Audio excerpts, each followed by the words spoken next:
At the Qing Shan Psychiatric Hospital, during the hour of respite, two nurses tending to the patients convened. Have you heard? A drunkard perished at Donda Bridge, found this morning with half his body missing.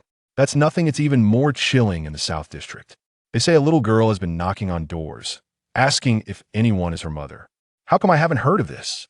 The news has been suppressed. The exorcism police are going door to door, warning everyone not to open the door to anyone knocking at night. What if it's family outside? Then you must choose one life or the lives of an entire family. Chen Zhuo, eavesdropping on the nurse's conversation, draped himself in a striped bedsheet as a makeshift cloak of invisibility, one foot bare and the other clad in two mismatched socks. He climbed onto a bench, cautiously surveying the circle of people around him, ensuring his safety before burying his unevenly cropped head within the sheet. Inside the makeshift cocoon, Chen Zhuo wielded a slipper in his right hand, poking at it with his left.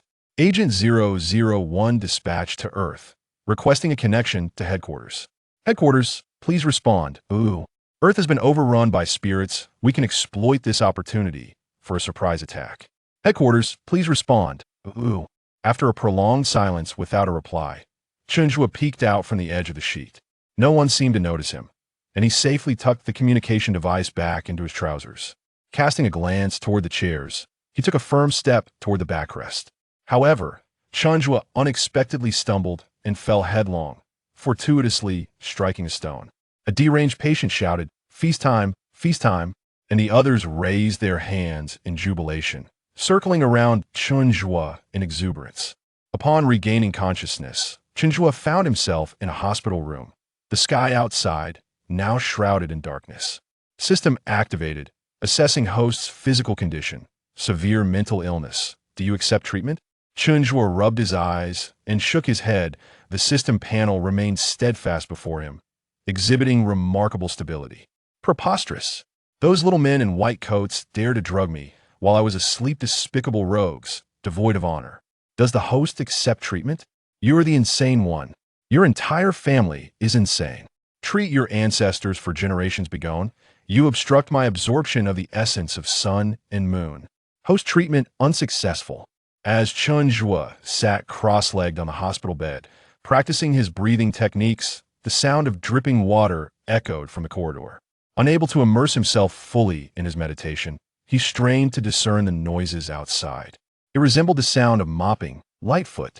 Who would be mopping the floor at such an hour?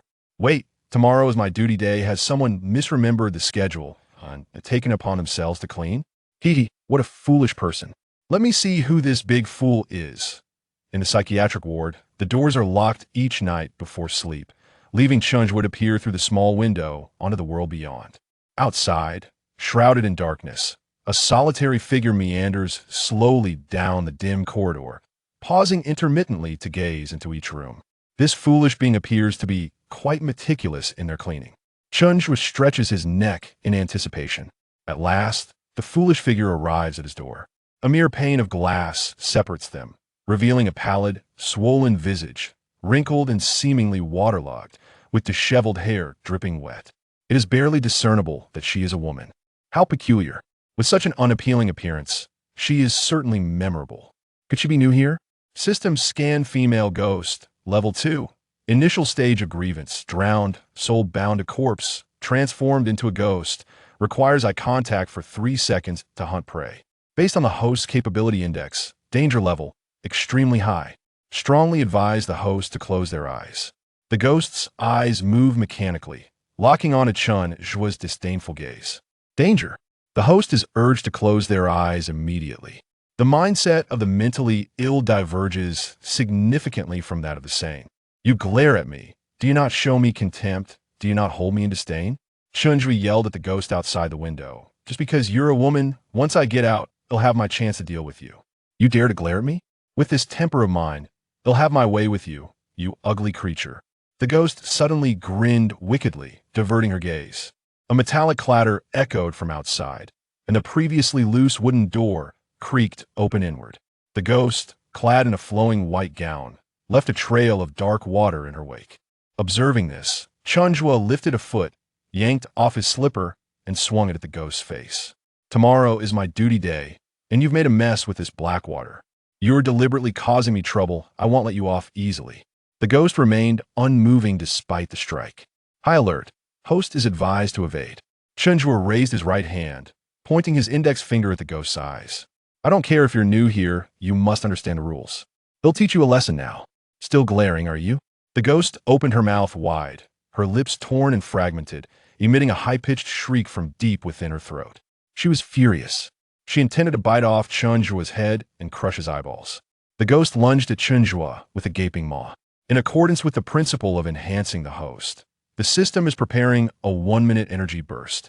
Please, host, never mind. Chen Zhuo felt a surge of heat in his hand, and he swung the slipper forcefully at the ghost's face. Upon contact, the slipper emitted a sizzling sound, and with such force, it sent the ghost sprawling out of the ward. Chen Zhuo stepped out of the ward, holding a pair of shoes, and glanced at the corridor, where dark water lay scattered across the floor. You ugly creature, who summoned you here? Chen Zhuo raised his slipper and struck the female ghost fiercely. Trembling, she cowered in the corner, too frightened to move. Noticing the hem of her dress still dripped with black water, Chen Zhuo pointed menacingly at it. Instinctively, the female ghost gathered her skirt, afraid to let a single drop fall. Under Chen Zhuo's dominance, she obediently began to clean the corridor that she had sullied, even going so far as to break the locks of other wards to tidy them up. The noise of her cleaning roused some of the psychiatric patients. Chen Zhuo, does she listen to you? Can you make her wash my socks? Chen Zhuo, have her wash my undergarments too. When will she come again? It'll save some dirty clothes for her to wash. After a night of scrubbing and washing, the female ghost completed her assigned tasks just before dawn. Once finished, she hesitated to leave, standing beside Chen Zhuo's bed and gently nudging the sleeping figure. Chen Zhuo woke, clearly irked. Are you blind? Can't you see him trying to sleep? The female ghost pointed to the clean floor, indicating her completion of the task. Chen Zhuo yawned and gave a cursory glance. You've finally learned your lesson. She nodded in acknowledgement. Come once a week, and make sure to clean up the night before I'm on duty. Understood? She nodded again. Now go. Chen Zhuo turned over, resuming his slumber with his mouth agape. Fearing a sudden change of heart from him, the female ghost hurriedly exited the ward, closing the door behind her. In the duty room, 2 doctors stared intently at the surveillance cameras, having spent the entire night awake, barely daring to breathe, lest any noise might awaken the specter and claim their lives. In the morning, a nurse called Chen Zhuo awake. Upon opening his eyes, he found a circle of white coats surrounding his bed, along with several security guards in blue uniforms. They appeared unfamiliar, likely newly assigned, and lacked batons. Their attire was rather striking, with even a female guard among them. His gaze finally settled on Dr. Yuan, who had administered his injection, his expression shifting to a grimace as he sat up. Despicable wretches, taking advantage of my slumber to launch a surprise attack. How utterly dishonorable was the knowledge in my mind implanted by you while I slept, you vile and contemptible beings? The director of the psychiatric hospital, Qing Shan, turned to the uniformed officers. Comrade police, you have witnessed that he is a severe psychiatric patient, and he likely does not even realize that he struck a female ghost yesterday. Chen Zhuo suddenly comprehended. Oh, I should have known. Only a creature sent by you would dare to spill filthy water at night. Have you sunk to such depths of shamelessness as to dirty my floor on purpose? So I'd be forced to work all day? The officer addressed as Comrade Police exchanged glances with his colleagues. Does he ever have moments of clarity? The director shook his head in resignation. Anything that possesses beauty naturally attracts the gaze of the opposite sex, including the attention of the mentally ill. Chen Zhuo's gaze fell upon the female police officer, whose exquisite features were as if sculpted by a master artisan. With a playful ponytail and a figure that the uniform did little to conceal, she was undeniably striking. The officer cleared her throat and took a small step back, evading Chen Zhuo's fervent stare. System scanning. Before him, the alluring visage transformed into a skeletal figure. 2 small red dots flickered in the area of her chest. Zhang Yu, latest-stage breast cancer, cause prolonged exposure to negative energy. Those 2 little spheres of yours are unwell. Why didn't you seek treatment sooner? It may already be too late, Chen Zhuo remarked, pointing at the latticed chest with a smirk playing at the corners of his mouth. Zhang Yuyu's face instantly flushed crimson as she retorted, Pervert, retreating behind her colleague in embarrassment. What a lunatic! He has no idea what to say or what not to say, she shouted, her voice rising. I can help treat those little spheres, otherwise they might just deflate, he added, while the director awkwardly interjected, that's just how he is. No one paid heed to the ramblings of a madman, and a throng of people departed the ward. Outside the ward, what does he do all day besides eat and sleep? He likes to consider himself a recluse, often sitting in the sun to meditate, which has led to heat stroke on occasion. However, he hasn't been seen meditating during the day. Lately, he's been using his slippers to contact extraterrestrials. Extraterrestrials? Last month, the hospital organized a screening of an alien movie it seems to have inspired him. In the early morning at the psychiatric hospital, the hustle and bustle of medical staff was evident everywhere.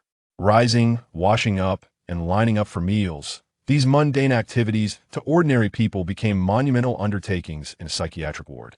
Thankfully, no one was more eager about mealtime than Chen Zhuo to him. Dining was as vital as spiritual cultivation. In the queue for food, he was always the first, cradling his bowl as if receiving a sacred blessing. As the serving window slowly opened, Chen Zhuo beamed with a sunny smile, presenting his bowl. Donut Demon reporting in, requesting extra slices of meat. Gaga. Oh, it's you again. All right, dear. They'll give you a few extra slices of meat, came the familiar reply. Just like ordinary people, some patients were endearing while others were bothersome. Chen Zhuo happened to be among the former, which ensured that despite lacking family, he enjoyed favorable treatment in the hospital. Taking his designated seat, Chen Zhuo straightened his back and gazed ahead, savoring the ritualistic aspect of his meal. After just a few seconds, the moment of reverence concluded, and he began to eat. Congratulations, host, you have successfully tamed a female. Ghost the system rewards you with a lottery draw. Due to the host's mental condition, the lottery system will automatically select for you, resulting in one Xidagarba exorcism talisman and the acquisition of its drawing method. That a sudden mechanical sound echoed in Chen Zhuo's mind, startling him and causing a piece of meat from his chopsticks to tumble to the floor. At that moment, a yellow talisman materialized beside him. Chen Zhuo picked up the talisman meant for exorcising spirits, fiddled with it for a moment, then bent down to retrieve the fallen morsel, using the talisman to wipe it clean. He popped the meat into his mouth and, with a subtle motion, crumpled the talisman into a ball and discreetly tossed it under the table next to him, continuing to feign nonchalance as he ate. The system chimed in. After having breakfast, Chen Zhuo embarked on another leisurely day. To ensure the safety of the patients, several exorcist officers, including Zhang Yuyu, began further arrangements, installing exorcism devices in every corner of the psychiatric hospital. From a professional standpoint, the surveillance footage revealed that Chen Zhuo's infliction of harm on the female spirit was purely physical. According to existing records, the spirit was devoid of sensation, incapable of feeling pain, indicating that Chen Zhuo had not inflicted any substantial injury. Thus, it was inferred that the spirit might very well return. In the afternoon, after the devices were installed, the exorcist officers rested on a bench in the courtyard, while Chen Zhuo played nearby. He wore a thick cotton coat, seemingly scavenged, tightly wrapped around his upper body, while donning only a pair of shorts below, frantically dashing about the yard. Following him were a nurse and 2 security guards. I'm a little sparrow in winter, flying. Chen Zhuo, stop running. Winter is over. Summer has arrived. Just look at how hot the sun is. The nurse was experienced in this regard. Chen Zhuo halted, gazing up at the sun. Summer. Before he could finish his sentence, a security guard pinned him to the ground, forcibly stripping him of his coat. You pack of dogs, abusing your power. Chen Zhuo cursed while sitting on the ground. Ignored, he soon slipped into a summer mindset. Summer has come, I want to swim. Without giving the nurse a chance to respond, he swiftly shed his clothes, wearing only his inner shorts, and dove into a pile of sand, paddling like a dog. At that moment, a plump patient ambled by, seizing Chen Zhuo's crumpled socks, sniffing them as if they were treasures, and pocketing them.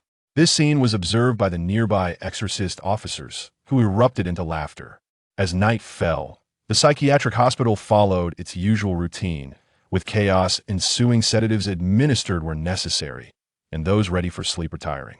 In the dimly lit corridor, the sound of loud snores filled the air, far less terrifying than one might imagine. All staff members remained in the duty room, monitoring the surveillance feeds. Chen Zhuo fell asleep early that evening, but as midnight approached, he abruptly awakened. Sitting cross-legged on his bed, he placed his palms facing upward on his knees, breathing rhythmically. Time passed slowly, just past midnight. Warning, warning. System detects imminent danger. Chen Zhuo remained unfazed, exuding an air of inscrutable calm. You finally arrived. Chapter 3. How dare you summon reinforcements? The exorcist officer before the surveillance screen was momentarily taken aback, instinctively checking the display of the exorcism equipment.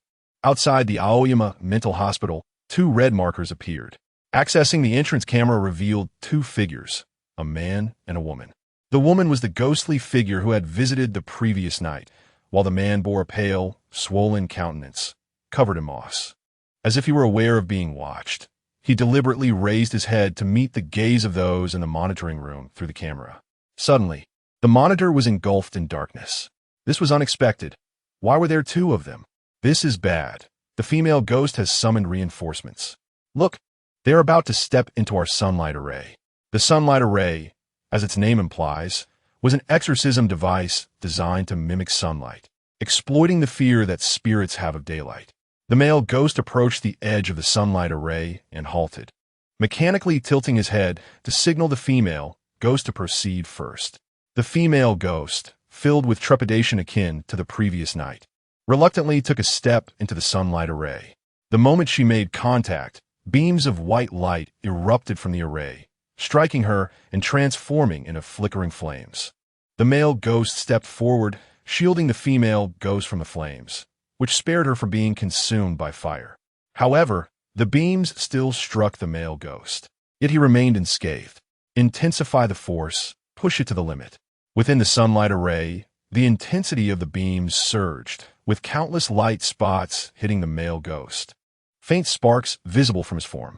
Suddenly, all the devices emitting light exploded simultaneously, releasing plumes of black smoke.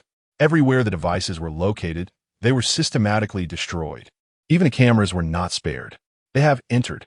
The 2 ghosts effortlessly pushed aside the heavy iron gate of the inpatient building, leaving the exorcist officers with only the faint view from the cameras ahead.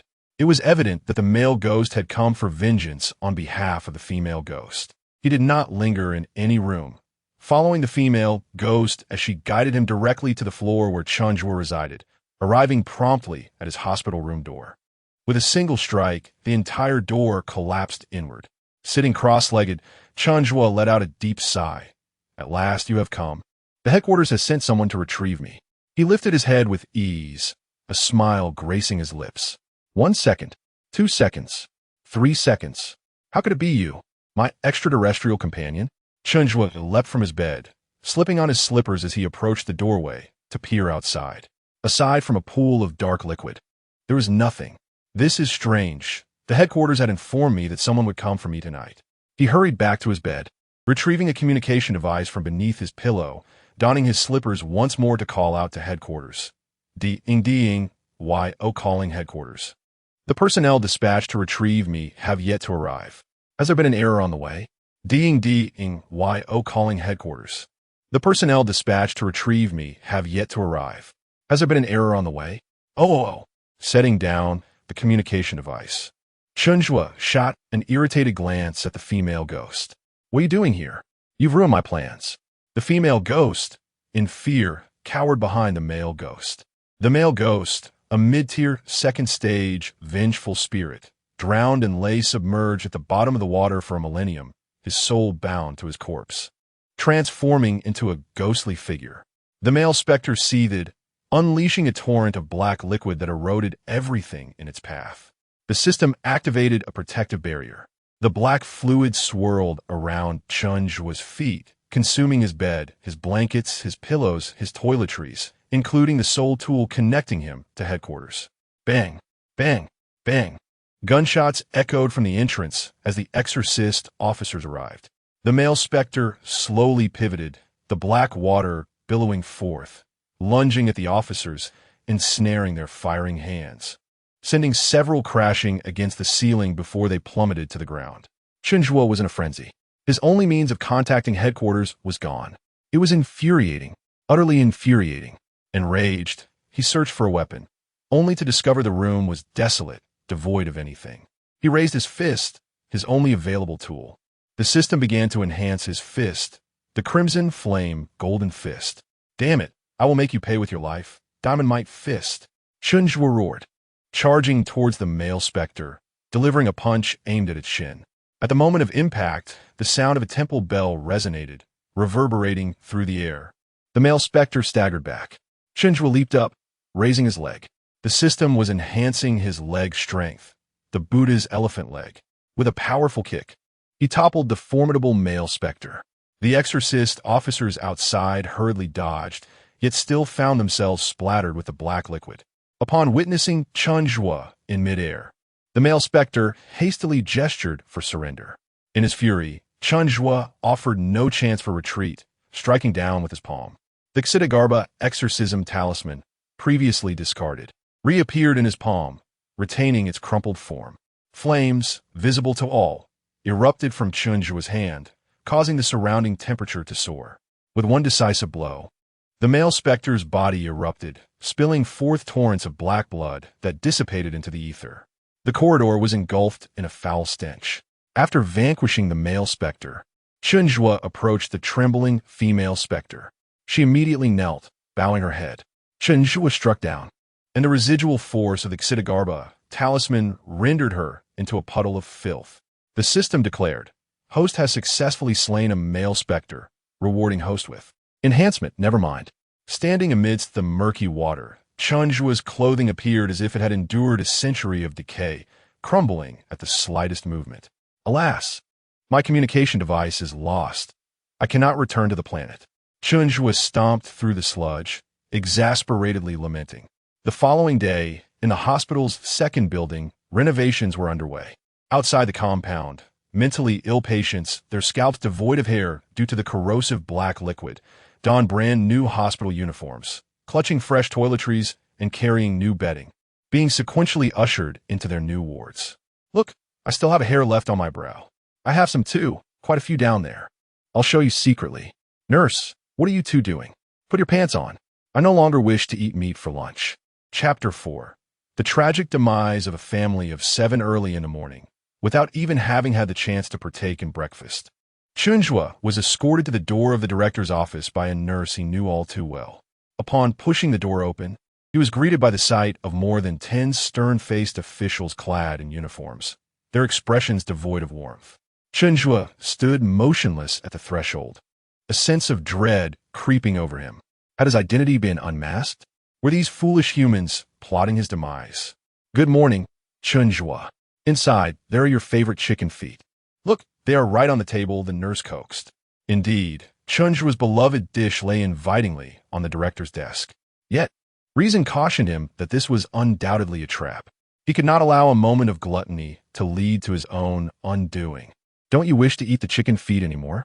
The nurse pressed, her impatience growing as she attempted to push him through the door. In a sudden motion, Chen Zhuo swatted her hand away, declaring with righteous indignation, I underestimated you. You intend to conspire with these villains against me. With that, he bolted away, leaving the bewildered assembly in disarray. The director interjected, trying to smooth over the situation. The one who has just fled is the very hero you seek, Chen Zhuo. He harbors a touch of paranoia, understandably cautious around strangers. After reviewing the surveillance footage from a couple of days prior, the police department recognized Chen Zhuo's exceptional abilities. May I put forth a humble request on behalf of the police department? Spoke Zhou Aigua, the head of the exorcism police department. Presently, malevolent spirits roamed freely, howling through the streets at night, and they had yet to devise an effective strategy to combat this scourge. The pressure from both superiors and the public was suffocating. Discovering a person of such extraordinary talent, even if he were deemed mentally unstable, was an opportunity not to be squandered. Given his condition, do you think our police force could harness his abilities effectively? The director inquired with a smile. Zhou Aigua hesitated. That is quite difficult to ascertain. The behavior of those with mental illness is inherently unpredictable. You instruct them to go east, and they will stubbornly head west, rendering control impossible. Just as he began to speak, a figure draped in a bedsheet appeared at the entrance, and it was none other than Chen Zhuo himself. After leaving, he found himself drawn back to the chicken feet on the table, yet wary of the uniformed individuals inside. In a moment of inspiration, Chen Zhuo devised a clever plan, donning his invisibility cloak to pilfer the delicacies unnoticed. Observing this, the director whispered to the others, "Do not acknowledge him. Act as if you have not seen." The group complied, averting their gaze. Chen Zhuo peeked into the office, thrilled to discover that no one seemed to notice him. Gleefully, he slipped inside. To ensure his safety, he deliberately waved in front of Zhou Aigua, who, unable to meet his gaze, resorted to pretending to check his phone. "These fools cannot see me."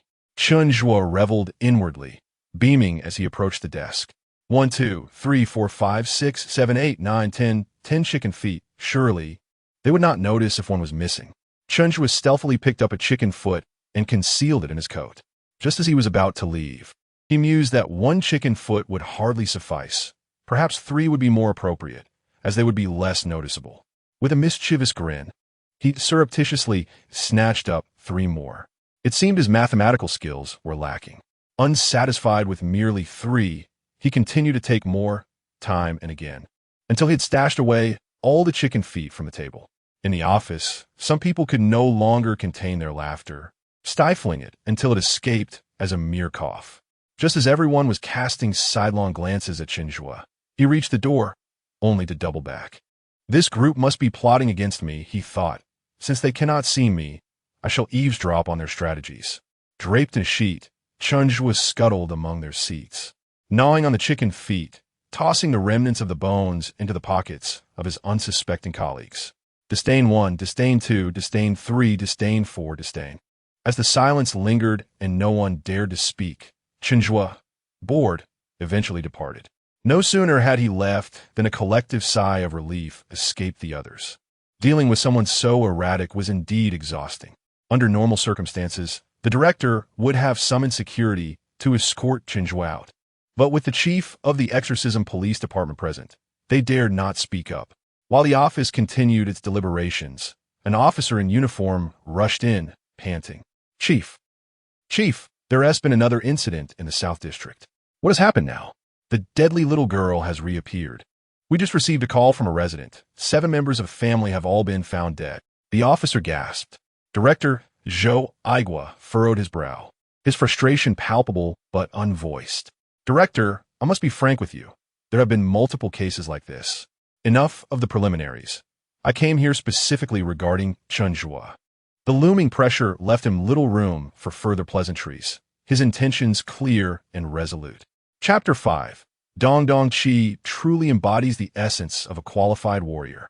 The personnel from the exorcism police department and the medical staff from Qing Shan Psychiatric Hospital spent a whole morning devising several plans. Plan A.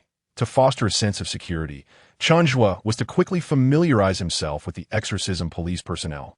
The officers donned the attire of the psychiatric hospital staff, bringing along a large bag of snacks, and sat beside Chen Zhuo. However, before they could initiate conversation, Chen Zhuo dashed away, repeating his previous antics. He draped himself in a bedsheet and silently absconded with the entire bag of snacks. Thus, Plan A met with failure. Plan B. Chen Zhuo was to wear the uniform of the exorcism police, igniting his sense of honor and enabling him to integrate with the officers, thereby alleviating his fear of them. Adorned in the police uniform, Chen Zhuo appeared rather dashing, preening before the mirror for an extended period. Yet, contrary to expectations, he refrained from engaging with the officers and instead transformed into a free-spirited butterfly, fluttering away. Before Plan C could be initiated, Chen Zhuo seized the initiative, opting for discretion. He concealed himself in a hidden corner, covertly observing the exorcism police. Mimicking scenes from movies, he began to convey messages through button gestures. Dong Yao contacted headquarters, feeling that he was under the scrutiny of foolish humans, compelling him to take the offensive. He gazed upward, continuing with his mission. Headquarters was instructed to refrain from contacting him, as Dong Yao vowed to defend the honor of the planet at all costs. At the entrance of a small shop, an officer was purchasing water. Chen Zhuo boldly approached, forming a gun gesture with his right hand and pressing it against the officer's waist. Raise your hands. The officer, bewildered, was caught off guard without a script. Chen Zhuo increased the pressure. Hurry up, or I'll shoot you dead. The officer's mind raced. Perhaps this was part of the plan. Prioritizing the greater good, he reluctantly raised his hands. Who sent you? I don't know. Trying to outsmart me. Are you? You know the consequences. I'll count to 3. If you don't speak, I'll take you down. I truly don't know. 10, 9, 8, 7, 6, 5, 4, 3, 2, 1. I genuinely don't know. The officer, feeling intimidated, glanced down at his pants, realizing he had not wet himself. Chen Zhuo tucked his gun gesture into his waistband, crouching and hiding in what he believed to be a safe spot. It appeared that the other party had anticipated his actions and left no room for error. One must not underestimate them. All plans seemed futile for someone with a mental condition. As dusk approached, Chen Zhuo had made no progress. Director Zhou Aigua could no longer contain his anxiety. Nightfall signified the impending return of danger. With a firm resolve, he decided to take him to the southern part of the city first. Chen Zhuo, who was solely focused on observing the enemy's movements, was effortlessly captured by 5 security guards. You can no longer restrain yourselves. You finally intend to lay your hands on me. He struggled, screamed, and fought desperately. A sedative was administered, and with a roll of his eyes and a kick of his legs, he lost consciousness. Softly, he was stripped of his hospital gown and donned in ordinary clothes before being placed into the ambulance bound for the psychiatric hospital. Accompanying him were a doctor, a nurse, and a large bag containing items that provided Chen Zhuo with a sense of security. The exorcism police car led the way with the ambulance in tow as they departed from the psychiatric institution where he had lived since childhood. When Chen Zhuo regained consciousness, he found himself in an unfamiliar room, his limbs bound to the bed, and the sky outside had turned pitch black. He realized he had fallen into the enemy's trap. Chen Zhuo began to twist and thrash his body, kicking wildly with his feet, causing the iron bed to rattle noisily. You vile wretches! Let me go, you cowardly dogs! What kind of skill is it to ambush me? He cursed vehemently. Soon, the door was pushed open from the outside, revealing an elderly man in uniform, whom Chen Zhuo recognized as Zhou Aigua, the director of the Exorcism Police Bureau. Due to demon, Zhou Aigua pronounced with gravitas. Upon hearing those words, Chen Zhuo fell silent, his expression darkening. How do you know my code name? I have been dispatched by headquarters to assist you. I am your comrade, Demon 7. Chen Zhuo scrutinized the elderly man with suspicion. Bengbo or Baba or Bobbin. Zhou Aigua recalled the doctor's words. Chen Zhuo had many codes, and truthfully, he could not even recall most of them himself. In essence, whether they matched or not depended solely on his mood. Cheap black cat, I salute you. Zhou Aigua sang, unsure if it was a melody or something his grandson taught him. Chen Zhuo fell into contemplation. In mere seconds, it seemed as though Zhou Aigua had endured a century of waiting. He had come up with this on the way, unsure of its efficacy. Zhou Aigua gazed at Chen Zhuo with utmost seriousness, daring not to reveal even a hint of expectation. After a prolonged silence, Chen Zhuo replied in an equally grave tone. The most glorious warrior of the planet, Demon and Demon 7, connection established. Hearing this, Zhou Aigua's eyes brightened. Finally, success. It had been a challenging endeavor. With a weight lifted from his heart, Zhou Aigua straightened his back and issued a command to Chen Zhuo. Headquarters is prepared to seize Earth. The true adversary is not humanity, but the countless spirits on this planet. They possess powerful energy fluctuations. I, representing the highest commander of headquarters, command the valiant warrior, Demon, to annihilate them. Demon complies with the order. Chen Zhuo responded with unwavering confidence. Once he was assured of Chen Zhuo's emotional stability, Zhou Aigua untied the ropes binding his hands and feet, sharing a steadfast belief between them. As the saying goes, when fellow townsfolk meet, tears well up in their eyes. Chen Zhuo wished to engage in further camaraderie with Demon 7, but a warning echoed in his mind from the system. System alert, danger approaches. What insidious thoughts has that wretched man in the lab coat implanted in my mind?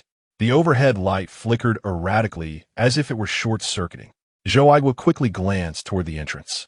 The staff waiting outside responded. A fluctuation of malevolent energy has been detected.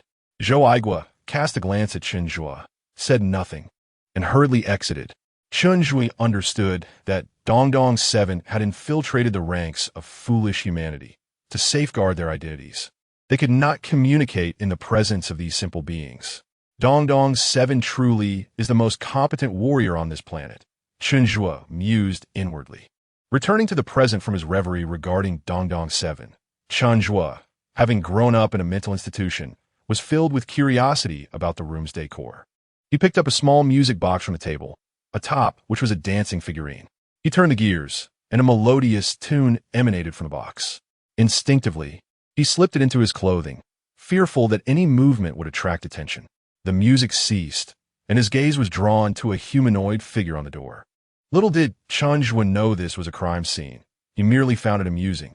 He mimicked the pose of the figure, but nothing seemed right. Finally, he plopped down, aligning his form with the edges of the figure. Having exhausted his playtime in the small room, Chen Zhuo donned an invisibility cloak and wandered into the living room, making a brief circuit before sneaking into the kitchen to pilfer a banana. In the living room, Zhou Aigua instructed his subordinates. Our purpose here is not to eliminate the spirits, but to collect their malevolent energy. When the knocking begins, no one is to make a sound, understood? Understood. After finishing one banana, Chen Zhuo craved another and was about to retrieve it when a locator map suddenly appeared in his mind. A small red dot was approaching him. He looked up towards the door. It was alarmingly close, just outside. That damned old thief in the white coat must have sent someone to drag me back now that I'm missing. I shall see what tricks you have up your sleeve. With determination, Chen Zhuo strode to the door and flung it open. Chapter 6. The deadly little girl. Everyone fell silent, turning their gaze towards the entrance. Not only the humans, but even the ghost, who had yet to knock, stood frozen as the door swung open. The specter was clad in a tattered, yellowed white dress, her ashen skin marred by dark, pulsating veins. In her arms, she clutched a worn doll, a wooden nail piercing through its heart. When she lifted her head, her pallid face revealed two pitch-black eyes. Deadly little girl, a vengeful spirit in her later years, she was the third of her parents' children, all of whom had died prematurely. Her parents, having succumbed to malevolent practices, sealed her soul to prevent rebirth, confining her to a realm of darkness to ensure the safety and prosperity of their lineage. By chance, her bindings were broken, transforming her into a vengeful ghost burdened with 17 lives. System recommendation: exterminate. Due to the host's mental instability, the following note applies. The little ghost you see had many siblings in her lifetime. The little ghost parted her lips, about to speak. Chen Zhuo pressed down on her head, resting his chest against the top of her head, and peered outside. Not a single fly dared to linger beyond the threshold. Chen Zhuo retracted, questioning the ghost. Did you see anyone else when you arrived? Particularly those in white coats? The ghost shook her head. After a moment's contemplation, she shook her head again, obediently. Chen Zhuo's gaze scrutinized her, arms crossed, as he made an assessment. He concluded that the system's presence was the work of the white-coated individuals, his adversaries. Thus, the system too was his foe. If the enemy claimed danger, it indicated safety. And the enemy of my enemy is my ally. System, have you lost your mind? The little ghost tilted her head, sensing something amiss. Come play with me, she offered, extending her doll towards him. Chen Zhuo regarded the filthy doll, one eye missing, with disdain and had no intention of accepting it. Yet, the sincerity in her demeanor was undeniable. Suppressing his revulsion, he pinched the doll's hair between his thumb and forefinger, lifting it. From the tangled strands emerged a squirming, soft-bodied worm. I'm so sorry, but I can't hold back any longer, Chen Zhuo exclaimed, flinging the doll outside. Upon witnessing her doll discarded, the ghost radiated a dark aura, her eyes gleaming with intensity. Oblivious to the fury brewing within her, Chen Zhuo placed a reassuring hand on her shoulder. The enemy's enemy is a friend. Come inside quickly. I've heard that tonight is particularly perilous. The they he referred to were the trembling, demon-hunting officers, huddled in a corner of the living room, brandishing specialized firearms. The ominous energy detection device blared red, indicating that this was no entity they could confront. Glancing at Zhou Aigua, beads of sweat adorned his forehead. Chen Zhuo ushered the ghost inside, guiding her to the sofa. I'll fetch you something delicious. He darted into the kitchen, Zhou Aigua led a group of demon-hunting officers, all rushing into the kitchen, fearful that the little ghost might take advantage of Chen Zhuo's distraction to harm one or two of them. As Chen Zhuo retrieved fruit-flavored ice pops from the refrigerator, he turned to find the kitchen filled to capacity, rendering escape impossible. Are you all here for snack as well? No. Yes, yes. The exorcist shook his head and then nodded.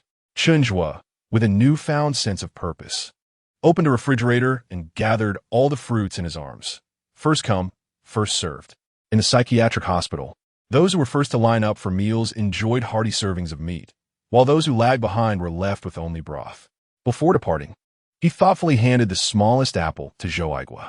Elated, Chen Zhuo scampered into the living room, fruits in tow, and placed them before the little ghost. The exorcist stood in a line against the wall, watching from a distance, hesitant to approach or flee. On the sofa, Chen Zhuo slapped his thigh. I just remembered, there is something in the room that makes a sound when turned. Unfortunately, it's not mine. He turned to the exorcist standing by the wall and asked, Can I go get it? The exorcist glanced at their leader, Zhou Aigua. At such a moment, even if you set the house ablaze, would I dare to object? It's fine, Zhou Aigua stammered, repeating himself twice. Chen Zhuo once again rose and entered the room. The exorcist felt a pang of embarrassment. Brother, I've finally secured a good position. Could you please refrain from running around? If you need something, just let us fetch it for you. Chen Zhuo emerged with a heap of toys, each ghost and person taking a seat on the sofa. This not only makes sounds, but also dances. Look, oh dear, it's better with the lights off. No need. The little ghost raised a hand, extinguishing the lights. Impressive, the exorcists thought, contemplating their psychological scars. I'll let you in on a secret. I have an invisibility cloak. I don't believe you. If you don't believe me, let me show you. Turn the lights back on. The lights illuminated once more as Chen Zhuo draped a sheet over himself. Can you see me? The little ghost nodded. That's shooting TB. Chen Zhuo dashed toward the exorcists, running back and forth before them. Can you see me? The exorcists averted their gazes. I told you so. You can't see me. Come play if you don't believe me. Chen Zhuo wrapped the little ghost in the sheet, encouraging it to sway before the exorcists. Come closer. The little ghost obediently lifted off the ground, its head aligned with that of an exorcist, its pitch-black eyes meeting the exorcist's gaze, mere centimeters apart. The exorcist was nearly terrified to death, feigning ignorance. A mentally ill person and a ghost created a raucous scene until the late hours of the night. Chen Zhuo sat on the floor, leaning against the sofa, yawning as he pointed to the wooden nail embedded in the little girl's chest. Why is there a wooden nail in your chest? The little ghost looked down at its chest and replied, honestly, I have 6 wooden nails in total. The little ghost removed its shoes, revealing a wooden nail on each foot sole. It opened its hands, each palm also bearing a wooden nail. Parting its hair at the top of its head, it revealed yet another wooden nail. Which beast did this to you? I'll chop them into pieces and feed them to the dogs, Chen Zhuo asked, filled with righteous indignation. They're already dead. The little ghost did not mention its parents. Chen Zhuo pondered for a moment. How about I help you remove them? They can't be removed. Let me try. Without giving the little ghost a chance to refuse, Chen Zhuo had already grasped the wooden nail in the little ghost's chest.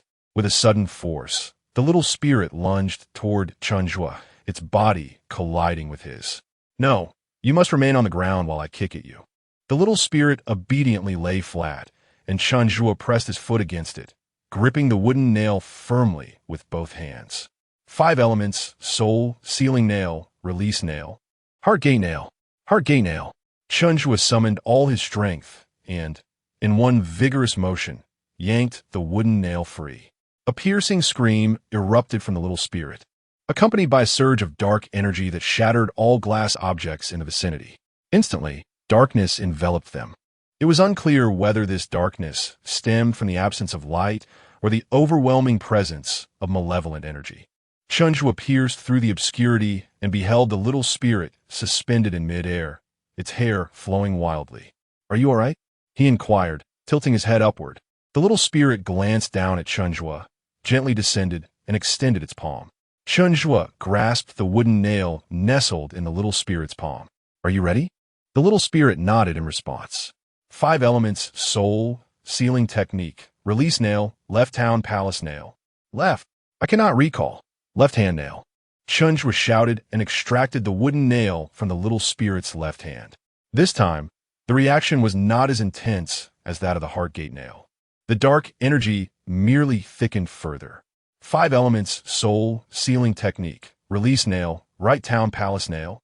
5 elements, soul, sealing technique. Release nail. Left suppressing divine position. 5 elements, soul, sealing technique. Release nail. Right suppressing divine position. System, danger warning. Fatal little girl detected. The Heaven Palace position is a position of calamity and must not be nailed. Chen Zhuo paid no heed to the warnings and seized the wooden nail from the top of the little spirit's head, exerting every ounce of his strength. 5 elements, soul, sealing technique. Release nail, Heaven Palace position. As Chen Zhuo pulled on the nail at the top of the little spirit's head, an unending stream of dark energy surged forth from the crevice of the nail, lifting both the little spirit and Chen Zhuo into the air. Chapter 7. The Binding of the Ghost Contract with all his might. Chen Zhuo gritted his teeth and exerted himself to extract the wooden nail from the top of the little ghost's head. System warning. The vengeful spirit is becoming malevolent and is about to ascend to a more formidable state. The little ghost's eyes turned crimson, its screams far exceeding the sound of the heart nail, as a wave of malevolent energy erupted and spread forth, generating dark energy ripples. Chen Zhuo was thrust out of the window by the force of the ghost's outburst. Those present either clung desperately to fixed objects or grasped their companions tightly, barely managing to stabilize themselves. Outside the building, Chen Zhuo stared in bewilderment at the empty space beneath him, plummeting due to the force of gravity. System activating defense shield.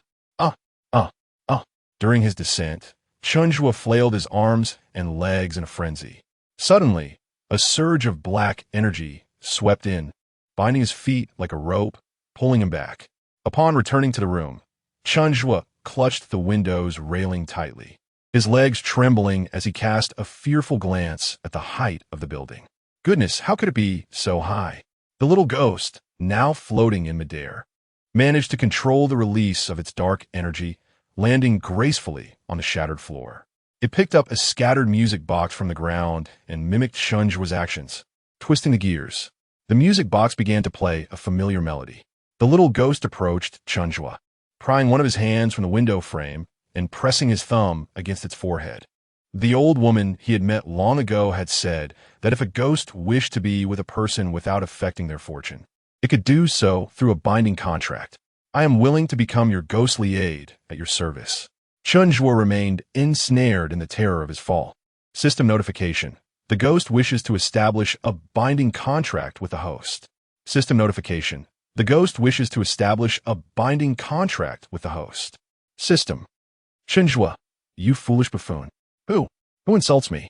Chen Zhuo regained his senses. A shard of glass from the ground soared upwards, grazing his thumb. Swish. Oh no! Chen Zhuo cried out, as crimson blood oozed from the tip of his thumb. Upon witnessing this, the little ghost pressed its forehead against the wound. The blood spread across its forehead, and the dark veins that adorned its body gradually receded. Who did this?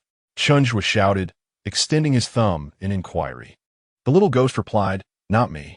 The others, huddled in the corners, found the room in disarray, making it evident that they could not be responsible. The system is repairing the host's wound. It has merely made the most prudent decision for the host. Chen Zhuo tenderly touched his injury, astonished to discover it had healed. Is it healed? Could it be that my abilities have deepened once more? The little ghost, restored to the appearance of a neighboring girl, turned toward the clustered exorcist officers. Zhou Aigua swallowed nervously, his feet involuntarily stepping back onto the shoes of a fellow officer. The little ghost bent slightly, offering only a shallow bow. The onlookers noticed a character will briefly illuminate between the ghost's forehead, flickering twice before vanishing. In an instant, the little ghost transformed into a wisp of black smoke and entered Chen Zhuo's body. Much time passed, until a ray of light pierced the horizon. The crowd finally dared to exhale deeply, collapsing onto the ground, inhaling the fresh essence of dawn. On that morning, Zhou Aigua, in an effort to familiarize Chen Zhuo with the working environment of the Exorcism Police Department and alleviate his concerns about the role. Coaxed and persuaded him to visit the precinct. In the director's office, Zhou Aigua sat at his desk, holding a file marked case file of the murderous girl.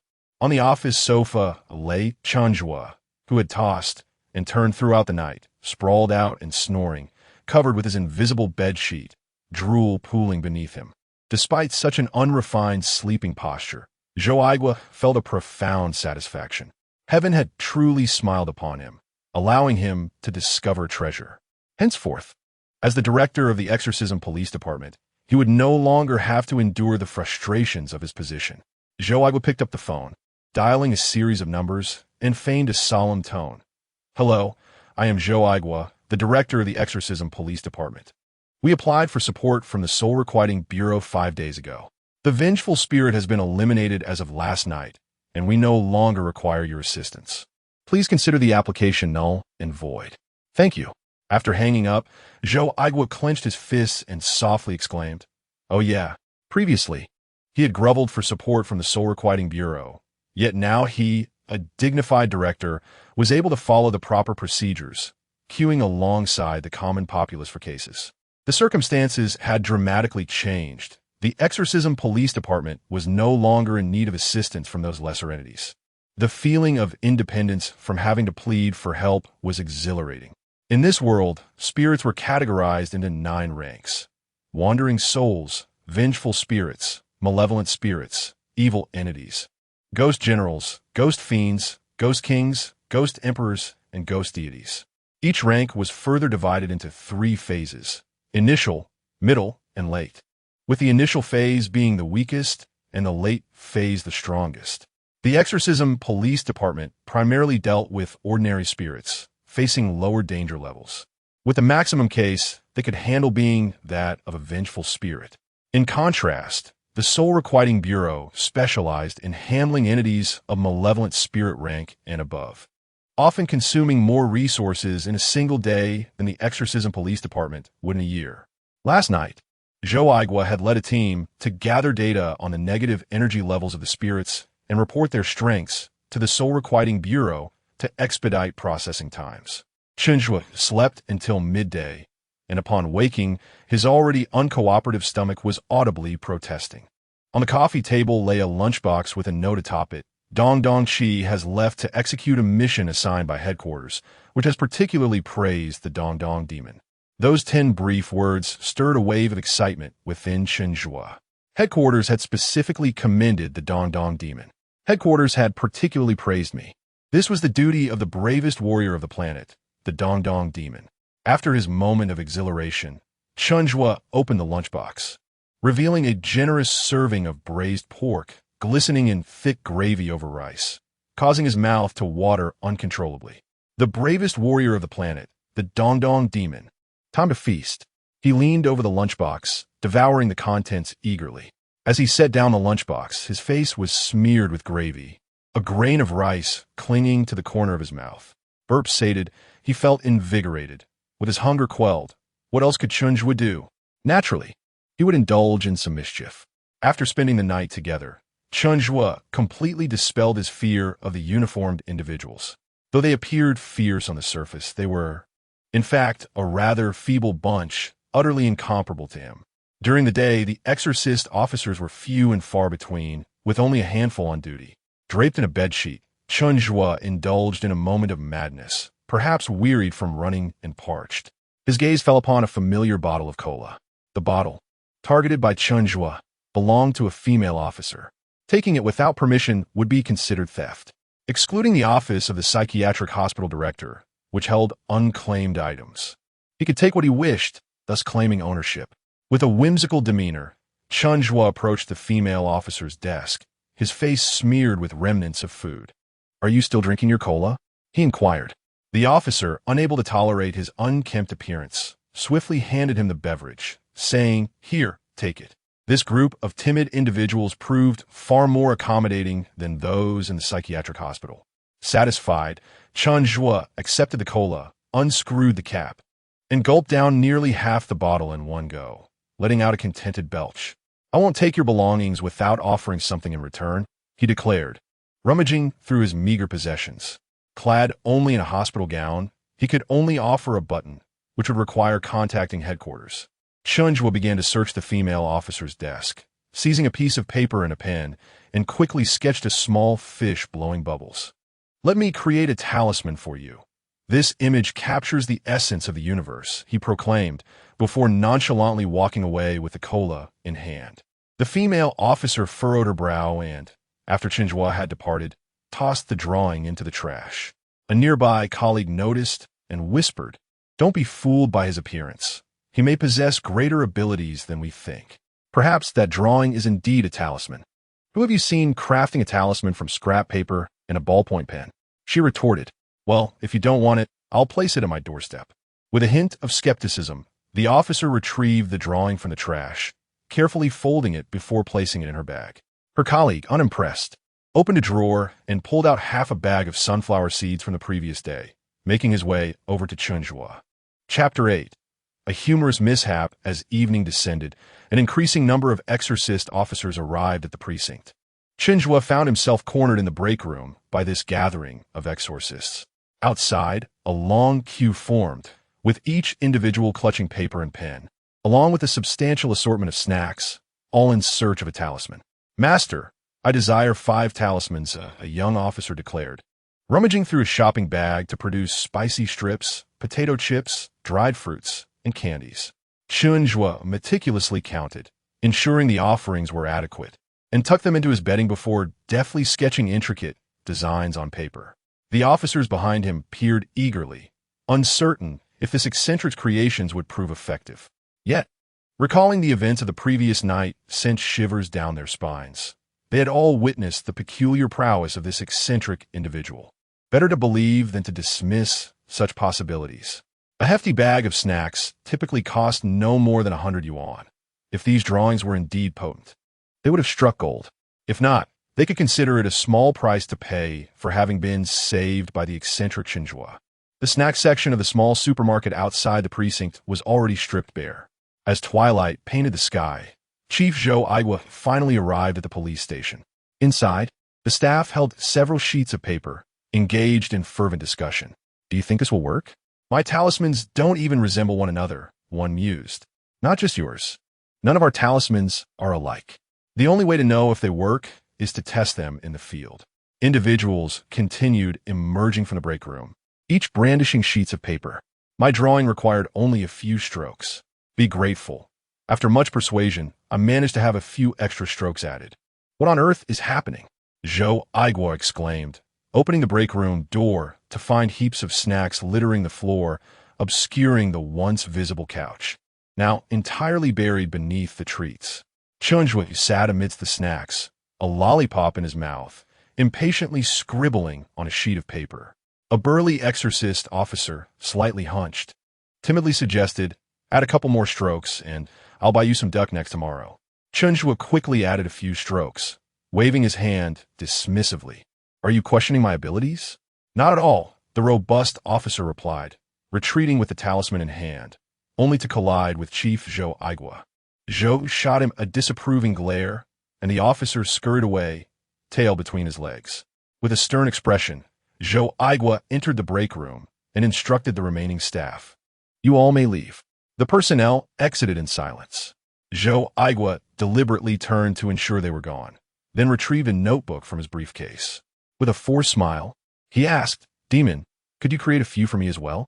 Chen Zhuo, rubbing his sore hands, glanced at Zhou's empty palms, his intense gaze seemingly questioning. "Do you not see others trading snacks for this?" Zhou Aigua, being a clever man, dug into his pockets and produced a mobile phone and 2 red bills, awkwardly stating, "I'll buy you some tomorrow. I didn't have time to purchase anything today before my assignment. Hand over those 2 bills." Chen Zhuo is not foolish. He understands the value of money. A single red bill could procure a plethora of items at the convenience store within the psychiatric hospital. "Ah, well." Zhou Aigua internally lamented the loss. The snacks worth a mere few dozen yuan could be exchanged for 5 or 6 talismans, while his own 100 could only yield 1. After drawing 2 talismans for Zhou Aigua, Chen Zhuo rummaged through the abundant snacks and produced a tiny candy, which he generously placed in Zhou Aigua's hand. "Here, enjoy it. It's on me, no need for formality." Zhou Aigua regarded the pitiful little candy in his palm and glanced at the mountain of snacks surrounding Chen Zhuo. "You are indeed quite generous." As Zhou Aigua unwrapped the candy, preparing to bring it to his lips, he felt an unsettling sensation of being watched. Looking up, he found Chen Zhuo's piercing gaze fixed upon the candy in his hand, his expression inscrutable. "Is this candy even edible?" Zhou Aigua pondered, placing the candy back on the table. "I've suddenly lost my appetite." Chen Zhuo, having achieved his desire, seized the candy from the table and popped it into his mouth. Zhou Aigua came to realize that while he could offer Chen Zhuo something, it delighted him immensely. Yet attempting to retrieve anything from Chen Zhuo was akin to extracting his liver. Concealing the talisman, Zhou Aigua exited the break room. "Xiao Zhang, retrieve the files on the Dongda Bridge case. Gather all key personnel in the conference room." A couple of days prior, the exorcism police received a report of a half-formed corpse discovered on Dongda Bridge. The circumstances of death perplexing, as the upper torso was entirely missing. The severed remains suggested that the individual had been violently torn apart. Through scattered identification documents, the exorcism police learned that the deceased had been drinking with friends that evening, and despite their protests, had insisted on returning home alone. Following the incident, the police interviewed local residents, who reported hearing strange cries emanating from Dongda Bridge during the night. Initial assessments indicated supernatural disturbances, yet curiously, the collected readings of negative energy over 2 nights remained within normal parameters. Having resolved the case of the fatal little girl, Zhou Aigua felt confident and ready to investigate this case. In the dead of night, a police vehicle from the exorcism unit, accompanied by an ambulance marked for Qing Shan Psychiatric Hospital, made its way onto Dongda Bridge, spanning 2,400 meters in length and approximately 12 meters in width. The bridge traversed the waters of the Jinjiang River. The ambulance from Qing Shan Psychiatric Hospital came to a steady halt in the center of the bridge as Chen Zhuo disembarked. Cradling a trove of snacks, exorcism officers emerged from their vehicle, wielding specially designed firearms in one hand and the talismans obtained from Chen Zhuo in the other. Due to the resurgence of ghostly energy, the night was devoid of travelers, leaving the entire bridge in a profound silence. Chen Zhuo leaned against the railing, a gentle breeze caressing his cheeks, offering a refreshing reprieve from the oppressive summer heat. Were it not for the presence of malevolent spirits, this would be an idyllic spot to escape the sweltering sun. Zhou Aigua stood close to Chen Zhuo and quietly inquired, "Demon, have you discovered anything on the bridge?" Hearing this, Chen Zhuo glanced around. Apart from the terrified exorcism officers, there was nothing amiss. "No, nothing here. Look more closely, or perhaps venture further ahead. The area there is higher," Zhou Aigua coaxed. "Really?" Chen Zhuo, filled with surprise, quickened his pace and sprinted away, closely followed by the demon-hunting police. It is well known that most bridges are flanked by sidewalks elevated several dozen centimeters above the vehicular lanes. However, Chen Zhuo, a recent escapee from a mental institution, was oblivious to such common knowledge. After an indeterminate distance, he lost his balance and stumbled onto the roadway. The speed of the incident left the onlookers utterly unprepared. By the time they managed to help Chen Zhuo to his feet, his nose was gushing blood, his forehead had been grazed, and his face, palms, and knees were all marred with crimson stains. With pursed lips and clenched teeth, tears glistened in his eyes. He yearned to weep. Yet he could not allow himself such a release. He was the bravest warrior on the planet, enduring the throbbing pain. A single tear escaped from the corner of his eye, cascading down like a torrent breaching a dam, shattering Chen Zhuo's final barrier. Overwhelmed, he sank to the ground, sobbing uncontrollably. System alert. Danger is imminent. Not far behind the crowd, a colossal shadow approached stealthily across the bridge's surface, shrouded in darkness. Chapter 9. The Millennium Tiger spirit blocks the bridge. Chen Zhuo was engulfed in an unbearable pain. A wisp of black mist emerged from his body, transforming into the deadly little girl from the previous night, hovering ominously in the middle of the bridge. Upon seeing her, the onlookers instinctively recoiled, only to realize the colossal beast looming behind them. In unison, they raised their talismans, achieving a level of synchronization never before witnessed during their training. As the monstrous figure drew closer, it materialized before their eyes. A tiger shrouded in malevolent energy, comparable in size to an elephant, its eyes glowing red, exuding an aura of bloodlust. The Millennium Tiger Spirit, a mid-level malevolent entity, had mastered the initial stage of ghostly claws capable of penetrating steel plates 10 centimeters thick. Drawn to the scent of blood, by sheer misfortune, Chen Zhuo had broken his nose, and the ensuing scent attracted the Millennium Tiger Spirit. This predicament left Zhou Aigua and the others in a dire situation, trapped between the deadly girl in front and the tiger spirit behind. With a thunderous roar, the Millennium Tiger Spirit unleashed a forceful gust, sending Chen Zhuo and the others tumbling against the railing of the bridge.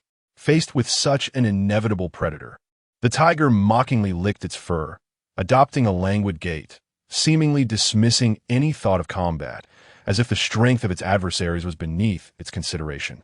The little girl's spirit acted first, wrapping a tendril of mist around the tiger's neck, tightening its grip. The Millennium Tiger merely tilted its head, effortlessly flinging the spirit aside. How could a mere ghost, with only 17 lives to its name, dare to challenge a being that had existed for over a millennium, one that had claimed at least 100 lives? Easily dispatching the little girl's spirit, the Millennium Tiger licked its lips and advanced toward the crowd. 5 meters for meters. 3 meters, 2 meters. Suddenly, golden patterns enveloped the onlookers. These intricate designs featured playful fish blowing bubbles, vibrant flowers, and erratic lines. Their chaotic interweaving evoking both fear and astonishment among the spectators. Could a seemingly nonsensical drawing possess such formidable power? The Millennium Tiger was momentarily blinded by the dazzling golden light, realizing it must confront its adversaries directly. Dispelling its languid demeanor, the tiger embedded its claws deep into the bridge's surface and pressed forward. With each step, an unseen force pushed against it, intensifying as it drew nearer. The distance dwindled, and its strides grew smaller until it could no longer advance, halting just half a meter from the crowd. Despite exerting all its might, it could not move an inch. The golden light posed no lethal threat to the Millennium Tiger, yet it effectively barred its progress. Sensing a glimmer of hope, the crowd's morale surged as they raised their protective talismans. With their spirits bolstered, the Millennium Tiger even retreated slightly. Amidst the stalemate, a bloodied arm emerged from the crowd. Reaching towards the tiger's head, a single finger prodded the Millennium Tiger's nose. Pop! Shock reverberated through the crowd. Shock 1, shock 2, shock 3. It was a life-threatening situation. The Millennium Tiger was left in a state of utter bewilderment. The hand, unabashed, glided up the tiger's nose, climbing to its head, caressing its fur. Suddenly, before the eyes of the gathered crowd, that hand seized a tuft of tiger hair. With a swift motion, the hair was yanked free. The hand retreated. A roar erupted, echoing across the bridge. For a millennium, no soul had dared to touch the tiger's head, let alone pluck its fur. The spirit of the ancient tiger felt a profound humiliation and vowed to rend the owner of that hand into shreds. It roared and bellowed, crashing against the golden barrier. The millennia-old tiger's spirit erupted, its power amplified. Chen Zhuo had successfully provoked the ancient tiger spirit. Those holding talismans felt the impact of each collision from the tiger's spirit reverberate through their arms, causing pain and numbness. Despite the strength of the talismans, they were far too weak to endure for long. Quick retreat, commanded Zhou Aigua. The crowd moved in unison.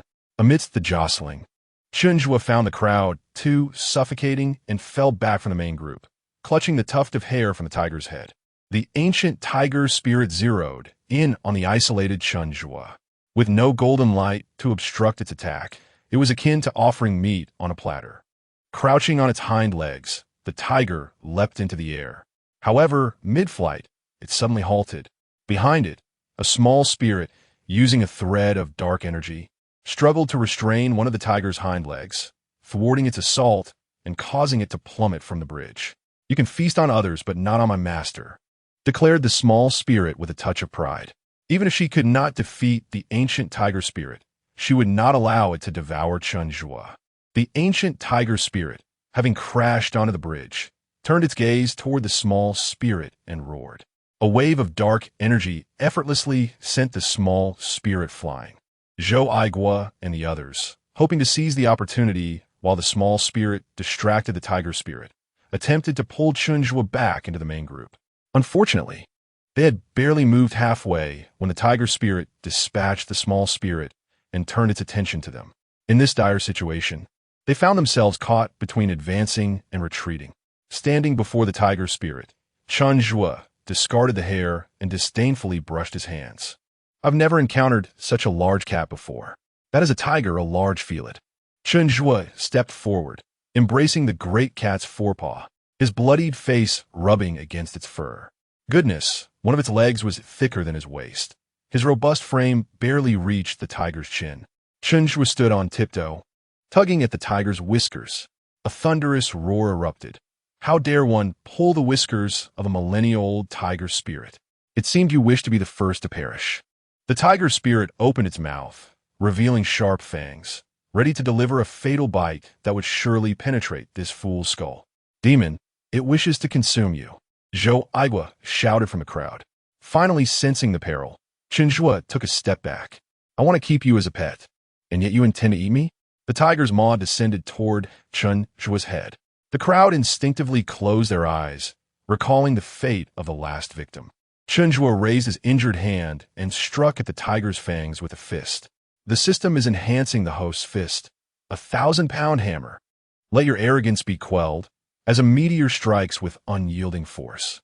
A single tiger tooth was sent flying from the mouth of the tiger spirit. The impact so tremendous that it toppled the spirit to the ground. The millennia-old tiger spirit felt every bone in its body tremble in response. As it rose from the earth, before it could regain its footing, it was met once again by the formidable fist of Chen Zhuo. The system is enhancing the host's fist, a weighty hammer of 1,000 pounds. The cat's paw.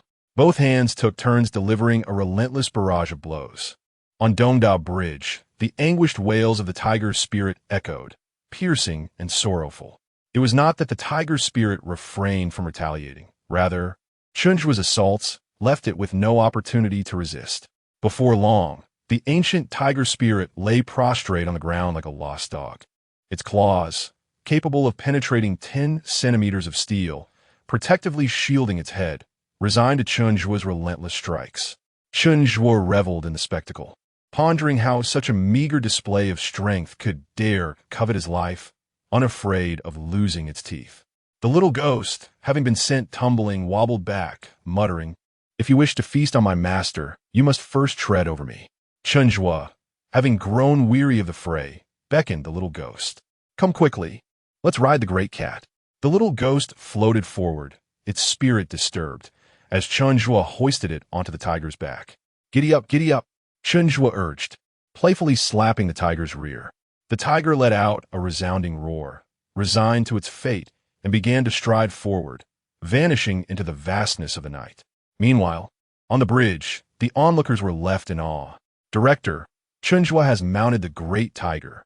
How blind must I be to require your reminder? You witnessed it. Do you think I could not? Were we standing around for dazed? Chase after them. Where do we chase? I damn well know where to pursue. I know I won't find Chen Zhuo, and next month, you'll be serving someone else's dinner." Chapter 10. Do you want me to help you? Riding upon the majestic feline, Chen Zhuo soared through the winds. The host is currently taming the Millennium Tiger Spirit. Taming progress. 20. Interruption resets. Chen Zhuo, imitating the scenes he had observed on television, clutched the tiger's fur tightly.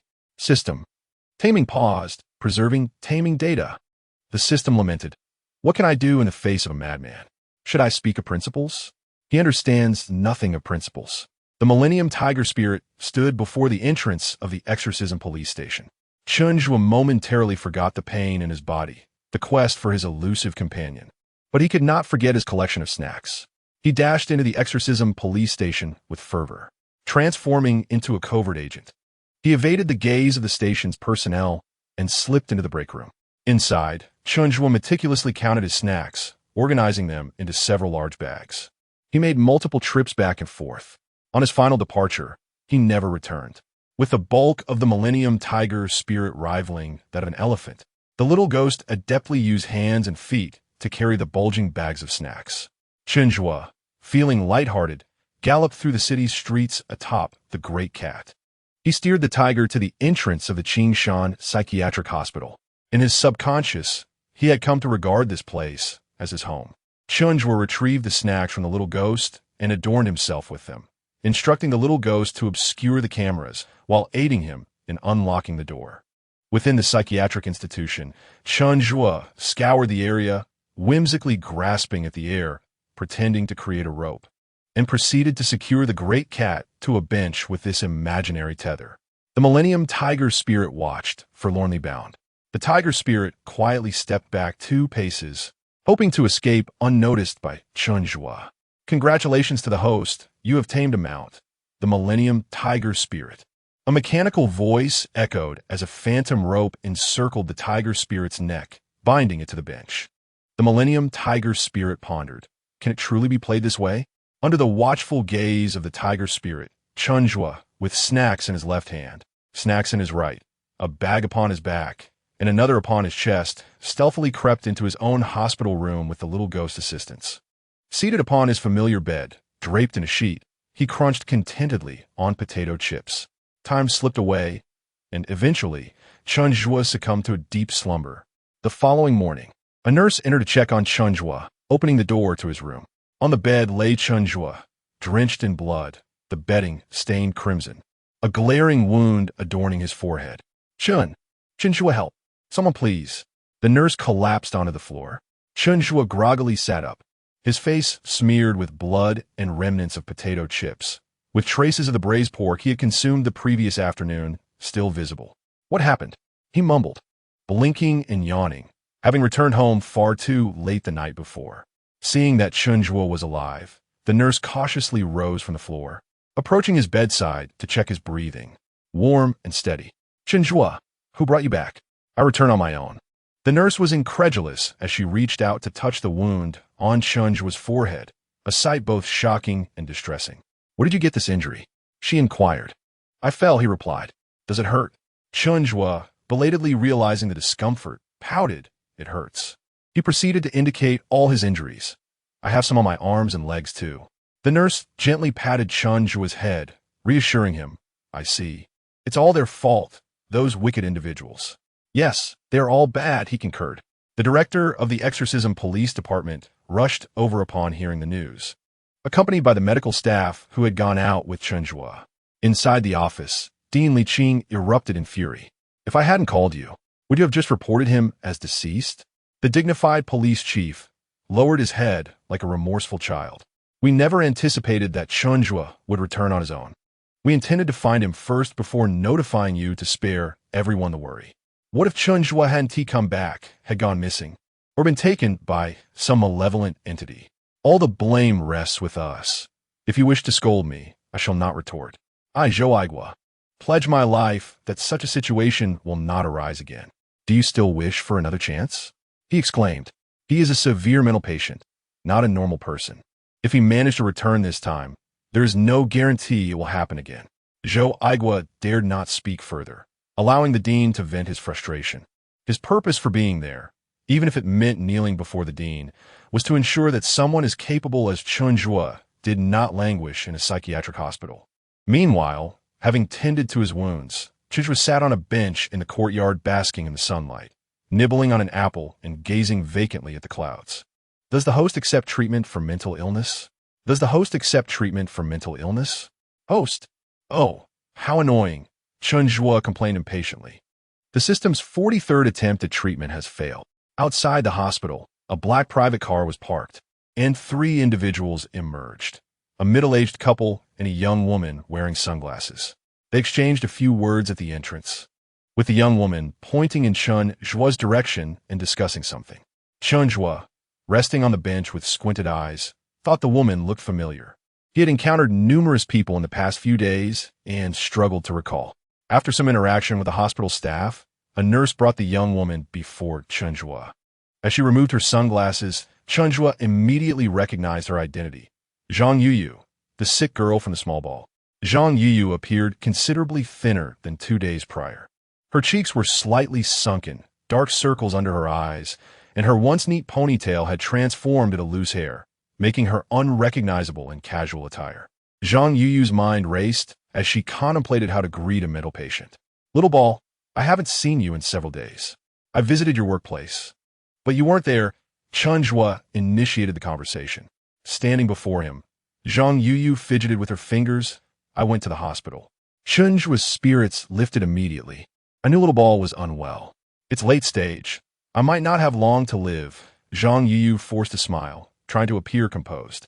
"Are you seeking my assistance?" Chen Zhuo retorted. Zhang Yuyu nodded in affirmation. Ever since her departure from the psychiatric hospital, she had sensed an unusual change within her body. After conversing with her mother upon returning home, and heeding her mother's advice, she decided to undergo a medical examination. Today, the results revealed a diagnosis strikingly similar to what Chen Zhuo had previously indicated.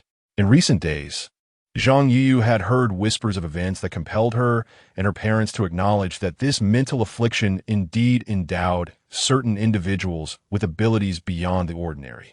She was deemed a terminal case by the medical professionals, and Chen Zhuo's words resonated within her like a fragile blade of grass clinging to the edge of a precipice. In the midst of her descent, one must ponder, do you grasp it or let it go? To relinquish it guarantees demise, while holding on may offer a glimmer of survival. Chapter 11. You should embark on your cultivation journey. Chen Zhuo leaned back in his chair, twirling his fingers as if to convey that nothing comes without a price. Zhang Yuyu retrieved all her money from her pocket, and without hesitation, Chen Zhuo snatched it away, nonchalantly strolling to the convenience store with his hands in his pockets, where he purchased a bottle of mineral water. He shook it vigorously, hopping and swaying, his left hand shaking, followed by his right. This system is a legitimate one. Unlike those deceitful systems, host, please act wisely. The system is enhancing the water quality, tortoise blood. As Chen Zhuo shook the bottle, the sunlight illuminated the water, causing it to take on a faint red hue. Zhang Yuyu rubbed her eyes, and the bottle returned to its clear state. Drink it all at once, and your ailment will improve by half, Chen Zhuo declared, tossing the bottle into Zhang Yuyu's embrace before turning to count his money. Zhang Yuyu picked up the bottle, examining it closely. It was merely ordinary mineral water, and if there was any difference, it was simply the bubbles created by the shaking. Had she imagined the previous sight? Unscrewing the cap, she took a tentative sip. Chen Zhuo shouted from a distance, "You must drink it all at once for it to work." With determination, Zhang Yuyu gritted her teeth and gulped it down in one go. After finishing the entire bottle, she contemplated the water in her stomach, feeling absolutely no peculiar sensation. Holding the empty bottle, she forced a bitter smile, wondering how she could believe that a madman could cure her illness. Having counted his money, Chen Zhuo contentedly pocketed it. "Come back in a week, and I assure you, you'll be cured." Zhang Yuyu returned to her parents, shaking her head in disappointment. Her mother wiped away a couple of tears, offering a few comforting words as the three left the hospital. From a distance, Chen Zhuo observed the scene with curiosity. Why were they still crying if the illness was to be cured? Surely, it must be tears of joy, standing under the blazing sun. He felt as if he were a beacon of light, warming others while illuminating his own path. Truly, he was a remarkable figure in this world. The efforts of the past few days had allowed Chen Zhuo to witness his own cultivation progress, further solidifying his determination to pursue the path of immortality. Meanwhile, Director Zhou Aigua had exhausted his efforts, unable to sway the dean even slightly. Faced with a human life, the dean remained uncompromising, and Zhou Aigua had lost the trust of the Qing Shan Psychiatric Hospital. Seeing that persuasion was ineffective, Zhou Aigua temporarily abandoned the idea of involving Chen Zhuo in the case, but this was only a temporary measure. He would never allow Chen Zhuo's talents to be wasted in a psychiatric hospital. To be honest, without Chen Zhuo, they could not resolve those cases at the police station. Feeling thwarted, Zhou Aigua chose not to leave the hospital, shamelessly staying for lunch at the Qing Shan Psychiatric Hospital. Sitting across from Chen Zhuo, he pulled a small box from his bag and placed it before him. "This is for you, my dear friend." Chen Zhuo took the box, opened the lid, and found a smartphone inside, an exclusive privilege obtained from a dean. "Is this phone really for me?" "Indeed. We shall maintain constant communication." I have already inserted the SIM card for you, which contains my phone number. I will instruct you on how to make calls and assist you in registering for WeChat. The fundamental reason for Chen Zhuo's disappearance was his lack of communication tools, preventing timely contact. With such tools, as long as there is signal, even if Chen Zhuo does not answer, they could accurately locate him, thereby averting future incidents of getting lost. This will be the gravest misjudgment on Zhou Aigua's part. In the afternoon, Zhou Aigua prepared to drive away from the psychiatric hospital. Before the vehicle could move, a string of phone rings interrupted the silence, displaying Chen Zhuo. Dao Yao request to connect with Dao Qi. Dao Qi, please respond. Dao Qi was engaged in a task and could not answer at that moment. The call ended. 5 minutes later, Chen Zhuo made a second call. Dao Qi has completed the task. Please connect with Dao Yao promptly. All right, Dao Yao. Another 5 minutes passed, and Chen Zhuo called once more. Zhou Aigua was nearly driven to madness and simply switched his phone to silent mode. On WeChat, Chen Zhuo's avatar, showcasing a broad smile, incessantly bombarded him with voice messages. Did Chen Zhuo accomplish nothing that afternoon? No, he did indeed. He added all the medical staff at the psychiatric hospital as friends. And Zhou Aigua was not the sole recipient of this deluge. The atmosphere at the psychiatric hospital shifted from mischief to a different tone. Chen Zhuo, could you please refrain from sending me WeChat messages? Are you no longer pursuing your cultivation? Chen Zhuo, hurry and cultivate. Aren't you about to face tribulation soon? I dared not open WeChat, for upon doing so, I would be inundated with Chen Zhuo's messages. 5 minutes without checking, and the notifications multiplied. Throughout the afternoon, Chen Zhuo had managed to offend nearly everyone, with his messages falling into a void, save for Zhou Aigua's sporadic, inconsequential replies. Having never stepped outside the hospital, he could not fathom the world beyond, believing that the psychiatric institution encompassed all existence. Now that he had ventured outside and witnessed the vibrant world, how could the confines of the hospital contain his restless spirit? As night fell, Chen Zhuo was too exhilarated to sleep, eagerly anticipating Zhou Aigua's arrival to take him out. The darkness enveloped the room, and the cacophony of snores from the non-soundproof ward reverberated. He waited and waited. With longing eyes, Chen Zhuo, unable to suppress his yearning for adventure, whispered, "Little ghost." A wisp of black smoke transformed into the little ghost. "I wish to go out and play." The little ghost understood immediately, penetrating the ward and arriving at the duty room, where it exhaled a ghostly breath, lulling the two nurses into slumber. The little ghost stealthily acquired the keys, unlocking both Chen Zhuo's room and the door to the ground floor. Chen Zhuo slipped out of the building and quietly called to the large cat in the area where it had been tethered the previous night. "Big cat, big cat." The 1,000-year-old tiger spirit emerged at the sound, opening its mouth wide to showcase the might of the tiger. "Hush, do not make sound."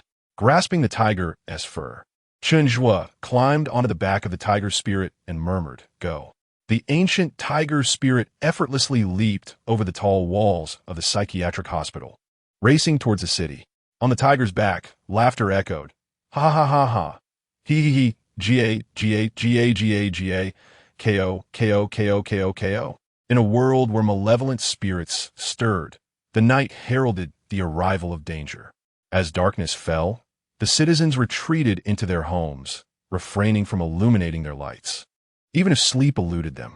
After racing through the empty streets for a while, Chen Zhuo lost interest and slumped on the tiger spirit's back, despondent. The little ghost, eager to cheer Chen Zhuo up, scanned the surroundings for new amusement and inadvertently spotted a figure approaching along a narrow path. "Chen Zhuo, look over there, someone is coming." "Where? Where?" Chen Zhuo followed the direction indicated by the little ghost and saw a man carrying a woman, walking towards him. Chen Zhuo tapped the tiger spirit. "Hide." The tiger spirit concealed itself in the greenery, but forgot about Chen Zhuo, who stood out starkly in the foliage. "You foolish cat," Chen Zhuo scolded. He had no time to hide. The man had already approached. Yet, at such close proximity, the man overlooked Chen Zhuo, continuing past him with the woman in his arms. The little ghost floated beside Chen Zhuo, puzzled. This man's yang fire is so weak. He is weaker than a dying person. "What is yang fire?" Chen Zhuo inquired. "It refers to the small flames on the shoulders and forehead which the living possess. Do you have it? The little ghost shook its head. I don't have it. I'm a ghost. You do. Doi. Chen Zhuo glanced around, but saw no flames. Activating host's heavenly eye. With a whoosh, a small, fiery flame reflected in Chen Zhuo's pupils. I have it. I have it, he whispered, delighted, reaching out to pat the flame on his shoulder. Host, you fool. If you extinguish it, you will perish. Who is scolding me? The little ghost grasped Chen Zhuo's arm. Chen Zhuo, if you don't chase after him now, you'll lose him. The hurried man had already turned into a narrow alley. Chase, chase, chase, you big foolish cat, hurry. The tiger spirit in the greenery hoisted Chen Zhuo up again, carrying both him and the ghost as they pursued the man who had vanished into the alley. Chapter 12. A gamble of life and death. The man traversed several twists and turns in the alley until he arrived at a modest courtyard in the urban village. He knocked on the door, which swung open to reveal him, carrying a woman inside. Chen Zhuo, riding atop a large cat, followed closely, peering over the wall. Inside the courtyard, only the man's silhouette with the woman was visible. The person who had opened the door remained unseen. The yard was overgrown with weeds, devoid of any signs of habitation. As the man entered the house, a light flickered to life within, reminiscent not of any electronic device, but rather akin to the dancing flame of a candle. System alert. The host is approaching a dangerous area. A precise location map appeared in Chen Zhuo's mind, pinpointing the exact location of the house the man had entered. Inside, 3 small red dots were displayed. Chen Zhuo signaled for the large cat to crouch low, and he deftly leaped into the courtyard, his heart racing with trepidation. Nervously clutching the fabric of his trousers at the knees, he leaned forward, craned his neck, and tiptoed quietly towards the house. The dwelling had evidently been abandoned for many years, with doors and windows severely dilapidated. Concealed by the wall, Chen Zhuo glanced inside with his peripheral vision. There were 5 individuals within, 2 women and 3 men. One of the women, bound and gagged, lay unconscious on the floor, the very woman the man had carried inside. The other sat around a rickety wooden table, upon which 2 large white candles flickered, the only items in the otherwise barren room.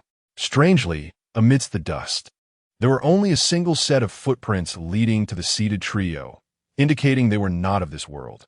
The apparitions were oddly attired. The female specter at the west end of the table donned a green qipao and held a red fan, her profile barely visible. Across from her sat a refined young man, his neck adorned with a circle of stitches. To the north was a gnarled dwarf, his face wrinkled and weathered. The man who had just entered took a seat at the south end of the table, facing away from Chen Zhuo. He retrieved a cloth bag from his bosom and spread it open on the table, revealing a set of mahjong tiles. The qipao-clad specter fanned herself leisurely, casting a furtive glance toward Chen Zhuo's hiding spot. As a ghost, she was certainly aware of an intruder in her domain. Instead of exposing Chen Zhuo, the qipao specter observed the unconscious woman with keen interest and addressed the man. You no longer possess the lifespan to gamble with us. The man's gaze was fixed intently on the dwarf across the table, and he pointed at the woman he had brought. Is her life sufficient? How hypocritical of you. The qipao specter replied, a hint of mockery in her tone. To save your own life, you wager another's. Are you not afraid of losing her life as well? Her other half of the face sagged like melting wax. The man displayed no signs of surprise, indicating this was not his first visit. With a cold scoff, he remarked, I have but a few days left to live.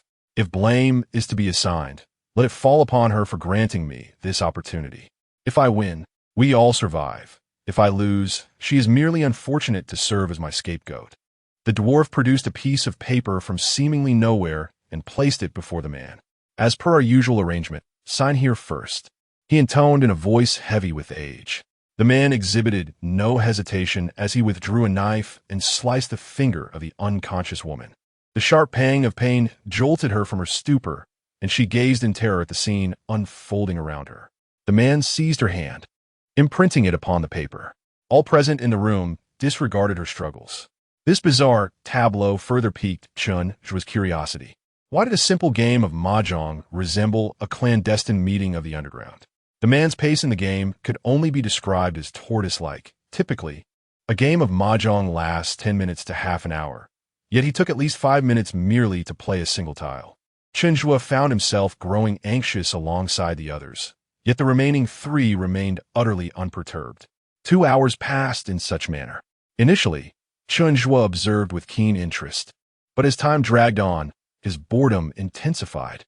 Settled against the wall, he listened to the sporadic sound of mahjong tiles clashing, gradually succumbing to drowsiness.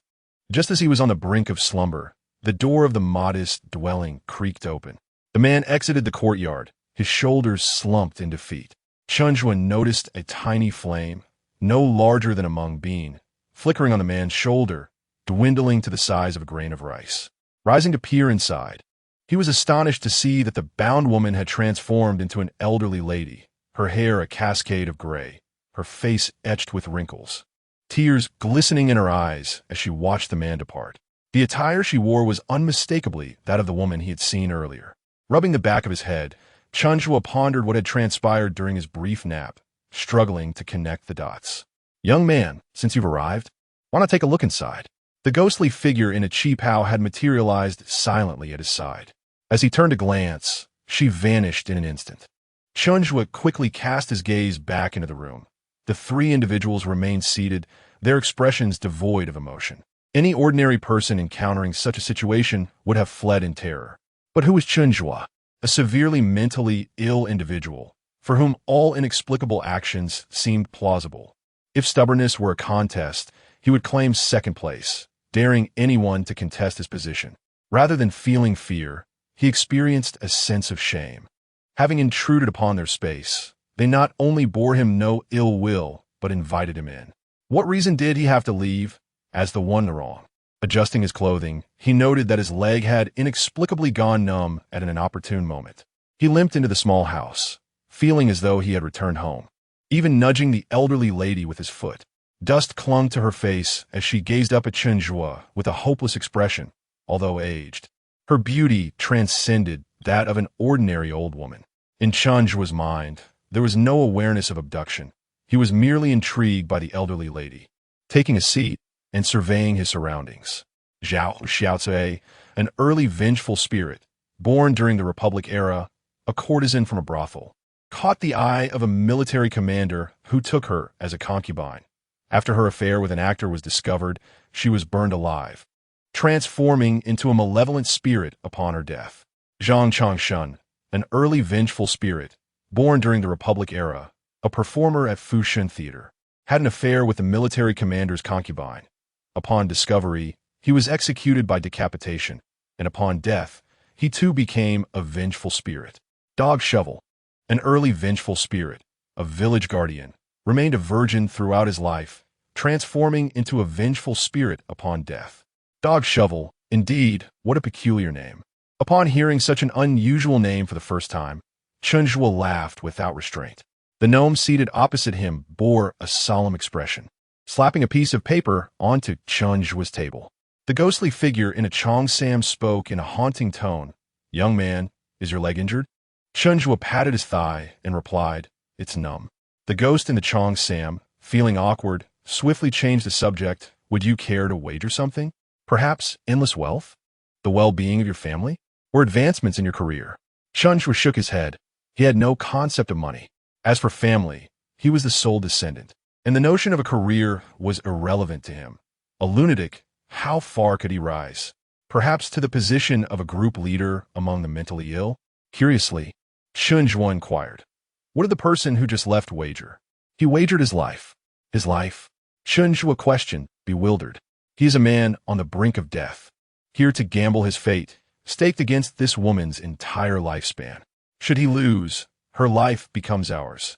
If he wins, he will gain thrice the woman's years. The greater the stake, the more substantial the reward," the ghost in the Cheongsam said, lifting her fan to rest against Chen Zhuo's chin, her gaze drifting into a trance. Chapter 13. What malice could a ghost possess? Chen Zhuo suddenly comprehended that the elderly woman bound to the ground was none other than the young woman the man had carried. This was a gamble on the young woman's lifespan. Foolish humans. Concurrently, Chen Zhuo's mind raced with thoughts. If he wagered his entire lifespan, could it not quadruple? Assuming a lifespan of 60 years, 4 times 6 is 24. leading to a staggering 240 years. 3 against 1, a 1 in 4 chance. Could one truly gamble their own life? The ghost in the Qi Pao covered her face in laughter, saying, "It is indeed wise to stake one's own life. Betting one's life increases the odds of fortune. Warning, fraud alert. Host, do not be deceived." Chen Zhuo rolled up his sleeves and extended his thumb. "I shall wager my life." "How much?" "All of it." He picked up the knife left by the previous gambler and pondered for a long moment, before decisively pressing his thumbprint down with the assistance of the system. The 3 ghosts, witnessing this, looked on in disbelief. Given the vitality he exhibited, this young man could live to be at least 80 or 90 years old. Betting his entire lifespan meant that the 3 ghosts would share the spoils, potentially elevating their ghostly powers by a significant degree. At that time, 3 formidable spirits would surely carve out a place for themselves in the ghost realm. "Are we playing mahjong or dice?" one of them asked. Chen Zhuo shook his head. "Neither." "What do you play then?" "Drawing turtles." "Drawing turtles?" The Qi-Pao-clad ghost was taken aback. Chen Zhuo rubbed his hands together, barely containing his excitement as he explained, with a deck of cards. "You take out 1 small joker and 3 eights, divide the remaining cards evenly, discard your pair, and draw from your opponent's pile in order. In the end, whoever draws the joker loses." The 3 ghosts exchanged glances, sensing something amiss with Chen Zhuo. Not only was he wagering his life with such an unconventional method, but his eagerness also raised suspicions. He must either be somewhat deranged or intent on causing trouble. Noticing their furrowed brows, Chen Zhuo pressed on. "Don't you know how to play?" "I'll explain again. We understand. Do you use your cards or ours?" "I have no cards. We shall use yours." The atmosphere shifted abruptly. 1 human and 3 ghosts faced a pile of playing cards. Chen Zhuo's eyes gleamed with mischief. "I will draw first." Each took a card, depleting the stack. With the 3 ghosts watching, could Chen Zhuo's luck truly be that favorable? He held both the eights and the joker. Chen Zhuo placed the cards face down on the table, shuffling them playfully. With a sly grin, he directed towards Zhang Changshun. "Your turn to draw." The system has activated anti-cheating protection. Zhang Changshun's gaze swept over the back of Chen Zhuo's cards, yet he could not penetrate the facade as he had anticipated. After another attempt, he still failed to discern the card's contents. This was unexpected. The cards belonged to him, and the player was currently distracted by a seemingly trivial act. "Hurry up, draw a joker." "You're dawdling like a timid fool," Chen Zhuo remarked unabashedly. Zhang Changshun extended his pale hand to skim over Chen Zhuo's cards, utterly unable to perceive the contents. In adherence to the principle of safeguarding the host's life, the system may provide special measures under exceptional circumstances. Unbeknownst to Zhang Changshun, each card he overlooked transformed from its original number into a wild card. Unable to discern the faces of the cards, he casually drew one and, upon lifting it, discovered it was indeed a wild card. Chen Zhuo promptly concealed his own cards within his bosom, wary of the 3 mischievous spirits. Stealthily inspecting his hand, he realized 1 wild card was missing. A sinister chuckle escaped Chen Zhuo's lips. Zhang Changshun frowned and shook his head at the diminutive spirit. Zhang Changshun's thoughts. How peculiar. I cannot see through his cards. The diminutive spirit's thoughts. Exercise caution before taking any rash actions. In the second round, Zhang Changshun drew the 8. The 3 spirits exchanged thoughts once more. The diminutive spirit's thoughts. This individual possesses some skill. The Qi-Pao-clad female spirit's thoughts. Could he be here to cause trouble? Zhang Changshun's thoughts. Let us observe his intentions. Oblivious to the telepathic exchanges among the 3, Chen Zhuo reveled in his own good fortune, believing that luck was decidedly on his side that evening. After several rounds, each player was left with 3 cards. When it was Chen Zhuo's turn to draw, he placed his hand upon the cards of the female spirit. Upon touching 1 card, a tingling sensation coursed through his hand. This is the one, he thought, as he drew the card and flamboyantly slapped it onto the table. "Ah, uppy, I'm out," Chen Zhuo exclaimed, gleefully spinning in circles. System notification. Host lifespan increased by 180 years, remaining balance, 240 years. The 3 spirits at the card table felt their vitality wane. The female spirit's partially intact face began to reveal corpse-like mottling, The vibrant hues of her attire faded. The male spirit's neck wound grew increasingly grotesque, and his visage turned a ghastly shade. The diminutive spirit aged rapidly, resembling a hapless dog. As the three spirits gazed at one another, the manifestations of their posthumous forms became evident, leading to a silent exchange of thoughts. The qipao-clad female spirit's thoughts. These years of life were hard-earned over many years. We cannot allow this young man to take them from us. Zhang Changshuan's thoughts. This person is clearly here to disrupt. We must show him our true colors. The diminutive spirit's thoughts. If he seeks trouble, we shall not hold back. Rising from his seat, the diminutive spirit slammed his palm onto the table, causing the temperature in the room to plummet. The flames of the candles flickered wildly, gradually replaced by an eerie blue hue. Under the chilling blue candlelight, the three spirits appeared exceptionally terrifying. Bang, the wooden door swung shut on its own, startling Chen Zhuo. Immersed in his joy, he remained oblivious to the imminent danger, thinking that any spirit inviting him to play cards must harbor no ill intentions. Perhaps it was merely the wind that had swung the door shut. Chen Zhuo dashed to the door, effortlessly pulling it open, only for it to come loose with a couple of shakes as the door was exceedingly dilapidated. Oh dear, what should he do now? Having been graciously invited to play cards, he had inadvertently dismantled their door. Realizing the candles within were flickering ominously, he wondered if they might take offense over a mere door. I didn't mean to do that, Chen Zhuo stammered, feeling utterly at a loss. In unison, the three spirits materialized before him, their faces shimmering with an ominous blue glow. Chen Zhuo stood at the door, swallowed hard, and called out to the yard, "Little ghost." Big Cat, Little Ghost, and the 1,000-year tiger soul emerged from beyond the wall, appearing beside Chen Zhuo. Upon witnessing the imposing presence of the three spirits, Little Ghost descended, hair billowing wildly, a dark aura swirling around him, his eyes glowing crimson. The 1,000-year tiger soul retracted its hind legs, assuming a stance ready for attack. With a resounding roar, the tiger's cry dissipated the overwhelming aura of the three malevolent spirits within the room. "What are you doing? What are you doing?" Chen Zhuo scolded as he strode towards the tiger soul, raising his hand. The 1,000-year tiger soul withdrew its poised hind legs and lowered its head, receiving a punch from Chen Zhuo. Observing this, Little Ghost obediently landed and, shedding its fierce demeanor, lowered its head to receive a gentle thump on the head from Chen Zhuo. "Little Ghost, bring me my snacks," Chen Zhuo added softly, and fetch something not too tasty. Little Ghost complied, floating over to the tiger soul's back and rummaging through the bag to retrieve several packets of snacks, which he handed to Chen Zhuo. Embracing the packets, Chen Zhuo turned to the three spirits, whose formidable presence had vanished. "I sincerely apologize. I truly did not mean to," he said, as he stuffed the snacks into the hands of the three spirits. They all gazed in unison at the tiger soul and Little Ghost. Chapter 14. The Little Old Lady and the Qipao Ghost. Thoughts of the Qipao Ghost. Is this the tiger spirit from Dongdao Bridge? Zhang Changshuan's awareness. Yes. I suppose so. Qipao Ghost. Thoughts. Last time, the three of us crossed the bridge at night and nearly fell prey to it. If we cannot even contend with a single tiger spirit, what hope do we have against a little ghost?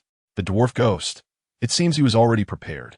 A wise man avoids immediate peril. As long as the mountains stand, there is no fear of lacking firewood. The three malevolent spirits obediently retreated to their seats, and the flames returned to their original hue. Chen Zhuo tiptoed and hurried to the chair, inquiring of the trio. "You aren't angry, are you?" He glanced at the Qipao Ghost, who forced a smile while furtively glancing at the tiger spirit outside. "How could we be?" Chen Zhuo then turned to the dwarf ghost, who sighed. "That's very polite of you." Zhang Changshan, "Not at all." The three spirits internally shouted, "How could we dare to be?"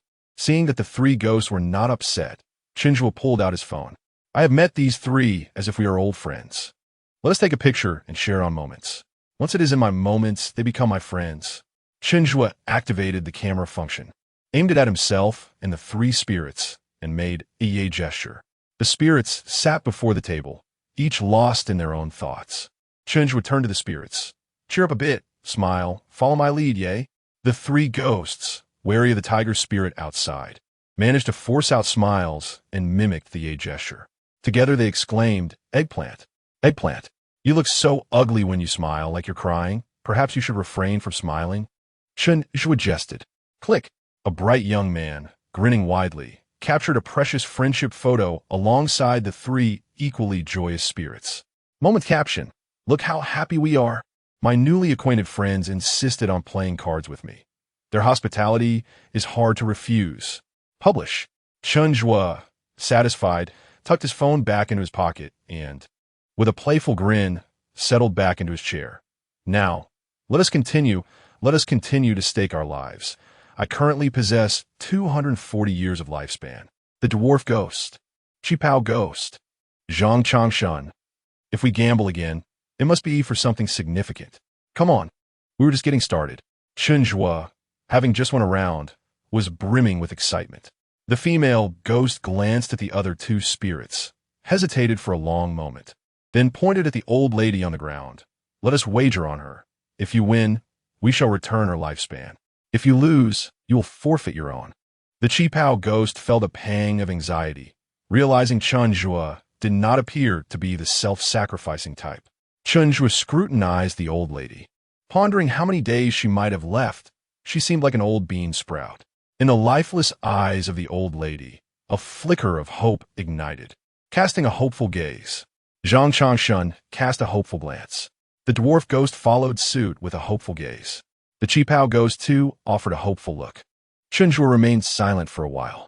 Observing their eager expressions, he found it difficult to refuse. After all, it was merely a game of cards. Did the stakes truly matter? With a dismissive wave of his hand, he said, All right, let us deal the cards." Excluding Chen Zhuo, the three ghosts quietly exhaled in relief. In the exorcism police department, Zhou Igwa sat in his office, grappling with unresolved cases that left him with a throbbing headache. Occasionally, he picked up his phone, staring blankly at Chen Zhuo's profile picture.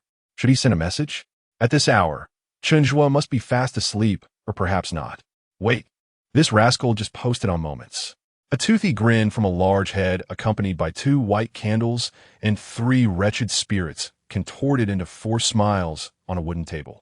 The post was made merely 5 minutes ago. Goodness, where has this lad gone to play card with ghosts? Those 3 spirits seemed oddly familiar. A chill ran down Zhou Igwa's spine as he swiftly operated his computer. Within the Exorcism Bureau's Ghost Wanted list, those 3 spirits were ranked 3rd. Rubbing his eyes, he held up his phone to compare Chen Zhuo's photo with the 3 spirits on the wanted list. These 3 ghosts roamed major cities, gambling with the lives of the living, claiming dozens of lives in their wake. Incredible.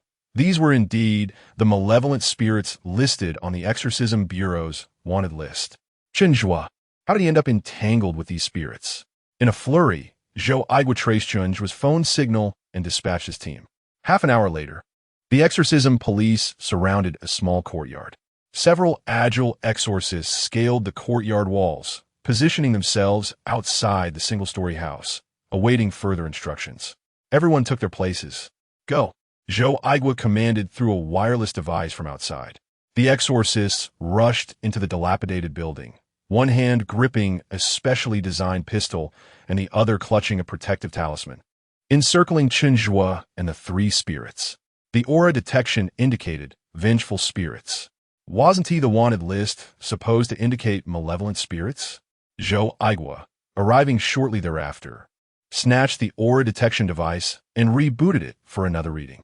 The aura detection indicated vengeful spirits. Zhou Igwa was bewildered. Bring me another aura detection device, he called out. The reading remained the same, vengeful spirits. This was indeed peculiar. Zhou Igwa gazed at the 3 spirits holding playing cards. Upon seeing Zhou Igwa, the 3 spirits appeared more affectionate than a long-lost father.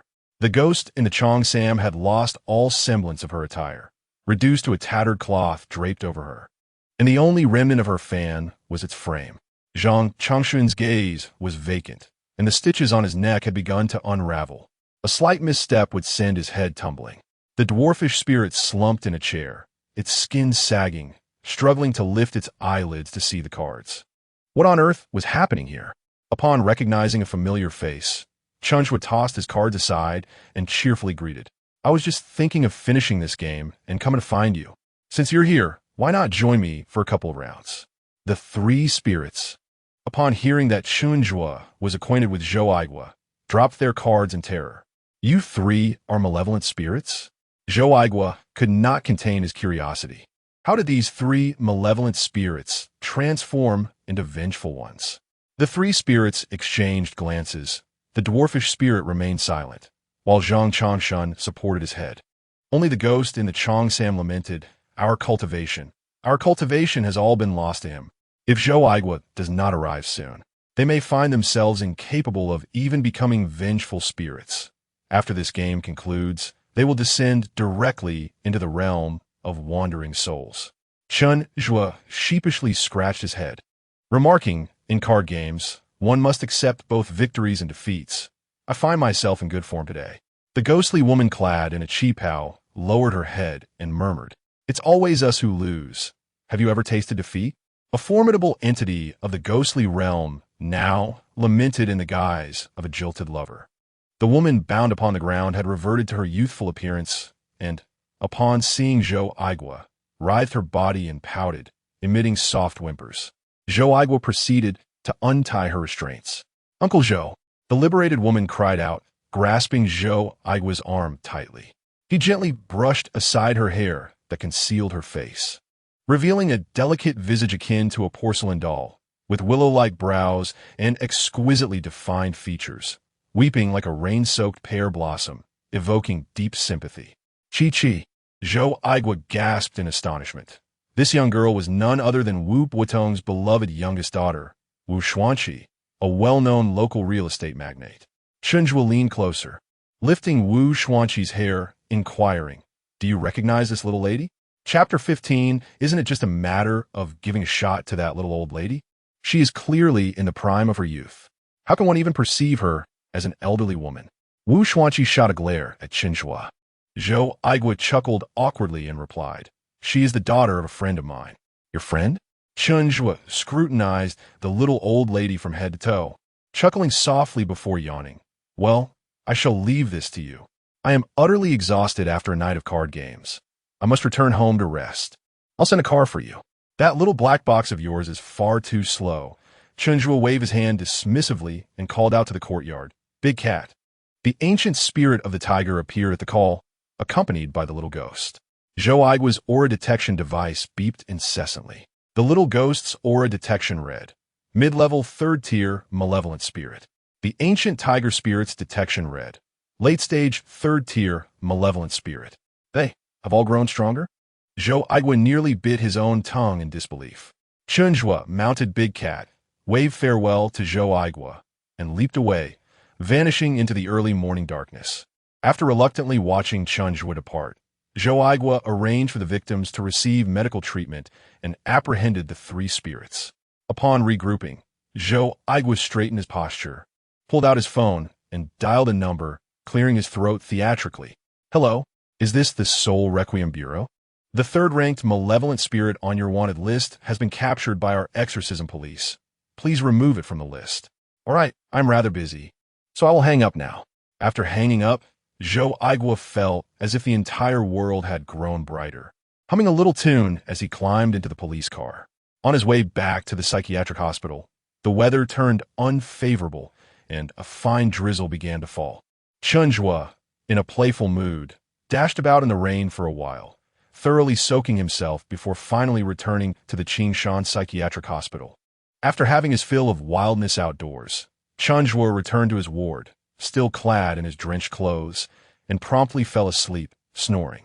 In the morning, a nurse came to rouse Chen Zhuo, only to discover his cheeks flushed and forehead burning with fever. Seizing the opportunity while he slept, the nurse took his temperature, revealing a high fever of 40 degrees. She gently shook him awake. Chen Zhuo, wake up. I need you to help me in the duty room.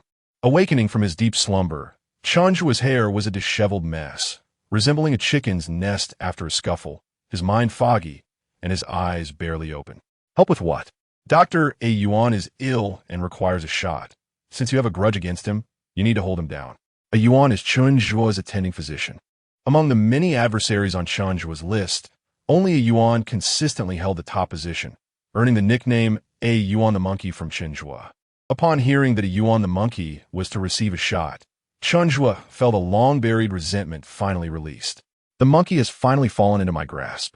With genuine delight, Chen Zhuo quickly got up, washed up, and hurried to the duty room. Inside, he found a tray of medications, and upon seeing Chen Zhuo enter, Dr. Yuan coughed strongly a couple of times. Upon witnessing the scene, Chen Zhuo felt an overwhelming surge of joy. Let's see if you can withstand this, he proclaimed. The nurse waved her hand at Chen Zhuo, who, understanding her cue, rushed forward and firmly grasped a Yuan's arm. Huh, did you ever think this day would come when you'd find yourself in my grasp? Chen Zhuo boasted. Meanwhile, the nurse prepared the syringe, extracting the medication from the vial while shaking the injector. Inject it fiercely, please, Chen Zhuo eagerly urged the nurse. Dr. Yuan bent down, gripping Chen Zhuo's arms tightly, causing him to arch his back, as he watched the liquid in the syringe spill over. Visions of a needle piercing Yuan's backside flooded Chen Zhuo's mind. Just the thought of it brought him immense satisfaction. However, lost in his reverie, he was caught off guard when a nurse swiftly pulled down his trousers and delivered a solid jab into his rear. Chen Zhuo was taken aback, his hands reflexively attempting to pull away, but a Yuan held him firmly. Oh no, I made a mistake. I'm so sorry. I injected the wrong person. I'll remove it right away. The nurse feigned shock while administering the medication. Once the injection was completed, Dr. Yuan released Chen Zhuo's grip. Clutching his backside in bewilderment, Chen Zhuo was left in a daze. Is it even possible to misplace an injection? Wasn't it meant for Yuan? Why did it end up in my rear? This is absurd, he pondered. The system chuckled. Learned it. Through a mix of coaxing and deception, Chen Zhuo was escorted out of the duty room. Throughout the morning, Chen Zhuo's mind was consumed with thoughts of the injection. He simply could not fathom how a shot intended for Yuan ended up in him. The more he contemplated, the more he felt cheated. The more he felt cheated, the more he dwelled on it. Outside the Qing Shan Psychiatric Hospital, the black sedan belonging to Zhang Yuyu reappeared. This time, it was her parents who disembarked, carrying numerous items. The trio registered at the guardhouse, but their attempts to reach the director via phone were met with a busy signal. Meanwhile, the director sat in his office, raising his voice into the receiver, demanding, "You're only now informing me that Chen Zhuo escaped last night? This is a significant matter. Director Zhou, shouldn't you have contacted our hospital immediately? Enough. I knew you would try to deflect this with ghost stories. It's been quite some time since the incident, and I refuse to believe you Haven T had a moment to call. Don't tell me you're on the road. Our Qing Shan Psychiatric Hospital does not welcome you." Just then, a security guard hurried over, gesturing for the director to look out the window. "Director, the VE arrived, and the guardhouse couldn't reach you by phone." The director, seeing the Zhang family at the entrance, abruptly hung up on Zhou Aigua. Due to the rain, Zhang Yuyu and her parents were escorted to the reception room to await Chen Zhuo. Amidst the throng of patients, Chen Zhuo remained resentful about the morning's injection incident, vowing silently never to trust the nurse's words again and adding her to his list of grievances. "Chen Zhuo, someone has brought you food," the nurse called out. "Do you think I would still trust your words?" Chen Zhuo replied succinctly. After the events of the morning, he was exceptionally cautious. Should the atmosphere shift unfavorably, he would flee without hesitation. In the reception room, there were neither the nurses administering injections nor the presence of a Yuan, confirming an initial sense of safety. "Chen Zhuo." Zhang Yuyu waved to him, her smile sweet and her long hair tied back elegantly. Without the adornment of makeup, she exuded a pure and capable aura, a beacon of light for many. Chen Zhuo casually inserted a finger into his nostril, his gaze falling upon a collection of gifts on the table. Zhang Yuyu's mother nudged the items forward, unsure of how to engage with someone experiencing mental distress, and sought to dissipate the awkwardness. "Chen Zhuo, these are all for you." Pointing at himself, Chen Zhuo asked, "For me?" Zhang Yuyu's father interjected, "Thank you for saving my daughter. These gifts are but a token of our gratitude."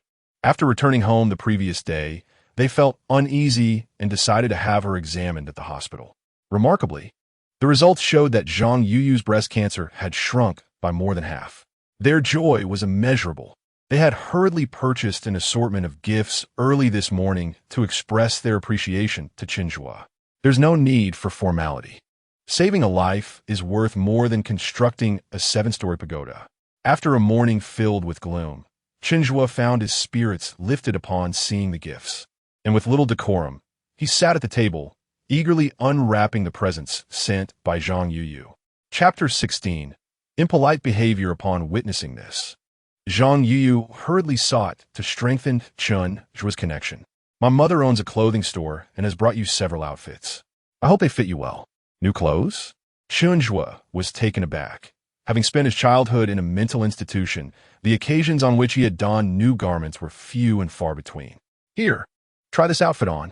With Zhang Yuyu's assistance, Chen Zhuo swiftly changed into a new ensemble, striking various heroic poses before the mirror. Additionally, I have some fruits and snacks. I wasn't sure what you might like, so I just bought a few. Chen Zhuo's lips curled into a slight smile, an indication of his burgeoning happiness. Let me sample them first. If they're delightful, you could buy more next time.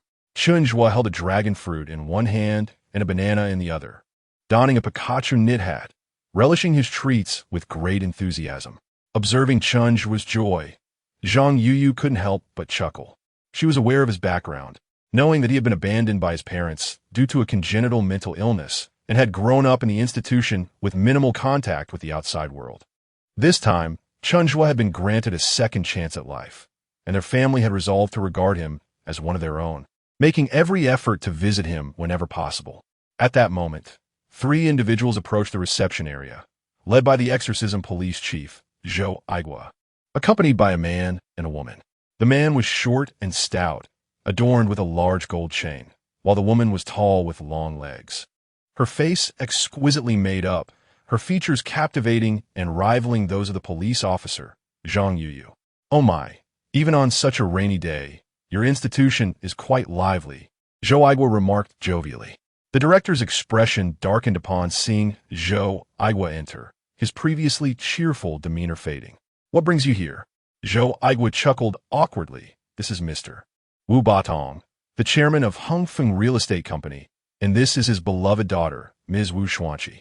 Last night, Chen Zhuo rescued Ms. Wu from the clutches of 3 fierce ghosts, and Mr. Wu has come to express his gratitude. The director's expression softened slightly. Chen Zhuo, do you remember me? I am Wu Xuanqi. You saved me last night. Wu Xuanqi approached, curiously observing Chen Zhuo, with dragon fruit remnants on his face. Chen Zhuo glanced at her briefly before turning his head away in distaste, resuming his ravenous consumption of the fruit. He had noticed the elderly lady and her father approaching earlier, but unlike the generous gifts presented to others, they arrived empty-handed, and yet they dared to visit him. The atmosphere in the reception room became tense. One must exhibit patience when dealing with a mental health patient, Wu Xuanqi said gently, bending down to greet him. Such a lack of awareness from this elderly lady, Chen Zhuo thought, continuing to turn his back on Wu Xuanqi. The director, unable to tolerate the situation any longer, interjected. Chen Zhuo, they have traveled a long way to see you. How can you be so impolite? Chen Zhuo, with his notorious temper, retorted, Am I the one being impolite? Did I invite them to visit? They came here on their own accord, bringing nothing, yet they expect to see me. Everyone fell into an awkward silence. The man is rather pragmatic. Isn't Zhou Aigua, understanding Chen Zhuo's character, quietly advised the father and daughter it would be fine to give him some money. He would be pleased with red bills. Wu Batong, with a beaming smile, said, I've been prepared for this, Mr. Chen. I cannot thank you enough for saving my daughter last night. Please fill in this check as you see fit. I shall give you the amount you deem appropriate as a token of gratitude. Wu Batong retrieved a pen and a check from his briefcase and presented them to Chen Zhuo. A shrewd man, Wu Batong recognized that in this era of malevolent spirits, wealth holds little value, for one never knows when one's life might be claimed. It is individuals like Chen Zhuo, a formidable presence, who are truly worthy of establishing deeper connections. Thus, even if Chen Zhuo were deemed mentally unstable, Wu Batong exhibited considerable humility. This little old man certainly knows the ropes. Chen Zhuo's eyes sparkled with understanding. He recognized the purpose of the check, having seen it in films where affluent individuals would nonchalantly present checks to resolve matters, filling in any amount they desired. As he accepted the check, its weight felt substantial in his hands. Checks that existed solely in the realm of movies appeared rather ordinary in reality. Chen Zhuo's finger hovered over the blank space for the amount. Units, tens, hundreds, thousands. 10,000s, 100,000s, millions, 10 millions. He then looked up at Wu Batong. Can I really write any amount? Before Wu Batong could respond, Chen Zhuo took the pen and began inscribing 999,999,999. Wu Batong's face twitched at the audacity, and he nearly buckled under the weight of shock. This man is exceedingly greedy. He is asking for nearly 10 billion, a sum that exceeds all of Wu Batong's accumulated wealth. As Chen Zhuo put down the pen, Wu Batong wiped the sweat from his brow, casting a meaningful glance at Zhou Aigua, who could only smile in exasperation, well aware of Wu Batong's financial status. 999,999,999 would be unattainable even if Wu Batong sold himself. Zhou Aigua signaled Wu Batong to remain calm, then discreetly moved to an unoccupied corner near the restroom, sending Chen Zhuo a text. The bravest warrior of the planet, the D-ing-yo. Report to the restroom. In the reception area, after completing the check, Chen Zhuo's phone emitted a notification sound. He covered his phone and opened WeChat, reading Zhou Aigua's message, which instantly made him feel somewhat taller. I need to use the restroom first. You're not to follow me. Chen Zhuo glanced back multiple times to ensure no one was trailing him before he hurried to the restroom entrance. There are too many people around. Speak quickly. Chen Zhuo addressed Zhou Aigua. Yo, I sense that the check might be a trap. Consider this. Once you fill out, where will you cash it? Tebang. You have yet to fully comprehend the folly of humanity. What if they do not acknowledge it at the bank? Where would you pursue them? What they are swindlers? After a moment of contemplation, Chen Zhuo nodded, acknowledging the validity of D-ing-Q's concerns. What would you suggest then? An empty check is inferior to tangible goods. Food. I already have plenty to eat. Actual items. Understood. Thank you for the reminder, Dong Chi. After finishing his words, Chen Zhuo darted back to the reception room. In the reception room, Wu Batong was sweating profusely. Upon seeing Chen Zhuo return, his heart leapt into his throat. Chapter 17. The mental patient and the sedan. Chen Zhuo tossed the check to Wu Xuanqi, declaring, I no longer desire the check. I wish for tangible items. Delivered directly to me. Wu Batong breathed a sigh of relief internally and quickly responded, What would you like then? Chen Zhuo scratched his head, hesitated, and opened his mouth. Uncertain, he was accustomed to others purchasing items for him. When asked about his desires, he found himself lacking knowledge of the new offerings from the world around him. Chen Zhuo glanced at the Zhang family, then at the duo of Wu and his daughter, followed by the director and Zhou Aigua. He noted that he already possessed their clothing and the mobile phones they carried. However, they all traveled in their sleek black sedans, something he did not yet own. The black box. I want the black box. Chen Zhuo blurted out. The black box? The others were bewildered. Leaning against the doorframe, Zhou Aigua's sighed. He means a four-wheeled sedan. A four-wheeled sedan? A severely mentally ill patient desires a sedan? Who would dare to give him a car? If something goes awry, who would be accountable? Wu Batong swallowed hard. I could afford it, but only if Director Zhou and the esteemed director agree. I would be willing to provide you with one. He deftly deflected the responsibility. Chen Zhuo looked expectantly at Zhou Aigua and Director Li Qing Shan. What does it have to do with me? Li Qing Shan Replia. Zhou Aigua retorted. I just assisted you, and you are shifting the burden onto me. That's rather ungracious. The director averted his gaze from Chen Zhuo, scratching his head, likely contemplating an early retirement if he consented to allow a mental patient to acquire a sedan. Zhou Aigua also sought to avoid Chen Zhuo's gaze. But Chen Zhuo's large visage loomed close, and rejecting him would signify the collapse of their hard-won friendship. Chen Zhuo retreated to the side and discreetly sent a message to Zhou Aigua. Operation 7. Our moment of collaboration has arrived. Zhou Aigua felt a surge of anxiety. What to do? Is there middle ground? Oh heavens, grant me some wisdom. Chen Zhuo tapped on his phone as keyboard again. Operation 7. You have indeed betrayed the planet. Zhou Aigua furrowed his brow, surveying the onlookers who reveled in their misfortune. Gritting his teeth and stomping his foot, he finally relented. Fine, I agree. Shock, astonishment, dismay. Zhou Aigua dared not meet the gazes of those around him and clarified. What I mean is, our police department will assign a driver for Chen Zhuo, and Mr. Wu will procure a sedan for him. Director, your cooperation is all that is required. Zhou Aigua reasoned internally. You have shifted the burden onto me. I have no choice. I cannot afford to offend Chen Zhuo because of you. Given the events of the previous night, the mental health facility would surely not be able to retain Chen Zhuo any longer. The director had no choice but to compromise with the exorcist officer, and Wu Buitong's provision of a sedan would conveniently allow for the placement of an informant in Chen Zhuo's vicinity, an arrangement that was advantageous for him. I do not consent. I could drive myself, Chen Zhuo rejected firmly. Perhaps you can drive a tractor instead. How whimsical of you to think otherwise. Who would allow you to drive? Zhou Aigua, familiar with Chen Zhuo's temperament, coaxed. Individuals of status do not drive themselves. Ask Mr. Wu if you do not believe me. Wu Batong, still processing the abrupt change in conversation, responded, yes, I always have a dedicated driver when I go out. Indeed, you hold a significant status. You cannot drive and can only ride, Zhang Aigua coaxed. Chen Zhuo turned to Zhang Yuyu and inquired, Little Qiuyo, is that so? Zhang Yuyu's lips quivered slightly, yes. It seems so. Chen Zhuo's gaze shifted to Li Qing Shan, the dean, who frowned. What could he possibly do? Could he restrain Chen Zhuo? Or could Chen Zhuo heed his words? Li Qing Shan replied with great reluctance. Having received responses from everyone, Chen Zhuo gleefully pointed at Zhang Yuyu. Then let little Qiuyo drive for me. That won't do. My daughter is still unwell and cannot be overworked.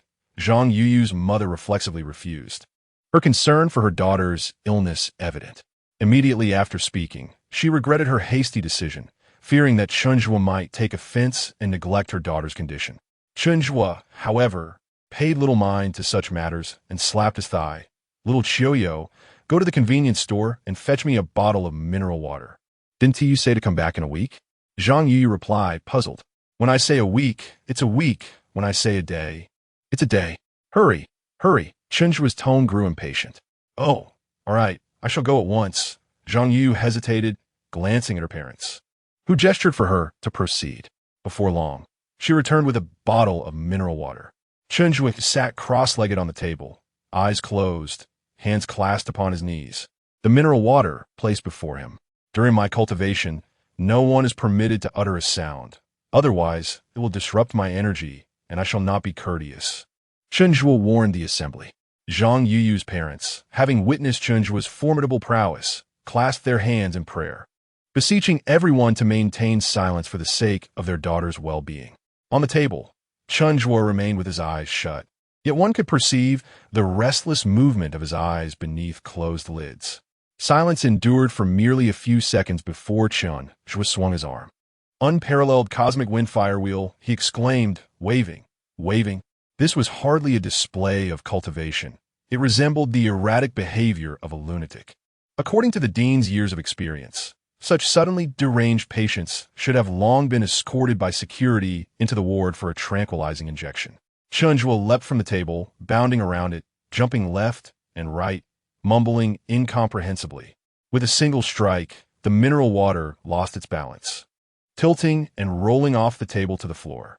Chen Zhuo glared menacingly at Zhang Yuyu, exuding an air of superiority. Stabilize it.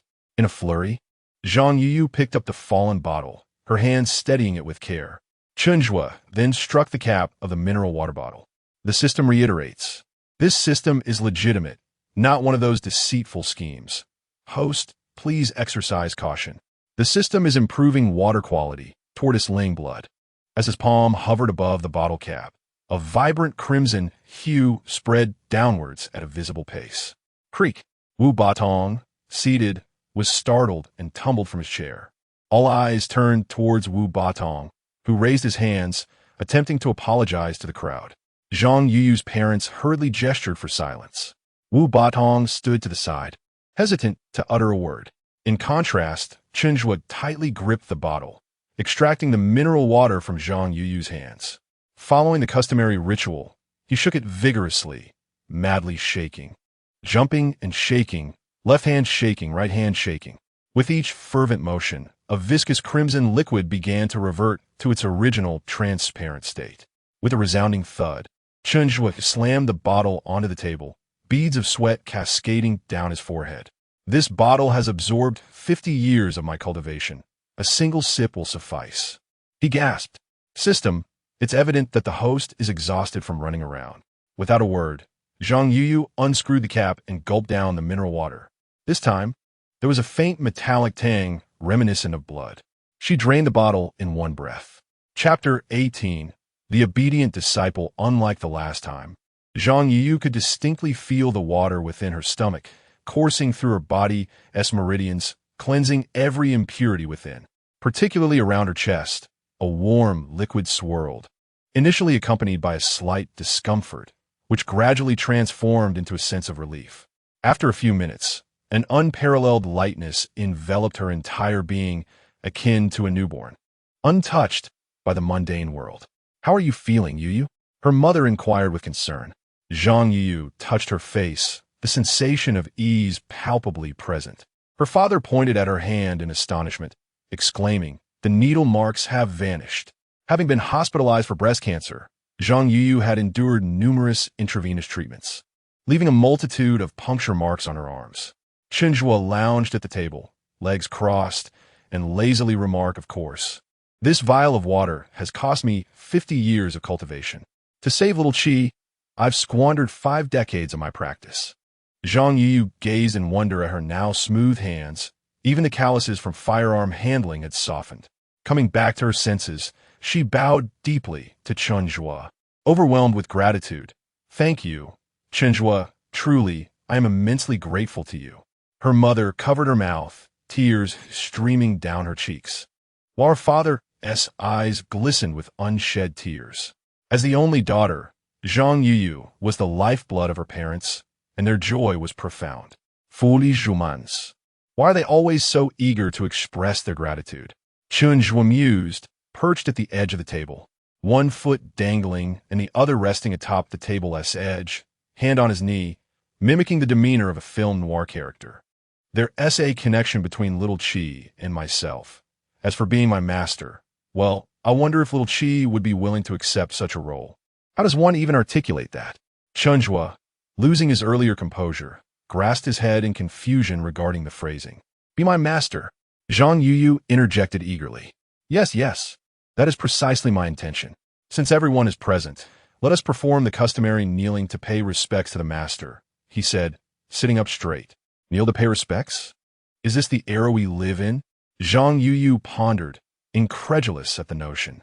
Chen Zhuo extended a hand towards the ground, excitement radiating from him. Her mother nudged her, whispering, "Are you foolish? Not only can he save your life, but he will also assist you greatly in your future endeavors." Zhang Yuyu approached the direction Chen Zhuo indicated, kneeling upon the ground, and bowed her head. "Master, I pay my respects." As Chen Zhuo had wished, he leaped down from the table, lifting his disciple with both hands. "My dear disciple, rise. He then reached into his clothing and retrieved a mysterious object. System gift, 100 Ghost Bell. When spirits approach, the bell resonates, dispelling lower-level spirits in accordance with the owner's capability level. Chen Zhuo presented the 100 Ghost Bell to Zhang Yuyu, stating, "I offer you this bell, as I have little else to bestow." A bronze bell materialized in Zhang Yuyu's hand, intricately inscribed with indecipherable characters both on its surface and within. This bell, known as the 100 Ghost Bell, would chime whenever malevolent spirits approached, serving to dispel them. Before Zhang Yuyu could fully comprehend its significance, a large hand reached out and seized the bell from her grasp. The owner of this hand, Zhou Aigua, examined the bell's intricate patterns with keen interest. The craftsmanship and material suggested considerable effort had been invested in its creation. This reminded him of Chen Zhuo's talisman, which had thwarted a formidable 5-star ghostly spirit, indicating the immense power this 100 Ghost Bell must possess. He shook it gently. It remained silent, implying it only reacted in the presence of spirits. Truly a remarkable treasure. Chen Zhuo swiftly reclaimed the 100 ghost bell, saying, "This is meant for you, little Chi-Chi." He returned the bell to Zhang Yuyu. Zhou Aigua's gaze reflected envy, jealousy, and a desire to possess such an artifact. Master, Chen Zhuo, do you still accept disciples? Chen Zhuo cast a disdainful glance at Zhou Aigua. Though he spoke not a word, his eyes conveyed a clear message. Do you believe you are worthy? Disheartened, Zhou Aigua retreated to a corner, silent. Wu Batong, having completely reevaluated his values, marveled at the fact that this eccentric not only had the ability to exorcise spirits, but also to heal ailments. Associating with such a remarkable individual could render any challenge surmountable. Master Chen, would you care to visit a 4S dealership and select a car of your liking? The black box you mentioned has been delivered. I wonder if it meets your satisfaction. At that moment, Wu Batong bore none of the air of a business mogul. His sole focus was on ingratiating himself with Chen Zhuo. Shall we go now? Chen Zhuo, invigorated by the mention of the black box, eagerly responded. Let us go now, Wu Batong affirmed, turning to the dean for approval. Wu Batong, a renowned real estate magnate with connections in both the legitimate and underworld, was not a person one could easily offend. Coupled with the attention-seeking exorcist police chief Zhou Aigua, it seemed inevitable that Chen Zhuo would soon share a hospital room with them. Insanity abounds, Li Qingshan remarked with a forced smile. The group noisily departed from Qing Shan Psychiatric Hospital. Just as they sent off the departing individuals, another car approached the hospital along the narrow road. What an unusual day it was, with visitors arriving in waves. Good sir, is this Qing Shan Psychiatric Hospital? A head poked out from the driver's seat. Good sir, am I that old? Li Qingshan, hands clasped behind his back, glanced back at the prominently displayed sign of the hospital. Was it not obvious enough? Yes, indeed, he replied. That is good to hear. Please, exit the vehicle. The driver instructed the passengers within. 5 individuals, comprising men, women, and children, emerged from the car, retrieving numerous items from the trunk. Are you family members? The dean inquired, puzzled. Good sir, we are here to seek Master Chen Zhuo, one of them replied. My brother is an officer with the exorcist police, and he spoke highly of Master Chen's talismans. We've come to request a few for our family. Once again, they were searching for Chen Zhuo. Chen Zhuo, that wretched scoundrel, has indeed become quite the desirable figure. How unfortunate that just as he departs, you all arrive. Oh dear, will he return? Surely at 1 TB until tomorrow at the earliest.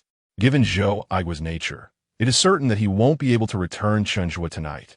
And it is even more improbable that Chen Zhuo could endure the confines of the psychiatric hospital after dark. Good sir, when he does come back, please do convey my regards to him. Indeed, this entire group, without so much as a farewell, simply turned the vehicle around. Li Qingshan stood at the hospital entrance, muttering to himself, calling me good sir while hoping I would relay a message for him. What a delusion. For reasons unbeknownst to him, he felt an inexplicable anger bubbling within. And with a fuming demeanor, Li Qingshan strode into the hospital. Chapter 19. The adorable little one Wu Batong purchased a token of gratitude for Chen Zhuo, while Zhang's parents refrained from accompanying them, parting ways at a fork in the road. Zhang Yuyu was ushered into Wu Batong's luxurious Mercedes-Benz G-Class by Chen Zhuo, who occupied the central seat in the back, flanked by his newly acknowledged disciple, Zhang Yu, on the left, and the young lady of the Wu family, Wu Xuanqi, whom he had rescued the previous night on the right. The 2 lovely young women occasionally exchanged glances, and the air seemed to crackle with an electric tension.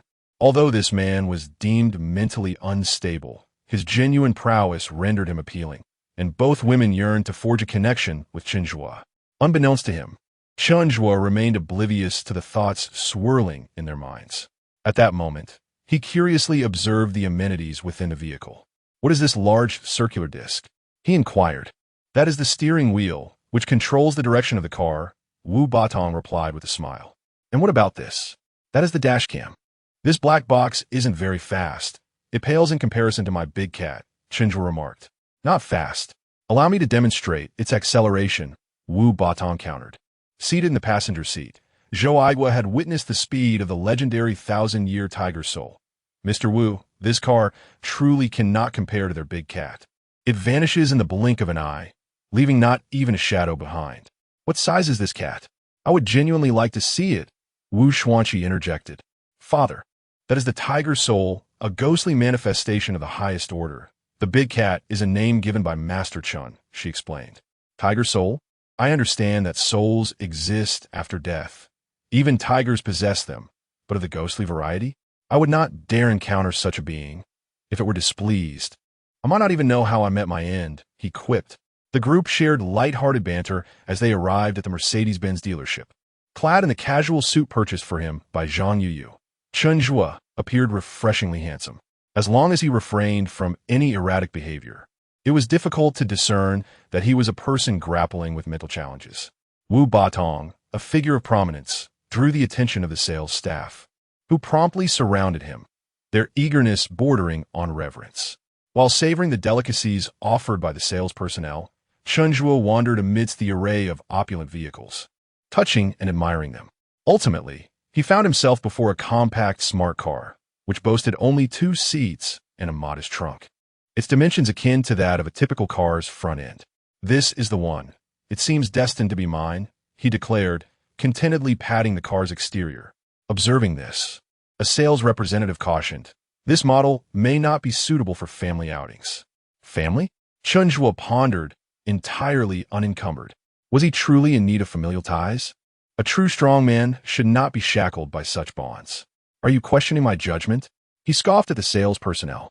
Wu Badong quickly interjected, yes, this is the one. If Master Chen has taken a liking to it, we shall purchase it. Zhou Aigua silently exhaled with relief. Chen Zhuo was not one who cherished vehicles. Had he chosen a luxury car, the maintenance costs would have been beyond the means of their police department. Opting for a smart model meant that as long as it remained somewhat functional, it would require minimal repairs, which was crucial for their modest demon-hunting vehicle to keep pace. Indeed, we must acquire the car chosen by Master Chen, Zhou Aigua rallied. The prospective car buyers reached an agreement, and the sales representatives no longer introduced other models. This particular vehicle was not available as a new model in the city, necessitating a transfer from another location. I want it, declared Chen Zhuo, firmly taking his seat within the car and refusing to exit. Wu Badong produced his card, handing it to the salesperson. Swipe the card for this one. We'll drive it away immediately. The transaction unfolded with the ease of purchasing cabbage, completed in less than 10 minutes. Zhou Aigua assisted in procuring a temporary license plate. Thus, Zhang Yuyu, as the designated driver, embarked on the journey with Chen Zhuo's new black box. Wu Batong, accompanied by Zhou Aigua and the reluctantly present Wu Xuanqi, led the way in a Mercedes-Benz G-Class. The sun hung low in the west, illuminating the road with streetlights. The encroaching darkness heralded the arrival of danger. The once bustling streets were now populated by only a few vehicles hastily making their way home, reluctant to linger in the night. Wu Badong's car forged ahead, with Chen Zhuo's compact vehicle trailing behind, a charming contrast in size. Seated in the passenger seat, Chen Zhuo munched on snacks acquired from the dealership, his gaze fixated on Wu Badong's car, growing increasingly irate. How absurd! How dare those foolish humans venture ahead of me? He exclaimed. Little ball, overtake them. He instructed Zhang Yuyu, who was at the wheel. Master, our car isn't that fast, Zhang Yuyu replied. It can be. Just accelerate and leave the rest to me. With that, Zhang Yuyu pressed down on the accelerator. System boost. Speed increased by 100%. Whoosh! The smart car shot forward like a firecracker, effortlessly evading Wu Badong's vehicle and leaving it far behind. That's the spirit. The strong should always lead, Chen Zhuo remarked contentedly, clutching his snack. Zhang Yuyu appeared bewildered, pondering the car's unusually rapid speed. Behind them, Wu Batong and Zhou Aigua remained oblivious to Chen Zhuo's sudden advance, engrossed in urgent conversation. Director Wu, you have a good relationship with Master Chen. Could you speak favorably on my behalf? 4 individuals inexplicably died in my community, and we still haven't determined the cause. If we don't resume work soon, the losses will be insurmountable. I'll inquire. It shouldn't be an issue, but I cannot guarantee he will resolve your predicament. By the way, are you certain you haven't offended anyone? Our police department's specialized detection equipment has been on site for a week without detecting any anomalous energy fluctuations. I have my suspicions of foul play. I've investigated every worker on site, and they're all laborers. There's no indication of orchestrators behind scenes. Besides, who will be foolish enough to risk their life for such matters? Wu Batong lamented. Half a year prior, Wu Batong had purchased a plot of land in the community, intending to develop a residential complex. On the very first day of construction, an accident occurred. A worker injured his foot, an ominous sign. However, with such a significant investment already made, halting the project was not an option. He distributed bonuses to every worker, hoping to put the incident behind them. Who would have imagined that on the fifth day of construction, a worker, while engaged in his duties, was tragically impaled by rebar, succumbing to his injuries before the ambulance could arrive?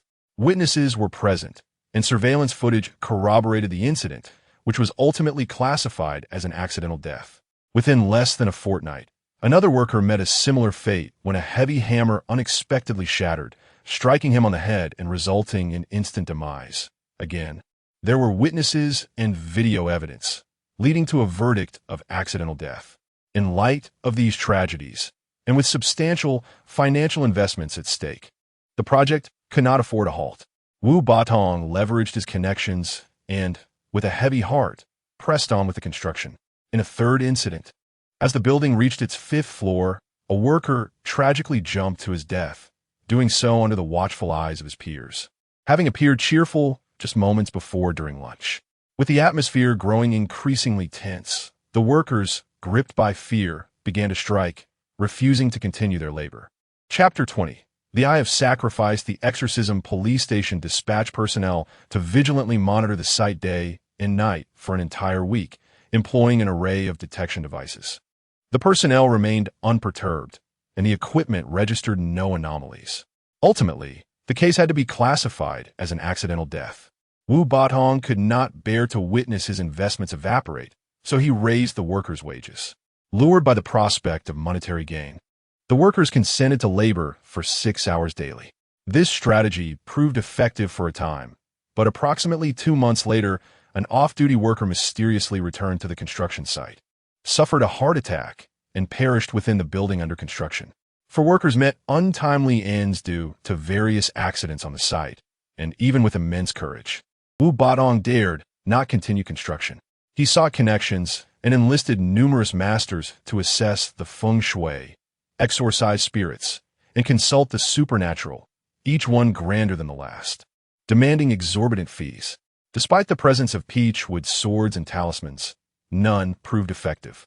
This predicament weighed heavily upon him, compounded by troubles involving his youngest daughter, who had fallen prey to malevolent forces at a ghostly gambling table. Everyone is aware of what transpired afterward. By the time he located the perpetrator, the individual had already succumbed. Fortunately, Chen Zhuo rescued his daughter, Wu Xuanqi, and with Zhou Aigua's strong recommendation, he witnessed the miraculous transformation of mineral water into a wondrous elixir, which solidified his belief that Chen Zhuo was indeed his savior. He would not hesitate to offer anything, even a vehicle, should Chen Zhuo resolve his current dilemmas. Seated in the back, Wu Xuanqi turned to glance at the rear of the car, and then at the distant front. Dad, Master Chen seems to be ahead of us. Impossible. With that little car of his, he's running at full throttle. Zhou Aigua glanced at the rearview mirror, his words faltering as if choked by a feather. Where's Chen Zhuo? Wu Xuanqi extended her delicate hand through the gap in the front seat, pointing ahead. He's almost out of sight. Following her gesture, Zhou Aigua looked and saw Chen Zhuo's small vehicle gradually pulling further away. He pulled out his phone to call Zhang Yuyu. What are you doing? Launching a rocket. Do you wish to ascend to the heavens? Zhang Yuyu's voice came through the line. I don't know what's happening. This car seems to be going faster than usual. Chen Zhuo's voice echoed on the other end, tauntingly calling out, Come chase me. You can't catch up, can you? Ah. Zhou Aigua chuckled in exasperation. Head to the Jinjiang Hotel. Mr. Wu is hosting a banquet there. Understood. Zhang Yuyu replied succinctly before ending the call. Chen Zhuo and Zhang Yuyu arrived first at the Jinjiang Hotel, announced Wu Batong's name, and were ushered into a private room by the staff. After a while, When Wu Batong and the others finally arrived, everyone settled in. Wu Xuanqi and Zhang Yu took special care of Chen Zhuo, peeling shrimp and crabs for him. Meanwhile, Wu Batong and Zhou Aigua exchanged glances, their thoughts transparent to Chen Zhuo's keen perception. "Do you have something you wish to request of me?" Chen Zhuo inquired, nibbling on a crab leg. Zhou Aigua chuckled awkwardly. "Mr. Wu has developed a real estate project, but since construction commenced, workers have continually met with fatal accidents under mysterious circumstances. Our exorcism police have investigated, but found no signs of malevolent energy. So we seek your assistance to examine the situation." "Indeed, Master Chen, I seek your assistance in this matter, and rest assured, Mr. Wu will express his profound gratitude afterward." Zhou Aigua leaned closer to Chen Zhuo and whispered, "Do not forget, your precious black box was a gift from him. One mustn't bite the hand that feeds." Chen Zhuo, understanding this sentiment, responded affirmatively, "Very well, I shall accompany you." Wu Batong raised his glass in delight, exclaiming, "Master Chen, I toast to you. Thank you immensely." After dinner, 2 vehicles, one large and one small, arrived at Wu Batong's construction site, where the exorcist police officers, notified in advance by Zhou Aigua, had been waiting for some time. As night fell, Wu Batong became as timid as a mouse, his eyes darting about, scanning for potential dangers. Standing before the imposing gates of the construction site, he feigned calmness for a considerable while, but was unable to unlock the door. A sea of eyes awaited the unlocking, and given Wu Batong's stature, none dared to voice their impatience. Chen Zhuo found it perplexing that a mere lock could delay them so. Pinching his nostrils and lowering his head, he stepped forward. Upon a closer look, he realized that Wu Batong's key bore no relation to the lock before them. "Stop jamming it in. You'll be at it until dawn. And that key is not meant for this lock." "Step aside," Chen Zhuo said, pushing Wu Batong aside with little regard, firmly grasping the lock mechanism. "The system is unlocking." With a swift motion, Chen Zhuo yanked the lock free and tossed it aside. Unlocking the door proved to be a trivial task. Wu Batong wiped the imaginary sweat from his brow. Who would dare venture out at such an hour, if not for the absence of others? Chen Zhuo placed both hands on the large iron gates and pushed them open with force. The construction site lay shrouded in darkness, the incomplete structures looming like famished beasts, eagerly anticipating their prey. On the surface, everything appeared normal. Chen Zhuo strode confidently into the site, squinting as he surveyed the surroundings. System-activated hosts, celestial vision. A black line materialized beneath Chen Zhuo's feet, arching outward and revealing an enigmatic script within its confines. What lay before his eyes was merely the tip of the iceberg. Desiring a clearer view, he sought a vantage point. "Big cat," Chen Zhuo called out. The 1,000-year-old tiger soul appeared before him, lazily yawning. Zhou Aigua instinctively glanced at the aura detection device held by the officer, which showed no signs of negative energy emanating from the tiger's soul. Indeed, this place was decidedly unusual. Chen Zhuo pointed towards the tallest structure on the site, commanding, "To that building." In a single leap, he ascended onto the back of the tiger's soul. With a resounding roar, the tiger's soul propelled itself, utilizing the surrounding structures as leverage, swiftly reaching the pinnacle. The onlookers were left in bewilderment, for while the tiger's soul soared, they were limited to their own 2 feet. "Remember those beside you, and stay close," Zhou Aigua instructed, leading the way, with Zhang Yu following closely as they ventured towards Chen Zhuo's direction. Upon reaching the rooftop, Chen Zhuo gazed downwards. "Before my eyes unfolds a magnificent circular pattern, encircling the entire construction site. Within this grand circumference lie 3 smaller circles, all converging upon a singular focal point. 4 circles in total. The surface is densely populated with floating inscriptions, each rotating in disparate directions. The Eye of Sacrifice, offering malevolent spirits as deities, subduing the divine under the heart of the formation, nourishing them with the flesh and blood of the living, thus enhancing their prowess. The formation ignites, and the sacrificial rite commences." Chen Zhuo gazes intently at the chaotic array of runes. The Eye of Sacrifice. What an absurd phenomenon. Suddenly, his phone vibrates in his pocket. He retrieves it to find a call from Zhou Aigua. "Ding yo, where are you?" "Ding, Q requests assistance. Ding Y-O, upon receiving the call for help, rushes to provide aid, exclaiming, "Oh, oh, oh." Chapter 21. Chen Zhuo leapt from the building. Chen Zhuo, riding the spirit of the tiger, leaped from the heights of the building, piercing through the darkness to locate Zhou Aigua and the others on the third floor. The group huddled in a corner, trembling, their protective talismans facing the desolate ground nearby. As Chen Zhuo stepped forward, he felt his body meld into an ethereal barrier, his eyes catching glimpses of the faint, swirling malevolence surrounding them. At that moment, he beheld the source of their terror. In the vacant space of the floor, a worker donned in a safety helmet swung a colossal hammer with fervor. Despite the hammer's weight, the ground remained unscathed. This worker, who had met a tragic fate in an accident when his hammer shattered, was surely the one before them. With a bizarre grin, the worker raised the hammer high.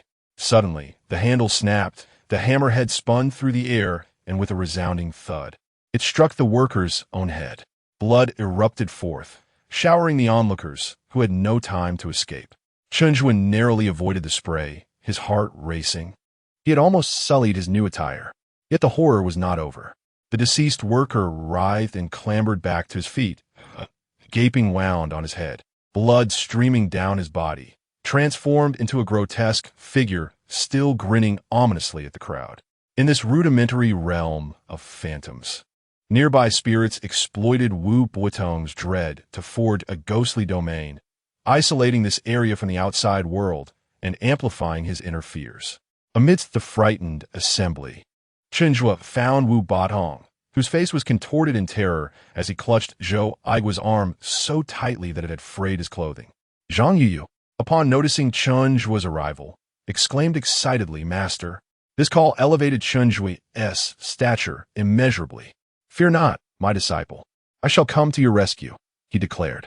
Approaching the worker from behind, Chen Zhuo unleashed a palm strike, and in an instant, the hammer-wielding figure dissipated into thin air.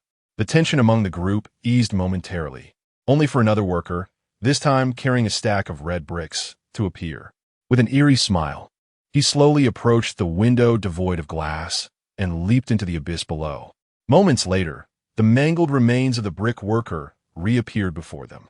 Wu Buotong's face twisted in horror, his features contorted as if he wished to leap into Zhou Aigua's arms. Casting a glance at his disciple, Chen Zhuo resolutely struck the brick worker, reducing him to dust. Wu Buotong's mind was consumed with dread, conjuring images of the worker who had succumbed to sudden cardiac arrest, lying on the ground, convulsing, blood pouring from his orifices. The crowd was not merely frightened, they were perplexed. What was the meaning of this relentless demise? Ignoring the fallen worker, Chen Zhuo beckoned Wu Buotong closer with a finger. Yet, instead of advancing, Wu Buotong recoiled in fear. Chen Zhuo swiftly seized him from the crowd. Resolute and unyielding, a resounding slap struck Wu Buotong's face, causing all surrounding illusions to vanish. Wu Buotong, bewildered, covered his face in confusion. The onlookers seemed to grasp something profound in that moment. At this juncture, a pinpoint appeared on Chen Zhuo's mental map, indicating a small red dot not far from them. He abruptly turned his head to gaze in the direction of the dot, where a long-haired female ghost stood beside a concrete pillar. Upon meeting Chen Zhuo's gaze, the ghost swiftly vanished into the distance. "Little ghost head, intercept her," Chen Zhuo commanded. The little ghost head materialized, blocking the fleeing female specter. Cloaked in a black dress, she emanated an aura of darkness, effectively preventing the long-haired ghost from escaping. Under relentless pressure, the ghost found herself cornered before Chen Zhuo. Wraith, level 2 malevolent spirit, died in a car accident, seeking a substitute for reincarnation, trapped within the sacrificial eye. The female ghost, her long hair obscuring her face and her bare feet stained with remnants of blood, realized she had no escape. Channeling her shadowy energy, she began to levitate slowly off the ground. Chen Zhuo swiftly slapped the ghost's head, forcing her back down mere centimeters from the earth. Do ghosts not care for their dignity? The ghost extended her pale hand, tightly grasping Chen Zhuo's neck in an attempt to lift him. Straining with all her might, she failed to raise him. Gritting her teeth, she exerted more force, but still could not lift him. Chen Zhuo, seizing the opportunity, tickled her underarm, eliciting a high-pitched giggle as she recoiled her hand. The harm is minor, yet the insult is profound. I am a ghost. How can I possibly laugh? What a disgrace. Chen Zhuo brushed aside the hair from her face. There was no blood, no terror. Her pale visage was striking, with dark pupils that hinted at a beauty she must have possessed in life. The only discordant note was her slightly crossed eyes, which gave her an endearing, albeit foolish, appearance. Chen Zhuo leaned closer, their noses nearly touching. The ghost swallowed hard, rearranging her hair. What are you staring at? I warn you, leave now, or you shall all perish. She uttered the harshest threats in the most adorable tone. Observing her demeanor, Zhou Aigua felt no threat emanating from the ghost. He held an aura detector close to her, but registered no readings. She hardly resembled a malevolent spirit. There was no hint of ghostly menace. In contrast, the little ghost head, when serious, had eyes that glowed a fierce red, instilling fear in those who beheld her. Wu Batong, emboldened by an unknown courage, reached out and poked the ghost, only to retract his finger in fright afterward. Warning: the sacrificial eye is causing fluctuations in the trapped spirits. The host must evacuate promptly. Quickly flee. The ghost suddenly went into a frenzy. As a spirit bound within the formation, she sensed the disturbance. Chen Zhuo rushed to the window, his pupils reflecting the outline of the sacrificial eye, the center of the formation subtly shifting. The ghost appeared beside him, gripping his arm urgently. Do not let it awaken. You must leave. Her voice was nearly a plea. Who is to awaken? Zhou Aigua, perplexed, gazed in the direction of Chen Zhuo, which appeared quite ordinary to his naked eye. The one beneath, the real adversary, Chen Zhuo remarked with a hint of excitement. Suppression? Zhou Aigua's expression was one of utter bewilderment. A gentle breeze, now cooler, swept through the corridor, emitting a mournful sound. The female specter cast her gaze upon the confused crowd. You must choose one person to sacrifice to it, otherwise we shall all perish. The assembly exchanged puzzled looks, turning to director Zhou Aigua for guidance. Yet, Zhou Aigua was utterly at a loss. A madman, a ghost.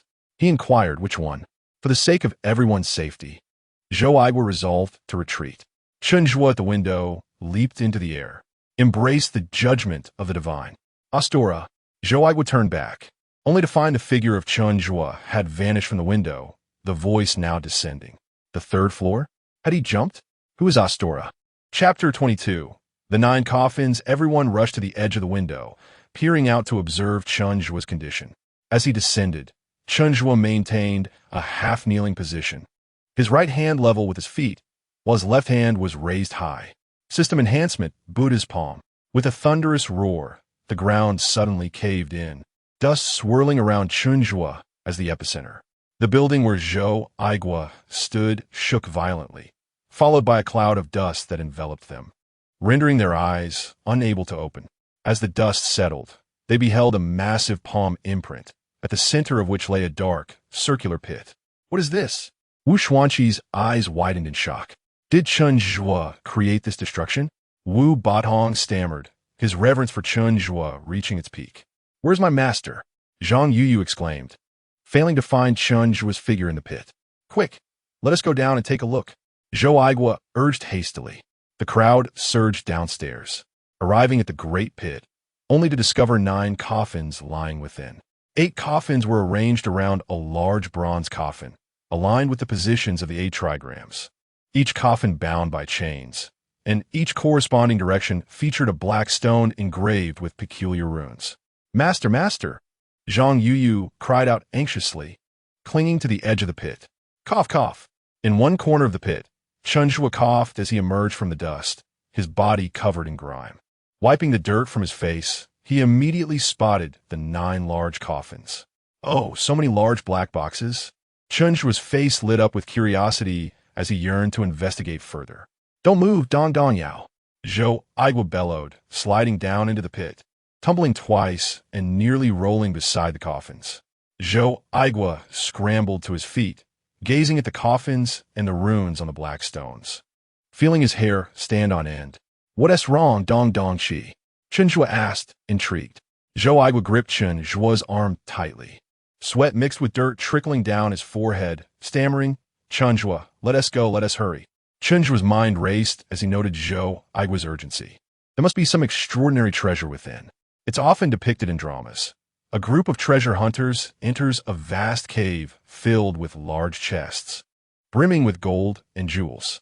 These chests were even larger than those in the shows, suggesting an abundance of treasures. Ah, Zhongzhongqi, you must be hoping to hoard these treasures for yourself. On what grounds? The treasures are rightfully his, as he discovered them. I refuse to leave. Why should I? The treasures I seek are mine. Chen Zhuo shrugged off Zhou Aigua's grip and leaned against the coffin. Zhou Aigua trembled as he spoke. Oh no, this is not treasure. It's the eye of sacrifice of the heavenly demon sect. I know, and it belongs to me as well.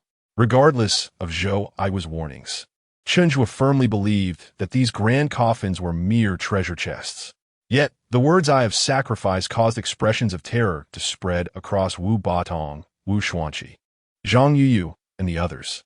3 years ago, the resurgence of malevolent spirits began, with legendary apparitions appearing across the globe. Fortunately, there still existed formidable individuals among humanity, leading various nations to establish exorcism bureaus and soul-conserving offices to suppress the eerie entities emerging worldwide. Although the revival of these spirits significantly impacted the world, daylight dispelled their presence, allowing human life to return to a semblance of normalcy. However, this resurgence also brought forth unforeseen calamities, the most notorious being the celestial demon sect.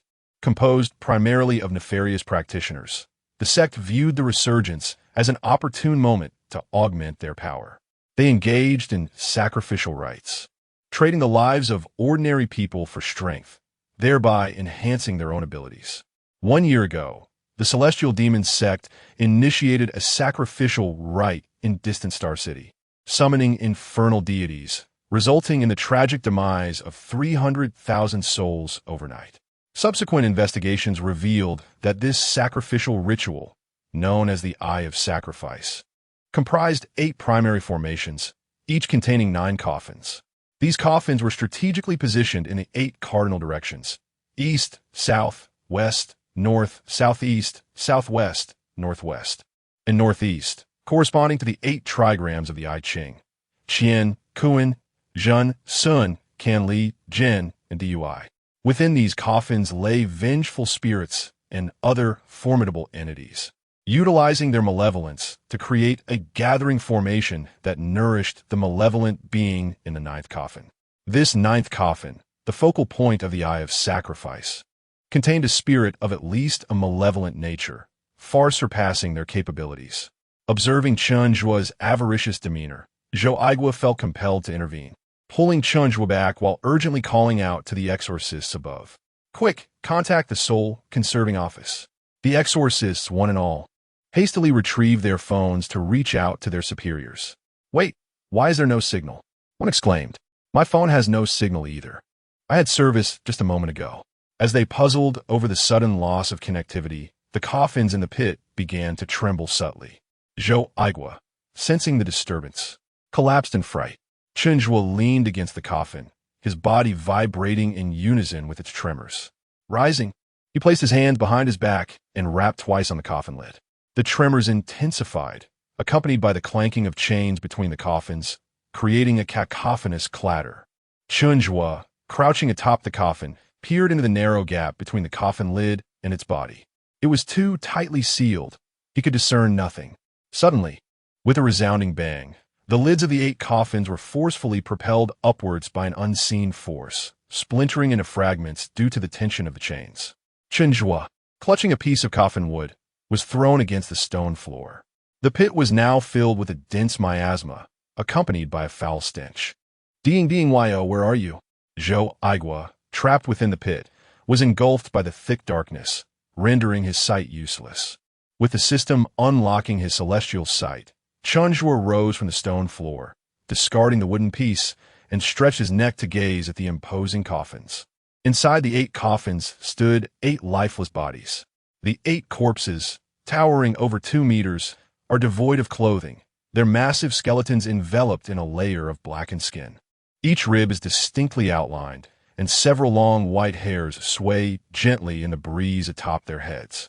The dry corpses, classified as third-tier malevolent spirits in the latter stages, have undergone a process of refinement post-mortem, interred in the land of great to nurture their remains. It is said that this land can preserve the corpses for a millennium, awaiting the perfect reunion of soul and body, allowing the spirit to return to its earthly vessel. Perched at the edge of the coffin, Zhou Aigua's eyes, shrouded by malevolent energy, have lost their function. He extends his hand into the pit, feeling along the coffin's walls. In his recollection, Chen Zhuo had once lain atop the coffin. After a series of groping motions, he reaches the coffin's opening and, with a sweep of his arm, makes contact with one of the dry corpse's legs. "Is that you, the hollow demon?" Zhou Aigua grasps the corpse's leg, attempting to squeeze it. Rigor mortis has set in. It is unyielding. What is this? Overwhelmed by fear, Zhou Aigua stumbles back, his left foot catching on his right, and he falls in a clumsy squat. Chapter 23. The corpse general, the nearest corpse to Zhou Aigua, lifted its leg and kicked aside one of the coffin lids. It approached Zhou Aigua with a slow gait, one hand gripping Zhou Aigua's neck, lifting him as effortlessly as one would a small chicken. Its foul mouth opened wide, drawing in Zhou Aigua's essence. Zhou Aigua's feet flailed in the air, the corpse's suction causing his head to throb painfully, his soul and body torn asunder, his spirit in turmoil. His head, hands, and feet struggled, while his 3 souls and 7 spirits sluggishly followed, akin to a futile tug of war, aware of the inevitable defeat, yet compelled to resist.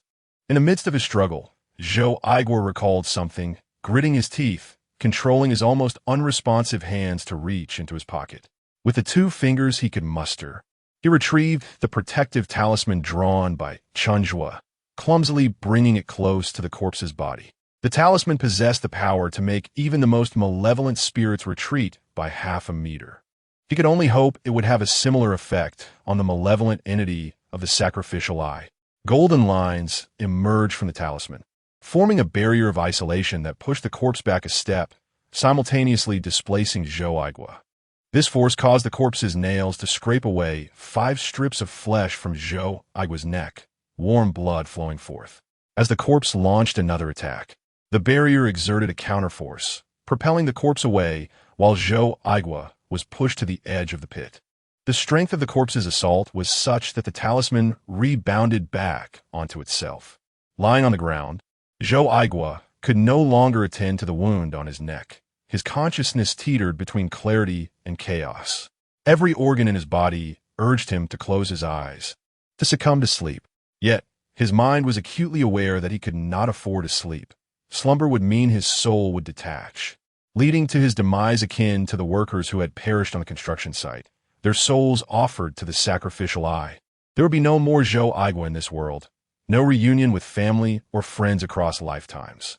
Zhou Aigua's plight horrified Chen Zhuo, who was within the coffin formation, causing him to grimace and knit his brow, his face contorted as if the ghastly injuries were inflicted upon himself. Chen Zhuo approached the corpse in the coffin, his gaze shifting. Although it was unclear whether he was seeing eyeballs or mere blackened sludge, he sensed the movement at once. Locking eyes with the corpse, he scoffed. "What are you staring at?" Raising his fist, he invoked system enhancement, demon-slaying palm. Cough, demon-slaying fist. He swung at the corpse's face. The sound of crunching bones echoed as his fist penetrated the corpse's skull. The corpse hung limply from Chen Zhuo's arm, resembling dried meat. Disgusted, he withdrew his hand, brushing off the corpse's remains. The corpse swayed slightly before crashing to the ground. Having dispatched one corpse, Chen Zhuo felt a surge of vengeance. The neck bones of all the corpses crackled ominously as they simultaneously advanced toward him. The pit filled with a chilling aura, and those observing from above could see clearly. The exorcist officers, witnessing the corpses converge upon Chen Zhuo, descended into the pit, with the bravest 5 exorcists lifting the injured Zhou Aigua out. Despite their evident inferiority, they still insisted on recklessly throwing themselves into battle. The remaining 7 corpses, although reduced to mere skin and bones, towered over Chen Zhuo by a head. Chen Zhuo felt a distinct lack of intimidation. He ascended to the largest bronze coffin at the center, elevating himself above the group of corpses by half a body length. Standing atop the bronze coffin, Chen Zhuo placed his hands on his hips, shaking his feet in defiance. His fingers grazed each lifeless figure, taunting them with disdain. You cannot defeat me, yet you still dare to resort to underhanded tactics? A group of pitiful wretches. Come on, dare to touch even a finger of mine. He extended his middle finger, strutting from one end of the coffin to the other, thoroughly deriding the 7 corpses. The 7 corpses surrounded the main coffin, hesitating to advance. Not out of fear of Chen Zhuo himself, but rather from the dread of the true master within the coffin. In Chen Zhuo's eyes, their hesitation was a sign of their fear of him. He stomped his feet on the coffin lid, reprimanding the 7 corpses. You overconfident little wretches, eventually, you will pay for your audacity. The living aura emanating from Chen Zhuo awakened the true master within the bronze coffin.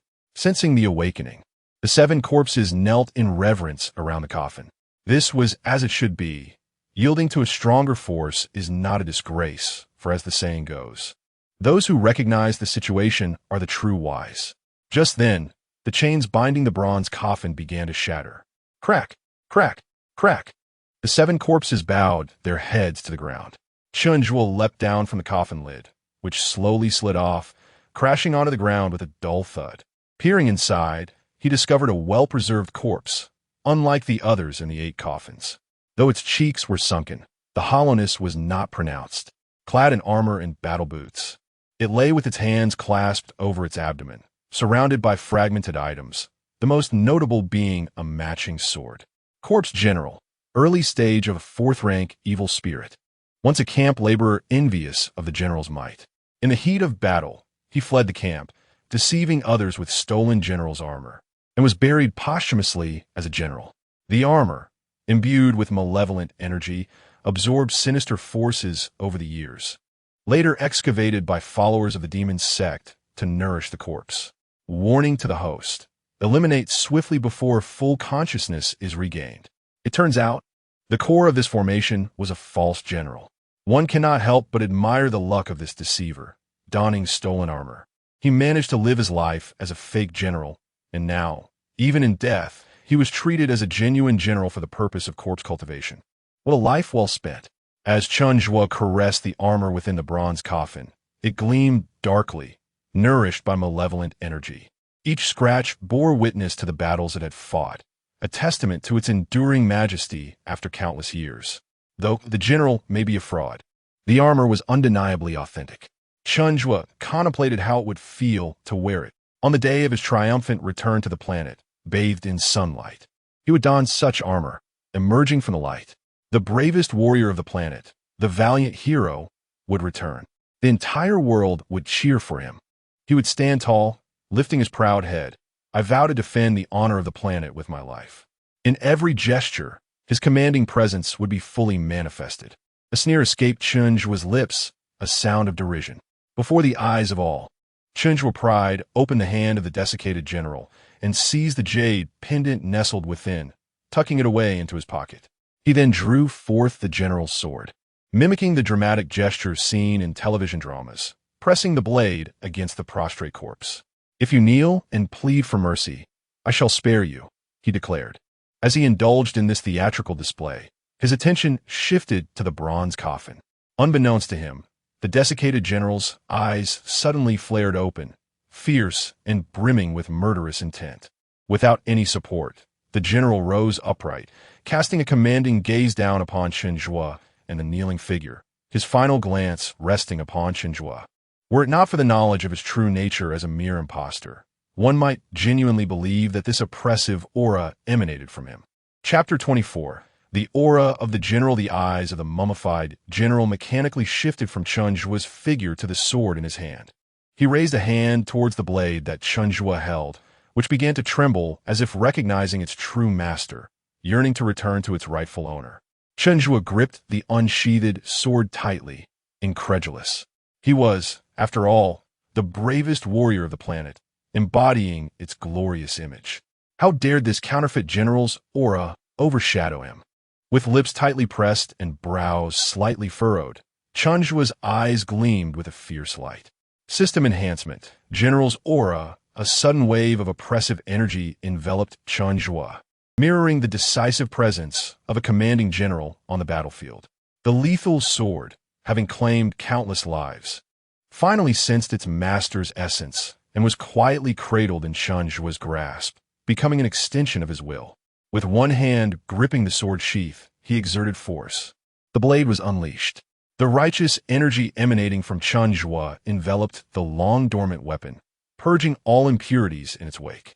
Under the moonlight, the blade gleamed with a silvery sheen, a testament to the spirits sacrificed beneath its edge. Neither the demon-hunting police nor the mummified corpses dared utter a sound. Chen Zhuo pointed his sword at the mummified general. "Bold coward, how dare you steal a general's possessions? Prepare to meet your demise." Without granting the mummified general a moment to plead for mercy, he swung the sword across the general's neck. The blade passed through, yet the head remained intact for a fleeting moment. With a swift glance, Chen Zhuo watched as the mummified general's head tumbled down, the body collapsing in defeat. Without uttering a word, Chen Zhuo raised his sword again, unleashing a radiant arc towards the 8 mummified corpses. The blade returned to its sheath, severing the 8 bodies at the waist. A true general, a king of the battlefield, with his sword could transform an ordinary foot soldier into a malevolent spirit. One can only imagine the grandeur embodied by the general himself. Whether they be vengeful spirits or malevolent souls, they were but lonely remnants beneath the blade. The general's attire seemed to sense a familiar essence, disassembling itself to find its true master. Clad in armor and wielding the sword, Chen Zhuo's silhouette became imposing. His consciousness was involuntarily drawn into the identity of the general. Emerging from the pit, he stood before the crowd, his gaze sweeping over them. An icy chill filled the air, causing knees to weaken, and none dared meet Chen Zhuo's eyes. The demon-hunting police lowered their heads, swallowing hard, exchanging glances filled with trepidation. The weight of his presence was overwhelming. Thud! One demon-hunting officer, unable to withstand the pressure, knelt obediently, hands placed upon his forehead, humbly bowing to the ground. With this initial act of submission, the rest soon followed suit, succumbing to the formidable aura and kneeling before Chen Zhuo. Even the illustrious business magnate, Wu Batong, gritted his teeth and ultimately knelt in reverence. "Take the grand coffin from the pit and return home." As Chen Zhuo approached, the crowd parted respectfully, kneeling to grant him passage. He strode towards the exit of the construction site, while the onlookers dutifully turned to bow, bidding farewell to Chen Zhuo. Once Chen Zhuo's figure faded from view, the crowd timidly lifted their heads, finally daring to rise. What on earth was happening? My legs felt weak, and my mind incessantly urged me to kneel. When Chen Zhuo emerged from the pit, a fleeting glance made me nearly believe I had made a grave mistake. I could no longer regard him as a lunatic. He appeared utterly unperturbed, not even flinching in the face of the supernatural. He had previously mentioned that the entities within were his true adversaries. This implied that the earlier minor spirits were mere trifles. The genuine foe, as you witnessed, was vanquished with a single stroke, a sight most terrifying. In stark contrast to the unconscious Zhou Aigua sprawled on the ground. It was evident that Zhou Aigua had merely gone down to meet his demise, proving utterly useless and only causing chaos. "There's a signal. There's a signal," someone exclaimed with excitement. "Should we notify the Soul Requiem Department? Our director is in a state of unconsciousness." "The Eye of Sacrifice, my friend. How many lives do you possess? How dare we not inform the Soul Requiem Department?" The demon-hunting officers relayed the message to the Soul Requiem Department as Zhou Aigua was carried away from the construction site. After a night of turmoil, Wu Batong was thoroughly shaken, his complexion pale as he exited the site, leaning on Wu Xuanqi for support. Upon leaving the construction site, Chen Zhuo felt the weight of his system-enhanced military presence dissipate, and suddenly burdened by several dozen pounds, he stumbled and fell. Fortunately, no one witnessed his embarrassing moment. He shed his armor and retreated to the vehicle to tend to his bruised knee. To ensure Zhou Aigua's safety, the demon-hunting officers decided to have Chen Zhuo accompany them, for he possessed not only the ability to exorcise spirits, but also to heal. Chen Zhuo's vehicle led the way, while Wu Xuanqi drove her father's car, transporting the injured to the hospital. Inside the hospital, the severely comatose Zhou Aigua was wheeled into the emergency room, guarded by two demon-hunting officers. Chen Zhuo and Zhang Yuyu sat on chairs, with Chen Zhuo clutching his abdomen, fidgeting uncomfortably. "Master, what troubles you? Are you feeling unwell as well?" Zhang Yuyu inquired anxiously. The nature of the entities in the pit unknown, and the potential for negative energy infiltrating his body was no trivial matter. "I need to relieve myself," Chen Zhuo admitted. After a night of upheaval, everything he had consumed had long since turned to waste. Zhang Yuyu, speechless, led Chen Zhuo to the restroom. Chen Zhuo's digestion was remarkably swift. He finished his business in mere seconds. After cleaning himself, he overheard a man in the restroom making a phone call. "The doctor said it's a fracture. Nothing to do with the ghosts. Rest assured, she doesn't have any special cravings. Braised pig trotters. The doctor said it's fine to eat." Hiding in the restroom stall, Chen Zhuo pursed his lips. The conversation continued. "Pork rib soup is also acceptable. A bit of broth will help her recover." Chen Zhuo swallowed hard. He too desired to eat. Was it true that illness brought such culinary delights? Yet, what if feigning illness led to an injection?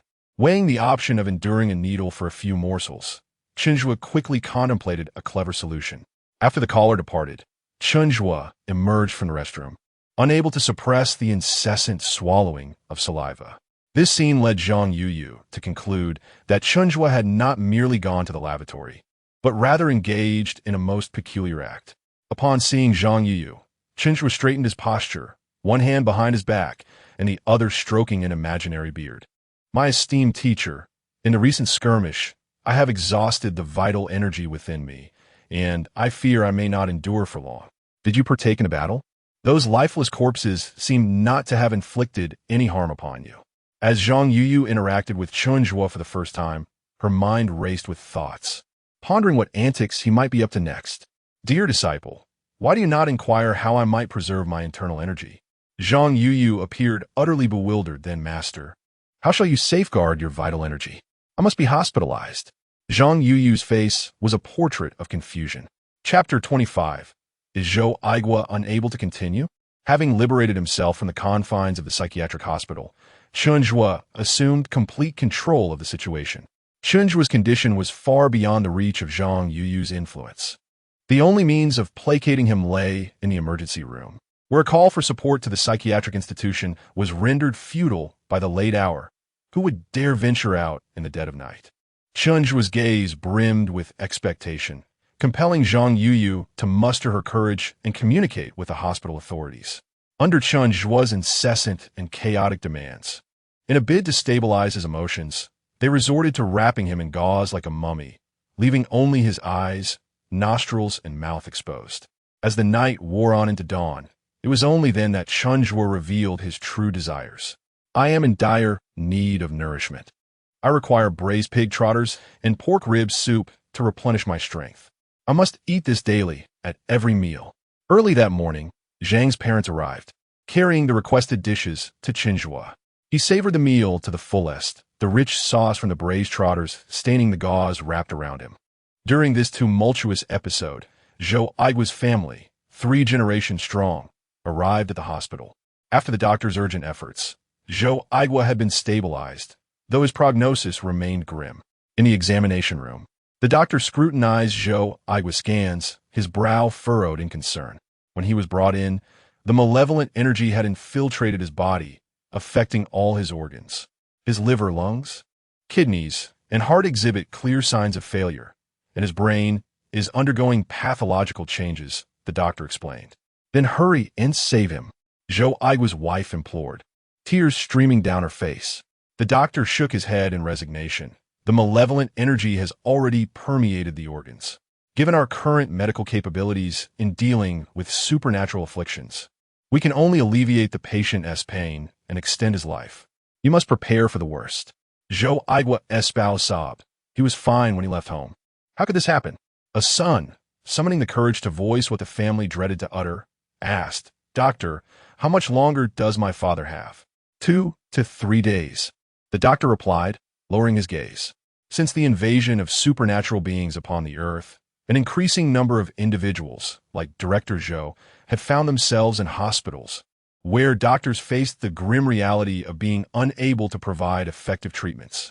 Once the family exited the examination room, they consoled one another in silence, tears flowing freely, while a 3 or 4-year-old grandson, oblivious to the cause of the sorrow, also shed tears. Shortly after 9 in the morning, Zhou Aigua, who had succumbed to unconsciousness, awoke in the intensive care unit.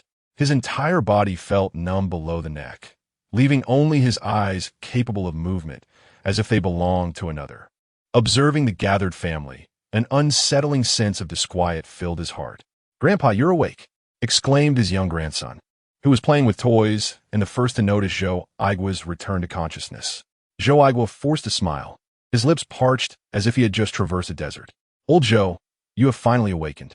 Is there anything special you wish to eat?" his wife asked, suppressing her sorrow with a smile. "What is my condition?" Zhou Aigua inquired. "With your constitution, how could you possibly have anything to worry about? You're as fit as a young lad," she replied. Zhou Aigua's partner feebly remarked. Zhou Aigua turned his gaze towards his son and daughter-in-law. "Dad, don't overthink it. You simply have an imbalance of energy that has numbed your nerves. Just take your medication on schedule, rest for a couple of days, and you'll be fine," his son reassured him. However, the situation was far more complex than what his family had suggested. Having lived with his spouse for the majority of his life, Zhou Aigua was well acquainted with her temperament. Whenever he was injured in the line of duty, he would invariably face a barrage of reprimands from her. If his condition were as his son had described, his spouse would undoubtedly unleash her ire upon him, rather than exhibit such a gentle demeanor. Moreover, was it truly necessary for the entire family to gather for a minor injury? Zhou Aigua sighed deeply. "You need not comfort me. Let's speak frankly." His family had already devised a strategy, as his daughter interjected, "Dad, why would we comfort you? Rest assured, it's nothing serious. A couple of days of rest, and you'll be discharged. No matter how I look at it, I have seen more deceivers than you," Zhou Aigua asserted. He did not believe he was on the brink of death. After all, he still had a final glimmer of hope. He had witnessed Chen Zhuo cure Zhang Yuyu's breast cancer with just a bottle of mineral water, given that he and Chen Zhuo were comrades on the same planet. How could Chen Zhuo possibly neglect him and allow him to perish? It was utterly inconceivable. Zhou Aigua held on to this certainty. Although Chen Zhuo was mentally ill, he was a man of loyalty. "My dear grandson, tell your grandfather," he urged. His little grandson, clutching a toy train, obediently replied. "The doctor said that all the organs in Grandpa's abdomen are failing and that you have only a couple of days left, Grandpa."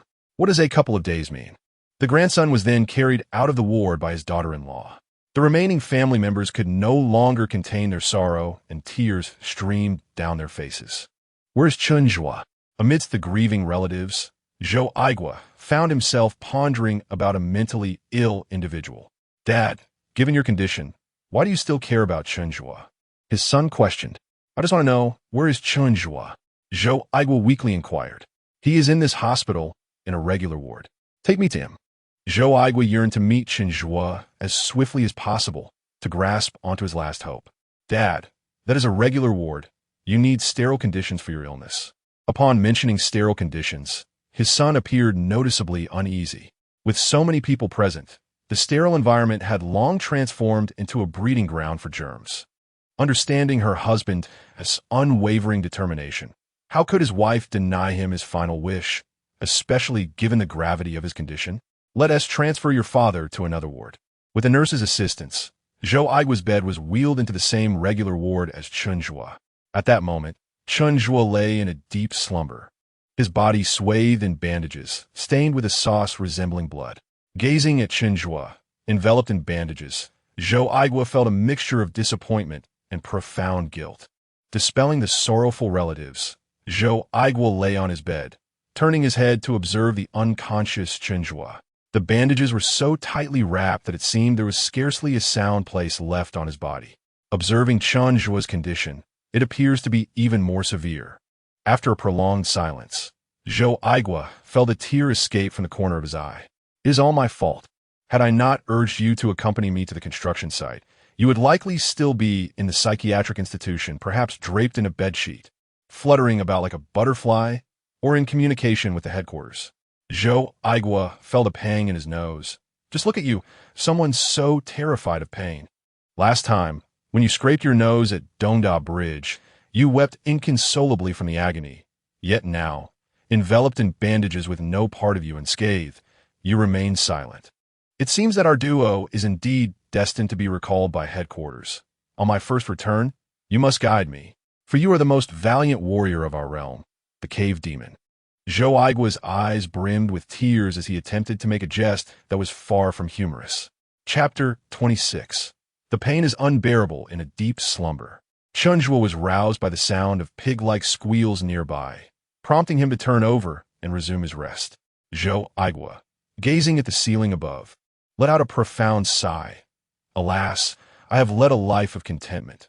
My son and daughter have established their own families, and I have even held my grandchild. The incessant murmuring of Zhou Aigua finally stirred Chen Zhuo from his sleep, chattering and chattering. Is there no peace for one to sleep? He grumbled, sitting up in bed, irritation lacing his tone. With tear-filled eyes, Zhou Aigua turned in disbelief. He isn't dead? The bandaged figure, once shrouded in unconsciousness, was now animated with anger. Chen Zhuo was alive. A surge of exhilaration coursed through Zhou Aigua's heart. This meant there was hope. His heart raced like a roller coaster. Having seemingly plummeted into darkness, a light flickered into existence, signifying salvation. Chen Zhuo, or rather, the bandage demon, it is truly wonderful that you are unharmed. Zhou Aigua exclaimed with fervor. Chen Zhuo, squinting through weary eyes, noticed his comrade, Dong Qi, lying in the adjacent bed. Ignoring the tear-streaked face of Dong Qi, Chen Zhuo's gaze was drawn to the fruit basket on the bedside table. Apples, bananas, and grapes. That was a close call. My vital energy nearly leaked out. Thankfully, I noticed in time and managed to prevent the loss. Dong Qi, your physical constitution is lacking. How could our planet send such a liability to support me? Chen Zhuo's eyes lingered on the fruit basket, questioning the identity of the peculiar yellow fruit with corners, which he had never tasted before. Zhou Aigua's lips twitched. The bluntness of Chen Zhuo's words was striking, considering he was a director. Yet, the urgency of survival took precedence. Noticing Chen Zhuo's fixation on the fruit basket, he remarked, "My colleagues at work have sent me an abundance of gifts. My current condition cannot accommodate them. So please enjoy." With the owner's permission, the bandaged Chen Zhuo leapt from the bed, hastily tearing open the packaging of the fruit basket. He clutched a star fruit and took a bite, relishing its sweet and tangy flavor. "This needs peeling," Zhou Aigua kindly advised. Chen Zhuo took a bite, only to toss it back into the basket and instead grabbed a banana, peeling it to taste. He sampled each fruit in the basket. Zhou Aigua, a seasoned veteran, was less flustered than when faced with Chen Zhuo's antics. It appeared that the bandages adorning Chen Zhuo were yet another result of his mischief. "Bandage demon, I have more delightful treats hidden beneath my bed, and they are all yours," Zhou Aigua eagerly stated. Munching on the fruit, Chen Zhuo blinked innocently. All for me?" He was not one to be overly modest. Chen Zhuo rummaged thoroughly beneath Zhou Aigua's bed, leaving no item untouched, even the toiletries and bedpan. Observing Chen Zhuo's delightfully messy face, Zhou Aigua seized the moment. "Bandaged demon, you are the bravest warrior of our planet, our pride, the strongest existence among us." Zhou Aigua praised Chen Zhuo, deliberately associating him with the collective us. As Chen Zhuo arranged the food, he inadvertently struck a chord, and a swell of pride blossomed within him. Zhou Aigua continued, "As a warrior, I am leagues behind you. I have finally grasped why the planet chose you to complete the mission on Earth, while I am incapable of even withstanding a single blow from the enemy. I feel utterly useless." Chen Zhuo rose, his demeanor serious, and replied, "No, every warrior requires growth. I believe that one day, you too shall become a warrior akin to myself." Zhou Aigua sighed deeply. "Alas, I have lost all sensation in my body. The doctor says I am nearing death." With a heavy heart, Zhou Aigua furtively glanced at Chen Zhuo. "Those doctors in white coats are utterly foolish. They cannot fathom the advanced medical capabilities of our planet. Fear not, Your trivial ailment is as common as a mere cold on our world. Chen Zhuo scoffed derisively. What remedy does that peculiar creature possess? Chen Zhuo rummaged through Zhou Aigua's bag, retrieving paper and pen, sketching flowers and plants, and tearing the paper into strips. He then affixed the strips to Zhou Aigua's face with saliva. Zhou Aigua remarked, "For the sake of survival, I shall endure." Chen Zhuo meticulously applied the strips along Zhou Aigua's hairline, declaring, "The task is complete. These talismans have consumed a century of my power. You must wear them for 49 days to ensure your safety." 49 days? What if they fall off? Zhou Aigua inquired anxiously. If they fall off, it signifies all is well. By the way, I require chicken, duck, fish, and meat to replenish the century of power I have expended on you. Chen Zhuo returned to the bedside, contentedly embracing fruit as he continued to eat. Though Zhou Aigua was entirely paralyzed, his mind remained sharp. If they fall off, what then is the significance of those 49 days? Surely, this madman, Chen Zhuo, concocted this for the sake of rhyme. A madman possesses such remarkable capabilities. It is infuriating. Talismans activated. Repelling talisman. System boost. 7-character protective talisman. Chen Zhuo, you extravagant fool. Cease your reckless use of talismans. This system is not mere trinketry. Who is berating me? Chen Zhuo turned his head, eyes darting. The bandage on his face wholly obscured its original hue, stained with fruit juice. Lying on the hospital bed, a faint white light flickered from the talismans on Zhou Aigua's face. Wisps of visible dark energy began to emanate from his body. Zhou Aigua distinctly felt his heavy body gradually lighten, his breathing becoming more effortless, his mind clearing, and the swelling around his eyes being soothed. A sense of refreshing clarity enveloped him. Controlling his right hand was still a challenge, but he had begun to regain a modicum of sensation. As the refreshing feeling waned, pain began to take its place, intensifying with each moment. The sensation escalated to a point of acute discomfort. Zhou Aigua broke into a light sweat as the pain surged. Peculiar creature, why does the pain only increase? I can hardly bear it. Zhou Aigua gritted his teeth and asked. Chen Zhuo sat with his back to Zhou Aigua, not turning around. To feel pain signifies you are regaining sensation.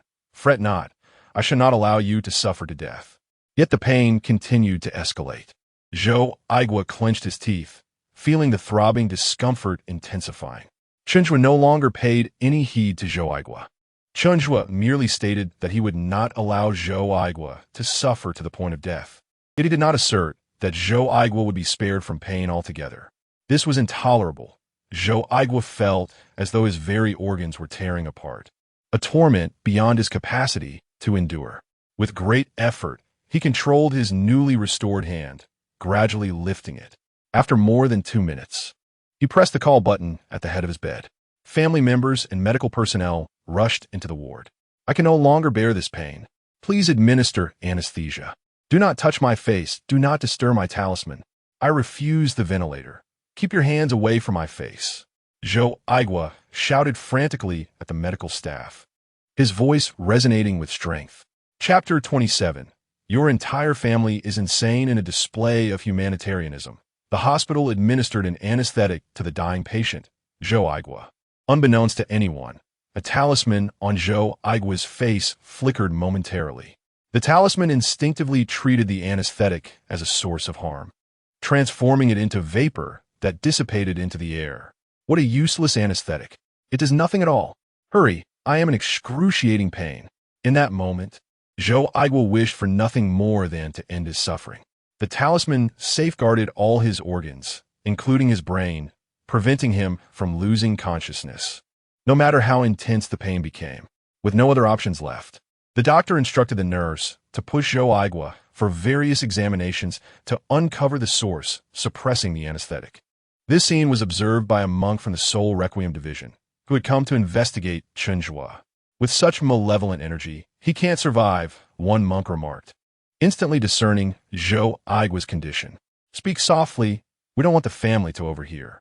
The monk, having seen a passing nurse, produced his identification and inquired, which room is Chen Zhuo in? Upon hearing the name of the Soul Requiem Division, The nurse's eyes sparkled with excitement. In this era of revived, ghostly energies, the heroes celebrated were no longer mere celebrities from television dramas, but rather those who vanquished malevolent spirits.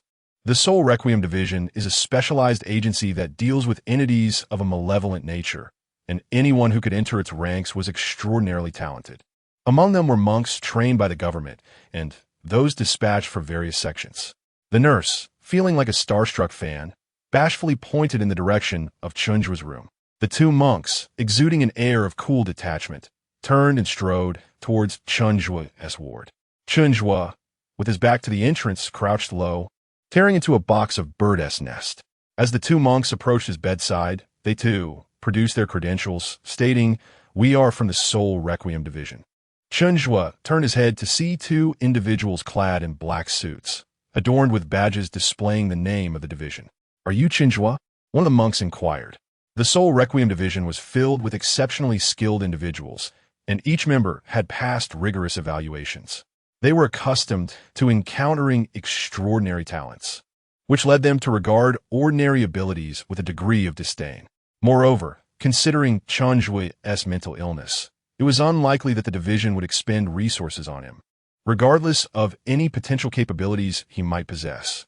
To put it bluntly, a phoenix from the mountains, when amidst a flock of true phoenixes, would merely resemble a common chicken.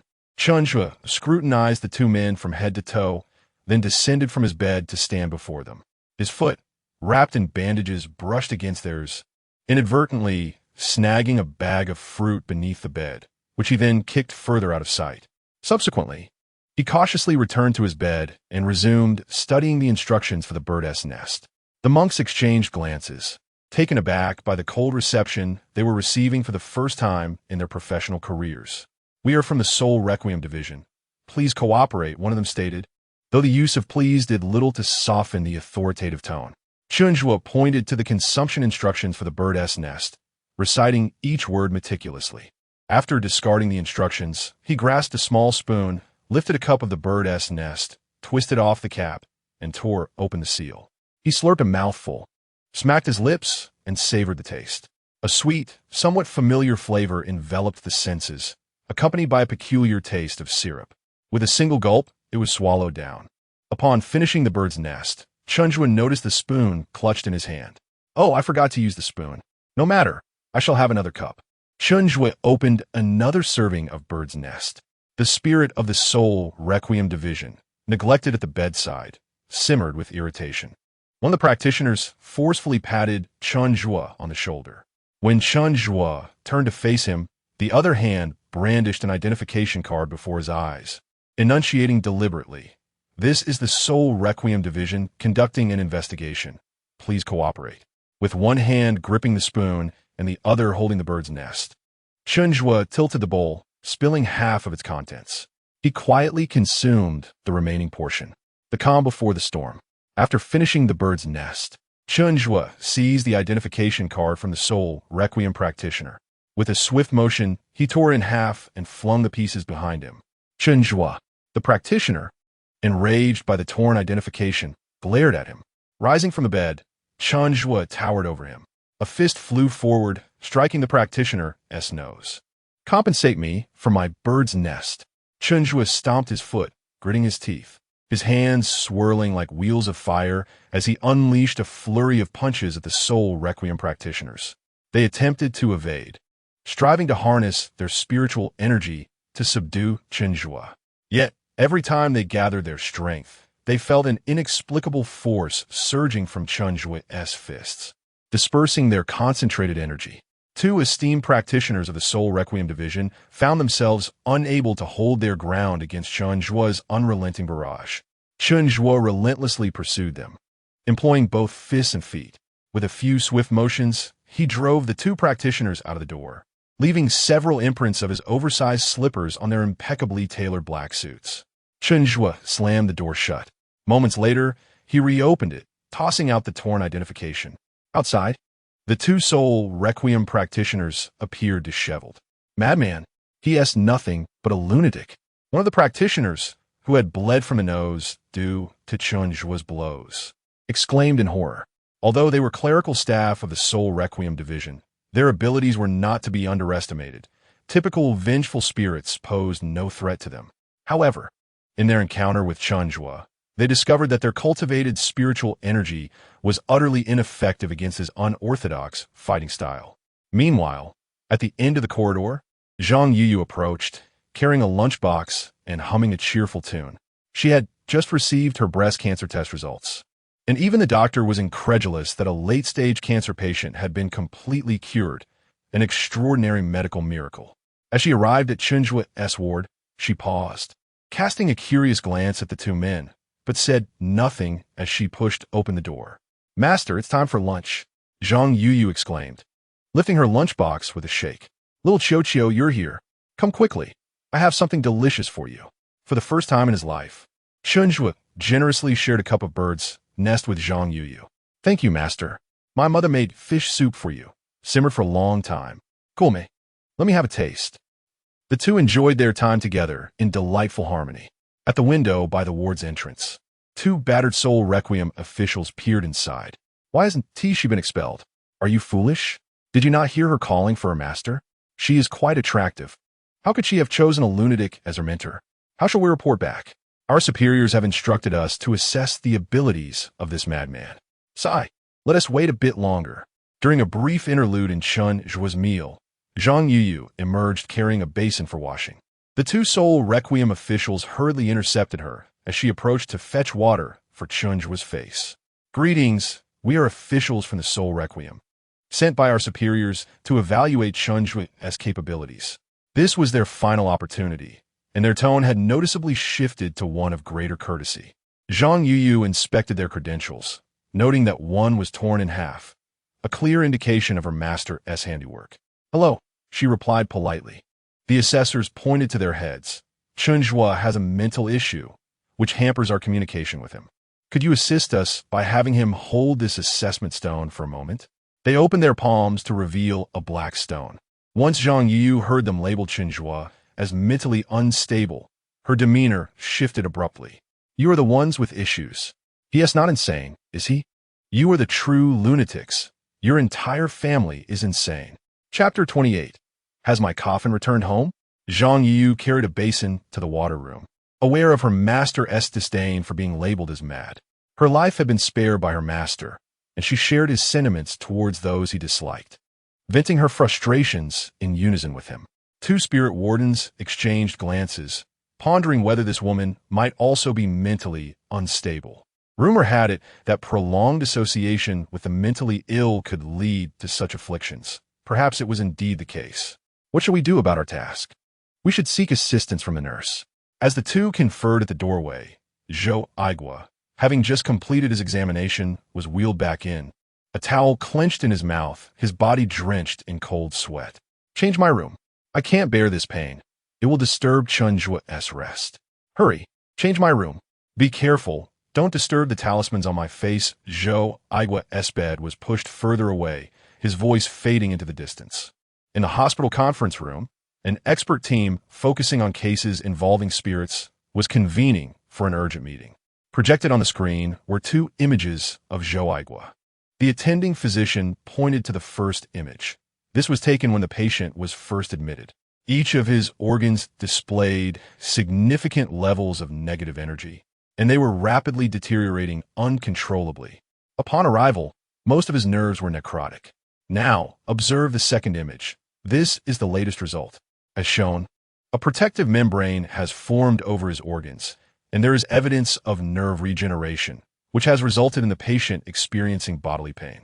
Our anesthetic, once injected, was rejected by this protective membrane, rendering the patient incapable of being anesthetized. Under such intense pain, the patient should have succumbed to unconsciousness. Yet the presence of this membrane has left his mind remarkably alert. Simultaneously, the organs within his body are healing due to this membrane. At this rate, within 4 days, the patient's condition will not only improve, but his organ functions will be akin to those of a man in his 20s. Has the patient developed a rare protective mechanism? The director inquired. The attending physician shook his head. This phenomenon bears no relation to the patient himself. He retrieved a photograph of Zhou Aigua's face, covered in notes. According to the patient, these notes are significant, yet he refuses to allow our medical staff to examine them. How can a mere note cure an ailment? The attending physician retrieved Zhang Yuyu's medical report. This patient was diagnosed with late-stage breast cancer just days ago. Upon re-examination, the results indicated early-stage breast cancer. Today, we received new results indicating complete recovery. The gathered experts found themselves increasingly perplexed. The attending physician continued. Both patients are affiliated with the Exorcism Police Department, and the primary reason for their recovery lies with a singular individual. Who? The assembled experts inquired in unison. Chen Zhuo, a patient at the Qing Shan Mental Health Hospital, has been admitted to our facility. The director is aware that Chen Zhuo insisted on hospitalization last night, and thus granted special permission. The director nodded and remarked, "Indeed, Chen Zhuo may very well serve as a breakthrough case for our hospital's approach to ghost-related ailments. Let us see if we can emulate his methods to treat other patients afflicted by negative energies." "You speak lightly, Director. He is a mental patient. How can we communicate with him?" Another staff member interjected. "Exactly, Director. He speaks without accountability, yet we must act responsibly."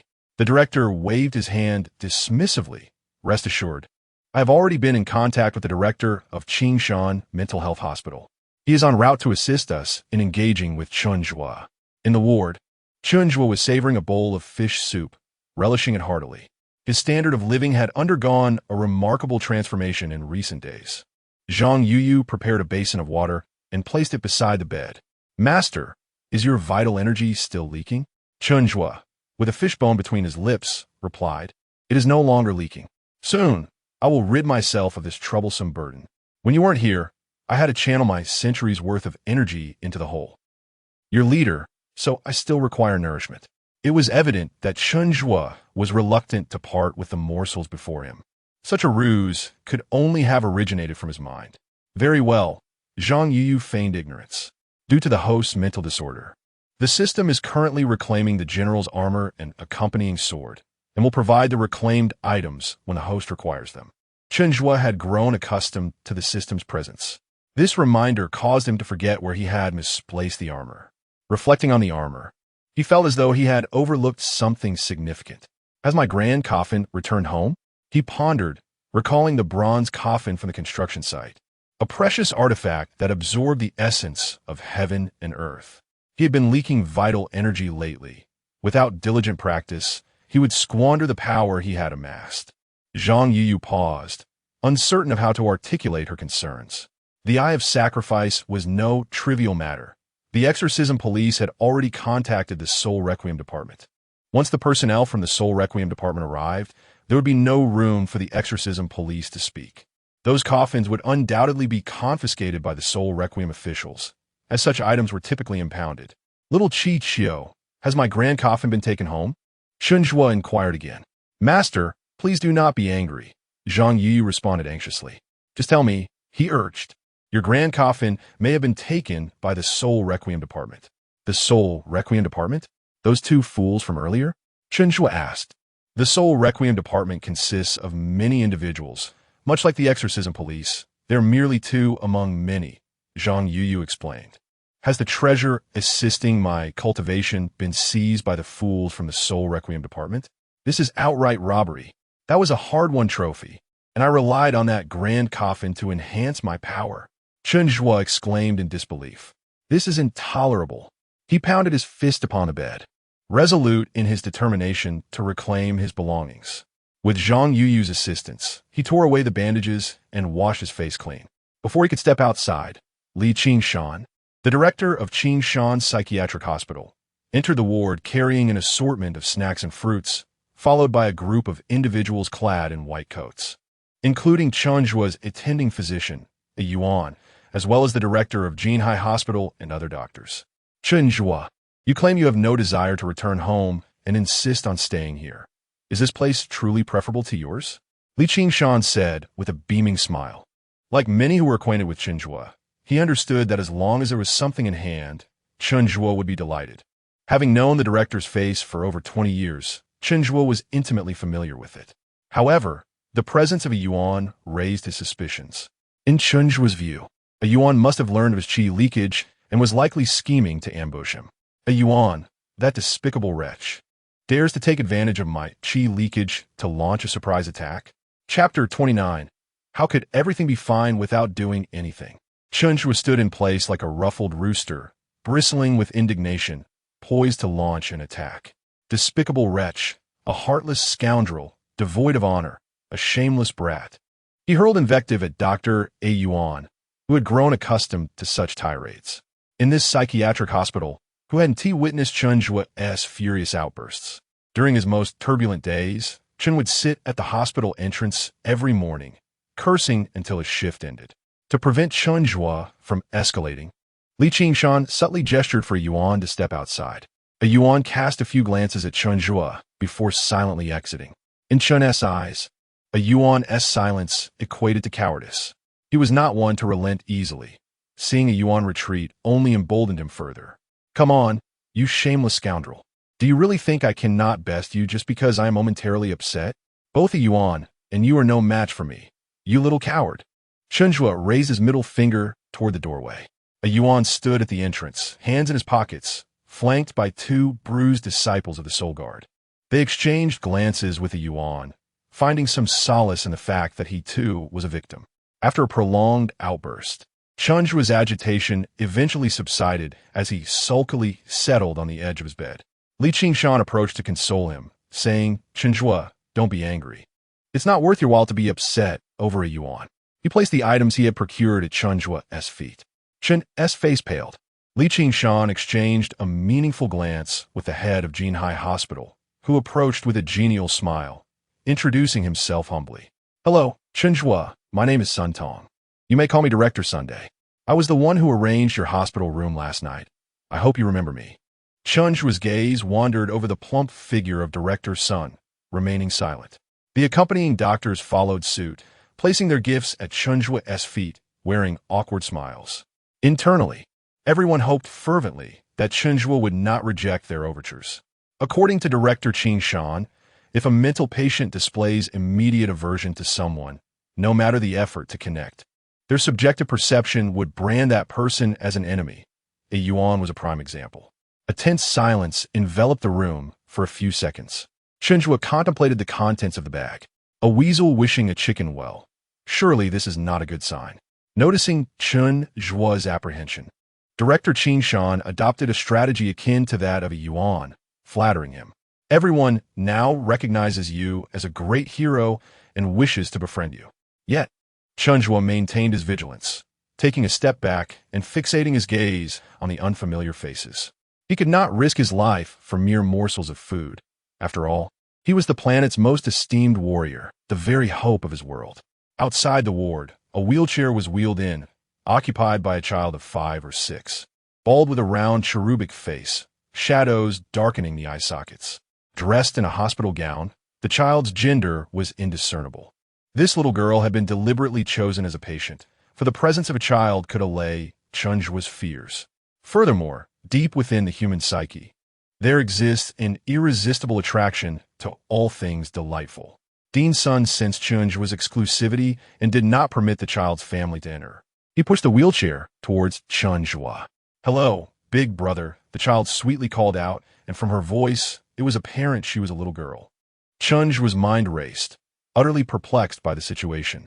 Dean Qing Shan introduced, Chen Zhuo, this little girl is Qian. She has been afflicted by dark energy, and we hope you can assist her. Look, she is only 6 years old. So, this display of grandeur was merely a plea for his help.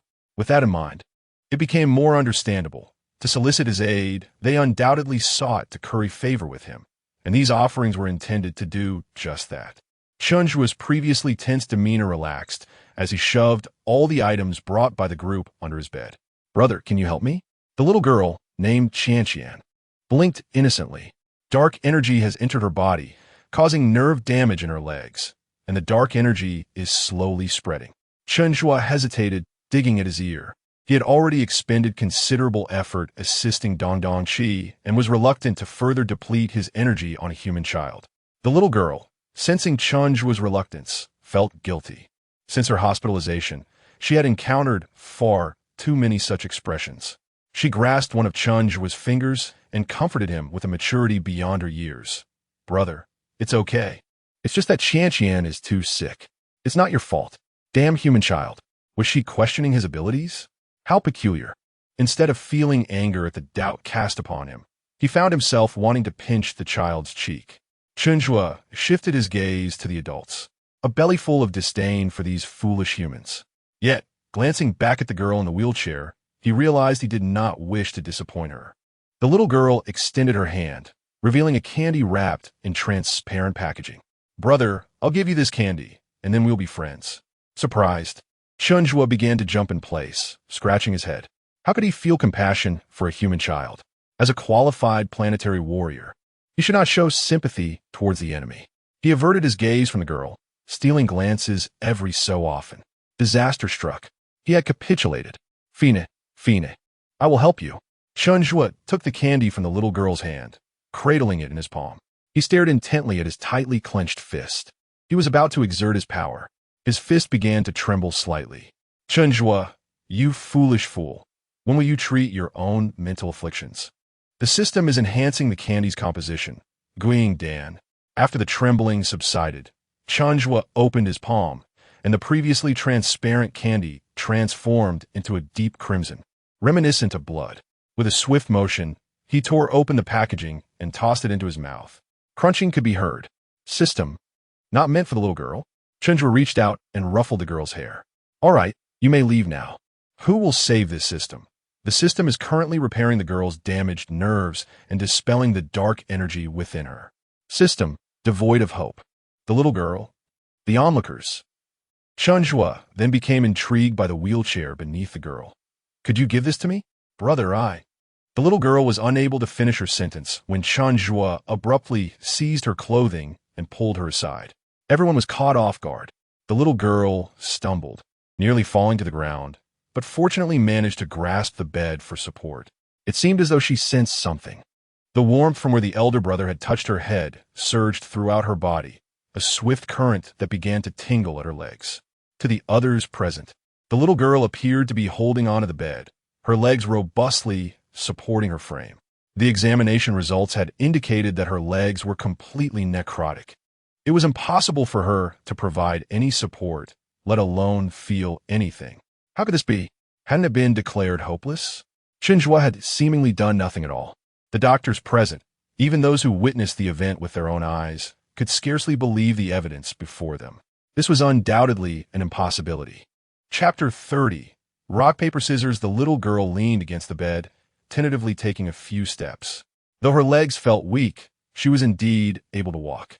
Big brother. Qian can walk now. The little girl exclaimed joyfully, her innocent eyes sparkling as she looked at Chen Zhuo. Chen Zhuo felt an inexplicable sense of happiness. Seated in his wheelchair, he fiddled with the components of it, nonchalantly waving his hand. If you can walk out, then don't come back. The little girl paused in surprise, while the director gestured for her to leave. With the doctor's assistance, she slowly exited the ward. Chen Zhuo noticed that the task was accomplished, yet others remained. You aren't thinking of taking back the things you brought me, are you? He instinctively shielded his belongings. Director Sun had initially intended to bring the doctor to learn from Chen Zhuo, believing that the little girl, like Zhou Aigua, was afflicted by the same condition and that the treatment methods would be similar. To his astonishment, the girl had not only not required talismans, but there had been no treatment process at all. She had been healed without even a glance at the method, let alone the opportunity to learn a trick or two. The president of Jinhai Hospital whispered to the doctor beside him, "Quickly, bring in another patient." The doctor hurriedly left Chen Zhuo's ward. Soon, the doctor returned with a hospital bed, while the family members stood outside, holding gifts they had hastily purchased. This time, the director was wiser, bringing along paper and a pen, ensuring that Chen Zhuo's treatment process could be documented. As they wished, Chen Zhuo drew a small dog on paper and placed it on the patient's forehead. Throughout the afternoon, patients continued to enter and exit. A group of professional doctors stood by, observing, even recording videos on their phones. Each talisman created by Chen Zhuo appeared casual, with each one differing in content. The doctors at Jinhai Hospital whispered among themselves. Did you understand? Anything? I didn't understand a thing. The paper belongs to our hospital. The pen belongs to our hospital. You just drew a few lines, and it worked. What can we do? After receiving more than 10 patients consecutively, Chen Zhuo lost his curiosity. Once the novelty wore off, he was unwilling to continue. Director Sun found himself at a loss. He had learned nothing despite watching for a long time. Some opportunities, once lost, would never return. Chen Zhuo's presence at Jinhai Hospital was merely a fleeting whim, and perhaps by nightfall, he would return to Qing Shan Psychiatric Hospital. Director Sun could not bear to see such a promising opportunity slip away. From Chen Zhuo's manner of speaking and acting, it was evident that he was not a complex individual. Let's try something more straightforward. Mr. Chen, our hospital has many patients like this. We understand your time is precious, and we do not dare waste it. I have a humble request, and I wonder what your thoughts are. Director Sun's use of the respectful you underscored how thoroughly Chen Zhuo's abilities had impressed him. What is it? We have witnessed the power of the talismans you draw. They can even bring the dead back from the brink. Could you possibly teach us a trick or two? You all? Chen Zhuo disdainfully remarked. This talisman embodies my millennia of cultivation. Even if you live for a century or 1,000 years, you shall not attain my level. Dean Sun, adopting a petty demeanor, replied, Indeed, we are aware of that. You need only teach us the basics, thereby sparing yourself from being troubled by patients with minor ailments. Chen Zhuo pondered for a moment, contemplating the validity of the statement. Yet, why should he impart his skills to them? He gestured with his fingers toward the crowd. Dean Sun, perplexed, looked to Dean Qing Shan, who adjusted his spectacles and remarked, Money. Isn't that just gifting? Dean Sun interjected. One must keep matters separate. He is far more astute than we are. Dean Qing Shan elucidated. Heaven knows why a non-paying mental patient would require so much money. Dean Sun retrieved his wallet, while Chen Zhuo craned his neck to observe. He produced 100 and handed it to Chen Zhuo. Is that all? You haven't emptied it yet. Empty it out? Dean Sun glanced into his wallet, which contained over 1,000. Chen Zhuo, ungrasping and nonchalant, merely extended his hands before the dean. With a resolute bite of his lip, Dean Sun relinquished all the funds in his wallet to Chen Zhuo. Every doctor present was similarly stripped of their wallets, leaving them entirely devoid of funds. Chen Zhuo turned his back to the crowd, rummaging through his cool attire. System warning. System techniques are non-transferable. System gift. Talisman of Yin Dispelling, Basic Edition. A page of yellowed paper unfolded in Chen Zhuo's hands, revealing talismans and inscriptions that bore the mark of antiquity rather than modern printing. Dean Sun, reverently accepting the talisman, regarded it as a treasure. The paper had two sides. One displayed a template of the talisman, with annotations for each component, while the reverse was densely filled with text. However, the neatly arranged characters were entirely incomprehensible. Mr. Chen, what does this say? Dean Sun inquired cautiously. Chen Zhuo pointed to the most prominent characters. Zhuo's talisman of Yin Dispelling, Basic Edition, Ghost Cave Script, utterly foolish. Ghost Cave Script? Dean Sun exclaimed. Isn't that the writing of the ghost realm? The Ghost Cave Script is explicitly prohibited by the Department of Soul Suppression for ordinary individuals to learn. Its terrifying nature lies in its ability to ensnare the human soul, resulting in madness or the summoning of malevolent spirits, leading to the demise of entire families. Many rogue practitioners, in their quest to comprehend the ghost realm, have perished after becoming ensnared by the allure of the Ghost Cave Script due to their weak will. What Chen Zhuo offered was akin to a scalding hot potato. Who would dare gamble with their life? I told you from the outset that you could not handle this, yet you refuse to believe it. If you cannot learn it, return it to me. I shall not refund your money. It is your inability, Chen Zhuo insisted. Reaching for the page, Dean Sun hurriedly cradled in his arms, proclaiming, We shall learn. We shall learn. After exchanging a few pleasantries, Dean Sun and his entourage of doctors exited the ward. Exhausted from the ordeal, Chen Zhuo reclined on his bed, contentedly snacking. Meanwhile, Dean Sun and his group returned to the conference room, the dean holding aloft the Zhuo's talisman of Yin Dispelling, Basic Edition that he had acquired from Chen Zhuo. We have acquired the template for the runes. As for the ghostly inscriptions, to ensure the safety of the translation, I will personally communicate with those from the Soul Requiem Bureau, who will send personnel to assist us in deciphering this document. Our hospital will form a research group, and I encourage voluntary participation. I hope you will discuss this with your families before signing up for the research team. Furthermore, it is imperative to note that the Zhuo-style exorcism rune manuscript must remain confidential. This document is likely to be a breakthrough in our approach to cases involving spectral entities. Its significance is acknowledged by us, the spirits, and the malevolent practitioners alike. For the safety of this manuscript and our own, I wish for it not to be disseminated before we officially decode it. Director, I have 2 brothers. I volunteer to participate. Director, I will join as well. At my age, with my children all grown, count me in. The physicians present voiced their eagerness. Over the past year, they have witnessed too many cases of individuals succumbing to malevolent forces. The sense of helplessness has deeply tormented each one of them, and now, at last, they see a flicker of hope in combating these dark energies. None of them wish to miss this opportunity. Moreover, if the manuscript is successfully decoded, the equivalent risks will also bring forth equal glory. No hospital has yet conquered the challenge of spectral possession. They would be pioneers in this uncharted territory. Outside Chen Zhuo's ward, 2 practitioners from the Soul Requiem Bureau observed the unusual spectacle. The director of a provincial top-tier hospital and the hospital's key physicians personally visiting a patient with a mental illness bearing gifts. Although they were unaware of the content of the discussions, the scene was indeed somewhat intimidating. Thus, the 2 practitioners exchanged glances, as if acknowledging each other's resolve.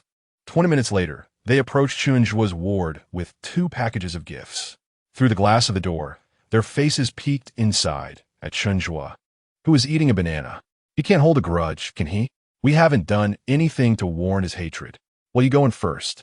Last time, I went in first. It's your turn now. No way. Let us decide with rock, paper, scissors.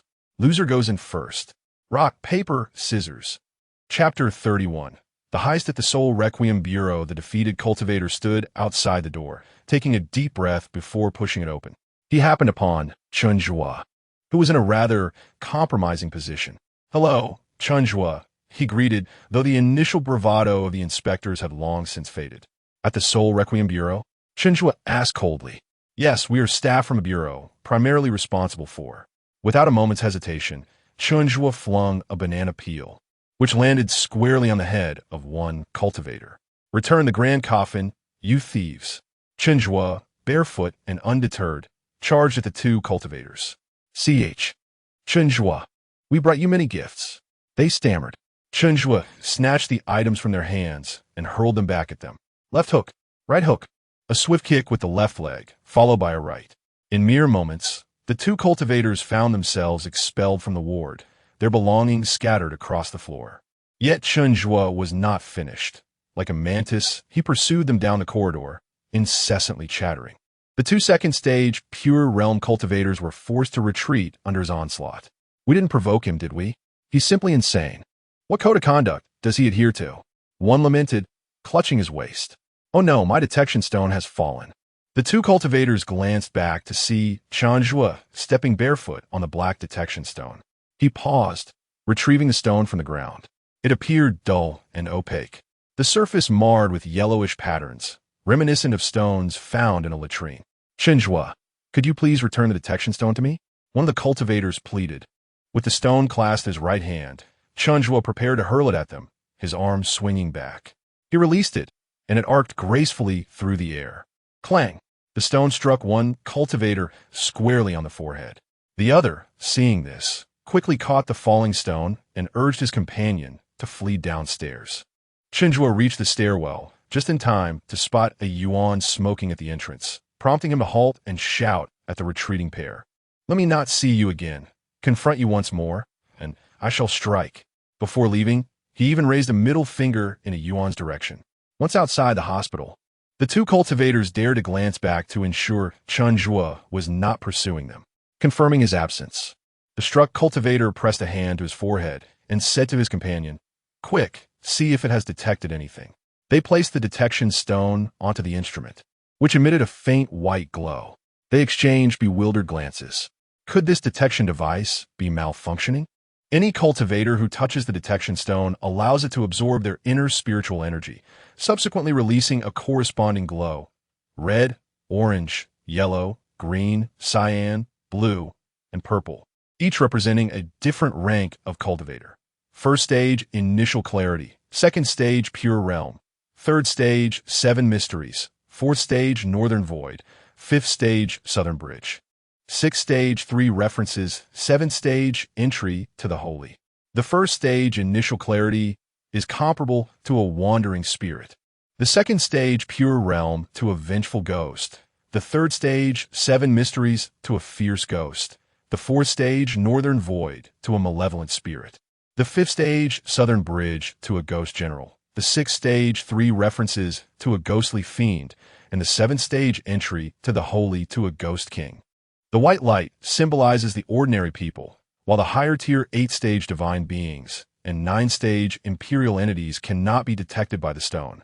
The dilemma lies in the fact that both Chen Zhuo's remarkable feats against the malicious spirits and his capabilities displayed when confronting the two second-stage purifiers today indicate that he is at least a third-stage 7 mystic practitioner. Yet, the detection reveals nothing more than the ordinary white light, which is indeed perplexing. What should they do? The two practitioners exchange glances. Having never encountered such a situation before, alas, they decided to report the truth. Under the brilliant sunlight, the two Soul Consolidation Bureau practitioners sighed heavily. Chen Zhuo returned to his hospital room, lying on the bed, his heart in turmoil, tossing and turning restlessly. How could he find peace with a coffin weighing heavily on his mind? He had to reclaim the grand coffin. The Soul Consolidation Bureau was the stronghold of these ruffians. He could not venture forth alone and would need allies for support. Observing Zhang Yuyu, who was peeling fruit, Chen Zhuo sighed inwardly. She was inadequate. She was too weak. It had to be the little ghost and the big cat. The little ghost and the big cat would only emerge at night. In the evening, Zhou Aigua was brought into Chen Zhuo's hospital room by his family. After an afternoon of recovery, Zhou Aigua's pain had diminished, yet his complexion remained pale, devoid of color. This was largely due to Chen Zhuo's insistence that he endure the torment of pain while conscious, resulting in the bed sheets being soaked multiple times throughout the afternoon. Following Chen Zhuo's instructions, Zhou Aigua's family had prepared a variety of delectable dishes for him. The two faced each other, and Chen Zhuo, disregarding all decorum, tore into a chicken leg, stuffing it into his mouth. "Thank you, Dong Dong Yao," Zhou Aigua managed to say after a long pause, the corners of his mouth twitching. For a man well past 50, such a statement might seem overly sentimental, but it was all he could express. Countless words could not encapsulate Chen Zhuo's kindness towards him. Chen Zhuo was not deranged. He was merely a genius from another world. As he had stated, foolish humanity could not fathom the will of the divine. "What thanks?" "Just eat," Chen Zhuo remarked, tossing a chicken but into Zhou Aigua's bowl. Zhou Aigua, with his somewhat clumsy hands, picked up the piece Chen Zhuo had offered and placed it in his mouth, tears brimming in his eyes. How wonderful it was to be alive. Witnessing this, Chen Zhuo scolded. "Such a disgrace. Foolish humans have corrupted you. A true, strong individual, like myself, would not shed a single tear regardless of the hardships faced." Zhou Aigua wiped away the tears from his eyes, saying, "You better not go out tonight. One who walks by the river often gets their shoes wet." Zhou Aigua had already considered Chen Zhuo as one of his own, worried that one misstep could cost him his life. "I must go retrieve my grand coffin tonight," Chen Zhuo stated casually, as if the task were trivial. "Oh, that's good. Wait, retrieve?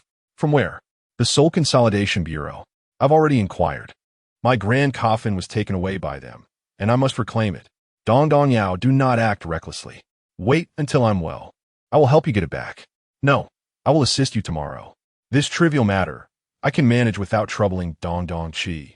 If you grant me the opportunity to prove myself, I shall undoubtedly assist you in reclaiming what is yours."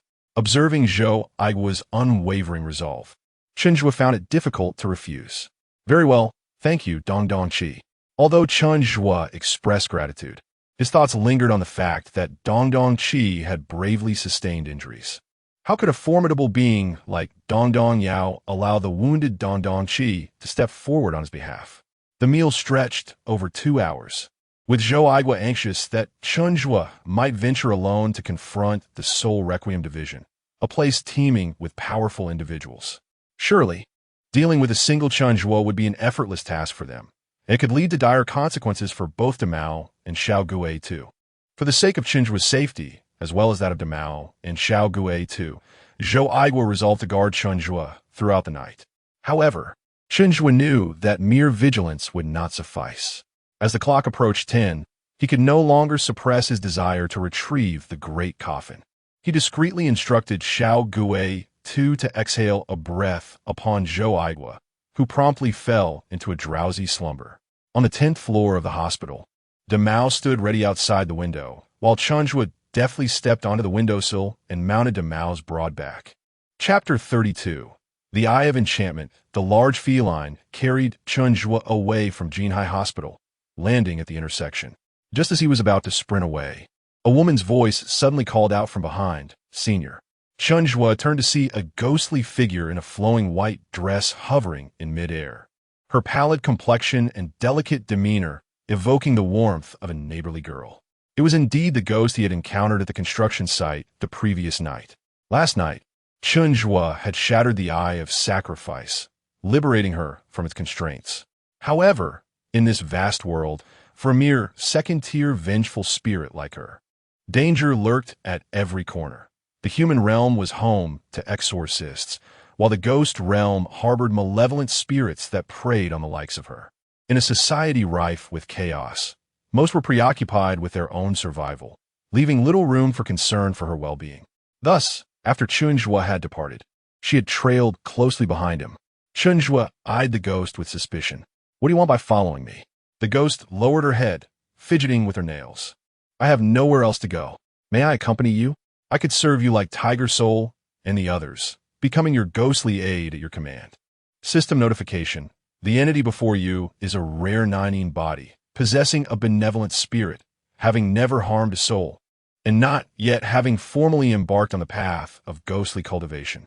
A ghost contract may be signed, allowing for the practice of authentic ghostly arts. Chen Zhuo scoffed at the intrusive system. "Are you trying to instruct me?" He replied haughtily, "You lack any real abilities. Following me would only be a burden. You should leave."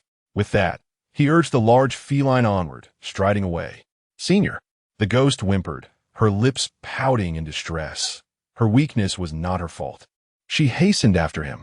The little ghost, however, intercepted her path, showing no courtesy to anyone or anything aside from Chen Zhuo. With a flick of his small hand, the ghost was sent tumbling several meters away. The ghost struggled to regain her footing, intent on pursuing, but the little ghost's crimson eyes served as a warning, causing her to hesitate. As Chen Zhuo's figure faded from her sight, the little ghost vanished from the street. Gritting her teeth, the ghost rose from the ground and continued her pursuit. The Soul Requiem Bureau was located in the city center, its entrance 100-fold more imposing than that of the Qing Shan Psychiatric Hospital. The grand archway loomed above, adorned with the Soul Requiem emblem, radiating an aura of authority. 2 guards stood vigil at the entrance. System warning. The 12 Heavenly Gate Array is set within the Soul Requiem Bureau. Unauthorized entry poses a mortal threat. The Heavenly Gate Array? Mortal threat? Nonsense. I possess an invisibility cloak. Who could possibly detect me? With that thought, Chen Zhuo donned the bedsheet he had taken from the hospital. He stealthily approached the entrance along the high walls of the bureau, moving with utmost caution. To the guard's eyes, Chen Zhuo appeared as a living being draped in tattered cloth, crouching like a mouse, taking a few steps, peering inside, and then retreating again. The 2 guards exchanged glances. Could this person be a fool? One of the guards stepped away from his post and approached Chen Zhuo. "This is a restricted area. Unauthorized individuals, please refrain from coming closer," the guard warned. Crouching low, Chen Zhuo raised his head, his mouth agape, and his eyes wide with astonishment. "You can see me?" The system bestows upon the host the ocular skill, the Eye of Enchantment. In Chen Zhuo's round eyes, his pupils dilated and constricted, resembling those of a serpent. The guard overseeing him suddenly felt a wave of dizziness, his mind becoming increasingly blurred. With a crash, the guard collapsed before Chen Zhuo. Observing this, another guard rushed to provide assistance. Chen Zhuo turned his gaze towards the remaining guard, his pupils flickering. With another crash, both guards succumbed to slumber. Even snoring softly while maintaining their bent postures. Maintaining his crouch position, Chen Zhuo extended a finger to poke the sleeping guard's face, but received no response. Huh? Chen Zhuo rubbed his eyes. Had they truly fainted? Could it be that my cultivation has not only remained intact from saving others, but has actually improved? A sense of joy blossomed within him. Yet, on another note, the personnel from the Soul Requiem division displayed some skill, managing to perceive his invisibility. They were undoubtedly superior to the inept individuals from the Demon Exorcism Bureau. Chen Zhuo leaped over the retractable gate, glancing around like a petty thief. System notification. To avoid alarming the 12 Heavenly Gate Array, the system has concealed the host's presence. In the distance, footsteps echoed. More individuals were approaching. Chen Zhuo quickly concealed himself within a nearby greenbelt. The Soul Requiem division's ability to see through his invisibility warranted caution. The newcomers were a pair, one stout and short, the other tall and slender. The shorter, stockier figure was a monk clad in robes, while the taller one was a Taoist priest. As they walked, they engaged in conversation. The stout monk remarked, "When will this ordeal end?" Even Jinhai City has begun to witness the emergence of sacrificial eyes. The celestial demon sect is becoming increasingly audacious. The tall Taoist priest replied, "Indeed, we are unaware of how many sacrificial eyes the celestial demon sect has established in Jinhai City. With their appearance, fear has gripped the populace. Not only in Jinhai City, but other cities are also commencing investigations." The stout monk continued, "Have you heard? The sacrificial eye in our city was discovered by a mental patient." The tall Taoist priest responded, "Such a significant matter as the sacrificial eye? How could one not have heard? A cadaver of an early-stage, fourth-grade malevolent spirit was dealt with on site. This afternoon, the testing department sent Xiao Li and Xiao Chun to conduct an examination, but they returned battered and bruised, having found nothing." The stout monk pondered. "What was the name of that mental patient?" "I believe it was Chun." The tall Taoist priest interjected, "Chen Zhuo. Who would have expected that a mental hospital would produce such an extraordinary individual?" The higher-ups mean to recruit exceptional talents into the Soul Requiem division as much as possible. Concealed within the grass, Chen Zhuo clenched his teeth, thinking to himself, "So, it turns out those two lackeys were sent by you. Not only did they steal my grand coffin, but they also sought to probe my abilities, all while discussing me here, cunning and deceitful." Fueled by anger, Chen Zhuo leapt from the greenbelt without a moment's hesitation. "Who dares approach?" The stout monk and tall Taoist priest were startled by Chen Zhuo's sudden emergence. Chen Zhuo declared, "I am your fourth maternal uncle. You hypocrites, where have you hidden my grand coffin?" As the stout monk and the tall, lean Taoist were about to speak, Chen Zhuo's pupils dilated and constricted, causing both men to fall silent and collapse to the ground, oblivious to the momentary exchange. Chen Zhuo, devoid of compassion, stepped over their bodies, acknowledging their modest skills, yet recognizing their pitiful weakness in the presence of one as formidable as himself. The path of cultivation is arduous and long. I shall seek knowledge both above and below. After this reflection, he circumvented the greenery and arrived at the plaza before the Hall of Soul Guardians. Towering above were the main hall of the Soul Guardians, flanked by stone lions and supported by 6 imposing dragon-carved stone pillars, exuding an air of majesty and grandeur.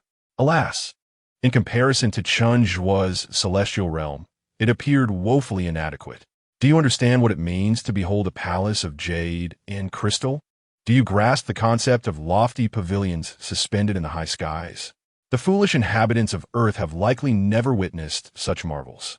How tragic! How lamentable! Chapter 33. You cannot defeat me. I am indeed this powerful Chen Zhuo strode confidently into the Hall of the Soul Guardian. The hall was brilliantly illuminated as if it were daylight, bustling with cultivators engaged in various tasks. The moment Chen Zhuo entered, all eyes turned towards him in unison. Within the Hall of the Soul Guardian, apart from the cultivators he had trained, there were also disciples from various major sects, resulting in a colorful array of attire among the Soul Guardian's practitioners. The only way to discern whether someone belonged to the Soul Guardian was by the work badge beneath the emblem on their chest. For instance, Zhou Yuda from the Three Pure Ones sect, Zhang Qiangrui from the Complete Reality sect, and Li Yinhui, the air of the spirit medium. As the collective gaze converged, Chen Zhuo's pupils dilated and contracted. The practitioners of his soul guardian had no time to react. All those who met his gaze fell to the ground, succumbing to a deep slumber. System activating scan. The system pinpointed the location of the bronze coffin, presenting it within Chen Zhuo's mind. He traversed through the hall of the soul guardian, exited through the back door, and passed several office buildings until he arrived at the warehouse.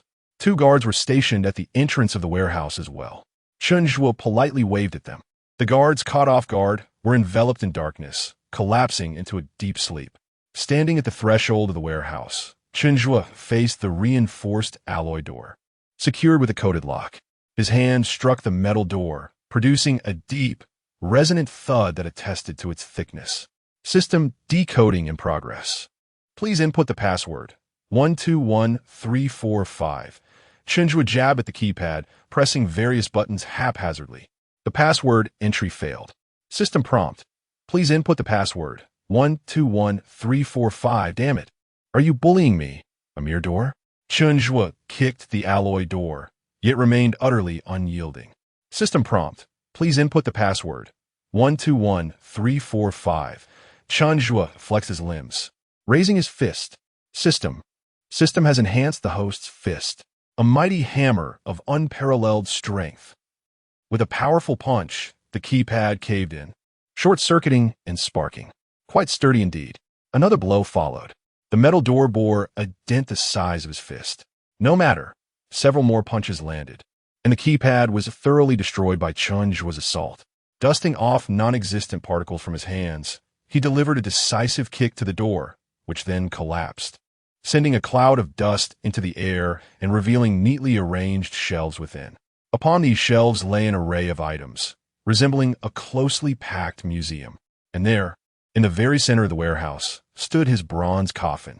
The dirt had been meticulously removed by the Soul Guardian's personnel, revealing the greenish-blue coffin adorned with a red gemstone atop it. Spending a night within would equate to absorbing the essence of heaven and earth for an entire day. My cultivation speed could double. Truly, this is a remarkable treasure for cultivation. The practitioners of the Soul Guardian, being cultivators themselves, must have coveted its utility, leading them to steal it away. Chen Zhuo's eyes sparkled with excitement as he rushed to the coffin, lifting the lid, only to find it entirely empty, devoid of the items he had previously encountered. Like the audacious Yuan, utterly shameless, Chen Zhuo cast a sweeping glance across the warehouse. As the system automatically filtered the contents of the bronze coffin, he retrieved the items meticulously, returning each one to the confines of the coffin. The bronze coffin was so immense that it could not be contained within the embrace of 2 Chen Zhuos. "Big cat, come forth," Chen Zhuo called out. He sensed a resonating roar of a tiger within him, which fell silent thereafter. "Big cat, emerge," he implored once more. Yet all that responded was the echo of the tiger's roar within his being. The little spirit residing within Chen Zhuo spoke. "Chen Zhuo, the soul-settling division is situated in the land of Xinjiang, and the 12 capital heavenly gate formation restrains spirits. Without the soul-settling division's consent, venturing out recklessly with Big Cat may lead to our souls scattering." What a predicament! Chen Zhuo sighed in resignation, inhaling deeply as he clasped the grand coffin. The system had grown accustomed to Chen Zhuo's patterns and promptly announced, "The system is enhancing the host's strength, boundless might." The 5-ton bronze coffin was effortlessly lifted by Chen Zhuo, feeling as light as a feather in his grasp. He juggled it slightly, confirming its astonishing lightness. With it perched upon his shoulder, he strode with a buoyant gait toward the warehouse exit. Outside the warehouse, he discovered the soul-settling division's cultivators had completely surrounded the entrance, forming an impenetrable blockade. The majority of these cultivators were at the 2nd-tier pure barrier realm, with scarcely a few reaching the 3rd-tier 7 mysterious realm. Shouldering the heavy coffin, Chen Zhuo's pupils dilated rhythmically as he stepped forward, causing the front row of cultivators to topple like dominoes. Unfazed, he swaggered toward the entrance of the soul-settling division, leaving a trail of fallen foes in his wake. Although these insignificant creatures possessed little strength, their commendable determination was evident, as none retreated. Upon reaching the entrance of the soul-settling division, a symphony of snores arose behind him. Chen Zhuo's pride and confidence swelled with each passing moment. Just as he prepared to depart from the soul-settling division, an elderly Taoist clad in a Zhongshan suit, his white beard tied in a traditional topknot, suddenly descended from the air, blocking the entrance. "Young one, do you truly intend to mesmerize so many of us in the soul-settling division merely for this coffin?" The elderly Taoist inquired. Chen Zhuo narrowed his eyes. The system promptly alerted him. Detected a 5th-tier, non-Jiao realm expert. The mesmerizing eye has upgraded to the ensnaring eye. Huh? So there are formidable beings within the soul-settling division. Chen Zhuo opened his eyes, his pupils flickering. The elderly Taoist discerned Chen Zhuo's technique. "I am Nanyangzi, a venerable of the soul-settling division in Jinhai City." "Young one, your mesmerizing I cannot." Before he could finish, the old man felt an inexplicable force emanating from Chen Zhuo's gaze, a powerful vortex threatening to draw in his very soul. This 5th-tier, non-Jiao realm cultivator, named Nanyangzi, swayed momentarily before collapsing silently to the ground. Chen Zhuo scratched his chin, setting down the grand coffin, which shattered the tiles upon impact. He crouched down and playfully tugged at Nanyangzi's white beard, fashioning it into a small braid before departing. Outside the soul-settling division, Chen Zhuo rode upon Big Cat, the bronze coffin resting upon his shoulder, his audacious silhouette gradually receding into the distance. "Ha ha ha! You cannot surpass me, for I am simply this formidable." Chapter 34. The humiliation of the Soul Requiem office on the desolate street. A tiger, a ghost, a person, and a bronze coffin coexist, resonating with jubilant laughter. "Ha ha! I have triumphed. Come me all at once. I fear nothing." The little ghost perched behind Chen Zhuo clutched his clothing, chiming in with a youthful voice. "Ha ha! All defeated by Chen Zhuo. Come at us together. We fear nothing." The millennia-old tiger spirit roared and sprinted, howling roar, roar, roar. System. "Ha ha ha! We have been defeated. Come at us all together. We fear nothing." Indeed, prolonged exposure to madness renders even the most serious system frivolous. The residents on either side of the road, though they heard the wails and howls outside, dared not draw back their curtains to take a glance. Chen Zhuo joyfully returned to the entrance of the mental hospital. Adhering to the customary division of labor, the little ghost was tasked with monitoring the cameras and the staff on duty, while Chen Zhuo took charge of unlocking the doors. The big cat secured itself to a bench. With the bronze coffin in tow, Chen Zhuo stealthily ascended the stairs. Due to the presence of the female specter, all the patients had temporarily relocated to the old building, which could not bear the weight of the 5-ton bronze coffin. The burden rested entirely upon Chen Zhuo's 2 feet, leading to a mishap on the 3rd floor, where 1 foot suddenly broke through the floor, penetrating into the ceiling of the 2nd floor. Fortunately, Chen Zhuo maintained his balance and did not topple over with the coffin. Once stable, he extricated his foot and continued toward his room. In the short corridor, he left behind large, distinct footprints. He carefully positioned the bronze coffin in the very center of his room, the ground beneath it already showing signs of cracking. After a long journey filled with howling, Chen Zhuo, parched and weary, rummaged through his supplies and downed a bottle of cola in one go.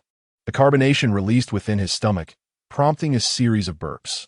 With little time to spare, he eagerly opened the coffin lid, crawled inside, and secured it tightly.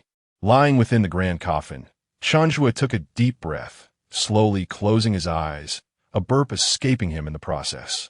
Gradually, he felt himself immersed in an ocean of spiritual energy. To prevent the host from suffocating, the system is initiating photosynthesis. Before long, in the midst of his cultivation, Chen Zhuo fell into a deep slumber, his burps giving way to the sound of snoring. In his dreams, he found himself on a precipice beside a towering tree, the gentle sunlight filtering through the leaves, refracting light all around. Behind him stood the ethereal palace of his imagination, suspended among the clouds, suffused with pure spiritual energy. In his dream, Chen Zhuo laughed heartily. Meanwhile, in the Jinhai Hospital, Zhou Aigua also drifted through the ocean of dreams. The chirping of a rooster from the bedside table pulled him back to reality. Groggily, he reached for his phone and answered, "Hello, is this Mr. Zhou Aigua?" the director of the Exorcism Police Department? Indeed, I am Zhou Aigua. Are you available to visit the Soul Retrieval Department now? We have already dispatched a vehicle to pick you up from Jinhai Hospital. All right. Zhou Aigua found himself utterly bewildered, abruptly awakened by the call from the Soul Retrieval Department. The words coffin, Chen Zhuo, and Soul Retrieval Department flashed through his mind. Instinctively, he scanned the hospital room, but Chen Zhuo was nowhere to be seen. The open window provided sufficient evidence that Chen Zhuo had ridden off on his large cat to the Soul Retrieval Department while he slept, demanding the coffin. Just as Zhou Aigua began to comprehend the situation, the door to the hospital room swung open, revealing Dean Qing Shan. Old Zhou, the people from the Soul Retrieval Department said they will be here shortly. Unbeknownst to him, the Soul Retrieval Department had already pinpointed their locations and had dispatched a vehicle before making that call. Zhou Aigua searched for Chen Zhuo's contact information on his phone, but found that Chen Zhuo's phone was turned off. What was happening? Mere minutes later, a vehicle sent by the Soul Retrieval Department entered Jinhai Hospital. Accompanying them was Zhang Yuyu, who was also a disciple. This was Dean Qing Shan's first encounter with the personnel from the Soul Retrieval Department, and he felt a twinge of fear. He had gathered from Zhou Aigua a rough understanding of the events. Chen Zhuo had caused trouble at the Soul Retrieval Department, and without a guardian, would he, as the director of a psychiatric hospital, bear the corresponding responsibility? Anxiety consumed him. A journey that usually took half an hour was completed in merely 10 minutes by the vehicle from the Soul Retrieval Department. The vehicle halted at the entrance, and the three disembarked, pushing open the doors to the Soul Retrieval Department's hall. This scene bore an uncanny resemblance to when Chen Zhuo had pushed open the door. The only difference being the pristine marble floor now covered with foam mats, neatly arranged with slumbering cultivators, easily numbering over 100. More cultivators were being carried in through the back door. So many had been incapacitated just to capture Chen Zhuo. The trio dared not utter a word, hoping fervently that Chen Zhuo was unharmed. In the eyes of ordinary people, the might of the Soul Retrieval Department was an unbeatable force. No matter how formidable Chen Zhuo was, their subconscious would never entertain the notion that he could surpass the Soul Retrieval Department. They were escorted into the elevator by personnel from the Soul Retrieval Department, which ascended to the top floor. Upon the elevator doors opening, the quiet corridor was filled with the sound of reprimands. You lot, merely consuming resources, allowing a mentally unstable individual to come and go from the Soul Retrieval Department. If this gets out, what will happen to your reputations as cultivators? Not a single move was successful. Everyone was taken down. Zhang Yuyu, stepping out of the elevator, whispered, "It seems my master hasn't been captured by the people from the Soul Retrieval Department." Zhou Aigua nodded. "From what I gather, he hasn't been apprehended." Zhang Yu bit her lower lip. As long as her master was not detained by the Soul Retrieval Department, she felt no fear. Dean Qing Shan remained silent, his mind racing as he contemplated how to deflect responsibility. If the Soul Retrieval Department shifted the blame onto him, he would simply abandon his post. Whoever wished to take over could do so, for he could not keep watch over Chen Zhuo. The three were brought before the director's office, where the reprimanding had finally ceased. The chastised personnel of the Soul Requiem Bureau were dismissed, leaving a spacious office with only 3 individuals facing the director of the bureau. The portly director, his face flushed with anger, wore a wrinkled olive-green uniform that clung to his form, devoid of any inclination to tidy himself.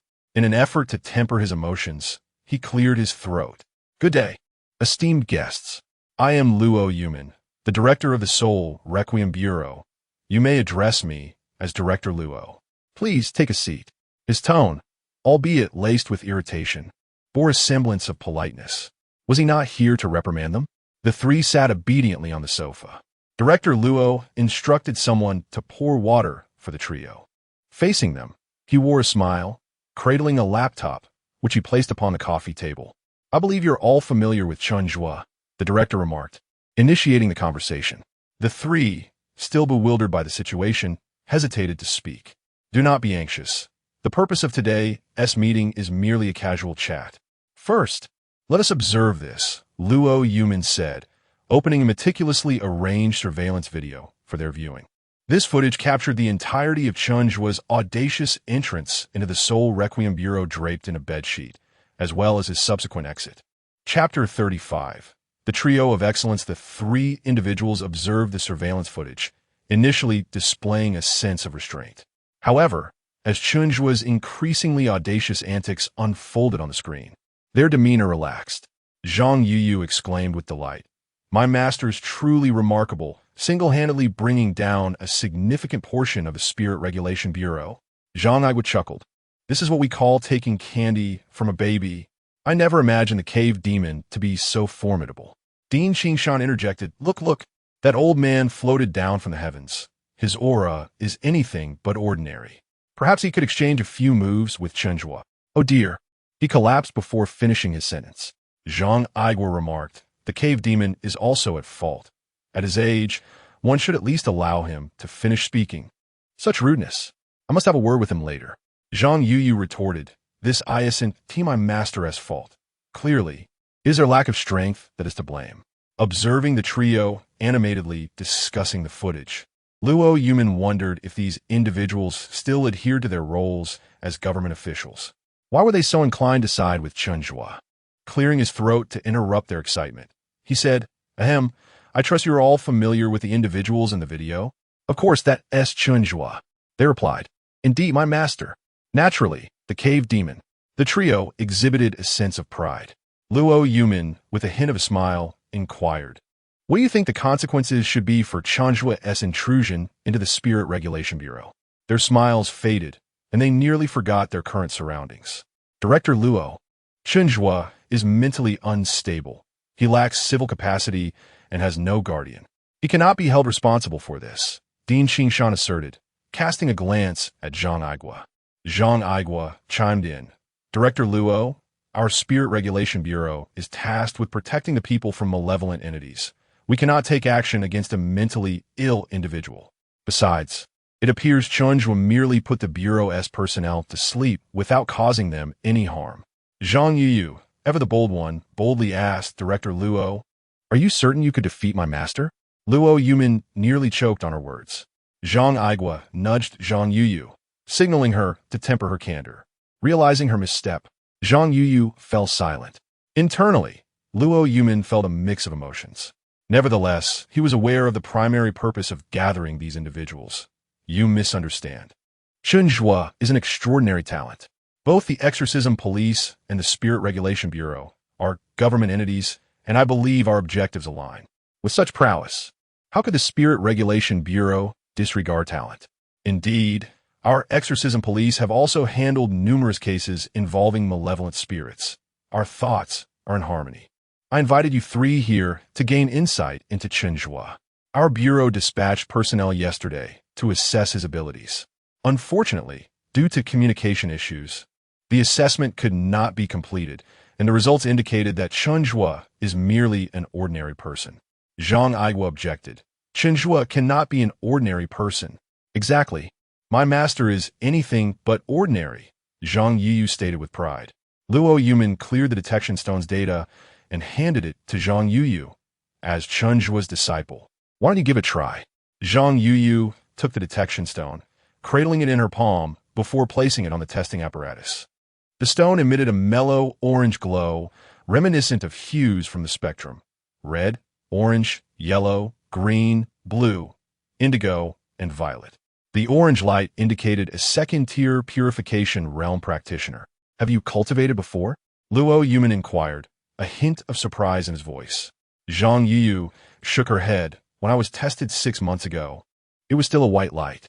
Zhou Igua seemed to recall something, excitedly tapping Zhang Yuyu's leg. "You drank mineral water." Zhang Yuyu's eyes widened in realization. Yes. I did drink mineral water."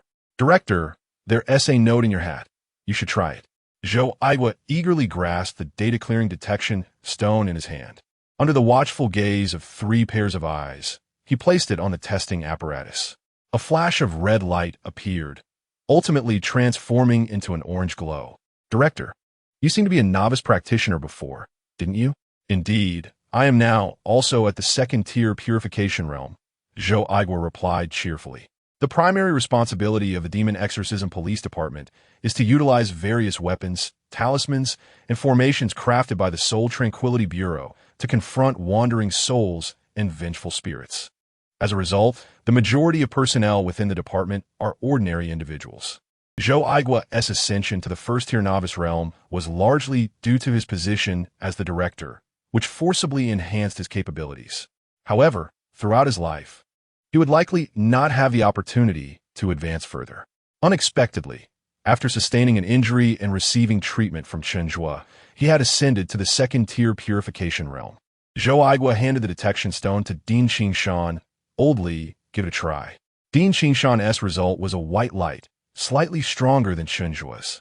Old Li hasn't consumed anything from Chen Zhuo, nor has he used any talismans, hence he remains at white light, Zhou Aigua speculated. Luo Yuman, perplexed, asked, "What is this mineral water and talisman you speak of?" Zhou Aigua chuckled. Director Luo Yu was unaware that she was in the late stages of breast cancer. When she visited Chen Zhuo, he discovered her condition. The hospital had no remedies, so she turned to Chen Zhuo, who provided her with 2 bottles of mineral water. And she was cured. And you? Zhou Aigua pointed to the small note on his head. 2 days ago, when I discovered the Eye of Sacrifice, I was scratched by a corpse within, allowing negative energy to enter my body. It was only thanks to Chen Zhuo, who placed these talismans on my head, that I didn't end up as a corpse myself. This small note is a talisman, capable of dispelling negative energy? Luo Yuman exclaimed, previously assuming Zhou Aigua was engaging in some form of performance art. May I have a look? Zhou Aigua cautioned, Director Luo. Please be careful not to let it fall off. Although Zhou Aigua was confident in his recovery, he remained cautious. Rest assured, if it falls, I'll draw you another dispelling talisman, Luo Yuman replied. The cultivation world does possess talismans capable of dispelling negative energy. Yet the materials required and the practitioner's skill level are both quite demanding. As a 5th-tier master of the Southern Bridge realm, Luo Yuman could only produce a limited quantity, primarily utilized for battling the negative energy that injures practitioners within the Soul Tranquility Bureau. It was unexpected that Chen Zhuo was also capable of creating dispelling talismans. Could it be that Chen Zhuo is a master of talismans? Luo Yuman cautiously lifted a small piece of paper, and his brow furrowed involuntarily. Glancing left and right, he discovered that the small note was merely a common piece of toilet paper. The lines upon it resembled ghostly symbols, hastily drawn with an ordinary ballpoint pen. It is worth noting that typical talismans are crafted using specialized yellow paper, requiring the use of a wolf hair brush and the blood of magical beasts to inscribe the creator's spiritual energy. Advanced talismans may even necessitate the hides of these beasts, materials that are exclusively found in ghostly realms and utterly absent from Earth. Could this truly be an repelling talisman? Luo Yuman felt a sense of disbelief creeping in. Chapter 36. The Shadowless Kick of Foshan. As Luo Yuman summoned the inner energy within him, he infused it into the talismans. The moment the spiritual power made contact with the talismans, intricate patterns began to rise from the paper, transforming into luminous script that radiated golden light. Ghost Hole Script? Luo Yuman exclaimed in astonishment. The Ghost Hole Script, a language of the underworld, harbors immense power. Even the collection of Ghost Hole Script by the Soul Suppression Bureau represents merely the tip of the iceberg, let alone the ability to replicate it into talismans. The Celestial Demon Sect has a faction of cultists dedicated to the study of Ghost Hole Script talismans, and from recent encounters, it is evident that their research rivals that of the Soul Suppression Bureau. However, many of the Ghost Hole characters emerging from these small slips of paper were unfamiliar to Luo Yuman. Who exactly is this Chen Zhuo? He pondered deeply. Luo Director, are you ready? Zhou Aigua urged, anxious about the potential damage to Luo Yuman's talisman. With great care, Luo Yuman returned the talisman to Zhou Aigua's hat, a flicker of fervor passing through his eyes. If he could learn these Ghost Hole scripts from Chen Zhuo, it would undoubtedly enhance his own capabilities significantly. Just as Luo Yuman was about to inquire about Chen Zhuo's whereabouts, Li Qingshan's phone suddenly rang. Hello, what? Chen Zhuo brought a coffin back to the ward, and he dismantled the room? Li Qingshan was utterly bewildered. At 7 a.m., Luo Yuman, Zhou Aigua, Zhang Yuyu, and Director Qing Shan returned to the psychiatric hospital. Upon entering the ward building, they observed a deep footprint embedded in the reinforced concrete, extending all the way to the 3rd floor before Chen Zhuo's room. Upon entering the ward, Zhou Aigua forcefully pushed against the coffin lid, but it did not budge. The four exchanged glances, deciding that it was best for Zhang Yuyu. Chen Zhuo's favorite to rouse him. Gently tapping the coffin lid, Zhang Yuyu called softly, "Master, are you awake?" Inside the coffin, a sound of shifting was heard, accompanied by a languid response, "Not yet." Director Qing Shan continued, "Chen Zhuo, the cafeteria has prepared meat gaga for you. If you are late, there won't be any left." Meat gaga? The mere mention of it jolted Chen Zhuo's mind awake. The heavy coffin lid was pushed open from within, revealing Chen Zhuo lying among a pile of burial goods. The blinding sunlight forced him to squint, one eye barely open. His gaze swept over the three familiar faces, finally resting on Luo Yuman. "Who are you?" Chen Zhuo asked warily. "Greetings, I am Luo Yuman, the director of the Soul Suppression Bureau," he replied. "The Soul Suppression Bureau? A den of bandits." Chen Zhuo propped himself up by grasping the sides of the coffin, his feet kicking outwards. The shadowless kick of Foshan. Chen Zhuo alternated his kicks, forcing Luo Yuman to retreat repeatedly. The other three rushed forward to intervene. "Misunderstanding. It's all a misunderstanding. Master, you've misunderstood Director Luo." Chen Zhuo. "Director Luo has come to apologize." Chen Zhuo leaped out of the coffin, defensively securing the lid and shielding the bronze coffin behind him. Luo Yuman, aware of his own inadequacies, held the gifts aloft, displaying neither anger nor despair. "Chen Zhuo, this is all a misunderstanding. The bronze coffin rightfully belongs to you, for we mistakenly took it at that time.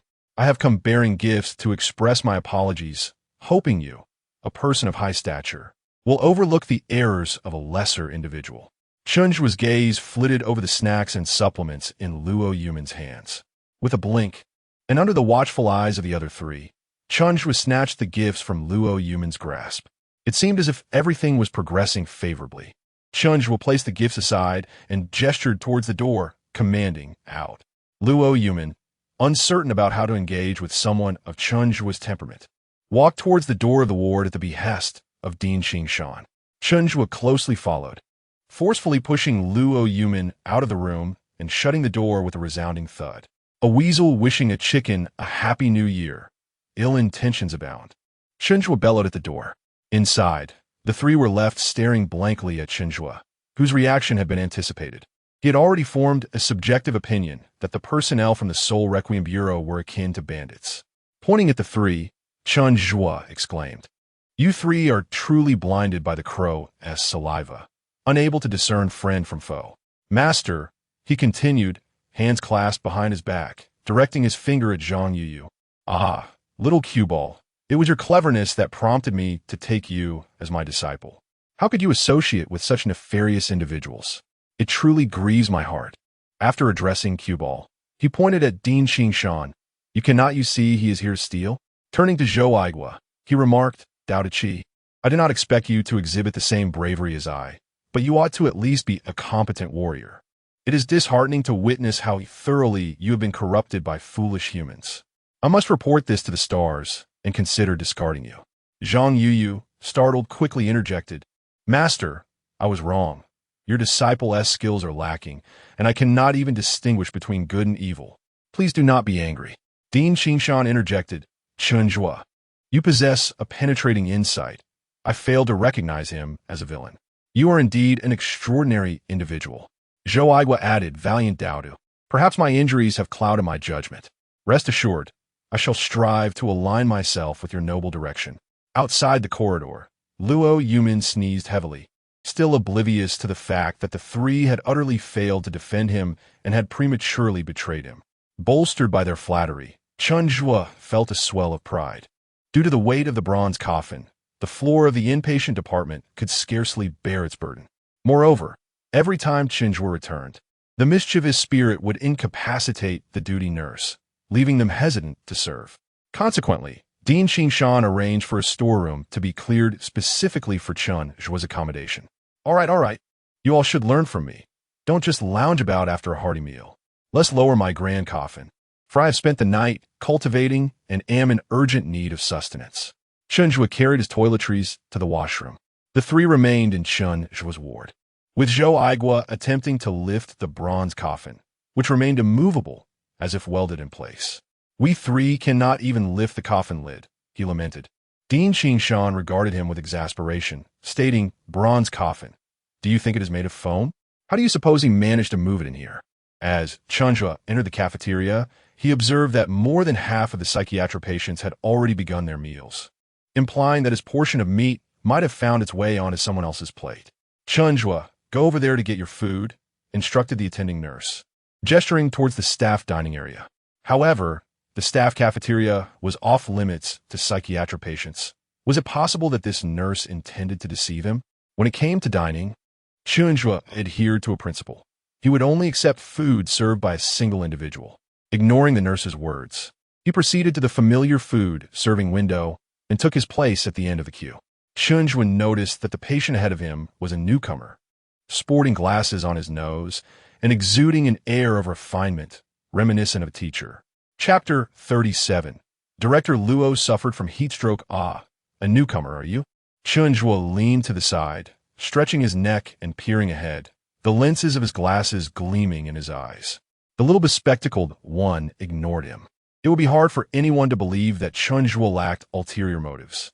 This morning, he behaved unusually, standing in line for his meal with decorum, not occupying his usual seat, and his dining experience lacked its customary ritual. Such aberrations often signal something amiss. Sure enough, after the meal, those glasses perched upon Chen Zhuo's nose. In that moment, he transcended the mundane, becoming impervious to worldly desires. Under the splendid summer sun, the heat scorched the earth. Chen Zhuo sat cross-legged on a long bench in the hospital, his eyes tightly shut, palms resting on his knees, surrounded by no shade. Beneath his closely cropped hair, beads of sweat trickled down his cheeks and neck, soaking his clothing. This was the price one paid for diligent cultivation.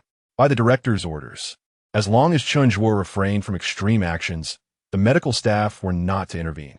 Hiding in the shade, Luo Yumin learned from Director Qing Shan that Chen Zhuo, aside from indulging in pleasures, was also a bit of a money enthusiast.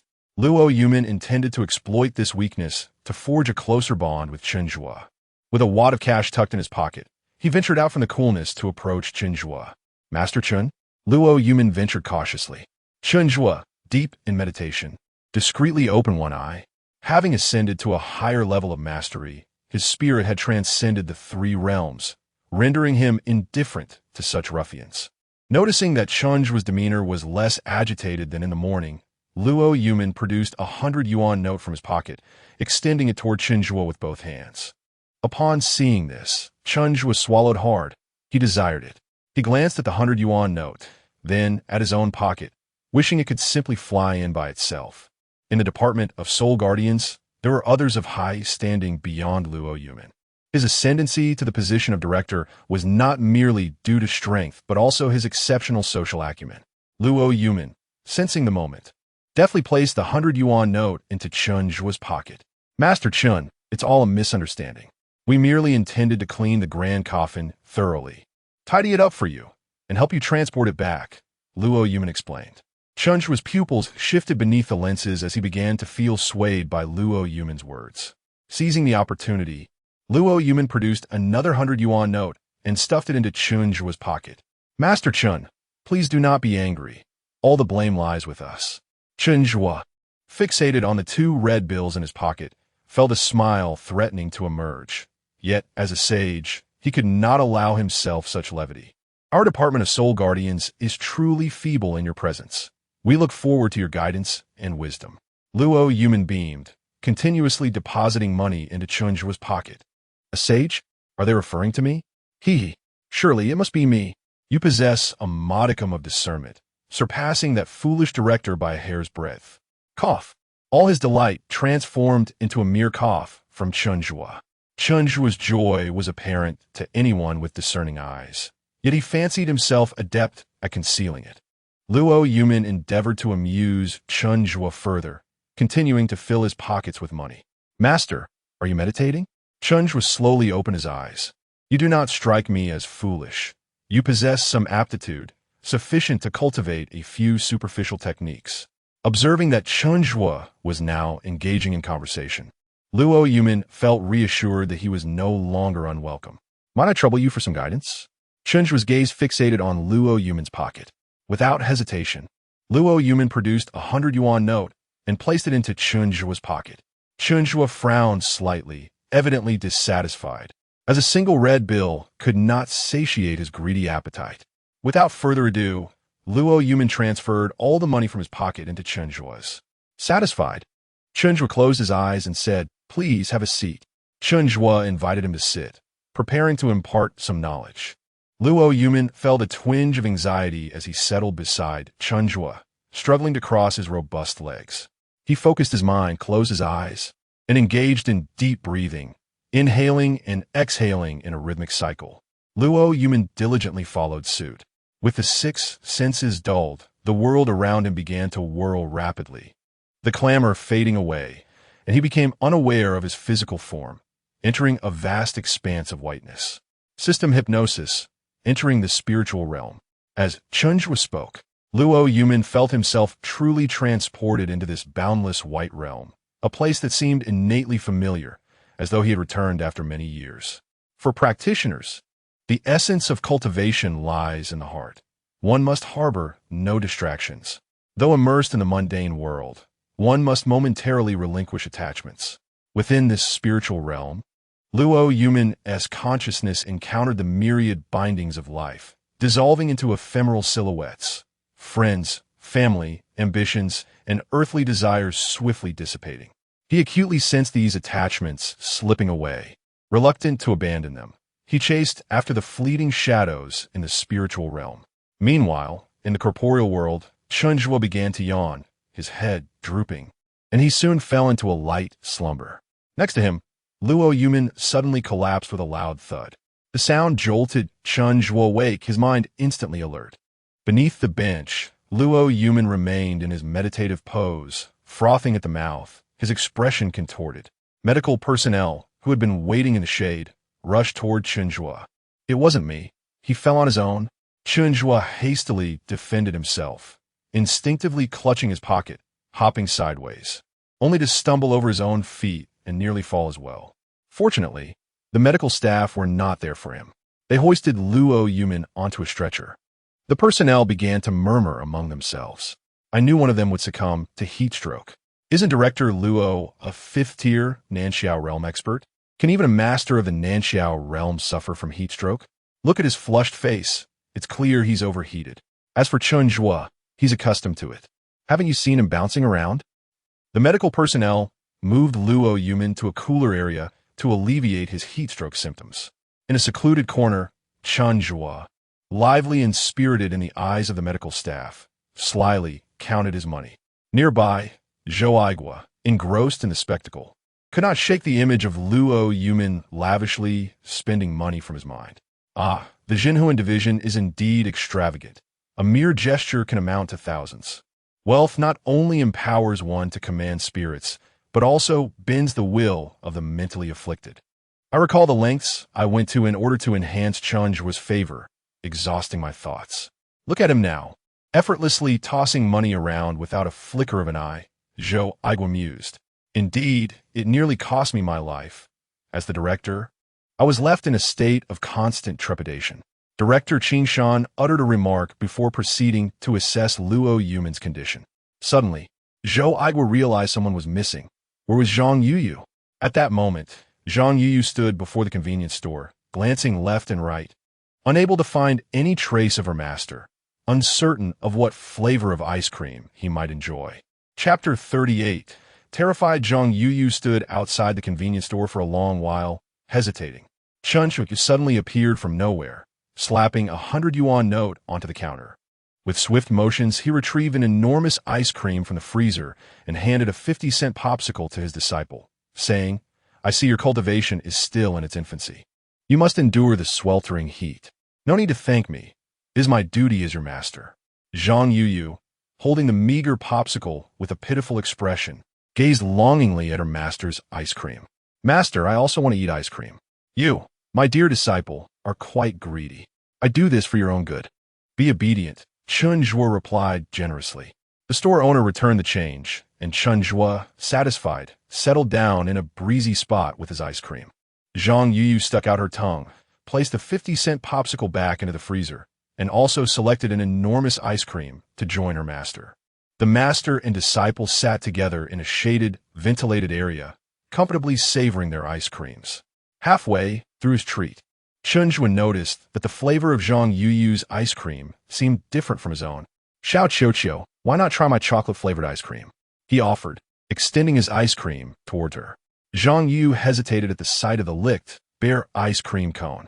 "Master, I do not particularly enjoy chocolate flavor." Chen Zhuo retracted his ice cream, his eyes fixed on Zhang Yuyu's. Embarrassed, she reluctantly presented her ice cream, saying, "Master, do you want?" "All right." Before she could finish her sentence, Chen Zhuo took a big bite, leaving only the cone behind. The next moment, he shivered from the cold, his mouth agape, eyes rolling back, his face smeared with remnants of the pink ice cream, and one lens from his glasses mysteriously gone. Zhang Yuyu, her forehead lined with countless black marks of exasperation, realized that perhaps today was not suitable for her to be with her master. She rose to leave. Meanwhile, Luo Yumin, having suffered from heat stroke, quickly regained consciousness after receiving an 4 drip. Although the medical staff assured him that it was merely heat exhaustion, he firmly believed that his mind had transcended into a realm most conducive to cultivation. Lamenting his lack of composure and his inability to heed Chen Zhuo's advice to relinquish attachments, he found himself feeling quite embarrassed and resolved to make further attempts. Lying on a hospital bed, Luo Yumin increasingly convinced himself that Chen Zhuo was a madman possessing profound truths. In the afternoon, Chen Zhuo made numerous trips back and forth at the convenience store, each time cradling a colossal ice cream. As for the massive bronze coffin weighing 5 tons, in order to prevent the building from collapsing, Dean Qing Shan arranged for a crane funded by the Soul Requiem Department, which took over 2 hours to safely lower the coffin to the ground. Initially reluctant to burden Chen Zhuo, they ultimately had no choice but to allow him to place the coffin in the small house that had been prepared for him. Before the eyes of many, Chen Zhuo effortlessly carried the coffin into the small dwelling. From that day forth, he had a private little abode of his own. After a flurry of activity, the afternoon slipped away in the blink of an eye. Luo Yumin and the others left early due to work commitments. As night descends, the bustling world gradually succumbs to tranquility. The once lively psychiatric hospital now envelopes itself in silence. Having moved into a new abode, Chen Zhuo refrains from wandering aimlessly, reveling instead in the joy of his new home. Reclining within an open bronze coffin, he extends his little hand. "I want potato chips." The mischievous spirit promptly places the chips into Chen Zhuo's palm. The sound of crunching chips resonates from within the coffin. The little spirit stands by the window, where the moonlight illuminates the psychiatric hospital outside. In a shadowy corner, a female ghost sits with her knees drawn to her chest, occasionally glancing towards Chen Zhuo's small room. "Chen Zhuo, that female ghost has returned," the little spirit remarks. Chen Zhuo, absorbed in taking selfies within the bronze coffin, pays no heed to the spirit's words. As midnight approaches, the little spirit burrows into Chen Zhuo's body to rest, with no medical staff to oversee him. Chen Zhuo's excessive indulgence in ice cream earlier in the day prompts his stomach to protest. Unable to endure any longer, he hastily dashes to the restroom. In the brief interval of Chen Zhuo's absence, a bloodied male corpse emerges outside the psychiatric hospital, its features indistinguishable, the air thick with the acrid stench of charred flesh. As if it had been burned alive, its skin marred beyond recognition. For entities of the supernatural realm, the lock on the hospital's door proves to be rather trivial. A gentle twist, and the lock falls away. The door swings open. 2 security guards, peering out from the window, are so startled that they faint, overwhelmed by the sight.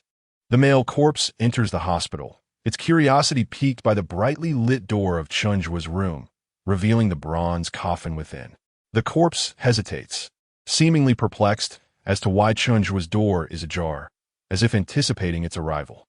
It approaches the room slowly, hands raised in a claw-like manner, leaving behind a trail of mingled black and crimson footprints.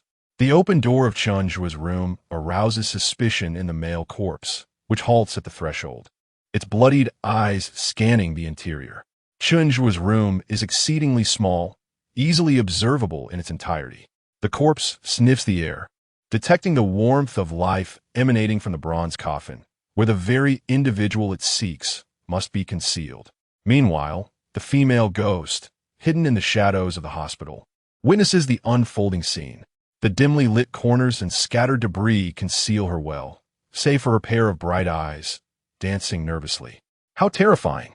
Perhaps it is best I remain hidden, she whispers to herself, recalling Chen Zhuo's words from the previous night. You lack the ability to keep up with me. Following me will only hinder my progress. Resolute, she decides she must showcase her brilliance to Chen Zhuo. Gathering her courage, she tentatively peeks her head out. As it grazes the moonlight, she recoils in fear. After several attempts, with a determined heart, she finally emerges. Ah! She cries, racing directly towards the restroom where Chen Zhuo is. Chen Zhuo squats in the restroom, in the midst of his business, as the female ghost bursts through the door, her small face pressed against his larger one. Puffed. Chen Zhuo's moment of relief echoes through the air. The female ghost clasped Chen Zhuo's head with both hands and took a step back. Senior, there is a terrifying corpse that has entered your room. It is truly frightening. It nearly gave me a heart attack. Chen Zhuo calmly held a piece of tissue and replied, You are a ghost. What is there to fear? It is but a mere fright, hardly capable of causing harm. I am in the midst of my business. Could you kindly refrain from staring at me so intently? Where are your eyes wandering? Please step outside, you shameless spirit. The female ghost reluctantly passed through the doorframe, saying, I shall wait for you, just outside the stall. I am too frightened to venture out. Senior, please do not be angry. I am genuinely terrified. That corpse has come seeking you. The ghost rambled on, ultimately providing an account of the events that had transpired. Chapter 39. Drawing a line in the sand, a corpse has come to seek me out. Could it be here to pilfer my grand coffin? Chen Zhuo pondered anxiously. He hastily wiped himself, his trousers still unfastened, and rushed out of the restroom. Upon entering the courtyard, the dim light from the small room illuminated the outline of the corpse at the door. Such audacity to dare to steal from my home. That scoundrel! Chen Zhuo bellowed, sprinting towards the entrance of the small room. As he drew nearer, the figure of the corpse became increasingly distinct. The bloody body turned at the sound, locking eyes with Chen Zhuo. He could clearly see the gaping wounds, blood still oozing down, pooling in a dark red smear at the entrance, mingled with flesh, and the stench was utterly unbearable. If he were charged in, he would be utterly disgusted. He hit the brakes.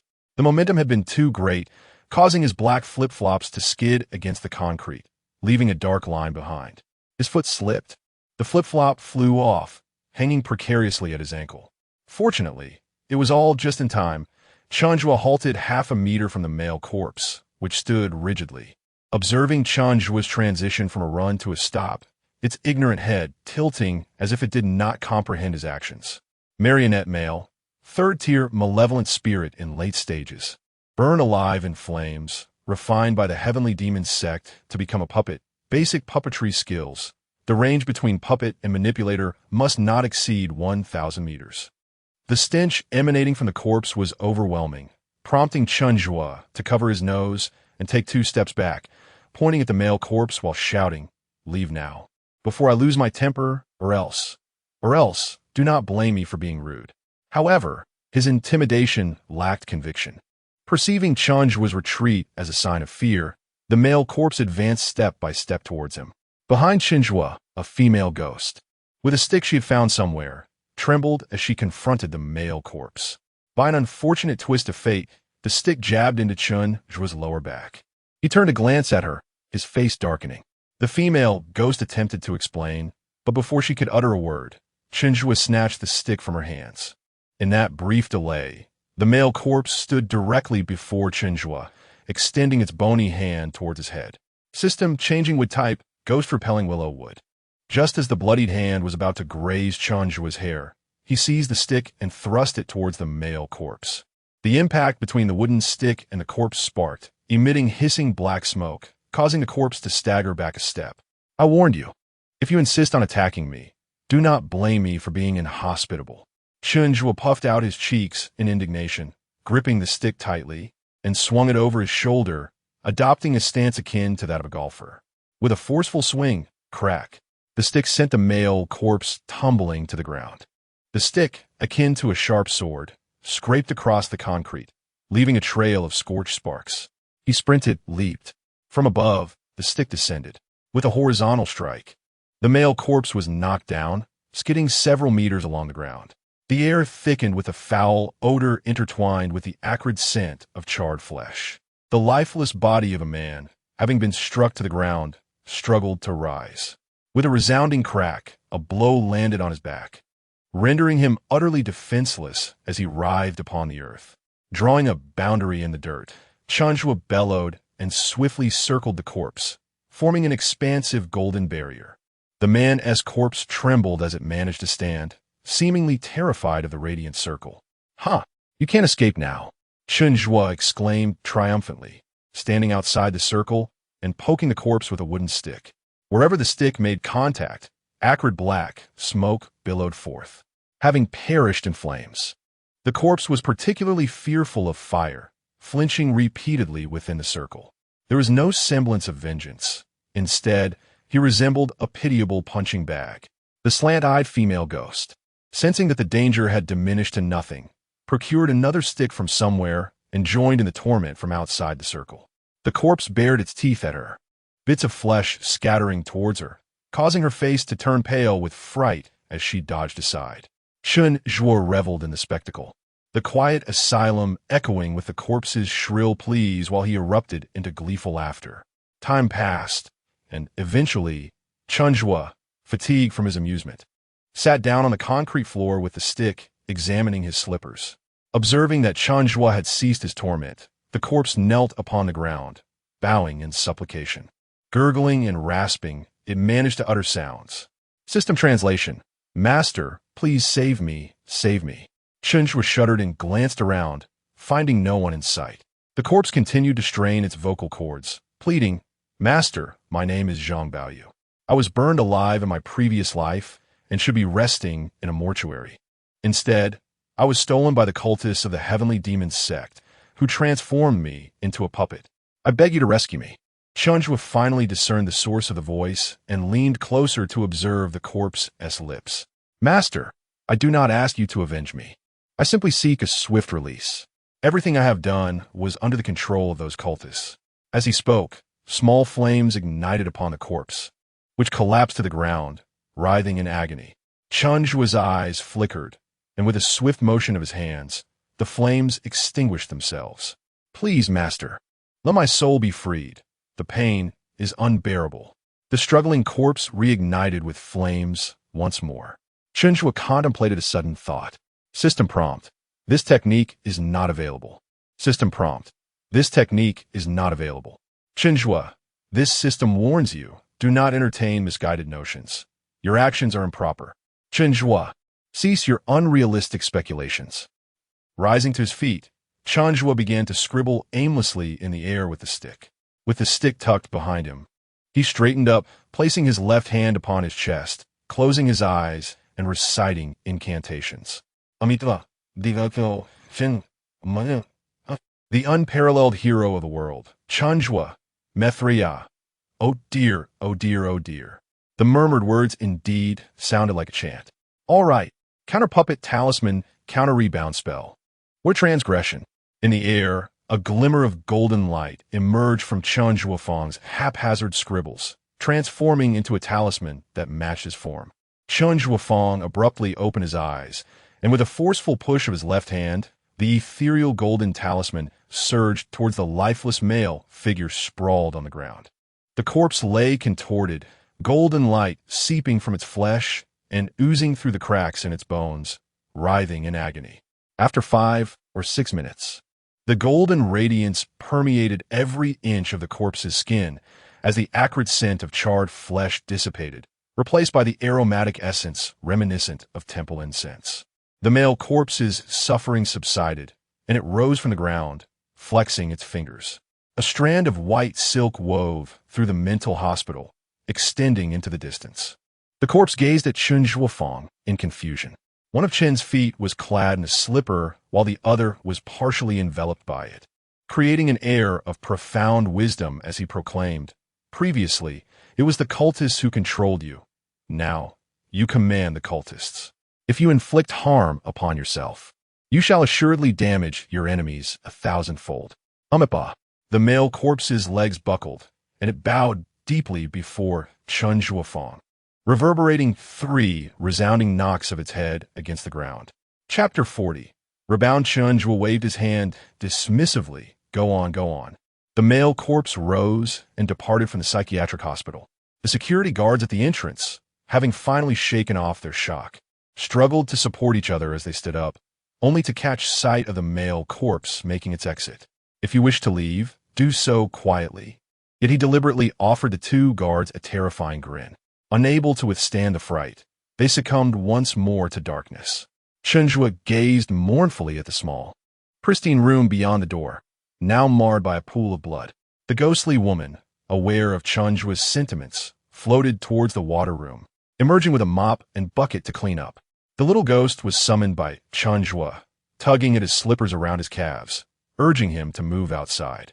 On the upper floors of the hospital, the nurses were in a state of panic, their hands trembling violently as they clutched their phones. At last, there was a signal. Is this the Soul Requiem Bureau? I'm a nurse from Qing Shan Psychiatric Hospital. We just had a ghost visit, or rather, it seemed like a person, but I can't be sure. In any case, it was a spectral entity. Yes, Chen Zhuo is here, having been assaulted. No, not him, but the ghost was struck and has now departed. Could you possibly send someone to investigate? There is a pool of blood. Surely a ghost wouldn't bleed. So it must be Chen Zhuo who is injured. All right, I will await your arrival. Please hurry. In an old community 1,000 meters away from the psychiatric hospital, within one of the rooms, a table was set with offerings of 5 fruits, and at its center stood an incense altar with 5 sticks of incense, 3 long and 2 short. Behind the altar stood an elderly man clad in a yellow-gray Taoist robe, wielding a peachwood sword, his robe damp with sweat. Flanking him were 2 disciples dressed in gray robes, each holding a candlestick, the tiny flames casting elongated shadows of the 3 figures. Master, the incense sticks are 3 long and 2 short, one disciple reminded. The elder wiped the sweat from his eyes, clearly having expended considerable effort in arranging the altar. It is a grave taboo for humans to have 3 long and 2 short, while for ghosts, 2 short and 1 long is particularly ominous. What time is it? The elder inquired. The 2 disciples simultaneously checked the time. It is 2 o'clock. 1 hour remains. After 3 o'clock, the ghostly energy will weaken, and this corpse will be easier to handle. Master, is the corpse not a puppet we have refined? The elder shook his head. This psychiatric case is more challenging than we anticipated. It is a tough nut to crack. The methods employed are certainly not orthodox, and throughout my life of study, I have never encountered such a bizarre rebound technique. Rebound? It feels peculiar. We will discuss it later. First, let us endure this hour. Before the elder could finish his sentence, a resounding crash echoed as a door fell to the ground. Standing outside was the very puppet corpse they had dispatched, now free from restraint, its entire body aglow with a golden light, clearly enhanced by a layer of augmenting spells. Shout, Ajia, prepare the ink line. The elder commanded swiftly.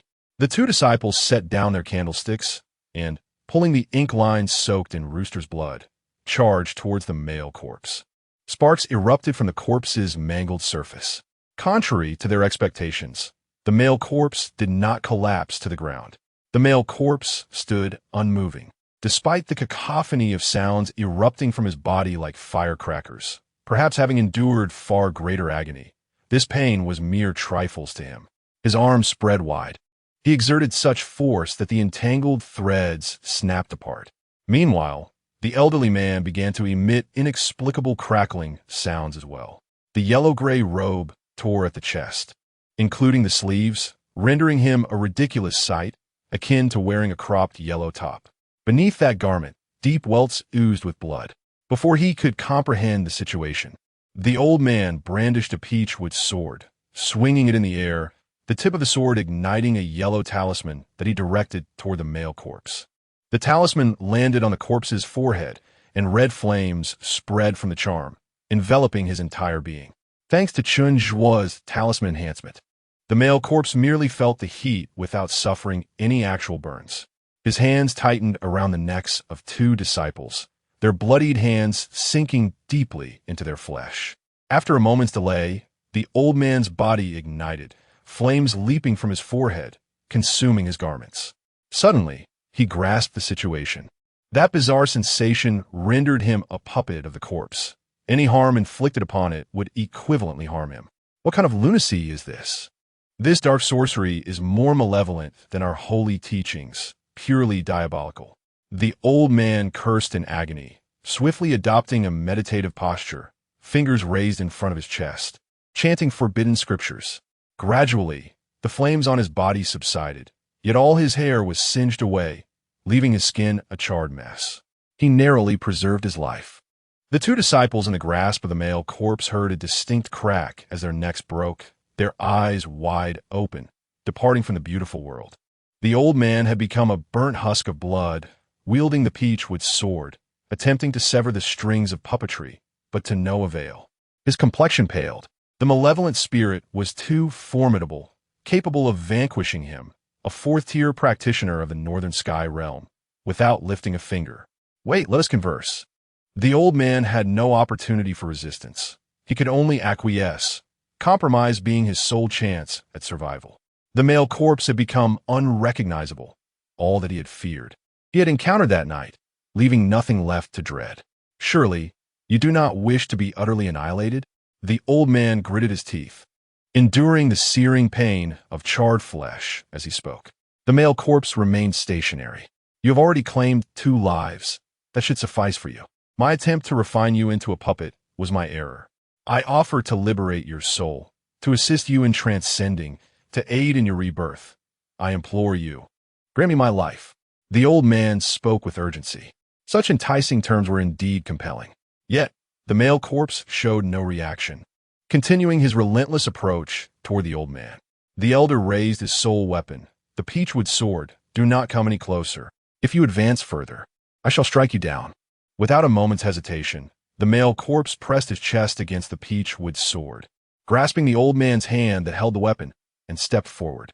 Flames ignited from within as the blood of the male corpse spread like gasoline, swiftly engulfing the surroundings. The elder coughed up a mouthful of crimson, collapsing heavily to the ground, his spirit thrashing within his body, unable to break free from its confines, as the roaring inferno consumed both his corporeal form and his essence. From the fading gaze of the elder's spirit, the visage of Chen Zhuo, brandishing a stick with an infuriating expression, was reflected. Within the confines of the Qing Mountain Mental Hospital, Chen Zhuo nestled inside a bronze coffin, covering his nose with both hands as he let out a resounding sneeze, sending droplets flying. Congratulations, host, on successfully eliminating 3 cultists and 1 puppet man. Due to the host's mental affliction, the rewards for the kills have been enhanced. The little ghost cultivation has increased, and the Millennium Tiger Spirit's prowess has been elevated. Millennium Tiger Spirit's cultivation elevated. 3rd stage of the Fierce Ghost perfected. Little Ghost cultivation elevated. Late 3rd stage of the Fierce Ghost. A ghost and a tiger excitedly emerged from Chen Zhuo's body, cautiously making their way out of his small room. Inside the psychiatric institution, the little ghost sat on a bench, swinging its legs, while the Millennium Tiger Spirit lay beside, leisurely grooming its fur. Big cat, I've reached the late stage of Fierce Ghosts. Haha, I'm so delighted, roared the Tiger Spirit. I am aware you have attained perfection, and are but a hair's breadth away from reaching the realm of malevolent spirits. How swiftly you've progressed, came the response, accompanied by a low growl. In a corner, a ghostly figure cast a sidelong glance, quietly envious. Chapter 41. It should be easy to deceive. The Exorcism Police Department received a distress call and promptly established contact with the Seoul Requiem Bureau. Director Luo Yumin led the team, being the first to arrive at the Qing Shan Psychiatric Hospital. However, the security guard at the entrance was still unconscious. Even more concerning for Luo Yumin were the curious little spirits in the courtyard, along with the Millennium Tiger Spirit, and a female ghost lurking in the shadows. Zhou Aigua had mentioned that the little spirit was a mid-level malevolent ghost and that the Millennium Tiger Spirit was at a later stage of malevolence. Yet, why did it seem that one had advanced to a later stage while the other had achieved perfection? Luo Yuman found himself somewhat bewildered. Despite his fifth-tier non-Jiao realm cultivation, which would easily allow him to handle the little spirit and the tiger spirit, the presence of Chen Zhuo behind them made it prudent to avoid unnecessary conflict.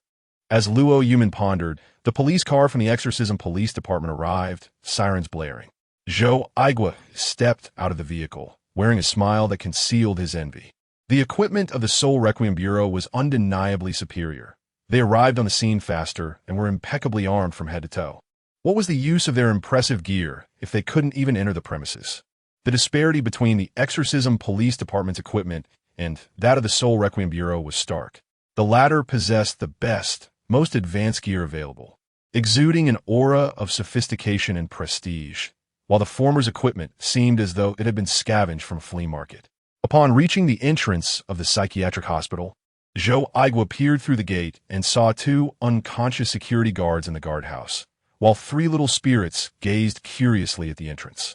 He thought to himself, could it be that they are wary of the little spirit and the big cat? What good is their fine equipment if they can't even get through the door? Clearing his throat, Zhou Aigua adjusted his somewhat shabby exorcist uniform and waved at the little spirit inside. Recognizing him, the little spirit floated toward the entrance, its expression one of disdain. Come on, we're all on the same side here. Could you please help open the door? Zhou Aigua grinned broadly. The disheveled little spirit contemplated for a moment, realizing that Zhou Aigua was trusted by Chen Zhuo, and thus deemed him worthy of a measure of trust. Turning toward the guardhouse, a set of keys floated out and landed at Zhou Aigua's feet, after which the little spirit haughtily returned to play with the big cat. The personnel from the Soul Requiem Bureau and the Exorcism Police Department entered the Qing Shan Psychiatric Hospital. The system had already isolated the interior of the bronze coffin from the outside, ensuring that Chen Zhuo could rest undisturbed, oblivious to the commotion outside.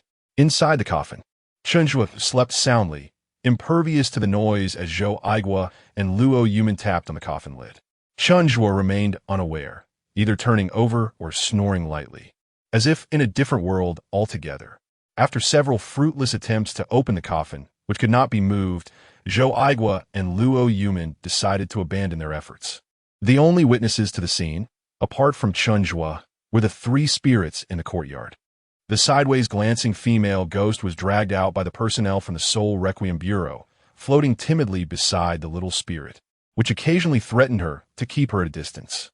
Observing her somewhat dazed demeanor, the Soul Requiem Bureau opted to take the little spirit's statement instead. The little spirit sat on a bench, swinging its legs while gently stroking the big cat. The demeanor of the Soul Requiem Bureau is as swift and resolute as if it were molded from the same form. When confronted by the little ghost, they remained steadfast. The Soul Requiem Bureau demands that witnesses submit to interrogation. The little ghost rolled her eyes in disdain, responding with a dismissive tch. Her demeanor, her gestures, her tone, all bore an uncanny resemblance to a female version of Chen Zhuo. With a scoff, she joined the big cat atop the psychiatric hospital to gaze at the stars.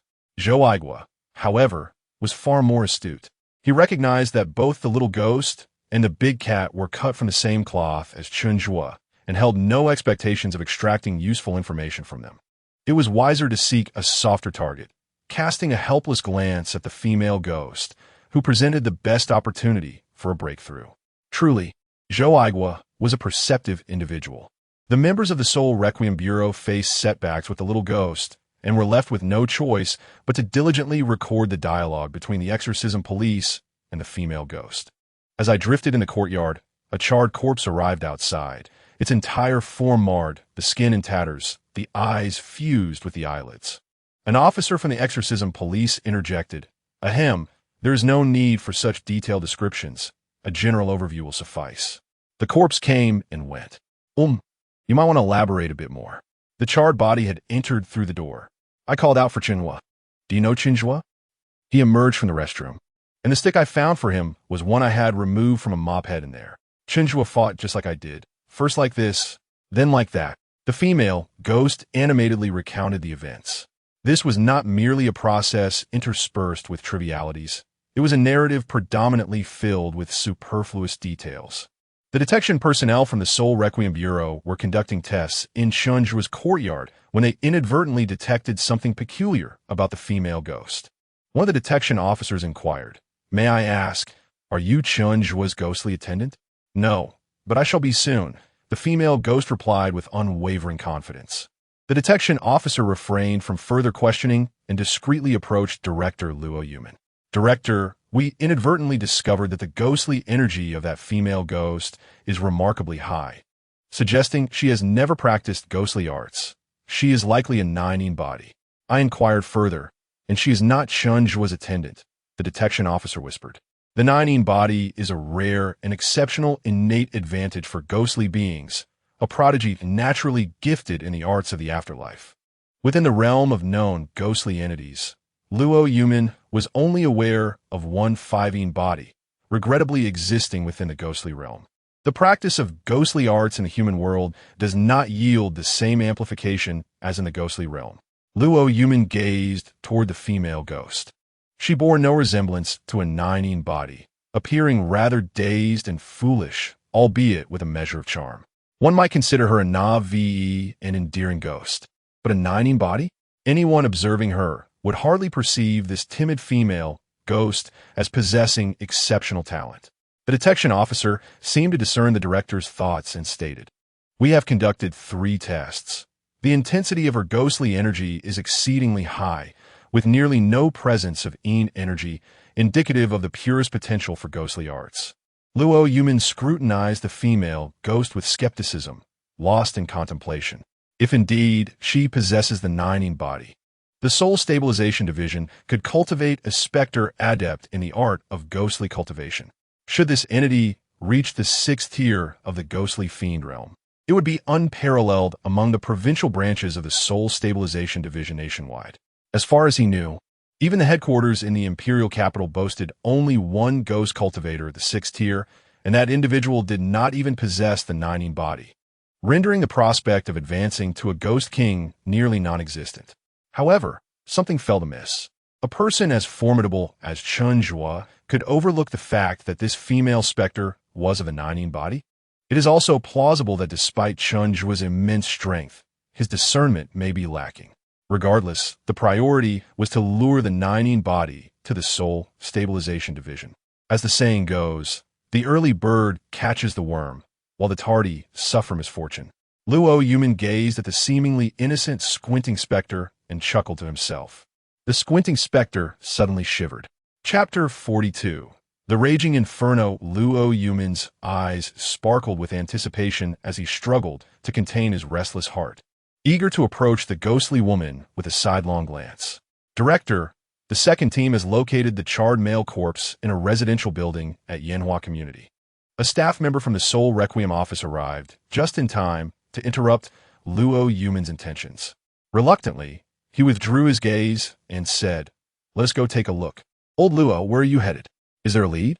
At some point, Zhou Aigua had also approached, drawn by the scent of intrigue. Under Zhou Aigua's relentless inquiries, the case was designated as a joint operation between the Exorcism Police Department and the Seoul Requiem Office. Yanhua Community, Unit 3, Room 502. The flames raged fiercely. By the time the personnel from the Seoul Requiem Office and the Exorcism Police arrived, the residents had already evacuated, and the fire department was engaged in extinguishing the blaze. Despite the firefighters' diligent efforts using all available methods, the intensity of the flames showed no signs of abating. Instead, they continued to spread. As the director of the Seoul Requiem Office, Luo Yuman possessed the keen insight befitting his position. He immediately discerned the peculiarities within the flames. The yellow flames leaping from room 502 were intermingled with hints of black and red, intermittently producing explosive sounds. This was an infernal fire, specifically designed to scorch souls. As long as the souls remained trapped, the infernal fire would persist. One couldn't help but wonder what Chen Zhuo had done to ensnare the souls of the Tianma sect even after their demise. Moreover, judging by the ferocity of the blaze, it was evident that at least one powerful soul of the 4th-tier North Sky realm was ablaze. Lacking any extraordinary abilities, Zhou Aigua could only clumsily wield his instruments. Yet he astonishingly detected that the malevolent energy levels in the fire-affected building were double those of other structures. Faced with such bizarre phenomena, the exorcism police and the fire department could do little more than serve as bystanders. The Soul Requiem office had taken center stage. The Soul Requiem office dispatched 4 disciples of Taoism to occupy the 4 cardinal directions, utilizing their esoteric arts to confine the malevolent energy within room 502. The results were remarkable. As a malevolent energy was suppressed, the flames that had threatened to spread from room 502 seemed to lose their vitality, extinguishing themselves spontaneously. Simultaneously, a monk adorned in a golden threaded robe, grasping a string of prayer beads, intoned the scriptures of rebirth. Namo Amitabha, Otad Gata, O Dia, Amitabha, Amitofo. Initially, there was no effect. The chanting persisted for over 10 minutes. The 4 human silhouettes, visible amidst the flames, appeared to be in a fierce struggle, with 2 figures emitting thick clouds of black smoke, one releasing a small amount of black smoke, and the last flickering with red flames, radiating an ethereal golden glow. Onlookers gathered below, murmuring in fascination. The ordinary citizens found the spectacle intriguing. The monks from the Soul Requiem office are truly impressive. Look at those 4 silhouettes in the fire. Indeed, did you see that? There are spirits in that room, and they're not weak. Among the crowd, a young man clad in a black short-sleeve shirt remained silent, his eyes reflecting a complex array of emotions. He discreetly pulled out his phone and sent a text. The adept has perished. Meanwhile, the monk, praised by the masses, began to perspire, fine beads of sweat forming on his forehead and soon cascading down like pearls. As he recited the scriptures of rebirth, they were engulfed by flames, shattered word by word by a more potent force of Buddha's power. Curiously, among the fiery chaos, 4 spectral entities emerged, 3 malevolent spirits fervently accepting the verses he chanted, while the one radiating with Buddha-esque light seemed to siphon the energy from the scriptures. Zhou Aigua, an astute individual, discerned that the venerable monk was nearing his end.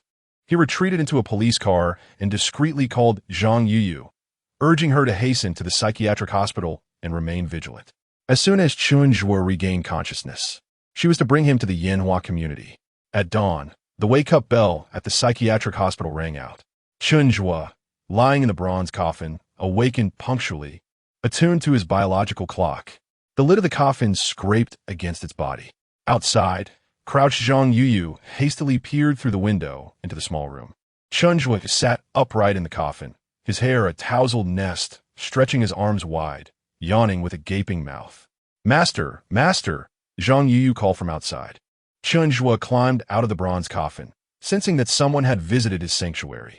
The coroner's bag of chips had deflated, and the Mirinda bottle beside the coffin had been moved.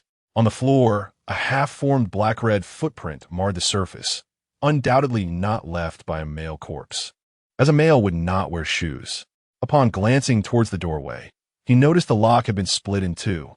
All evidence suggested that his sanctuary had been burglarized. Zhang Yuyu poked her head through the door. "Master, may I come in?" Chen Zhuo waved her in. As she entered, his gaze fixated on her pair of sneakers. "Lift your foot for me to see," he instructed. Confused, she complied. The tread pattern was distinct, not belonging to the little ball shoes. Chen Zhuo retrieved his phone and snapped a photo of the shoe print on the ground. "Master, what happened?" He replied, "My abode has been robbed. Could this belong to Director Zhou or Director Luo? They're both my superiors." Zhang Yuyu refrained from making assumptions, shifting the topic. "Master, I brought you breakfast. Something has occurred with our director, and he has asked for you to come. His predicament cannot be more pressing than my own ordeal with theft." Zhang Yuyu was at a loss for words. Chen Zhuo sighed. Dong Chi is truly inept. Alas, on this unfamiliar planet, I and Dong Chi are the most valiant of warriors. I am the bravest soldier, while Dong Chi is the most useless. As a valiant warrior, how could I refrain from aiding him? Allow me to freshen up. Chen Zhuo, clutching his toiletries, hurriedly dashed to the washroom. Though anxious, he patiently waited in line. Suddenly, Zhang Yuyu's phone rang. The 17th call from Zhou Aigua. "Is Chen Zhuo still not awake?" "I am awake, but my master is brushing his teeth and washing his face." "My heavens! Here, the flames are licking at our heels, and there he is, washing up. Never mind, hurry over. Before long, a charming little car entered the Yanhua community, where a throng of onlookers gathered, blocking the way. Chen Zhuo was yet another onlooker with an insatiable curiosity, a veritable spectacle seeker. As the vehicle came to a halt, he swiftly extricated himself from Zhang Yuyu's grasp and plunged into the throng to witness the commotion. Utilizing his innate ability to navigate through the crowd, he found himself beside a young man clad in a black short-sleeved shirt who had just sent a message. With such a blaze, why is no one attempting to extinguish it? Chen Zhuo inquired, clutching a pancake, rising on his toes, and craning his neck to catch a glimpse of the unfolding drama. The young man remained unresponsive. Chen Zhuo turned to him. I was just speaking to you. Did you not hear me? The young man, with bits of chives caught between his teeth, glanced at Chen Zhuo and replied, They say it cannot be extinguished. Why ever not? Chen Zhuo pressed. There are spirits within. Are there not personnel from the Soul Requiem Bureau or the Exorcist police station? Surely they are inside, devising a means to quell the flames. Chen Zhuo speculated, directing his gaze upward to scrutinize the scene, where indeed the outlines of figures could be discerned amidst the fire. Seizing the opportunity, while Chen Zhuo was momentarily distracted, the young man subtly shifted to the side, intent on distancing himself from the situation. Undeterred, Chen Zhuo leaned closer and said, I have acquaintances in the Soul Requiem Bureau and the Exorcist police station. Let us press forward to see more clearly. There's no need. I can see perfectly well from here, the young man insisted. Why the formality? Chen Zhuo replied, tugging at the young man to draw him further into the crowd. Chapter 43. How did I get caught? The crowd, squeezed together, grumbled, What's wrong with you? Can't you see there are people here? Chen Zhuo spat dismissively, Ba. I do as I please. It's none of your business. With sheer determination, he pulled the young man to the front to witness the spectacle. Zhou Aigua and Luo Yuman had been waiting eagerly. Upon spotting Chen Zhuo, Zhou Aigua grinned broadly. Dong Dong Yao, you finally arrived. Luo Yuman also wore a congenial smile, saying, Master, you have finally graced us with your presence. The young man, recognizing the heads of the Demon Exorcism Police and the Soul Requiem Department, felt his heart race. Damn, who is this guy? Why are the heads of the Soul Requiem and Demon Exorcism acting like sycophants? Wait, he brought me here. Does he suspect I'm with the Heavenly Demon Sect? I just wanted to blend into the crowd and not stand out. How'd he see through my facade? Suddenly, he remembered he had matters to attend to at home and stammered. I think I should leave now. Why leave? You've finally made it to the front. Chen Zhuo firmly grasped the young man's hand, exuding enthusiasm. In a struggle, the young man's waist revealed faint black veins on his skin, a hallmark of those newly inducted into the Heavenly Demon Sect. Many have been seduced by the sect, but only those who fully surrendered themselves were deemed true members. The young cultist was evidently a recent recruit, as the black vein markings had not completely faded. Zhou Aigua, sensing something amiss, seized the young man's hand and cheerfully exclaimed, Since you are here, why would you want to leave? Luo Yuman casually lifted the young man's shirt, revealing the black veins extending to his heart. Luo Yuman rummaged through the young man's belongings, unlocking his phone with the fingerprint. The young cultist, still naive, had not yet learned to erase incriminating texts immediately after sending them. After reading the messages, Luo Yuman gave Chen Zhuo a thumbs up. Master Chen, you truly are remarkable. How did you discern this fellow was a cultist?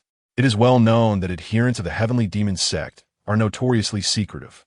If it weren't for the young man's fresh markings, no one would have suspected him among the onlookers. Chen Zhuo, bewildered, had merely asked a few casual questions out of gratitude for the young man's company.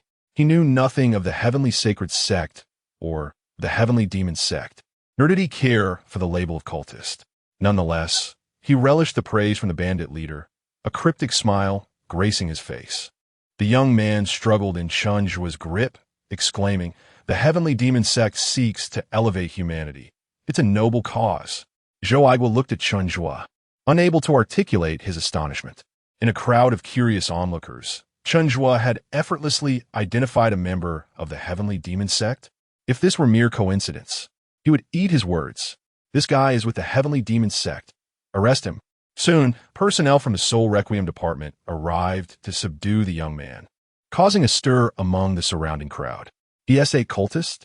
The young man appears quite immaculate. It is truly hard to discern. Both the head of the Soul Requiem Division and the director of the Exorcism Police have attested to this, leaving no room for doubt. My heavens! He was just standing beside me. Could he possibly cast a curse upon me? I have heard that those from the Heavenly Demon sect are known to do such things. It is utterly terrifying. Surely, the incident at 502 must have been orchestrated by him. Zhang Yuyu, filled with admiration, linked her arm with Chen Zhuo's, exclaiming, "Master, you are remarkable," discerning the identity of the cultist at a mere glance. As the crowd showered him with looks of reverence, Chen Zhuo stood tall, for it was indeed his keen insight that unveiled the cultist's true nature, a fact he had recognized long before. System in confusion. Is this even possible? This lunatic's luck is truly extraordinary. The Heavenly Demon sect exerts a peculiar control over its adherents. These individuals resemble phantoms, captured at night, rarely surviving until dawn, while those apprehended during the day, if their mouths remain sealed, will inevitably perish by nightfall, leaving no trace of their souls. Consequently, to this day, the human government has found themselves at an impasse with the followers of the Heavenly Demon sect. The members of the Soul Requiem Division, tasked with apprehending the cultists, were specifically advised by Luo Yuman to pry open their mouths during daylight hours. Zhou Aigua, seeking camaraderie with Chen Zhuo, recounted the events at the fire scene. Did you see those 4 Taoists and the monk wiping his sweat? They were utterly inept. Despite toiling for 3 or 4 hours, they could not extinguish the flames. Zhou Aigua remarked disdainfully, "But they are practitioners of the craft. What right do you, who possess no skills, have to criticize them?" Chen Zhuo retorted earnestly. Zhou Aigua nearly choked on his own words, then shifted to grumbling, "But I lack the capability.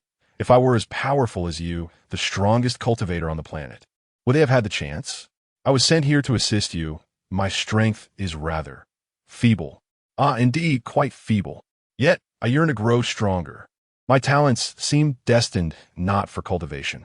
Unlike you, who is as graceful as jade, effortlessly executing techniques that would take me years to master." Zhou Aigua subtly flattered Chen Zhuo. This kind of flattery proved effective even on a lunatic.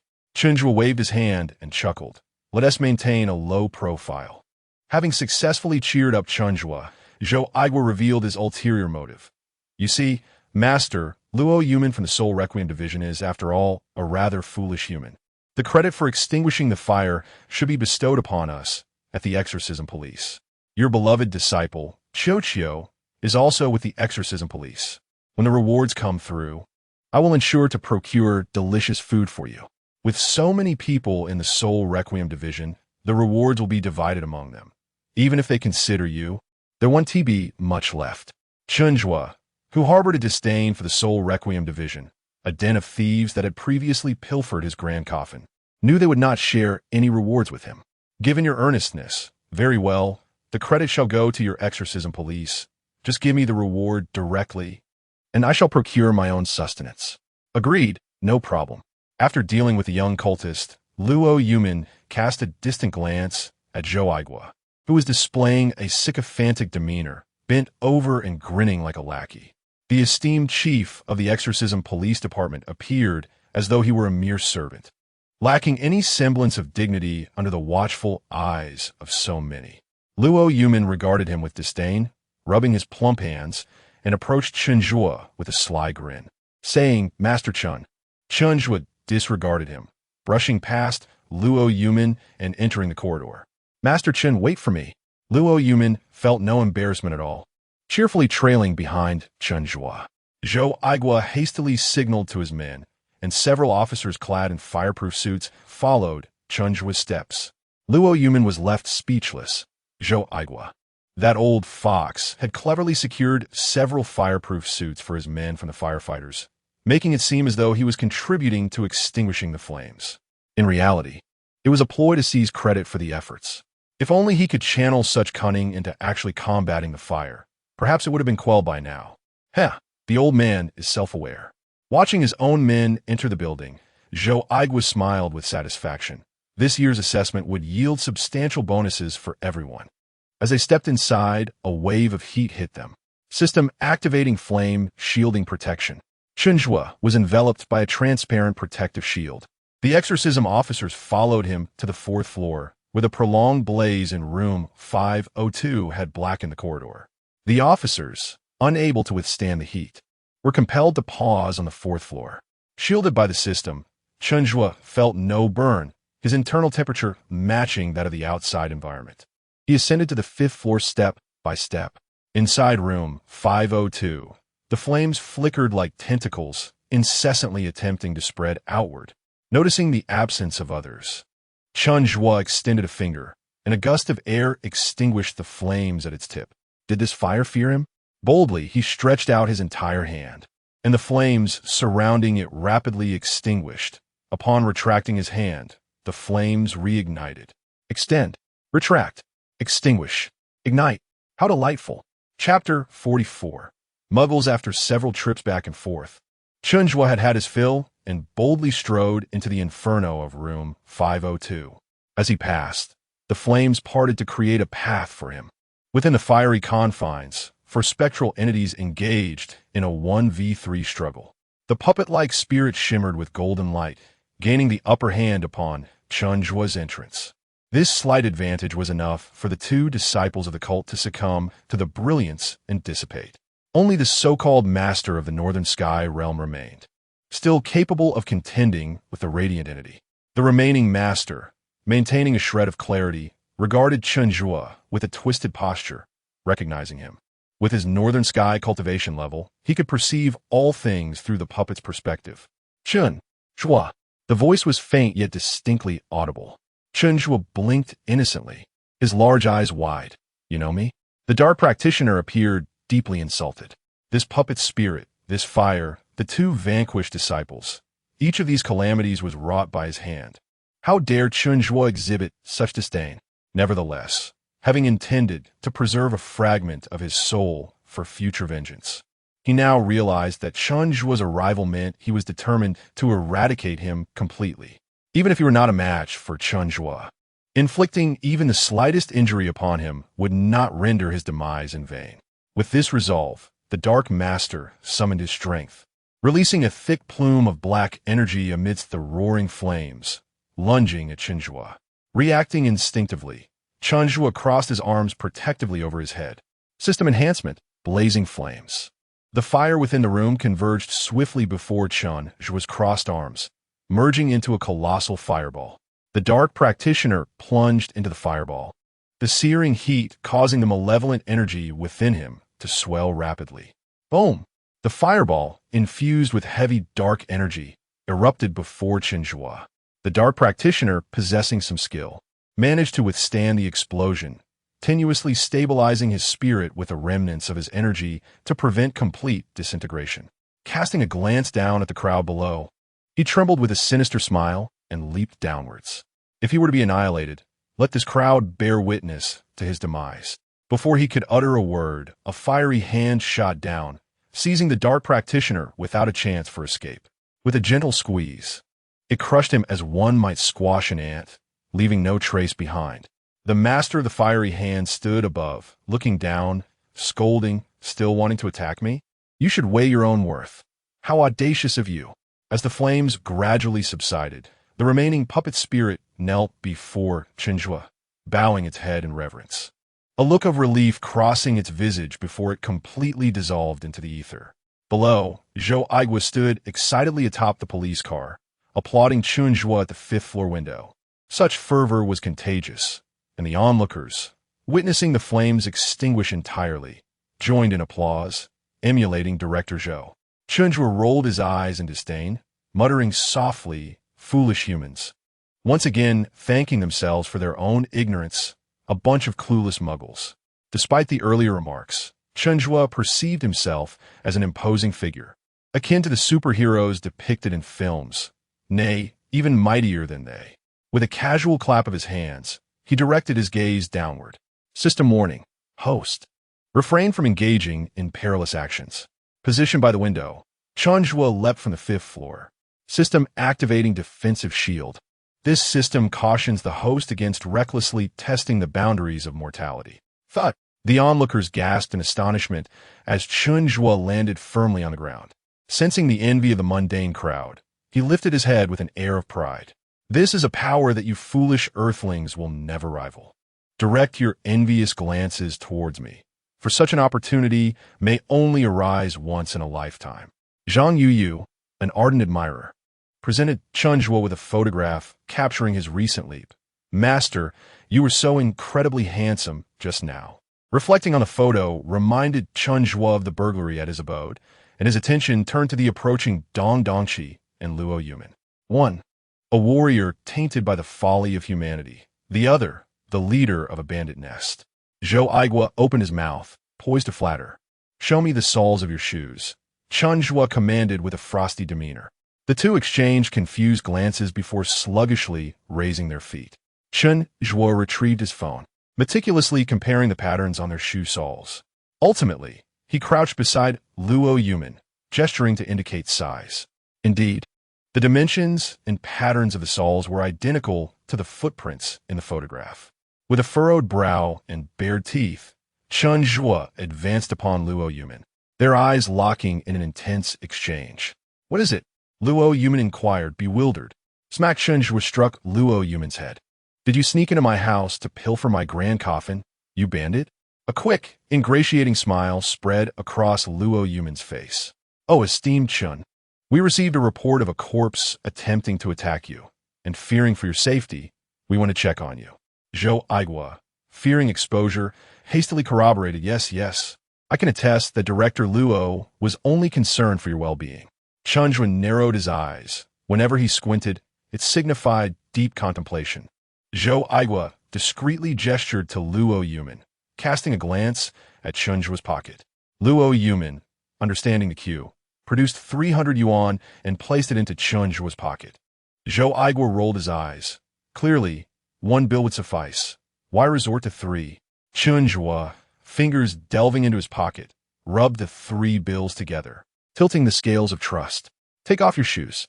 Luo Yumin complied obediently. Chen Zhuo conjured a flicker of flame, reducing the warmth of Luo Yumin's shoes to mere ashes, which were whisked away by a gentle breeze. Muggles. Chen Zhuo uttered these 2 words as he strode towards the exit of the community, followed closely by Zhang Yuyu. The crowd, now silent, parted to allow Chen Zhuo passage, their mouths closing in awe as they witnessed the departure of their great hero. Chen Zhuo's vehicle smoothly exited the community. Chapter 45. Malicious edits seated in the vehicle. Chen Zhuo opened WeChat and downloaded the photo sent by Zhang Yuyu, sharing it on his moments with the caption, "Another day of being admired by Muggles." Having finally emerged from the confines of the psychiatric hospital, returning there was out of the question. Since you became my mentee, I have yet to visit your home. This morning, I expended too much energy and urgently require braised pig's trotters to replenish my strength. This statement from Chen Zhuo is quite self-explanatory. He harbors no desire to return to the psychiatric hospital and yearns to revel in freedom, while also craving the delectable braised pig's trotters. As Chen Zhuo's devoted admirer, Zhang Yuyu, even if he wishes for the stars, she dares not offer him the moon and promptly called her mother. After over half an hour, the vehicle came to a halt outside a mid to high-end residential community. At her mother's behest, Zhang Yuyu ventured to the small shop at the community entrance to purchase a bottle of soy sauce.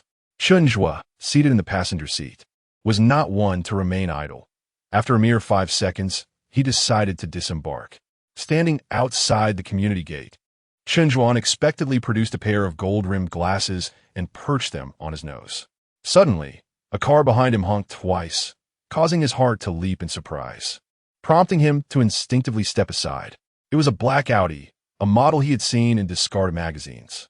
The driver, a man in his late 20s with a thick layer of hair styled with gel, scrutinized Chen Zhuo's disheveled attire, which was caked with dirt and adorned with oversized slippers.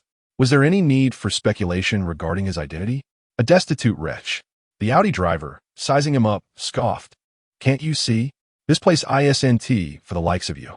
With that, he spat in Chen Zhuo's direction. Swiftly, Chen Zhuo sidestepped to avoid the spittle. As the barrier at the community gate lifted, the Audi owner prepared to drive in. Suddenly, a foot clad in oversized slippers thrust itself through the window, landing squarely on the driver's face, the five toes making intimate contact. "Are you out of your mind?" The Audi driver cursed. "No, you are the one who's insane. Your ancestors for 18 generations must have been lunatics." Chen Zhuo loathed being called insane, shouting as he yanked open the locked car door and dragged the Audi driver downwards. The driver, bewildered, realized he had encountered someone formidable.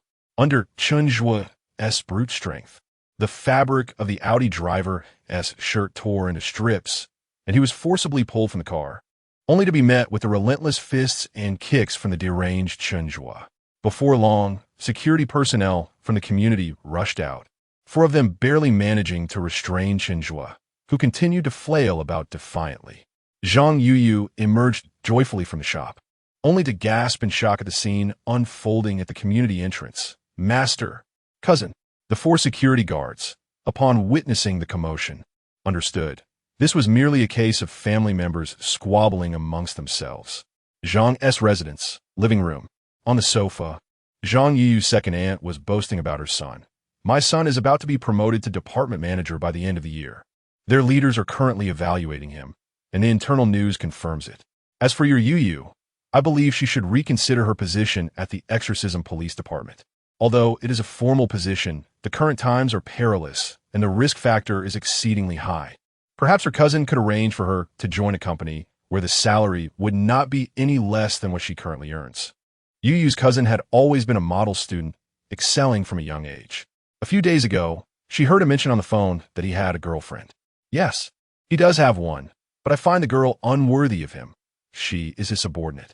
If my son had not become a manager, that girl might have barely matched his status." At that moment, the doorbell rang. Zhang's father opened the door, and Zhang Yuyu walked in, her expression one of embarrassment. Chen Zhuo followed closely behind, one sleeve of his shirt torn away and his arm marked with 2 scratches. Despite his disheveled appearance, he strode into the Zhang household with the confidence of a victorious rooster. Upon seeing this, Zhang's mother inquired anxiously, "Master Chen, what happened to you? Who scratched you?" Just as she finished speaking, a defeated figure entered behind them, head bowed, his body bruised and battered, clothes torn in shreds, and a patch of hair missing from his scalp. Zhang Yuyu's second aunt gasped in surprise. "Son, who did this to you?" Yuyu's cousin glanced at Chen Zhuo before lowering his gaze. The atmosphere, excluding Chen Zhuo, was laden with awkwardness.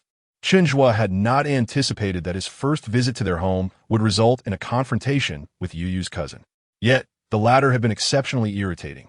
Even knowing he was the cousin of the little ball, Chen Zhuo could not restrain himself from striking him, albeit lightly. Despite having been the one to inflict harm, Chen Zhuo was, after all, Yuyu's savior, and being mentally unstable, he could hardly be deemed at fault. This was a bitter pill for her cousin to swallow. To prevent further discord, Zhang Yuyu guided Chen Zhuo into her room. Her room, while comparable in size to Chen Zhuo's, was a stark contrast in terms of comfort and decor. Lacking even a bronze coffin, Chen Zhuo's quarters contained only a rickety wooden bed and a small wardrobe, with his toiletries stored in a basin beneath the bed. In contrast, Yuyu's room boasted a wardrobe, shoe cabinet, desk and chairs, computer, and a soft bed, resembling a veritable paradise in Chen Zhuo's eyes. Reclining on Yuyu's bed, he perused her childhood photographs. "You used to wear open-crotch pants as a child," he remarked. "Did you not wear them when you were young, master?" Chen Zhuo retorted, "How could I have worn open-crotch pants? I am over 20,000 years old, having journeyed from my planet to Earth long ago." Due to his congenital mental illness, Chen Zhuo had been abandoned at a mental institution as a child, a time of which he had no recollection. The caretakers, seeing his plight, occasionally spun tales of extraterrestrials or claimed he was a deity, indulging him in whatever stories he fancied. At noon, Chen Zhuo savored his favorite dish, braised pig trotters. During the meal, his cousin, engrossed in his phone, suddenly choked on a morsel of food. Overcoming his cough, he glanced at Chen Zhuo, then back at his phone, and then again at Chen Zhuo. "Are you looking for another thrashing?" Chen Zhuo provocatively inquired. Cousin, unperturbed, pressed on. "Did you strike Luo Yuman, the director of the Soul Guard? What nonsense are you spouting?" Zhang Yuyu interjected. Cousin placed his phone before the gathered crowd, displaying a video that captured Chen Zhuo delivering a slap to Luo Yumin's head. This footage had been deliberately edited and posted online, accompanied by annotations claiming that Chen Zhuo had shown disrespect towards the director of the Soul Guard. It is essential to comprehend that in this era, the Soul Guard stands as humanity's most formidable protector, with its director being a powerful cultivator revered almost to the point of deification within the human realm. The audacity of anyone to disrespect the director of the Soul Guard in these times is staggering. With just a slight nudge, public opinion could erupt in an instant. At this moment, the video's view count soared past 100 million, with a multitude of commenters expressing their outrage. Who is this fool daring to strike Director Luo? They lamented. Only Director Luo possesses the composure to overlook such affronts. Otherwise, he would have sent that person flying with a single slap. How dare anyone show disrespect to our heroes? Let us drown them in our spittle. This is clearly a malicious edit, Zhang Yuyu observed, noticing Chen Zhuo's troubled expression, and hastily shut off the video, indignation coloring her voice.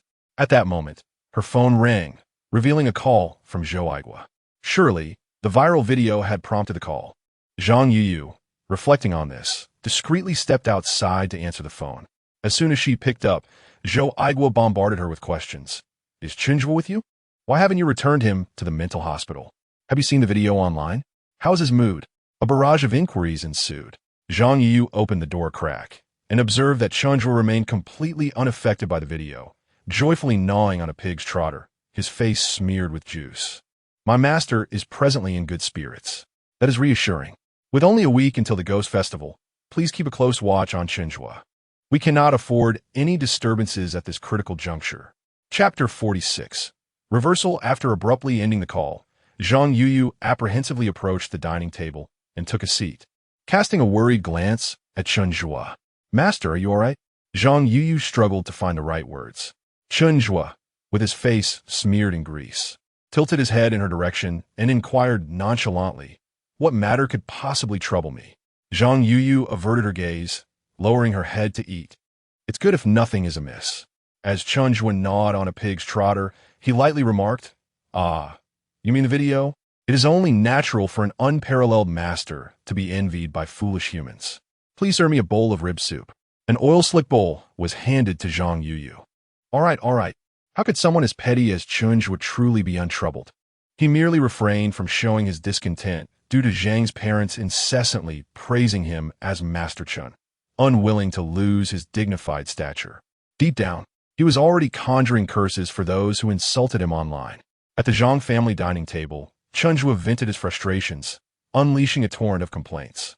Following the incident with the video, Chen Zhuo lost any desire to venture out after lunch, instead spending the entire afternoon ensconced in the bedroom of little Qi Qiu, fiddling with the various oddities that had accumulated over the years. Nightfall arrived before he knew it. After dining at little Qi Qiu's home, he declined the Zhang family's generous offer to stay the night and resolutely set out on his journey home. Throughout the journey, Chen Zhuo remained utterly silent, refraining from calling out to the little ghost for play, nor did he shout loudly as he rode Tiger Soul, speeding through the darkened streets. Upon returning swiftly to the mental institution, he dismounted from Tiger Soul, forgetting to tether it, and with his head hung low, returned to his small room. The ancient Tiger Soul stood alone in the courtyard, shaking its head to jingle the tether, as if to remind Chen Zhuo of the need to secure it. However, Chen Zhuo's mind was far removed from such concerns. The creature resorted to biting its own leash, scampering over to the bench, clawing at the reins, and glancing around furtively as if to suggest it was indeed tethered. Chen Zhuo did not turn on the lights. Instead, he crawled into the bronze coffin, where a soft glow illuminated the interior. His fingers deftly manipulated the screen of his phone until he located the video featuring Luo Yumin that he had shared. The view count had soared past 1 billion. Below the video, the comments were rife with vitriol directed at him. A pale hue of dawn began to break. Who does this person think he is, daring to challenge the director of the Spirit Guard? A user named Mu Yimin commented, a wretch lacking parental guidance. May you die a lonely death in a foreign land. Another user, Coding Coder, remarked, this individual is a patient from Qing Shan Mental Hospital, named Chen Zhuo, an orphan, truly a wild child raised without proper upbringing. Yet another user, Wang Chuanhe, Lamented, I apologize, this lunatic is my forsaken son. A user named I Draw the Northwest Wind added. In this world, tranquility comes at a cost, as there are those who bear the weight for us. Even if he is a madman, he should be brought forth. The chorus of insults continued. Among them, a user with the ID of Little Chi Chio, who seemed to know the details, retorted, Do you even know the full story? You all hurl insults without understanding. Where were you when he faced the undead to protect the city? It was clear this person was Zhang Yuyu. Zhang Yuyu, who spoke on behalf of Chen Zhuo, was also met with harsh criticism, labeled as a sycophant, accused of having questionable morals, and referred to derogatorily as blind, among other things. In the stillness of the night, Chen Zhuo's coffin trembled intermittently, occasionally emitting sounds of sorrow. Each derogatory comment on the internet was scrutinized by Chen Zhuo, and he felt utterly forsaken, abandoned by the world. Curled up within the grand coffin, his sobs intertwined, he wept softly. A little spirit emerged from Chen Zhuo's body, standing beside the coffin, its small hand gently touching the coffin's surface. Chen Zhuo, please do not be sad. Shall we play hide and seek together? No response came from within the coffin, though the sobs grew quieter, as if he were making a concerted effort to restrain himself. The little spirit sat beside the coffin, leaning its head against it, uncertain of what else it could offer besides silent companionship. System comfort. The host is an extraordinary individual, a dragon among men. How can insignificant insects comprehend the thoughts of the exalted? The air was filled with the sound of Chen Zhuo's weeping.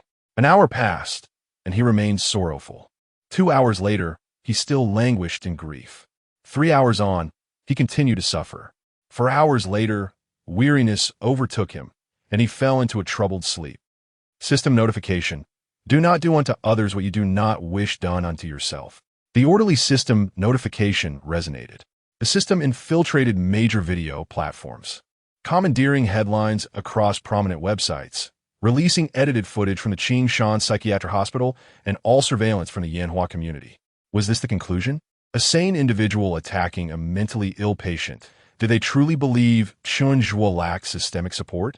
All accounts that had assailed Chen Zhuo were targeted with varying degrees of retaliatory exposure, their notoriety amplified. Midnight. Weibo. The banner on our site has changed.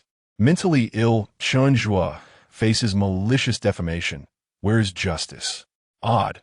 Why was I unable to alter the permissions? Baidu. Why is our backend automatically pushing information that I cannot halt? On a certain platform, is there a bug in our system? Why do we keep pushing Chen Zhuo's videos? Most notably, there were videos from the original poster showcasing the couple's abuse of cats and dogs. In a cramped rental room in Jinhai City, a man and a woman huddled at a makeshift dining table, eating instant noodles, surrounded by numerous cages containing animals with varying degrees of disabilities. The man chuckled foolishly while holding up his phone. Ibe Gunavidal. Ah, my account is blowing up. Darling, won't he retaliate against us? I inquired. He's just a mentally ill person with no parents, no background. Who would bother to stand up for him? Every insult he endures adds a brick to our house. True, a mentally ill person would go unnoticed even if he died. I've long wished to be rid of this lot of beasts. Let's hope he meets his end. The woman glanced back at the pets trembling in their cages, terrified.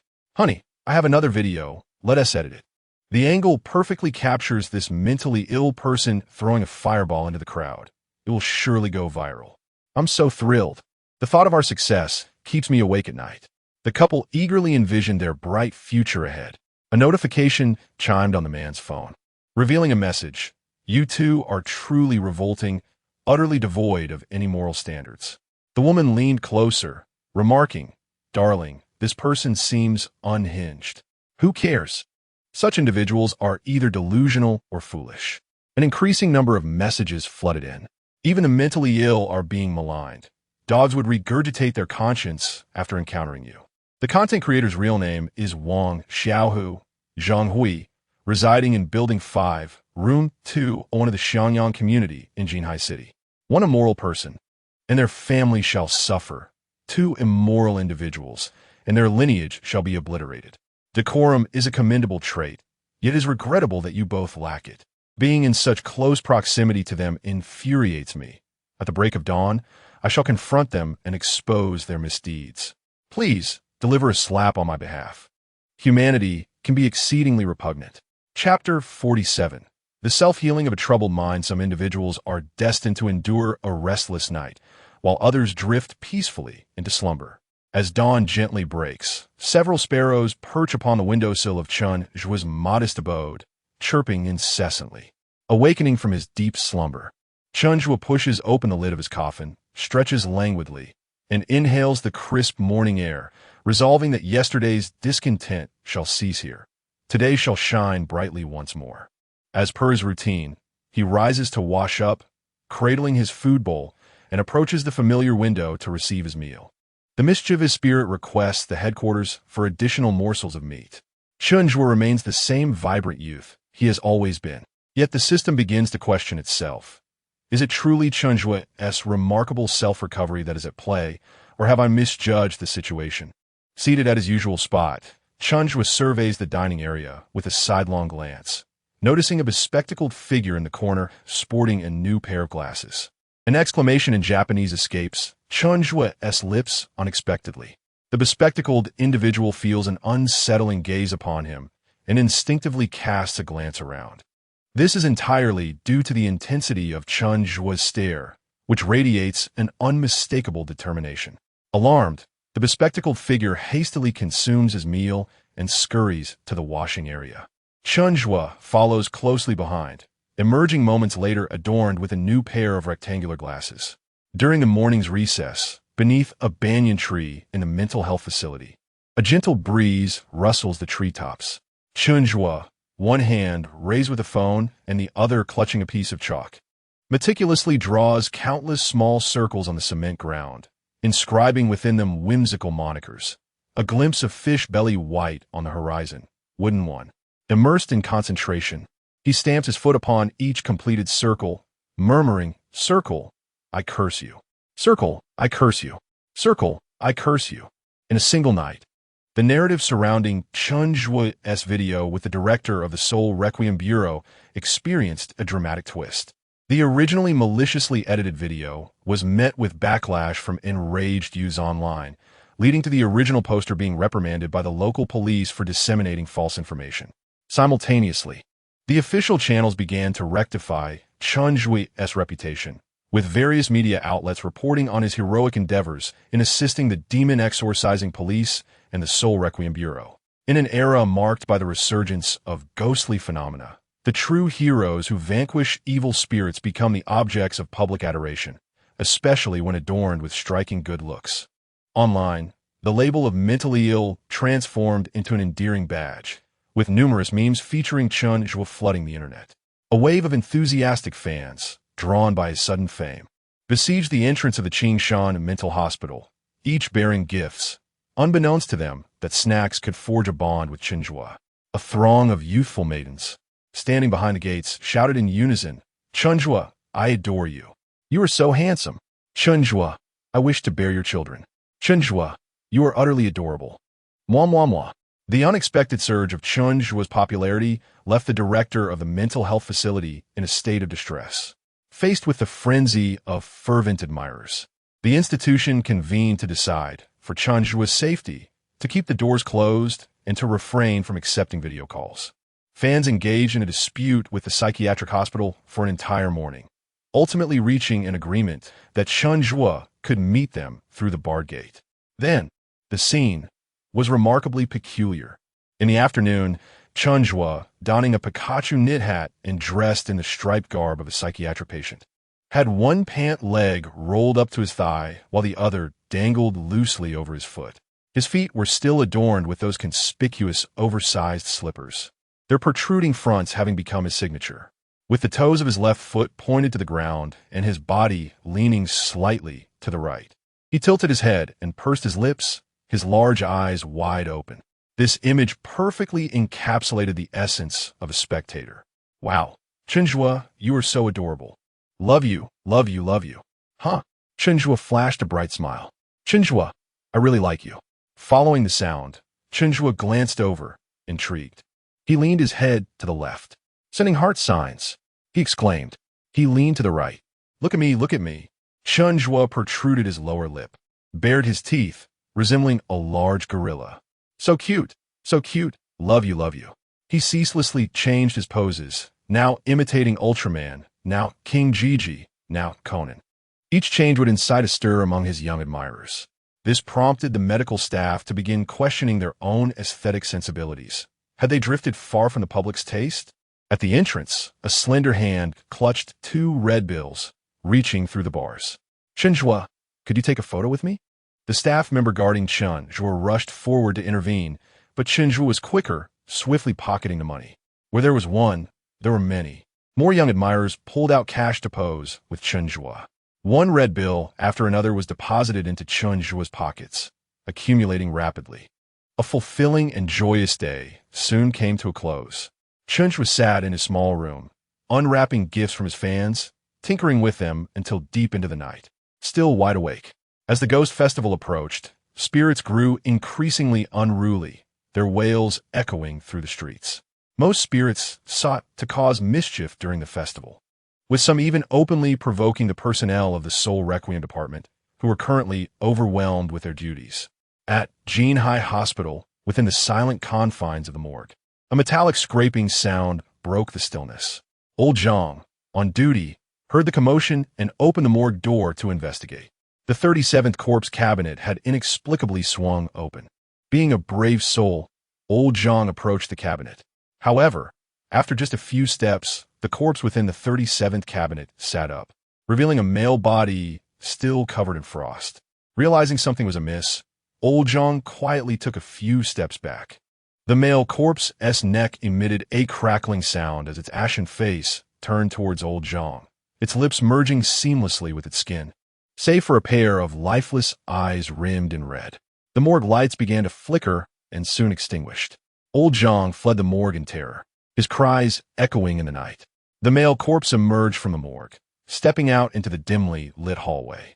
Though his eyes were wide open, his pupils remained motionless, shrouded in an aura of death. Upon exiting the building, he lifted his gaze towards the moon hanging in the sky before making his way to the inpatient ward. He entered the elevator and pressed the button for the 4th floor. Just as the elevator doors began to close, 2 nurses hurried from the lobby below. "Oh, wait for us," they called out. The corpse extended a hand, preventing the doors from shutting completely. The nurses, carrying trays of medication, rushed into the elevator, breathless.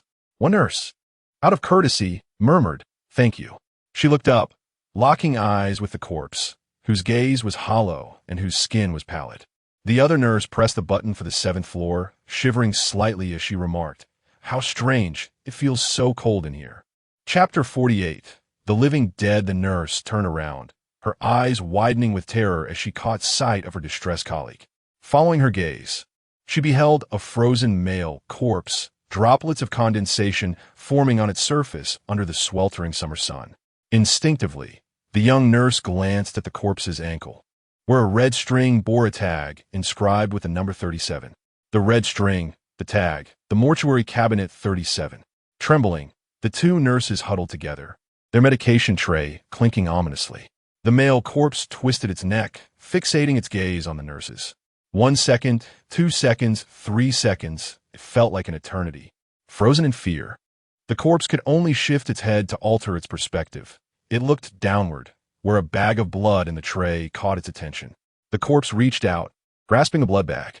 The nurse holding the tray, paralyzed with fright, lost her grip, sending the tray crashing to the ground, glass shards scattering everywhere. The corpse had no intention of harming the nurses. Instead, it brought the blood bag to its lips and drained it completely. As the elevator reached the 4th floor, the doors opened and the 2 nurses bolted out in a panic, exclaiming, "It has risen! It has risen!" In their haste, they overlooked the fact that the 4th floor was the one the corpse had summoned. They had pressed for the 7th. The male corpse followed them out of the elevator, but paid them no heed. It wandered down the corridor and entered a patient room, never to emerge again. Director Sun received a report from the duty officer, Old Zhang, and hurriedly gathered a group of 8 weary-eyed doctors. They arrived just in time to witness the corpse vanishing beyond the door of the patient room. Although they discerned the corpse's whereabouts, none dared to approach. This beleaguered group of doctors had been engrossed in studying the Zhuo's exorcism rune, their minds consumed by the character Zhuo, their hearts filled with admiration for Chen Zhuo. Upon witnessing such an event, their immediate thought was of him. Director, we should call Chen Zhuo. Indeed, Director, Chen Zhuo can handle this. Director Sun nodded vigorously. Yes, we must contact Chen Zhuo. The ghostly script translator dispatched by the Soul Requiem Bureau suggested, shouldn't we report this to our bureau? Let me call Chen Zhuo first and see if he is available. In a small room within Qing Shan Psychiatric Hospital, Chen Zhuo was nestled among stacks of red cash, counting bills. 75, 76, 77, 78. The bravest warrior of the planet, the brave Dong Dong, is on the line. The bravest warrior of the planet, the brave Dong Dong, is on the line. Chen Zhuo casually answered his phone. Is this Master Chen? Director Sun's voice on the other end was remarkably affable. Spit out quickly. Master Chen, I am Sun Tong, the director of Jinhai Hospital. Do you remember me? Yes, what is it? Our hospital is in a bit of trouble. Could you lend us a hand? Busu. Master Chen, there's money involved. Chen Zhuo, with cash in one hand and the phone in the other, hesitated for a moment. All right, I'll come by shortly. Great, we'll be waiting. Without further ado, Chen Zhuo hung up and resumed counting his money. Huh, where was I? Clutching a thick wad of cash, he continued to count. 27, 28, 29. In comparison to Chen Zhuo, the Soul Requiem division proved to be more trustworthy. At the first hint of trouble, they were led by the venerable Taoist priest Nanyangzi, who promptly arrived at Jinhai Hospital. Dean Sun consolidated the medical records of the deceased male. The body belonged to a man named Wan Shuyuan, who had succumbed to cancer 7 days prior. Since his death, his remains had been kept in the morgue's body cabinet. The hospital had contacted his family, but they persistently refused to claim the body, citing scheduling issues with the funeral home. At this moment, the male corpse lay quietly on the hospital bed where he had spent his final days. Nanyangzi stood before the hospital room door and extended his hand. A Taoist ghost practitioner who accompanied him presented a brush stained with red ink. This brush was crafted from the hair of a male infant born under the pure Yang Day, combined with fine-grade Yang peach wood. The ink itself was meticulously concocted from vermilion, rooster's blood, and black dog's blood, involving a complex series of processes. With the brush in hand, Nanyangzi inscribed a talisman upon the door of the room, reciting incantations. 5 stars suppress the colors, illuminate the mysterious dark. Thousands of gods and saints protect my true spirit. Mighty beasts of heaven, subdue the 5 armies. Infernal devils, vanquish body and form. Wherever I stand, all gods shall attend. Urgently, as per the decree. As the final stroke was completed, the corpse on the bed sat upright, and a tempest surged within the room. The ghost practitioner beside Nanyangzi took the talisman brush and presented him with a peachwood sword. Grasping the sword, Nanyangzi opened the door and swiftly entered the room. The others could only observe the unfolding events through the glass of the hospital room. Upon entering, Nanyangzi summoned a talisman from his sleeve and affixed it to the window to prevent any spectral entities from escaping. The items within the room were hurled about by an inexplicable gale. Nanyangzi summoned 5 talismans, placing them at the limbs and forehead of the corpse. The body was immobilized, eyes tightly shut, and it fell back onto the bed. The tempest within the room dissipated, and the items that had been suspended in midair clattered to the ground. The corpse remained unresponsive, lying peacefully on the bed with its eyes closed. Feeling a sense of relief, Nanyangzi believed he had subdued the situation and gestured for Dean Sun and the others to enter. Dean Sun and several ghost practitioners from the Soul Requiem division stepped into the room. As Dean Sun opened his mouth to inquire about the circumstances, a creaking sound echoed, and the male corpse suddenly sat up again, a yellow talisman still affixed to its forehead. The corpse's eyelids snapped open, gazing straight ahead, directly at Dean Sunday. The Dean swiftly dodged, but the corpse's head followed his movement. Ultimately, the Dean could no longer maintain his composure and fled from the room. Nanyangzi's expression turned grave as he uttered 3 words, living dead. He hurled the peachwood sword, shifting his stance, and with hands forming a seal, recited the incantation of the exorcism sword technique. The peachwood sword initially steadied itself parallel to Nanyangzi's eyes but began to quiver. With a final command, slash, the sword plunged directly into the heart of the corpse. The corpse convulsed violently, and 3 or 4 spectral shadows emerged, swaying within its form. How could a living dead possess souls? Nanyangzi reacted with remarkable speed, swiftly withdrawing the peach-wood sword. The location where the peach-wood sword had pierced merely left a trace riddled with icy fragments, which was utterly distinct from the effect of combating the undead. It resembled more the brute force of a wooden stick penetrating a corpse. Although the male corpse continued to sway, it had not, at any point, actively assaulted anyone. Nanyangzi furrowed his brow. After years of exorcising demons, he had never encountered such an enigmatic corpse. All signs pointed towards the undead. Yet conventional methods of dealing with the living dead proved ineffective. It must surely be the handiwork of the celestial demon sect, a group of lunatics known for their unorthodox approach, relentlessly researching entities that could evade traditional forms of attack. Nanyangzi discerned that it was the spirit of the male corpse that was agitated within, and he summoned a soul-soothing talisman. Moments after the talisman was invoked, the male corpse gradually fell into a tranquil state. Chapter 49. Soul Worm, the flustered director's son, having been startled out of the ward, found himself surrounded by a throng of doctors inquiring after his well-being. "Director, how is it? Has it been resolved?" Casting a glance back at the ward, he intentionally distanced himself, aware that speaking ill of others was unbecoming. "It seems that Nanyangzi is rather lacking. I should give Chen Zhuo another call." He mused as he retrieved his phone and dialed Chen Zhuo's number. Meanwhile, within the confines of the psychiatric hospital, Chen Zhuo lay in a grand coffin, caught in the liminal space between slumber and wakefulness. The bravest creature of the realm is answering the call. The bravest creature of the realm is answering the call. The sudden ringing of his phone jolted Chen Zhuo, causing him to instinctively sit up and thump his forehead against the bronze coffin lid with a resounding thud. "Ouch!" he exclaimed, his mouth agape in pain. The phone continued to ring, and with a sense of forlornness, Chen Zhuo picked it up. Noticing it was Director Sun calling, he recalled the favor the director had requested, reprimanding himself for dozing off amidst his counting of coins.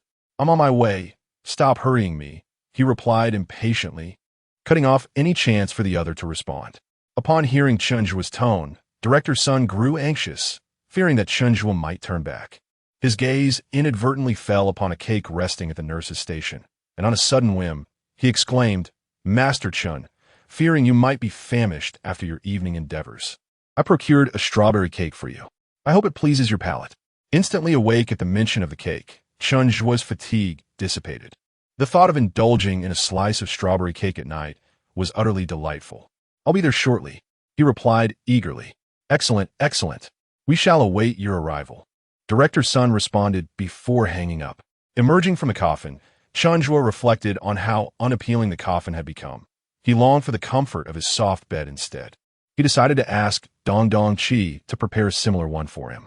Before departing, he meticulously arranged his belongings in his small room and secured the door, feeling reassured as he left. At Jinhai Hospital, Nanyangzi suspected a connection between the corpse and the demon sect and promptly reached out to Director Luo Yuman. As everyone awaited anxiously, 2 headlights appeared in the distance on the road outside the hospital. Director Sun's face brightened with anticipation. He knew Chen Zhuo possessed a small vehicle, and perhaps it was Master Chen arriving. Alas, as the vehicle drew nearer, it became evident that it was a black commercial van marked with the insignia of the Soul Preservation Bureau. As Luo Yuman stepped out, he caught sight of Director Sun's expression of disappointment. Just as he was about to speak, he noticed Director Sun's face transform into one of delight as he waved toward the distance. "Master Chen, over here this way." In the middle of the road, a colossal tiger sprang forth, its eyes gleaming with emerald light. Chen Zhuo rode gracefully atop the tiger's spirit, and Director Sun greeted him with a broad smile, revealing a set of gleaming teeth. Luo Yuman felt a twinge of frustration amidst the hospital's uncanny happenings. He had once been received by Director Sun with the same enthusiasm now reserved for Chen Zhuo. Alas, it seemed he had become a mere passerby in Sun's eyes. How the times have changed. Master Chen, after longing for you as one might for the stars and the moon, You have finally graced us with your presence. Dean's son suppressed his fear of the tiger soul and stepped forward to support the unsteady Chen Zhuo.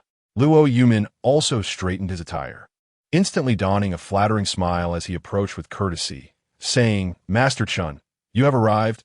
Please, you go ahead. Where's the cake?" Chen Zhuo immediately seized upon the crux of the matter. "It's being prepared for you inside." Chen Zhuo nodded in satisfaction, only then noticing Luo Yumin and Nanyangzi beside him. "Old man, have we met somewhere before?" Chen Zhuo felt a flicker of familiarity with Nanyangzi's visage. Nanyangzi smiled awkwardly and replied, "Master Chen, we encountered each other during your last visit to the Soul Guard Bureau. As a distinguished fifth-tier Nanjiao realm cultivator." Nanyangzi felt a tinge of embarrassment for having not even exchanged a single move in front of Chen Zhuo. "Oh, it's you. What happened to the braids in your beard? I must say, you would look better with them braided. Next time, I'll help you style it." In an instant, Chen Zhuo appeared in the hospital room holding a plate of strawberry cake, where Luo Yumin, Nanyangzi, and Dean Sun were present. The undead of another species. The latest modified undead from the heavenly demon sect, with a body and soul are 100% fused and cannot be separated. The body serves as a vessel, while the soul acts as nourishment, breeding goo worms. Before the goo worms entirely devour the soul, the body revives in a sense, to enhance the survival rate of the goo worms. They are placed in a living host. When the worms die, the soul perishes. Once the soul is consumed, the body transforms into a true undead, and the goo worms seek new targets to lay their eggs.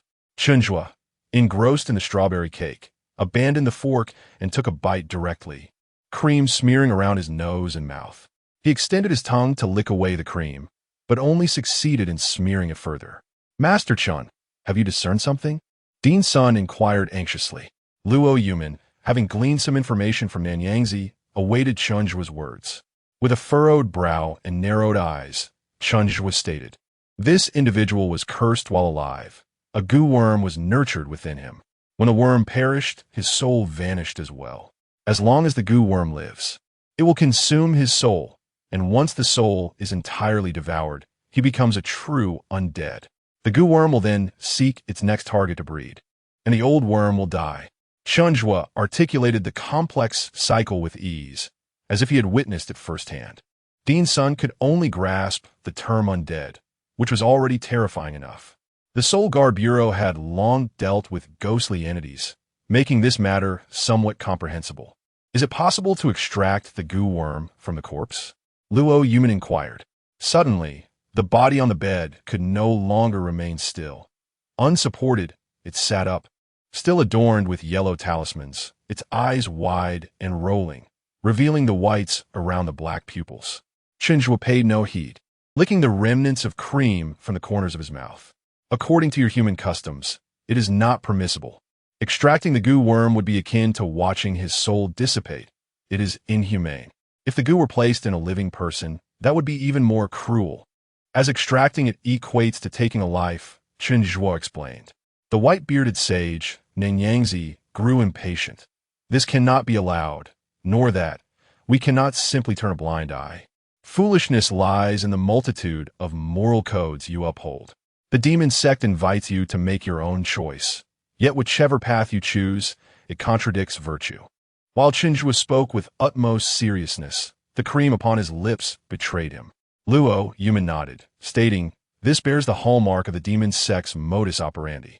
They aim to render our Soul Guard division a target for scorn. No matter the option we select, it is cruel. Our sole recourse is to wait for the parasitic insect to devour his soul entirely, before it seeks its next victim, catching the insect in the process. This solitary choice is far from favorable. All who engage with the living dead in the final stages may become potential prey for the insect." Chapter 50. Why can't I control my body? The corpse on the bed stirred its head, its round eyes gazing at Luo Yumin. It possessed a soul and consciousness. Its only motive for not harming others was to prolong its existence in this world for a few more days. There are always numerous reasons for people to cling to life, and the heavenly demon sect capitalized on this very human psychology, employing living individuals to host their cursed insects. A single insect would gnaw at a soul, allowing the host to linger in this realm for a period ranging from 3 months to half a year, provided the body was preserved. Chen Zhuo extended his cream-covered hand and gently pressed it against the yellow talisman on the corpse's forehead. System spell transformation. The soul-soothing talisman morphs into the soul-fixing talisman. The runes on the talisman swiftly reconfigured, transforming into a soul-fixing talisman. The corpse's eyes closed, and it lay still once more, enveloped in an eerie tranquility. Naturally, Dean Sun discerned nothing, while Luo Yumin and Nanyangzi widened their eyes in astonishment. One had sparred with Chen Zhuo, and the other had witnessed his prowess. Both agreed that Chen Zhuo's abilities were peculiar, always surpassing his opponents by just a fraction. However, the ability to spontaneously transmute one talisman into another transcended their imagination. Chen Zhuo took the last bite of strawberry cake, scraping the cream from around his mouth with his finger, and said, "This matter is a bit troublesome. System warning. Host should refrain from making reckless promises." In unison, a pair of eyes within the room turned toward Chen Zhuo. "A bit troublesome? What does that imply? Is it solvable? Master Chen, do you have a solution?" Luo Yumin blurted out. Licking the plate, Chen Zhuo gestured with his fingers. Those experienced individuals understood all too well what this gesture signified. Money was required. What could a mentally ill person possibly need such a large sum for? Dean Sun inquired cautiously. 100? Chen Zhuo shook his head, greedily grinning. For digits. 1,000? Chen Zhuo nodded. Dean Sun's anxious heart settled slightly. 1,000 was not exorbitant, compared to the market rates charged by various exorcists, who often demanded tens of thousands. Chen Zhuo's fee was quite humane. Yet, there was concern that Chen Zhuo's prices were escalating too rapidly. Just a few days prior, he only required 100. If this trend continued, affording his services would become untenable. That being said, could they really refuse to pay? The head of the soul-subduing division stood there, utterly bewildered. Dean Sun hastily procured 1,000 yuan, presenting it to Chen Zhuo with both hands. Chen Zhuo, harboring distrust, counted the money in front of the onlookers, and only after confirming its authenticity did he pocket it. The moment to showcase true power had arrived. Chen Zhuo tore off all the talismans affixed to the corpse. Instinctively, the corpse sat upright, its eyes wide open. Chen Zhuo aligned his index and middle fingers, casually tapping them on the corpse's forehead. System technical enhancement, soul fixing. The corpse's opened eyes slowly closed once again. Chen Zhuo held a glass vial that had once contained medicine, glancing at his fingers before hesitantly directing his gaze toward Luo Yumin's fingers. In a moment of hesitation, the system inflicted a wound upon Chen Zhuo's fingertip, causing a droplet of blood to emerge. Instinctively, Chen Zhuo flicked his hand, and with the system's assistance, the blood landed squarely on the corpse's forehead. As he focused on his fingertip, Chen Zhuo realized that his finger remained completely unharmed. The onlookers held their breath, fearful of interrupting the actions of the adept. In such a solemn atmosphere, Chen Zhuo stood with his left foot upon the hospital bed, raising a glass vial high above his head. "If I call your name, will you dare to respond?" Luo Yumin, Nanyangzi, and Dean Sun all wore expressions of disbelief. What sort of incantation was this? Just as doubt filled the air, a fine thread of blood emerged from the droplet on the corpse's forehead, extending into the glass vial held by Chen Zhuo. Upon closer inspection, it was evident that something was writhing beneath the skin of the corpse, moving towards the center of the forehead. The tension in the room was palpable, with everyone holding their breath, except for Chen Zhuo, whose voice grew increasingly louder. "If I call your name, will you dare to respond? If I call your name, will you dare to respond?" Time seemed to stretch indefinitely until the creature wriggled to the corpse's forehead. Under everyone's gaze, the skin split, revealing a black worm laced with blood, resembling a scorpion and possessing an abundance of legs, with sharp pincers capable of easily slicing through flesh. Spirit worm feeds on human souls, harvesting the dark energy of the spirit to nurture its progenitor. In essence, this was merely a set of tools, spiritual tools for manipulating souls. The spirit worm appeared entranced as it followed the bloodline towards the vial in Chen Zhuo's hand, almost losing its grip at one point, but ultimately managing to crawl safely inside. However, A thread of white silk remained attached to the spirit worm. Without hesitation, Chen Zhuo severed the white thread and sealed the vial, shaking it out of curiosity. Instantly, the corpse on the bed lost its support. Its head tilted back at a sharp angle, and the shoulders slumped, causing the body to fall heavily onto the bed.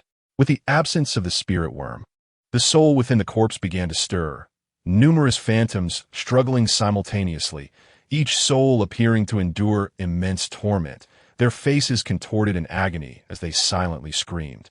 Unheard by outsiders, the corpse now resembled a cage, trapped and unable to escape, enduring until its soul dissipated completely. The souls are too scattered. We cannot stabilize them, or they will perish, Luo Yuman remarked urgently. System, little ghost, go.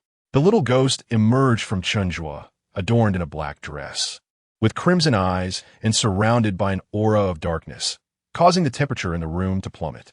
With outstretched arms, the visible dark energy enveloped the corpse. Chen Zhuo, your $1,000 are slipping away. No. Chen Zhuo instinctively reached out to refuse. From his palm, a wisp of ethereal golden thread unfurled, spreading towards the corpse and dividing into 5 strands, binding the limbs and head. Severing the soul. Forcibly, the golden threads swiftly retracted.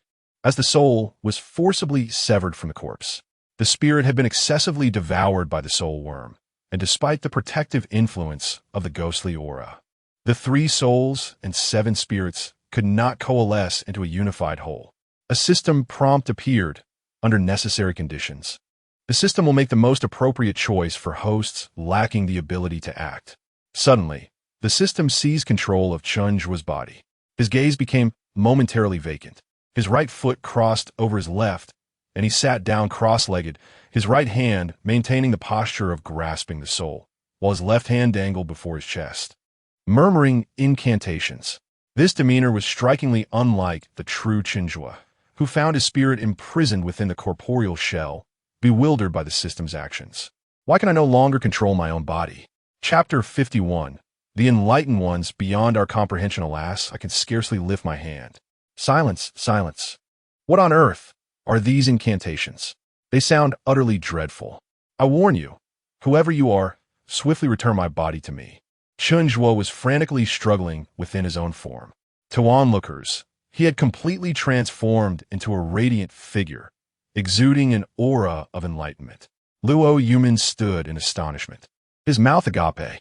Throughout his career, he had encountered numerous ghostly practitioners, yet those whom he revered paled in comparison to Chen Zhuo, appearing as mere children who had yet to graduate from kindergarten. Chen Zhuo's presence was genuinely terrifying. Turning his gaze to Nanyangzi, he beheld the flickering essence of souls beneath golden threads, the fragmented 3 souls and 7 spirits merging and mending at an astonishing pace. Nanyangzi was utterly captivated, unable to tear his eyes away. It was breathtaking. The legendary secret techniques for soul restoration, said to exist only in ancient texts, were manifesting before him in vivid reality. Given the current abilities of ghostly practitioners, none dared to even imagine such methods, let alone practice them. Thus, Chen Zhuo's assertion that they were foolish humans was not without merit. A being at the pinnacle, gazing down upon them, was akin to observing a throng of ignorant ants. In the midst of reverent admiration, Chen Zhuo dedicated an entire hour to the arduous task, finally uniting the dissipating 3 souls and 7 spirits into a fragile whole, so delicate that even a mere sneeze could shatter it. Having accomplished the most challenging aspect, the current soul was ill-suited for interrogation, prompting Luo Yuman to confine it temporarily within the soul suppression division, safeguarding it with Yin energy. Once the task was complete, the system restored the dominion of the body to Chen Zhuo. Freed from the system's grasp, Chen Zhuo, in a moment of chaotic struggle, suddenly regained control of his body. However, his unsteady balance led to a jarring collision of his occiput with the wall, producing a sharp, resonant thud that sent tremors through all present. In an instant, darkness enveloped him. His vision faded to black, and consciousness slipped away. The incident occurred too abruptly for the system to anticipate. The system is currently repairing the host's cranial injuries. The onlookers were momentarily stunned by the resounding impact at the back of Chen Zhuo's head, astonished that an enlightened being could sustain such an incredible injury. Repair completed. Host has regained self-awareness. Before the crowd could react, Chen Zhuo had traversed the spectrum from consciousness to unconsciousness and back again. Now, he clutched his throbbing head, wailing in distress. "You wretched creature, if you possess any skill, come forth and challenge me directly, rather than ambushing me from behind. System, please use civil language, as this system is also assisting the host in tidying up the aftermath." The host's forceful separation of soul and body risks disintegration. The repair of the soul necessitates intense concentration, which the host's mental state currently impedes. "You are the one with a mental affliction, you wretched thing. I spit upon you. Your entire family is afflicted with madness." Just as Luo Yumin approached Chen Zhuo with a beaming smile, intending to offer a few flattering words, he was inexplicably met with a tirade of insults from Chen Zhuo. He couldn't help but wonder if he had somehow offended Chen Zhuo, or perhaps Chen Zhuo was angry with him for not clarifying matters immediately after the video was exposed. If the host continues to behave so rudely, this system is obliged to retaliate, stated the system. "Speak your nonsense, you vile creature, you deranged fool." Chen Zhuo's anger intensified with each insult. The system responded with a mild electric shock, causing Chen Zhuo to convulse. Luo Yumin, for the first time, bypassed Zhou Aigua to interact with Chen Zhuo, feeling somewhat at a loss regarding how to proceed. "Director Sun, you're a doctor. Do you think Chen Zhuo is unwell?" Director Sun was at a loss for words. "Don't look at me. I only treat normal people. As for, well, I haven't dealt with such cases." In response to the system's electric shock threat, Chen Zhuo was not one to back down. He stood up from the floor and exited the ward, convulsing from the shocks while hurling curses. "You filthy scoundrel, come out and face me. Let me see if I won't poke your eyes out." The system can become irate as well. The host should promptly apologize to this system. "To hell with you." The electric current's intensity increased. The onlookers exchanged glances, while only Luo Yumin mustered the courage to approach Chen Zhuo. Merely touching Chen Zhuo's arm caused the system's current to repel Luo Yumin, leaving him trembling uncontrollably. The system is recording Chen Zhuo's remarks. "Damn Chen Zhuo, if you insult me again, this system will no longer assist you. Get lost. I don't need your help. You only bring me trouble. You big fool, Chen Zhuo. Oh, you dare call me a big fool, you wretched creature? I curse your entire lineage." The cacophony of insults continued until Chen Zhuo rode off on his tiger spirit from the hospital. Director Sun and Nanyangzi watched as Chen Zhuo departed. "Who is Master Chen cursing?" Director Sun inquired. "From the sound of it, it seems not to be us," Nanyangzi replied. Director Sun looked sympathetically at Director Luo. "Master Chen's way of doing things is truly beyond my comprehension." Nanyangzi added, "A master is not someone we can understand." Luo Yumin lay on the hospital bed, convulsing like an epileptic. Upon exiting the hospital, Chen Zhuo rode his large cat, the street echoing with his unrefined curses, causing even the restless spirits lurking about to remain silent. Gradually, the system ceased to concern itself with a madman, allowing Chen Zhuo to relish his victorious demeanor. Arriving at the entrance of Qing Shan Psychiatric Hospital, Chen Zhuo halted his steed. At such a late hour, the hospital's gates stood wide open. How peculiar. After residing here for over 20 years, it was his first encounter with the doors ajar. Climbing down from his large cat, he made his way to the guard station. The security guard inside was sound asleep, an aura of negativity swirling above him. Having been electrified by the system all the way, Chen Zhuo's mind was exceptionally clear. He jogged to his little room's door, where the moonlight illuminated the small abode. The door he had locked tightly before leaving still bore its lock. Yet the door itself was mysteriously absent, leaving only darkness within. The system did not detect any danger. Chen Zhuo stepped into the small room and pressed the light switch. But the light did not illuminate as anticipated.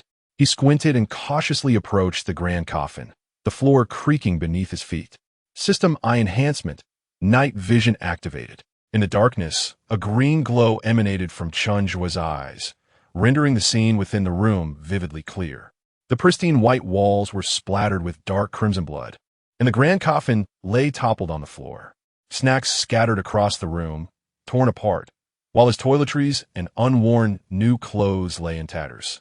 The sound he heard underfoot came from the remnants of a shattered light bulb, which trembled precariously above him. Such a sight, it was evident that, during his absence, his small abode had been thoroughly ransacked. Chapter 52. Toxic. How outrageous. To think that during his absence, they would invade his humble abode. Chen Zhuo clenched his fists, stomping his feet in frustration, cursing under his breath until his voice grew hoarse. Who could possibly be behind this?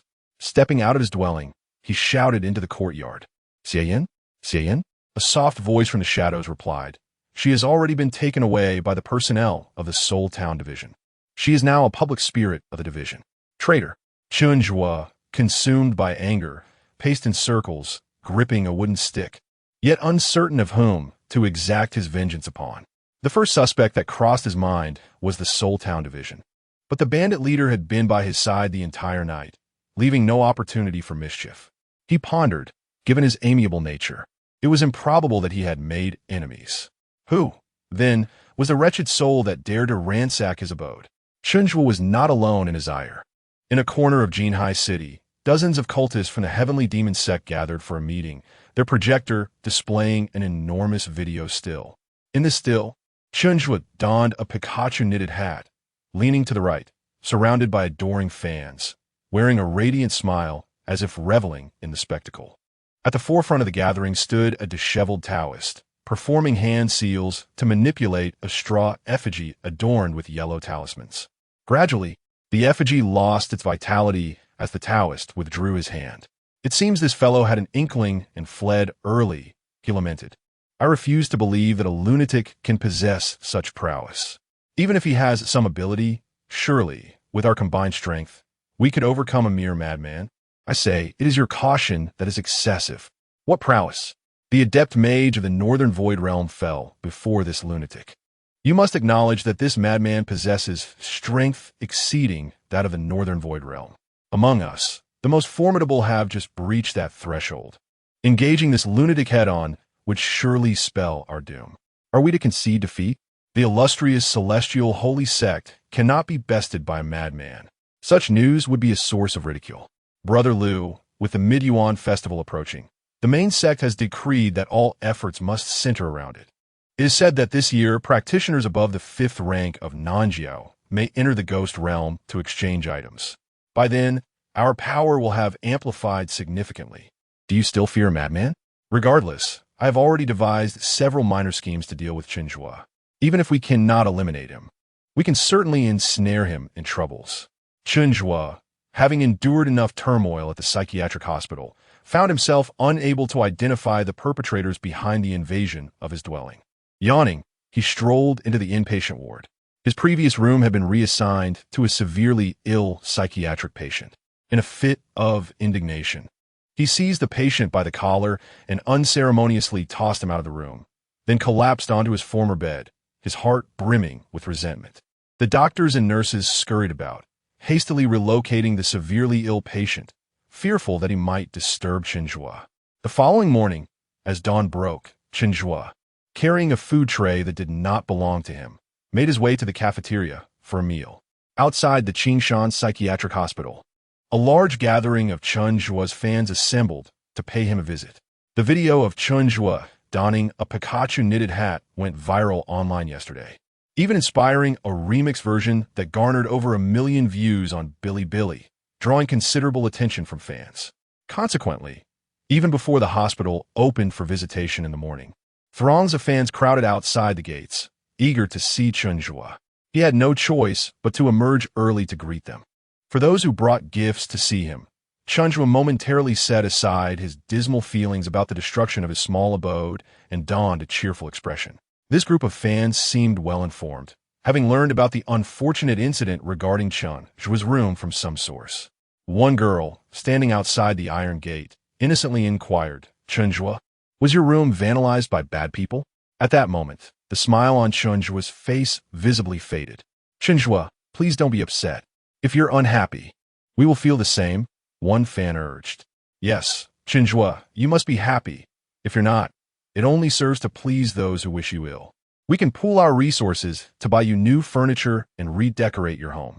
Among the crowd, a girl squeezed through the gate holding a large bag of snacks. Chen Zhuo, look, I specifically inquired and brought these snacks you love.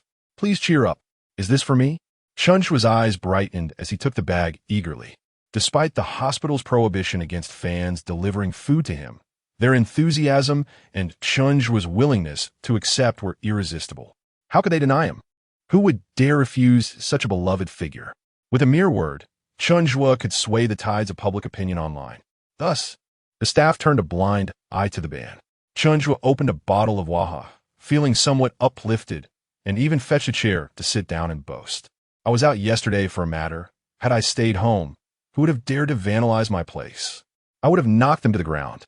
That person is truly despicable, taking advantage of our Chen Zhuo's absence to cause trouble, one fan exclaimed. How cowardly to attack from behind. Such a base individual. Another added. Within the throng, a young man wearing a mask extended a skewer of candied fruit through the gate towards Chen Zhuo. Chen Zhuo, this is a special treat I brought for you. It's very sweet. Please try it. System notification. The candied fruit has been treated with a lethal poison. Chen Zhuo eagerly accepted the candied fruit and took a big bite. Cowardly wretch. He surely lacks the courage to confront me directly and resorts to sabotage. People like him will never amount to anything. After chewing a couple of bites, he sensed something peculiar about the flavor, yet it did not deter him from consuming it. The system is purifying toxins from the host's body. A young man outside the door watched in astonishment as Chen Zhuo devoured an entire candied hawthorn, discarding the stick onto the ground. Meanwhile, he remained seated, boasting with an air of nonchalance. This was utterly perplexing. The candied hawthorn was said to be laced with a lethal poison. Could it have lost its potency? Seated, Chen Zhuo shifted his posture, one leg dangling off the edge of the chair while the other was crossed atop it. Let me tell you, this rascal is undoubtedly aware of his inability to contend with me. So he took the opportunity to invade my home while I was away, dismantling my door and even disturbing my coffin as I slept. Chen Zhuo, I have another one here. Do give it a try.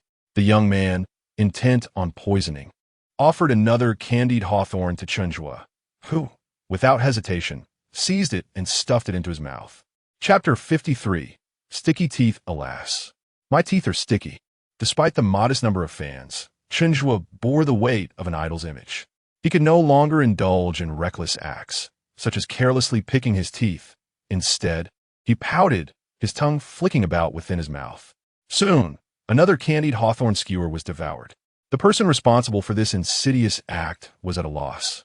2 skewers laced with the secret poison of the demon cult had entered Chen Zhuo's system, yet time passed without any sign of effect. Gradually, 5 minutes elapsed. 10 minutes passed. Half an hour went by. Chen Zhuo remained lively, even more spirited than before. The cultist, regarding the lone remaining skewer in hand, furrowed his brow, pondering whether he had perhaps forgotten to administer the poison. Should he sample it himself? A strange thought flickered in his mind, prompting him to bring the skewer to his nose for a sniff, but detected no odor. Compelled by an inexplicable urge, he extended his tongue to taste it. The next moment, the poisoner turned pale, darkness clouded his vision, and he collapsed. Following, he began to froth at the mouth and convulse. A young girl outside the mental hospital screamed in fright, causing chaos to erupt. A barrier of onlookers obstructed Chen Zhuo's view. He was filled with curiosity. What was happening? Don't block my view. Let me see. The medical personnel at the mental hospital swiftly opened the doors to assist the poison cultist. Meanwhile, Chen Zhuo, unable to exit the confines of the hospital, stood on his chair, tiptoeing, with his hands grasping the railing, wishing he could detach his head to peer over the highest point, fearful that he might miss something. Liu, a low-ranking cultist of the demon cult, a practitioner of the pure realm, succumbed to the secret poison of the demon cult. System notification. The individual's actions were indeed self-destructive. This system merely amplified their inner thoughts, and the consequences are beyond this system's purview. The system, entirely transformed by Chen Zhuo's unique essence, seemed to have adopted his very nature. What were you thinking, cultist, to poison yourself? Chen Zhuo exclaimed. He did not regard the cultist as an enemy. To him, whether the demon cult or the soul guardians, it was all folly of foolish humanity, and, as a transcendent being, He held no interest in being ensnared in such a trivial vortex. His unguarded remark startled those outside. The cultists, known for their heinous practices such as vivisection and the crafting of infants, employed methods of great cruelty. Even the medical staff attempting to save the cultists trembled, for those who had encountered cultists often met with mysterious ends. While the veracity of these tales remained uncertain, they were sufficiently chilling. The arriving director Qing Shan, after confirming the cultist's identity with Chen Zhuo, promptly reported to the Soul Guardians. Before long, vehicles from the Soul Guardians arrived in haste. Outside the Qing Shan Mental Hospital, a cordon was established, with efforts being made to revive the cultist, while simultaneously verifying the identities of all present and testing the skewers for toxins. The poisoned cultist, on the verge of demise, could scarcely hope for salvation from the half-hearted efforts of the Soul Requiem Bureau. It seemed rather futile, as even death might not elicit a remedy. Luo Yumin, perceptive as he was, immediately spotted Chen Zhuo, who was solitary and merely observing the spectacle. Crafting a facade in his mind, Luo Yumin approached Chen Zhuo. "Chen, Master Chen, esteemed Chen." Chen Zhuo instinctively shielded the snacks he had recently acquired, cautiously inquiring, "What do you want? Do not misunderstand me. Chen, I merely wish to inquire if the poisoned cultist can be saved," Luo Yumin replied. "Such benevolence from you?" Chen Zhuo squinted suspiciously at Luo Yumin. Luo Yumin raised his hand. "Oh, Master Chen, it's a mere misunderstanding. I, like Zhou Aigua, serve the people." "Humph. You are hardly comparable. Even if Zhou Aigua is a fool, he is, after all, the designated savior sent by the celestial sphere. Foolish, yet marginally wiser than the average human." Chen Zhuo lacked the compassion to empathize, and once again, Luo Yumin found himself lost in the pursuit of material gain. After 500 yuan found its way into his pocket, Chen Zhuo squinted with delight, barely concealing his joy, biting his lower lip as the corners of his mouth ascended in a smile. There remained a glimmer of hope. Following Chen Zhuo's directives, they bound the cultist's legs and suspended him from a tree. Standing beneath the dangling figure, Chen Zhuo began to dance, leaping left and right, chanting whimsically, "Hey, hey, Black Hat Sheriff, it's me, your great hero, Chen Zhuo." Luo Yumin, hand pressed against his forehead, could hardly bear to watch. This was not a healing endeavor. It was mere folly. System intervention initiated, purifying the toxins within the cultist's body. Coughing, the suspended cultist stirred from his stupor, sputtering blood and weakly opening his eyes.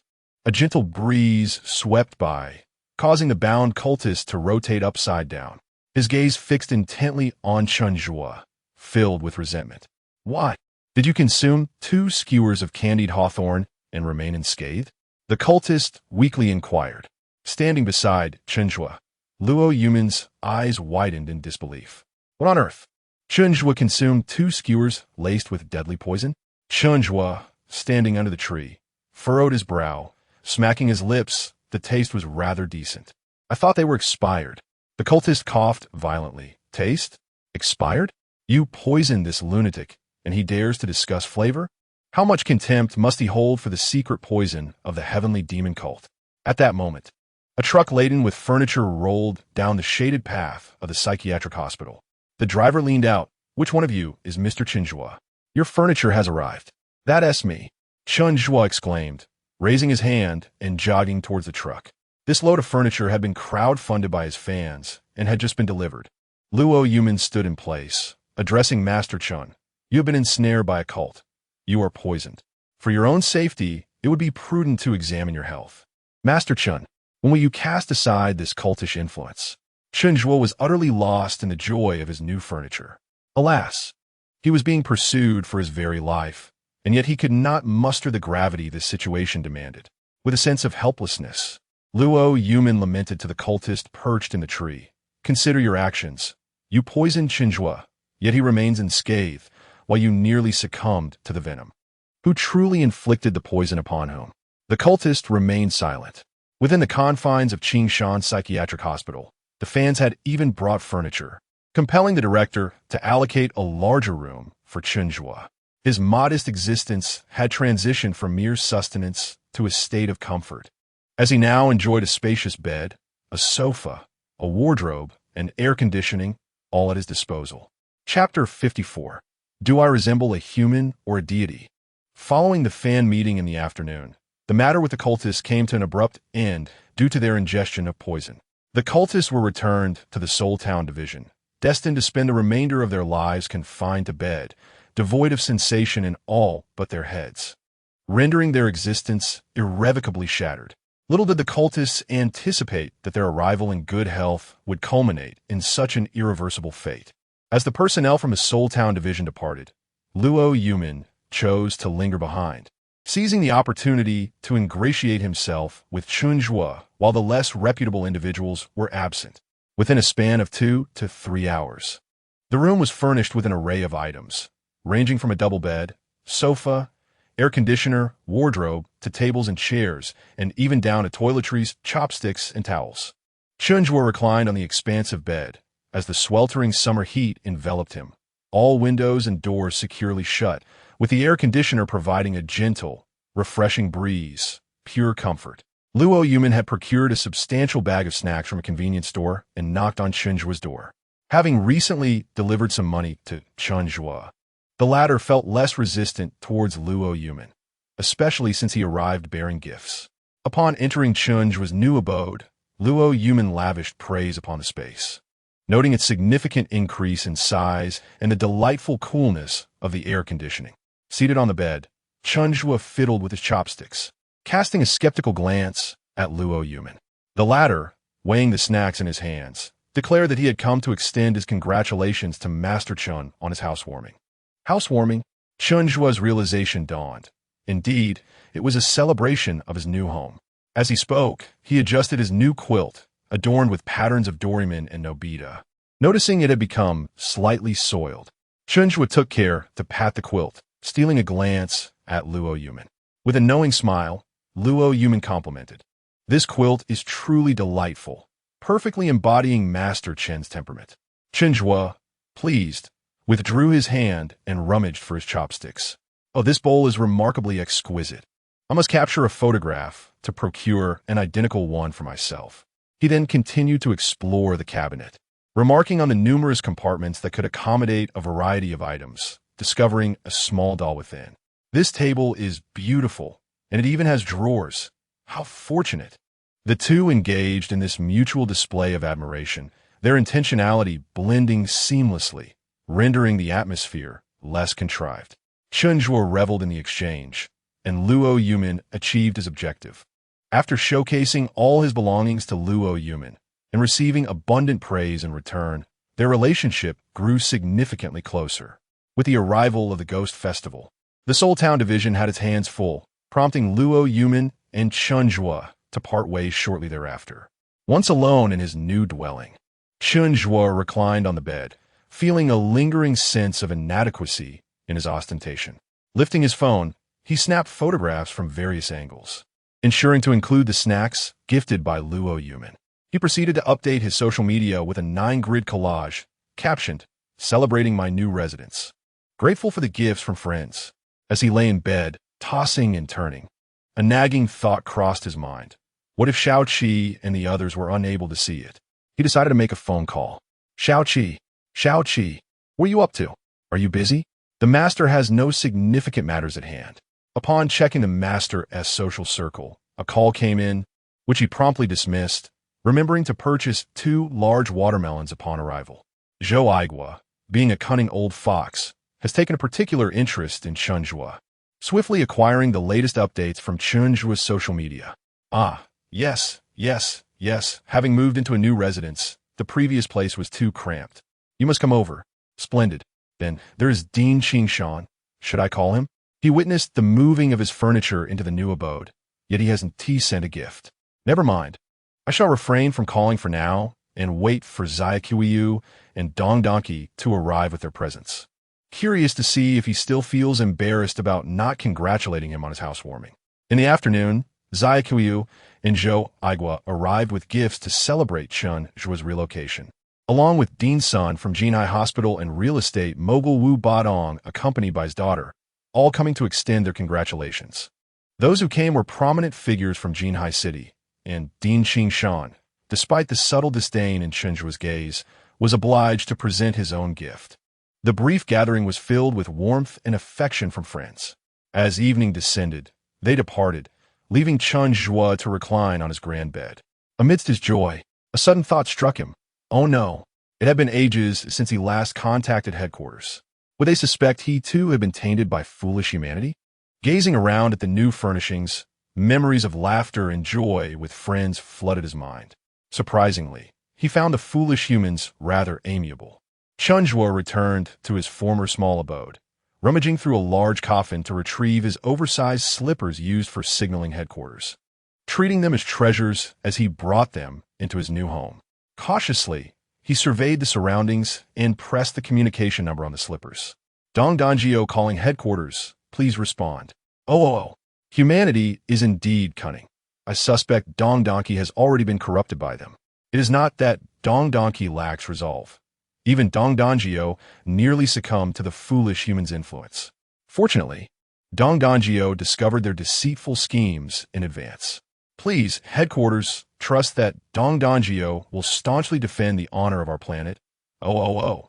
Grateful for the headquarters' trust, Dong Dongjio vowed never to abandon any comrade, assuring headquarters that he would make the most prudent decisions. Oh. After sending the signal, Chen Zhuo resolved to teach himself a lesson about naively trusting foolish humans. This lesson would manifest as skipping dinner. System retort. Is it not true that you indulged in too many snacks, leaving no appetite for dinner? After a day filled with excitement, Chen Zhuo retired early for the night.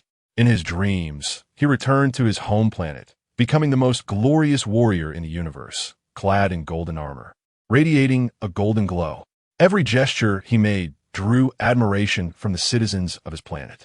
While Chen Zhuo slept, the mischievous little ghost and the great cat stealthily emerged from his body, one a spirit and the other a tiger, cautiously wandering the room, joyfully touching the pristine furniture and stifling their laughter.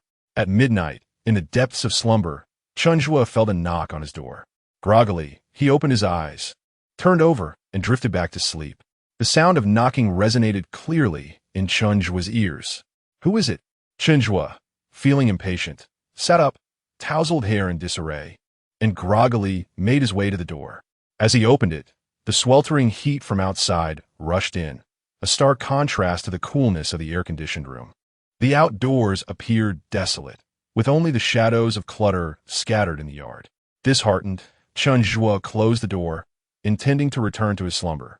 However, just as he shut the door, a series of knocks echoed once more. Knock, knock, knock. Reluctantly, Chen Zhuo steeled himself and opened the door again, only to find nothing outside. Hey, who's there? Chen Zhuo called out, peering left and right, yet seeing no one. He glanced down, drawn by the sound. There stood a peculiar creature, a small animal with yellow fur, upright on its hind legs, front paws clasped in a bow, adorned with a tiny leather cap atop its head. With a sharp beak and a somewhat mischievous demeanor, it was evident that this was no ordinary being. The little creature spun around 3 times to the left, bowed to Chen Zhuo, then spun 3 times to the right and bowed again. Good sir, do I resemble a human or a deity? Chapter 55. I see you as a fool. Chen Zhuo bent down, scrutinizing the diminutive figure outside the house. The yellow weasel, scientifically known as Mustela sibirica, belonged to the class of mammals and the family of weasels, adept in the art of Huangxian Dao, possessing the 7 mysteries and 9 stars. It was skilled in both toxic gas and illusionary attacks.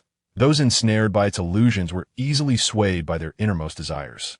The weasel, adorned with a tiny leather hat, fixed its bright, beady eyes on Chen Zhuo.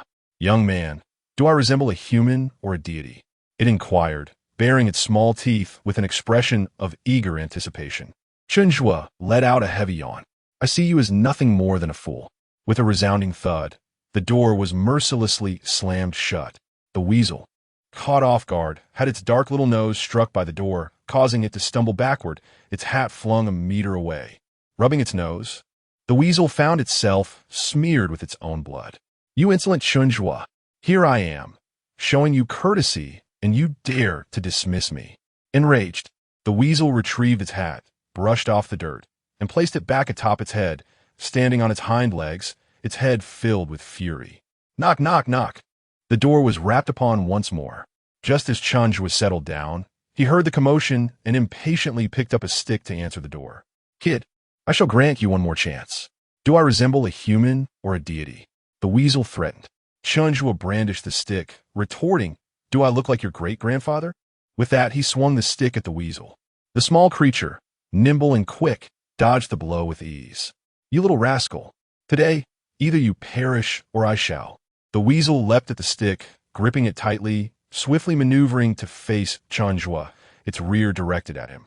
With a sudden release, a cloud of foul yellow gas erupted from the weasel, striking Chen Zhuo squarely in the face. He was immediately engulfed by an overwhelming stench, as the world around him began to swirl and distort. Below him, towering mountains loomed, and beneath their heights, familiar faces emerged. Xiao Qiu Qiu, Dong Dongqi, Luo Yuman, Wu Batong, and many others, all cheering for him, heralding him as their champion. Chen Zhuo's lips were pressed tightly together, a smile tugging at the corners of his mouth. Though he fought to suppress it, yet the joy within him was undeniable. The system is purifying the toxins. As he lingered in the illusion, clarity washed over Chen Zhuo, and the mirage dissipated, revealing the weasel's fuzzy face. It was perched upon Chen Zhuo's visage, poised to claw at him. How dare you disturb my moment of glory?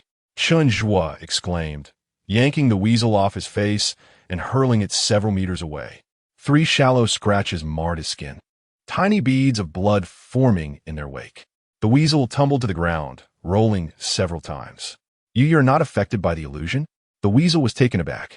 Without uttering a word, Chen Zhuo approached, stick in hand. The weasel instinctively retreated a few steps, its mind racing. Hadn't the one surnamed Lu claimed that Chen Zhuo was merely an ordinary person?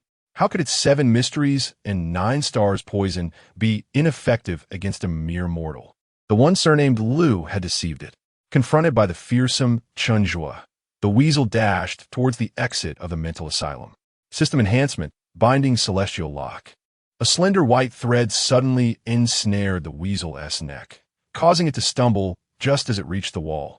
As Chen Zhuo, wielding a stick, closed in, the weasel struggled desperately to escape.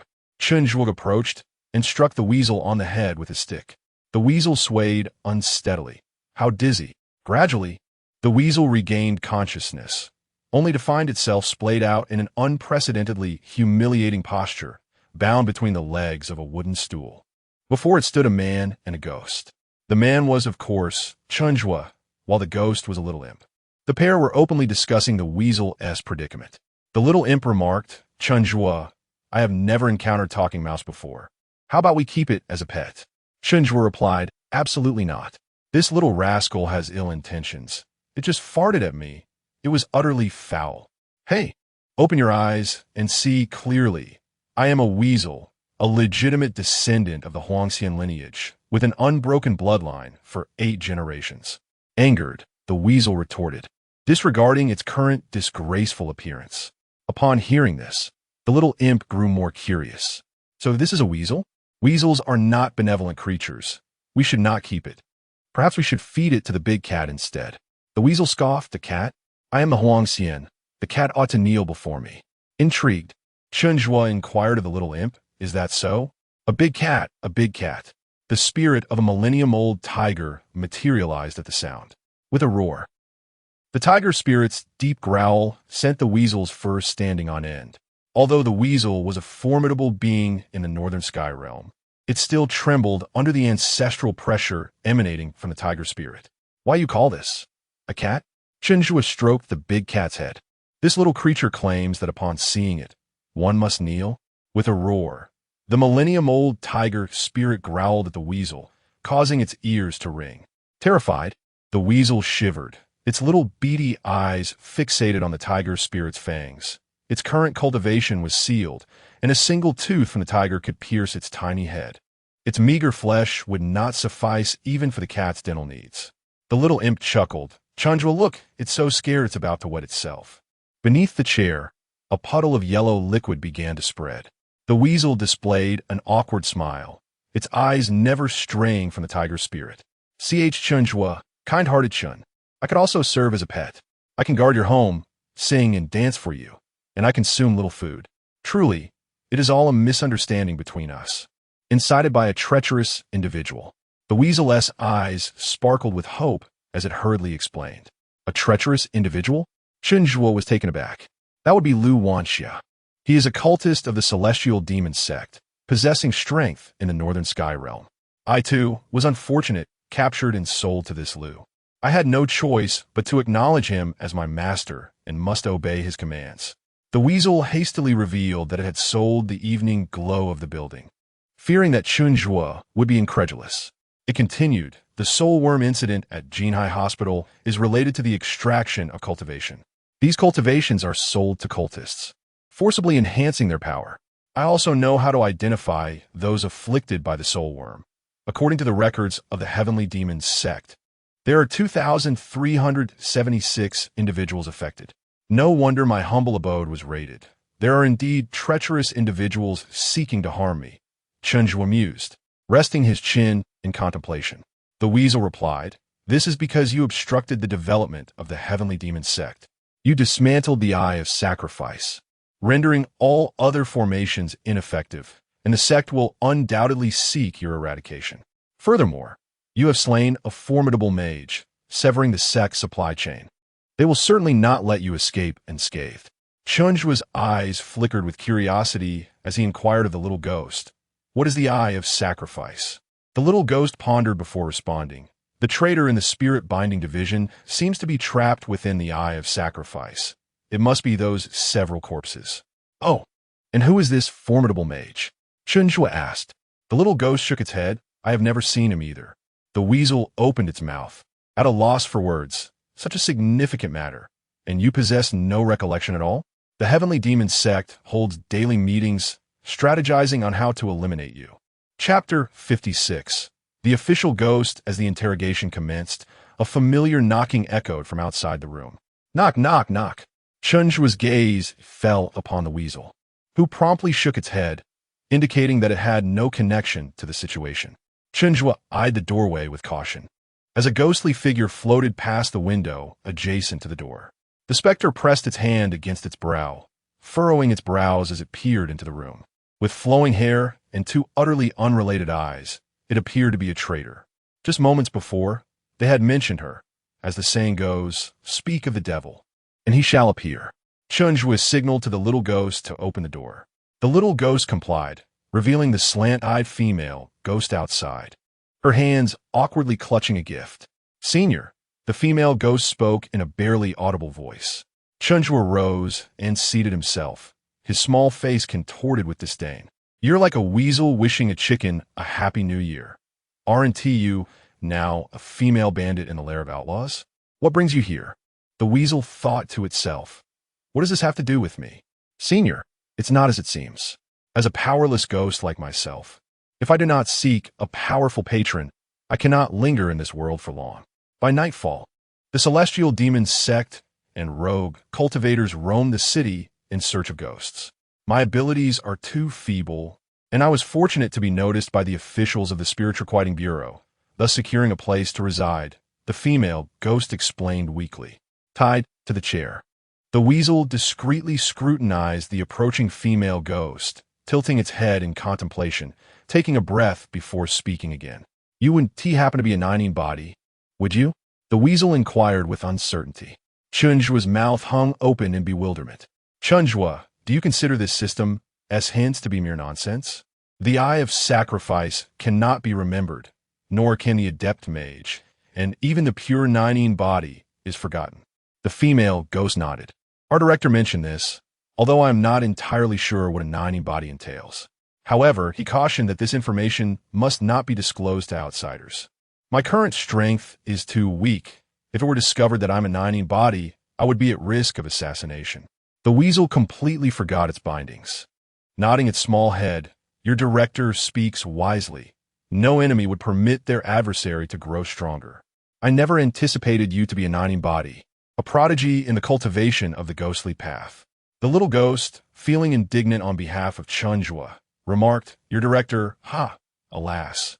You've truly become an official ghost, constantly referring to your director. A traitor is a traitor.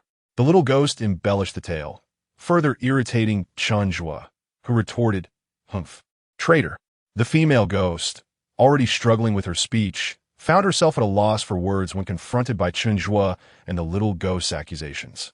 "Senior, I assure you, I'm not a traitor. Even though I am with the Spiritual Quieting Bureau, my heart belongs to you. Please believe me, I am merely seeking sanctuary." Upon hearing this, Chen Zhuo grew even angrier. "So, you mean to say that the lair of outlaws is safer than being here with me?" Infuriating.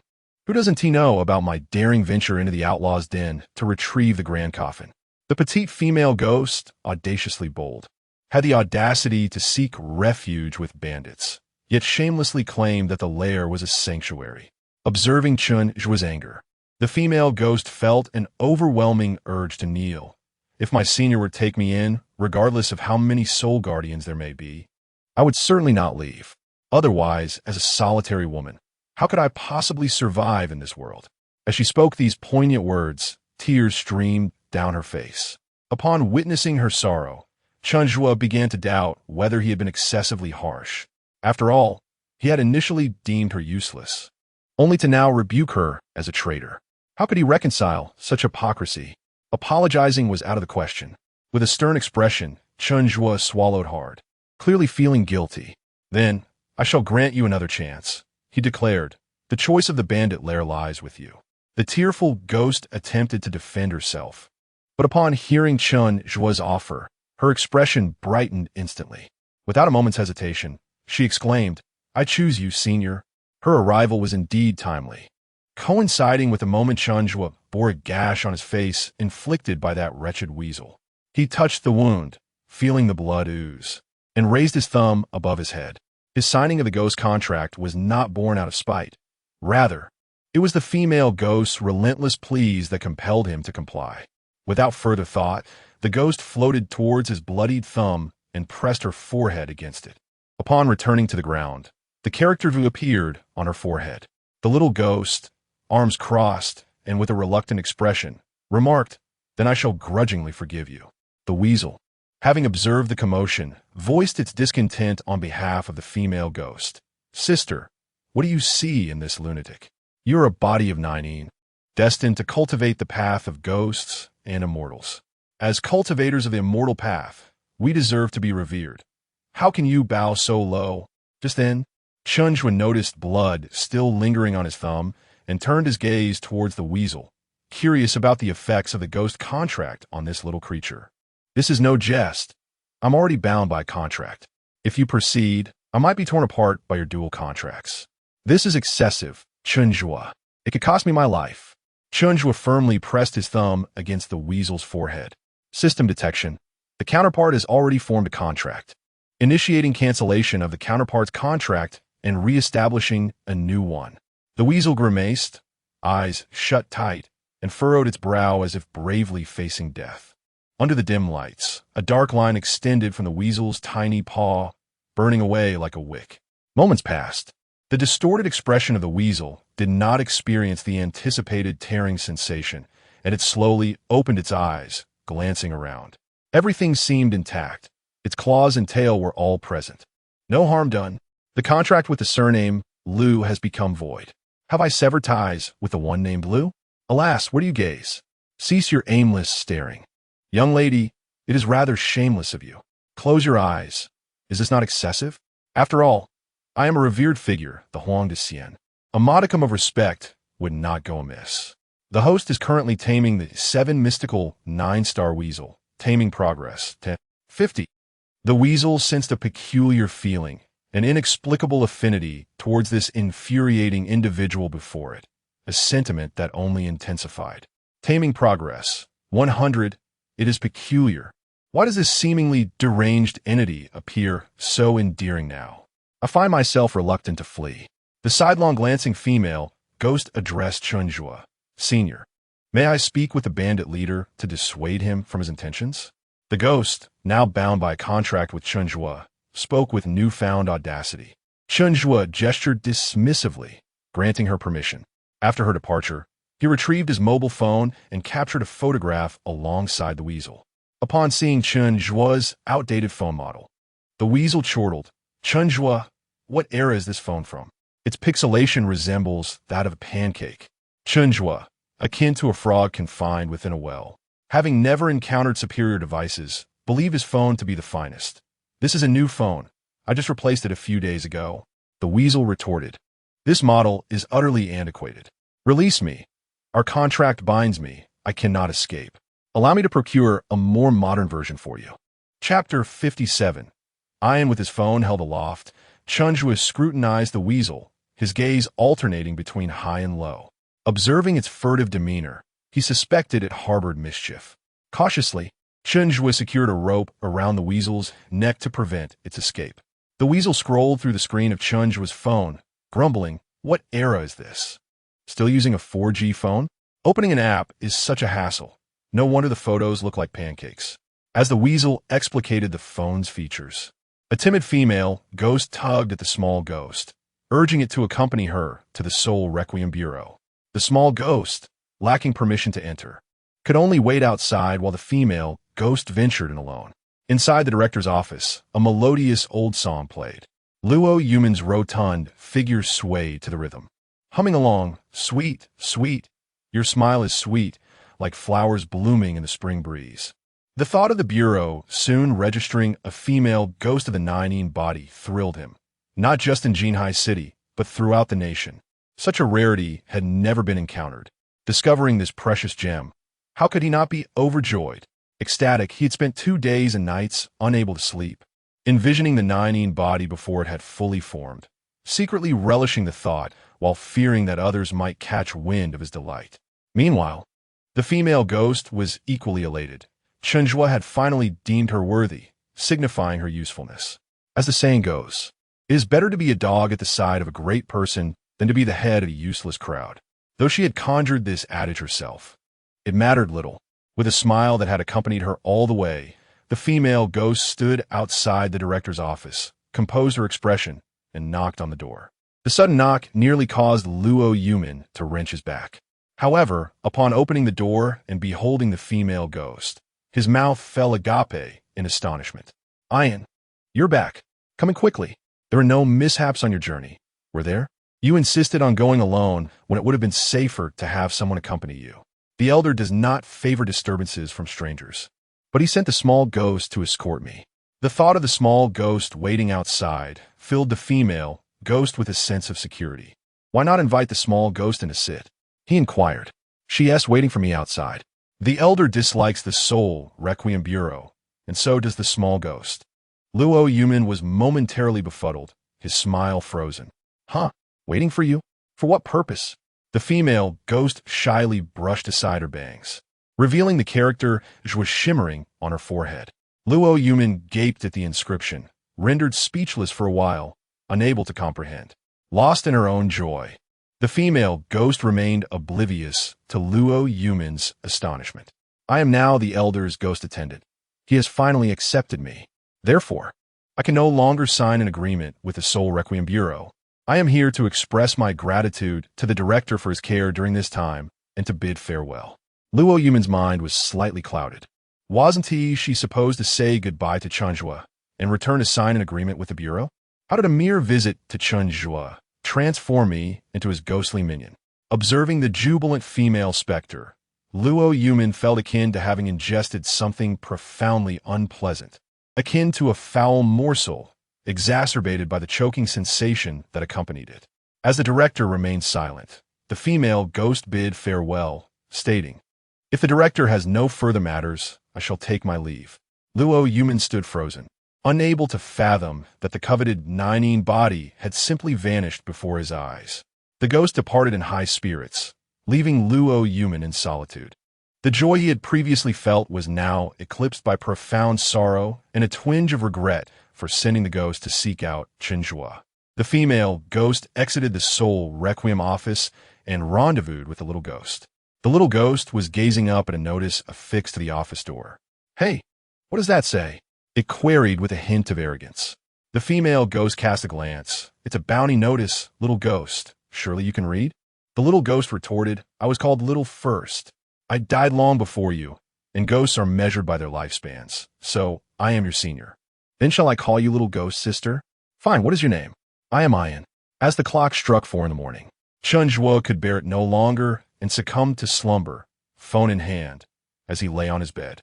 The weasel, with a benevolent disposition, adjusted the air conditioning and stood alone at the windowsill, gazing at the moon outside. Its mind was a whirlpool of confusion. How could it lower its guard against this eccentric? Though it had previously made an agreement with someone surnamed Liu, both understood that it harbored ulterior motives and would flee at the first opportunity. Yet, how curious it was. Could it be that it had developed an affection for men? Startled by this notion, the weasel shook its head vigorously, striving to distance itself from such perilous thoughts. Subconsciously, it glanced at the slumbering Chen Zhuo, who was sleeping soundly, as if in a deep stupor, oblivious to the potential danger. However, it still lacked the courage to act. For how could this newly inducted kitten compare to a seasoned feline? The weasel adjusted its hat and sighed deeply. At least this situation was preferable to being with Liu. Chen Zhuo, accustomed to late nights, would not awaken until the morning sun had risen high. As the sun blazed down upon the earth, waves of heat radiated from the ground. Since the commencement of his workday, Dean Qing Shan had been making periodic visits to Chen Zhuo's small quarters, seemingly eager to discuss something, yet hesitant to disturb his peaceful slumber. Meanwhile, the weasel remained at the windowsill, watching an elderly gentleman in a white coat pacing back and forth. After much contemplation, the weasel leapt onto the doorknob, prying it open just enough to squeeze through, its leash dragging behind it as it awkwardly positioned itself at the doorway. "Old man," the weasel called out, as Dean Qing Shan prepared to depart.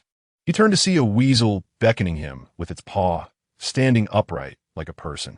The weasel adjusted its hat and innocently inquired, "Old man, do I resemble a human or a deity?" "This, a weasel that speaks human language? Hey, I'm a friend of Chen Zhuo. Do I look like a human or a deity?" Dean Qing Shan gazed at the weasel, astonished to encounter a talking creature of such ilk for the first time in his life. He recalled a documentary that elucidated how weasels seek blessings to enhance their abilities. Should their desires go unfulfilled, they would ensnare those whom they deemed responsible for their misfortunes. Conversely, if they succeeded in their quest for blessings, they would expect to be worshipped by those who granted them. Ultimately, there was no escaping the entangled fate they wove. Faced with the expectant gaze of the weasel, Dean Qing Shan mused that, as a friend of Chen Zhuo, he could not afford to offend it. Surely, it would at least regard Chen Zhuo's reputation and refrain from entangling him in its affairs. Like a deity, he ventured to say. "Like a deity?" the weasel retorted, its small mouth curling into a grin. "Perhaps, like a deity," Dean Qing Shan replied, feeling a pang of uncertainty. Had he erred in his words? The weasel inclined its head in gratitude, proclaiming, "Thank you for the blessing." Dean Qing Shan exhaled in relief. The weasel continued, "Are you seeking Chen Zhuo for a specific matter?" Stammering, Dean Qing Shan replied, The Zhongyuan festival is approaching when Chen Zhuo awakens.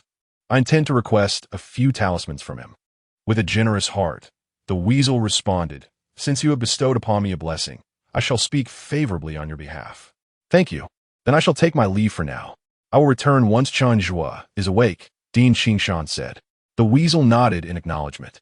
In a flurry, Dean Qing Shan departed from Chen Zhuo's humble abode, his heart still racing with trepidation. He silently reflected on his fortune in avoiding entanglement with the creature, pondering if the little miscreant and the tiger spirit were not sufficient. Why had Chen Zhuo chosen to employ a talking weasel as his guardian? Chapter 58. The preemptive strike. Having previously dealt with the weasel, Director Qing Shan no longer dared to appear outside Chen Zhuo's modest abode, opting instead to observe from a distance. As noon approached, Chen Zhuo finally stirred from his slumber. During lunch at the cafeteria by the window, he compelled the weasel to partake in a premial ritual akin to his own. With little choice, the weasel complied, having to adapt to life under another's roof. The atmosphere surrounding Qing Shan Psychiatric Hospital felt particularly desolate today, as the Zhongyuan festival drew nearer. In light of government advisories aimed at ensuring public safety, unnecessary outings were discouraged, and no gatherings were permitted during the festival. Consequently, the hospital ceased to entertain any visitors, leading to a return to its former tranquility after a brief period of activity. After lunch, Director Qing Shan found an opportunity to approach Chen Zhuo, purchasing 20 protective talismans at 100 yuan each. In the afternoon, Chen Zhuo reclined beneath a grand tree, enjoying the shade while holding a chilled bottle of Beibinjiang soda, alongside the weasel who clutched a half-empty bottle of cola. "Chen Zhuo, pour me a bit more," the weasel implored. "I barely have any left, and if you give me more, I'll be out." "Don't be so stingy. We can always buy another bottle. You just made some money, after all," Chen Zhuo replied. "I'll give you a little, but I'm saving up to buy a phone, so I must be frugal." As the man and the weasel conversed, Chen Zhuo's gaze inadvertently fell upon a plump psychiatric patient. The patient wore a gray sock on his head, stretched to its limit at the neck, while the foot portion dangled absurdly atop his head. Wasn't he that the sock Chen Zhuo had lost while swimming? No wonder he had searched high and low for it. It had been stolen. Setting down his soda, Chen Zhuo approached the rotund patient. Meanwhile, the weasel, having drained the last sip of soda, noticed Chen Zhuo's departure and seized the opportunity to finish off the remnants in the bottle. Before long, a crowd of patients gathered, drawn to the unfolding spectacle. In the throng, Chen Zhuo found himself grappling with another patient on the ground. He tugged at the other's hair, while the opponent clutched at Chen Zhuo's clothing. Chen Zhuo bore various scrapes and bruises, with a noticeable contusion around one eye, as both fought fiercely. "Why'd you steal my sock?" Chen Zhuo demanded. "It's my antenna. I'm a Teletubby," the patient retorted. "You look more like a brainless baby. Return my sock." Chen Zhuo insisted. "It's my antenna. I will punish you," the patient exclaimed. "You think you can punish me? Let us see if I don't beat you down." Chen Zhuo shot back, unleashing a flurry of kicks, most of which missed their mark. This system does not intervene in human altercations. Amidst their bizarre shouts, Chen Zhuo was confined to a small dark room by Yuan. Sitting there, he donned the sock he had reclaimed, glancing left and right, and finding no one guarding the entrance. His hand crept towards the tip of the sock, tugging it to its highest point. The creature known as Dong Dong summoned the headquarters, awaiting a response. "Today, yet again, I was disturbed by the antics of the mischievous Yuan. I request permission from headquarters to impose repercussions on Yuan." After signaling the headquarters, Chen Zhuo transformed into a covert operative, gripping a firearm, cautiously inching along the wall until he reached the door. With a playful sound effect, he mimicked gunfire towards the entrance, unleashing a flurry of imaginary shots. Upon completing his charade, he delivered a forceful kick to the door. The door remained unscathed, yet his foot throbbed in pain. Outside, a stick tapped against the door, accompanied by the voice of Dr. Yuan. "Chen Zhuo, is your backside itching again? Are you eager for another injection?" For someone like Chen Zhuo, who suffers from severe mental illness, despite his capabilities, his condition could not be allowed to deteriorate unchecked. Director Qing Shan, eager to curry favor with Chen Zhuo, assigned the task of managing him to the ever-resented Yuan, who had long since monopolized Chen Zhuo's blacklist. Thus, with the burden of being the disciplinarian, Yuan even received a raise due to his association with Chen Zhuo. Following the warning from Yuan, Chen Zhuo began to draw little figures on the floor, inscribing them with Yuan's name, venting his frustrations by stomping on the drawings while hurling curses. Eventually, exhaustion overtook him, and he fell asleep. When the door to the small room finally opened, the sun had already begun its descent, and the dining hall rang with the sound of clanging bowls. This day passed in a haze, much like the majority of the past 2 decades. After dinner, Chen Zhuo secured the door to his small room and sat on the bed with a weasel, counting money. Yet no matter how he tallied, it was insufficient to purchase a new phone. As night fell, the ghostly figure of a yin eagerly emerged from Chen Zhuo's body, accompanied by a small spirit. Observing Chen Zhuo's distress, a yin cautiously inquired, "Senior, are you in dire need of money?" Chen Zhuo glanced at a yin, asking, "Do you have any?" A yin quickly shook her head. "I do not possess any." "You do not appear to be wealthy." The small spirit, noticing a yin's struggle to articulate, impatiently chimed in. "The Seoul Requiem Bureau has issued a bounty announcement. Reporting a living dead will yield 5,000 yuan. If we know of over 2,000, that's over 1 million. The weasel's eyes widened in protest. "I know of over 2,000, but I lack the specific information. That's in the possession of someone surnamed Lu Chen Zhuo." Oblivious to the potential dangers, was preoccupied with calculating 10, 100,000, 10,000, 100,000, 8,000 for the phone, which means I could buy so many phones. The weasel quickly objected. No, absolutely not. You have no idea how cruel Lu can be. She has threatened to dismember you and feed your remains to the ghosts. Chen Zhuo leaned in closer to the weasel, incredulously asking, she said she would dismember me and feed me to the ghosts? The weasel, mistaking Chen Zhuo's curiosity for fear, nodded emphatically. Yes, she even claimed she would decapitate you and hang your head on the entrance, slicing off your legs and feet to feed to the ghosts. Chen Zhuo, fuming with indignation, rose from his bed. How dare they attempt to sever my head and hang it from the entrance, and to butcher my legs and feet to feed to the ghosts? Such egregious acts are intolerable. The weasel, bewildered, gazed at Chen Zhuo. Shouldn't he be retreating in fear? How could this madman still radiate such fierce determination? Is it not terrifying enough? He continued, with threats of slicing your flesh, vivisecting your intestines. I assure you, she has long prepared for your inevitable downfall. If you dare to confront her, you will fall into her trap. Is Chen Zhuo a coward? Does he fear entrapment? He is, after all, a paramount warrior of the planet, undefeated and invincible. At that moment, Chen Zhuo resolved. One must enter the tiger's den to capture the tiger's cub. The one surnamed Lu will eventually confront him. Rather than wait for her to come to him, he would strike first, especially since he intended to purchase a new phone. Lu Wanxiao would never realize that Chen Zhuo's motives for targeting her were solely to acquire a new mobile device. Chapter 59. Breaking into his lair the night in Jinhai City was no longer tranquil, as the arrival of the Zhongyuan festival awakened the long-dormant spirits. Shadows flitted about the streets in small groups. Chen Zhuo, astride his tiger spirit, menaced the weasel, accompanied by a mischievous little ghost and a female specter, as they hastily made their way to the lair of the elusive Lu Wanxia. Guided by the weasel's directions, Chen Zhuo arrived outside a company bearing the sign of Mingshang Mining Company, Limited, located on the outskirts of Jinhai City.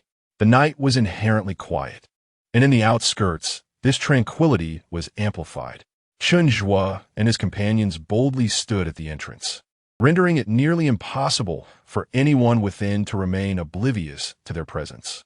Inside the guardhouse, 3 security personnel huddled together, trembling with fear. They were ordinary folk, and the sudden appearance of such a bizarre gathering at their post was unnerving, to say the least. Just as Chen Zhuo was about to approach the door, the weasel blocked his path. Leave the small fry at the entrance to me. Allow me to demonstrate my prowess, it declared. The weasel leaped nimbly onto the windowsill of the guardhouse, prying open the window, its rear end poised provocatively. With a sudden release, a cloud of yellow gas wafted into the guardhouse, leaving the 3 guards staring blankly at the weasel's backside. Within moments, one of them, clutching a stool, began an impromptu striptease, another gnawed on the leg of a table, while the third burst out the door and vanished in a flash. The weasel then slipped into the guardhouse, pressed the switch for the retractable door, and hopped back onto the windowsill, raising its chin toward Chen Zhuo. Do you not admire me? The little ghost scoffed dismissively. Chen Zhuo entered the company premises, activating the system in his mind to scan the area, revealing a multitude of red dots densely clustered within a building. Glancing upward towards the red dots, he identified a rooftop directly facing the entrance. The weasel cast a glance toward the parking area and, upon seeing it empty, felt a sense of relief. The one named Lu has probably gone to a meeting in the city. It's fortunate he is not here. What kind of meeting could it be? The little ghost retorted. What meeting indeed? A gathering for the Zhongyuan festival, the weasel replied, eyeing Chen Zhuo. A meeting concerning how to deal with you. Why do they wish to deal with me? The weasel shrugged, spreading its tiny paws. It did not wish to elaborate further, as the others were already enraged, while Chen Zhuo remained blissfully unaware of the reasons behind their ire. The innocent faces of his companions seemed to invite trouble, and the weasel sighed, lamenting its unfortunate association with this troublesome crew. Without further discussion, Chen Zhuo, convinced that those of higher stature often incite jealousy from those below, stealthily approached the building beneath the red dot, which loomed above him like a sentinel. Before him stood a specially designed glass door, secured with a fingerprint lock. The weasel leaped onto Chen Zhuo's shoulder. This is a fingerprint lock, The recorded prints belonged to Liu and several managers. Chen Zhuo pressed his thumb against the scanner. The system is modifying the lock's internal programming. Futile. Only the registered fingerprints can unlock it. You are Navi, the weasel's words trailed off as the lock beeped, and the door swung open automatically. Is that all? Chen Zhuo shrugged, feeling akin to a true secret agent. The weasel rubbed its little eyes in disbelief. The door was indeed ajar, and the weasel, now apprehensive, hesitated, thinking that Chen Zhuo would retreat in the face of difficulty. Little did it know that this eccentric individual had truly opened the door. Chen Zhuo had long discerned that the weasel was a coward.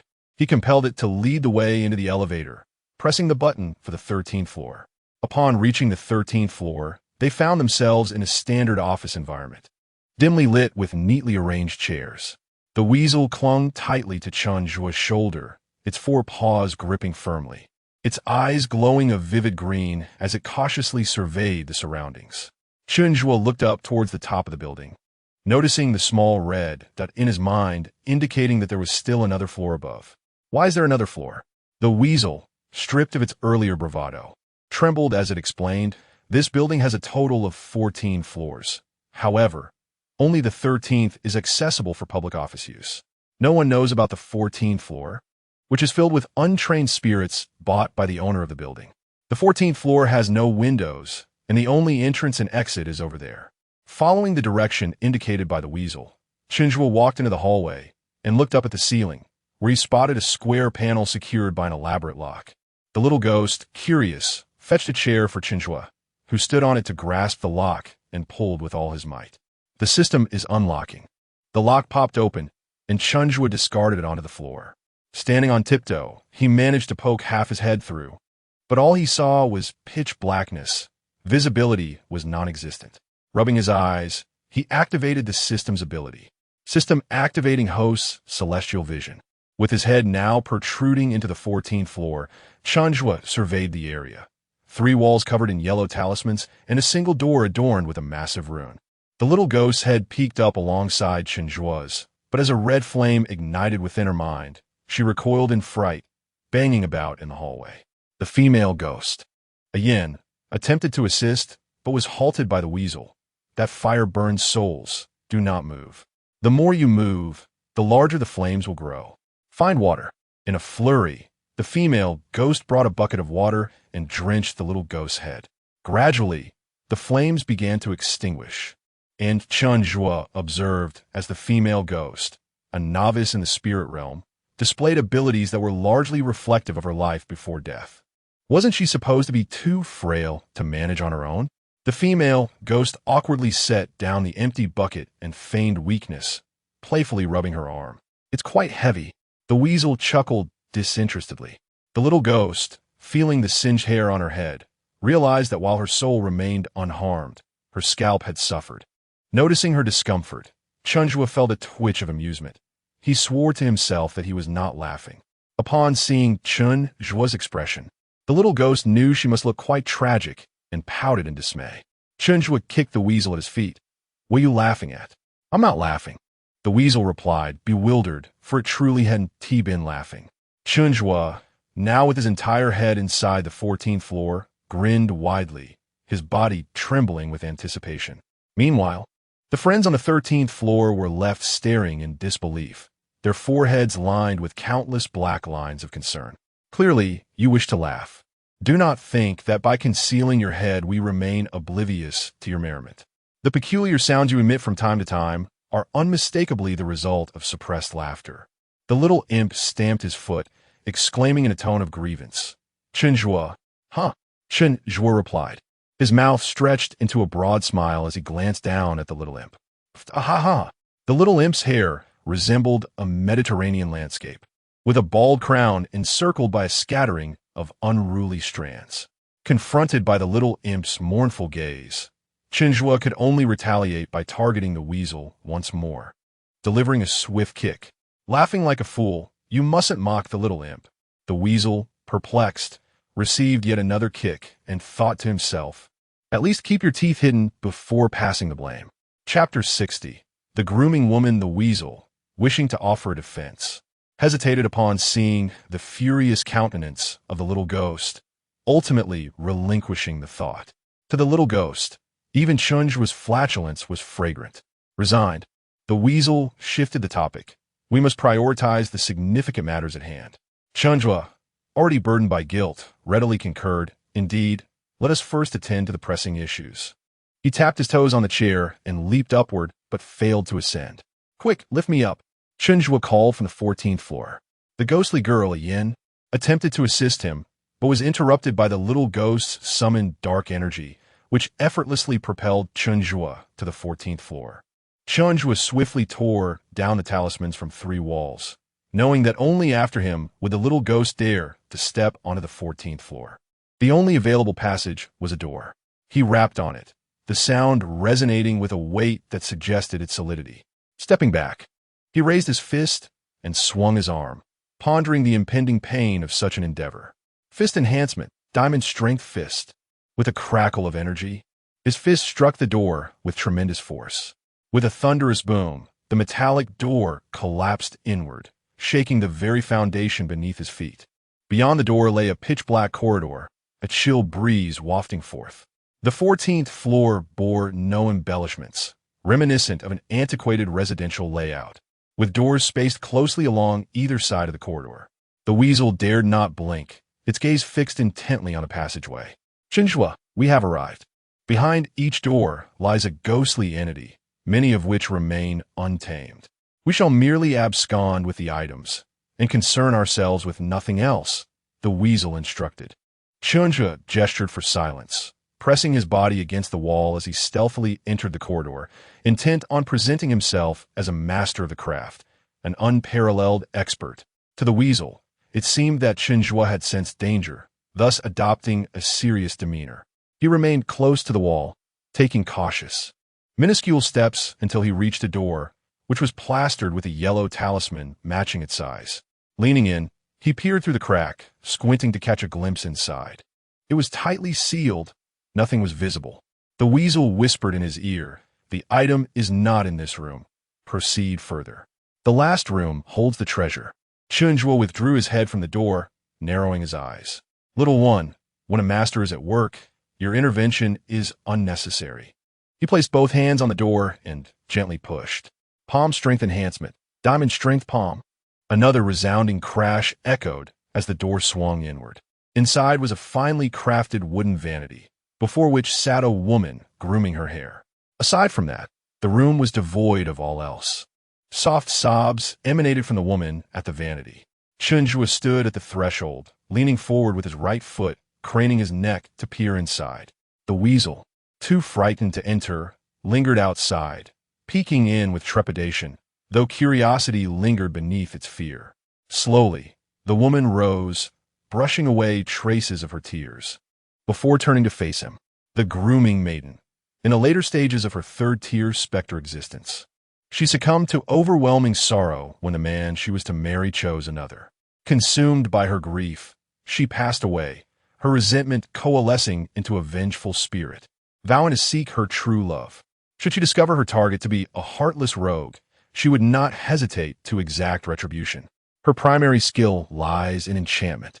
In an instant, the surroundings transformed, revealing a chamber adorned with an ancient bed, intricately carved tables, and draped curtains, reminiscent of a bygone era.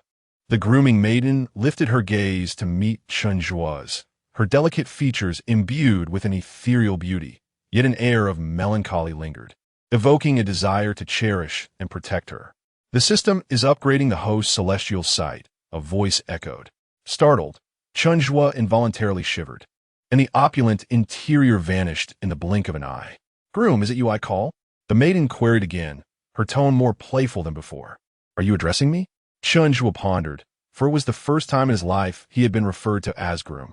"Chen Zhuo, or perhaps Zhuo is more melodious. I shall have my companions call me Zhuo upon my return." The maiden approached gracefully, extending her hand, delicately holding a finely crafted wooden comb. "Zhuo, might you comb my hair?" Chen Zhuo met her gaze without flinching, though the request struck him as rather presumptuous for a first encounter. Glancing at his companions, he noted they were all entranced by the specter's allure, gazing at her beauty with foolish wonder. Such ineptitude. Rallying his focus, he scrutinized the maiden, reminiscent of a patron selecting a courtesan in ancient times. The little weasel had claimed that the entire 14th floor was sealed off, housing malevolent spirits. Yet here she seemed anything but fearsome. Is this truly the extent of your ferocity? He mused, remaining silent. The maiden stepped closer, her fragrant form mere inches away. Zhuo, may I implore you to comb my hair? With remnants of tears glistening in her eyes, she appeared heart-wrenchingly vulnerable, compelling one to embrace her tenderly. Chen Zhuo pouted, reminding himself of his esteemed status. A high-ranking individual should not be reduced to such menial tasks for a mere girl. Imagining the mockery he would endure from his friends, he felt a surge of indignation. The very instigator of this predicament feigned fragility. Without a moment's hesitation, he raised his hand and struck the grooming maiden. Unexpectedly, she fell to the ground, momentarily stunned, her garments slipping to reveal her delicate shoulder. Why do you treat me thus? She lamented, her voice thick with grievance as she wept. Chen Zhuo, incensed, unleashed a torrent of invective. You wretched girl, how could you conjure such a scheme? Had I not been wise beyond measure, I might have fallen prey to your deceitful ploys. Mimicking a theatrical performance, he waved his non-existent sleeves and stormed away in a huff. Zhuo, the maiden cried, her voice laden with sorrow. Outside, the weasel turned to the little ghost, bewildered. Did I miss something? What on earth is happening? The young man shrugged, expressing uncertainty. I don't know. I've grown accustomed to it. The woman, skilled in the art of adornment, believed that her actions must be predicated on one essential condition, that her target was a heartless scoundrel. But what of Chen Zhuo? The woman felt a surge of dissatisfaction and rose to pursue him. Chen Zhuo had already opened the door opposite, and a formidable aura of malevolence surged forth, halting her in her tracks. In the second room, an empty space housed a grand coffin adorned with yellow talismans. Through the gaps of the talismans, one could discern the crimson hue of the coffin within. Mother and child coffin. This refers to a coffin for a pregnant woman who has perished under various circumstances, with the fetus fully developed. It is a coffin imbued with malevolent energy, necessitating careful burial. The cause of death varies, the burial site differs, and the malevolent energy within the coffin is unique. Chapter 61. Is this all that the Liu family can achieve? With Chen Zhuo's arrival, the atmosphere in the room became lively, and the previously still coffin began to tremble slightly, restrained by the yellow talisman. Yet, the movement of the coffin piqued Chen Zhuo's curiosity, prompting him to knock and tap around it. With each strike, the trembling grew more pronounced. Outside, a weasel lay at the door, observing the commotion, feeling a large shadow behind it, accompanied by a gentle tugging now and then. Turning around, it found the dressing woman standing right behind it, the source of the disturbance being the hem of her dress. Startled, the weasel looked up at the dressing woman, who was craning her neck to witness the excitement next door. Inside, Chen Zhuo, unable to contain his curiosity, lifted the coffin lid. A billowing cloud of black mist surged forth from within, swiftly filling the room. Suspended above the coffin was a woman in red, her abdomen slashed open, her eyes as dark as ink. Mother and child coffin. Mother. Late stage of tier 3 malevolent spirit. Mother and child separation. Mother spirit in a frenzied state. Unconscious attacks.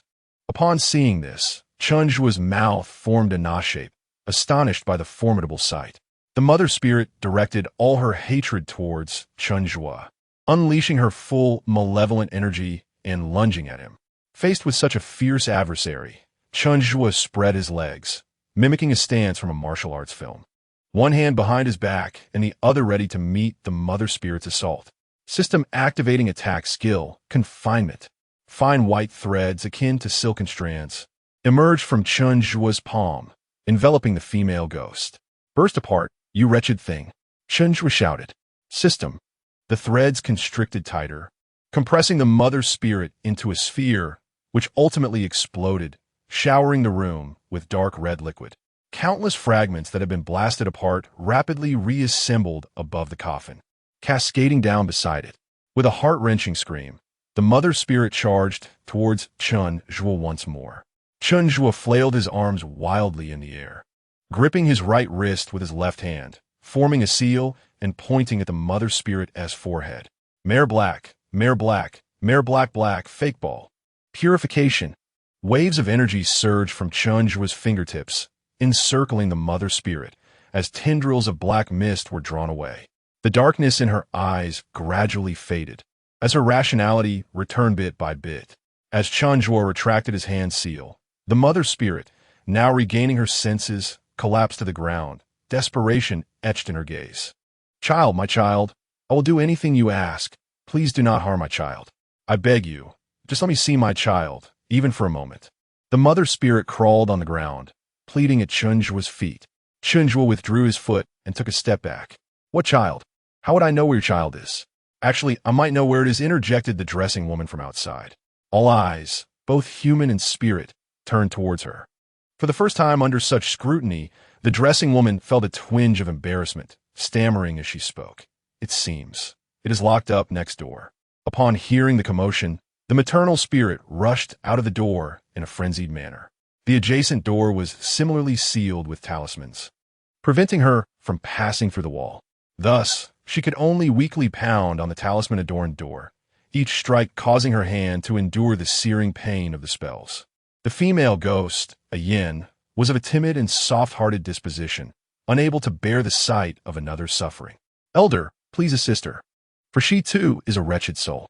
This plea resonated deeply within the heart of the adorned lady, who had previously appeared fragile and helpless, now compelled to concern herself with another's plight. How truly pitiable. The weasel could not suppress a look of disdain. This female ghost possessed two faces. After a while of futile knocking, the maternal spirit realized her efforts to open the door were in vain and turned her gaze towards Chen Zhuo. She floated towards him, kneeling and fervently bowing her head. I beseech you, save my child. I implore you. Chen Zhuo, who fancied himself a sage, found it difficult to withstand such supplication. Alas, the wise are often revered. Under the weight of this reverence, Chen Zhuo reluctantly pushed open the door. Inside, indeed, was the maternal spirit's son, albeit a mere palm-sized being, with a shriveled umbilical cord still attached to his navel, his entire form wrinkled and countenance grotesque.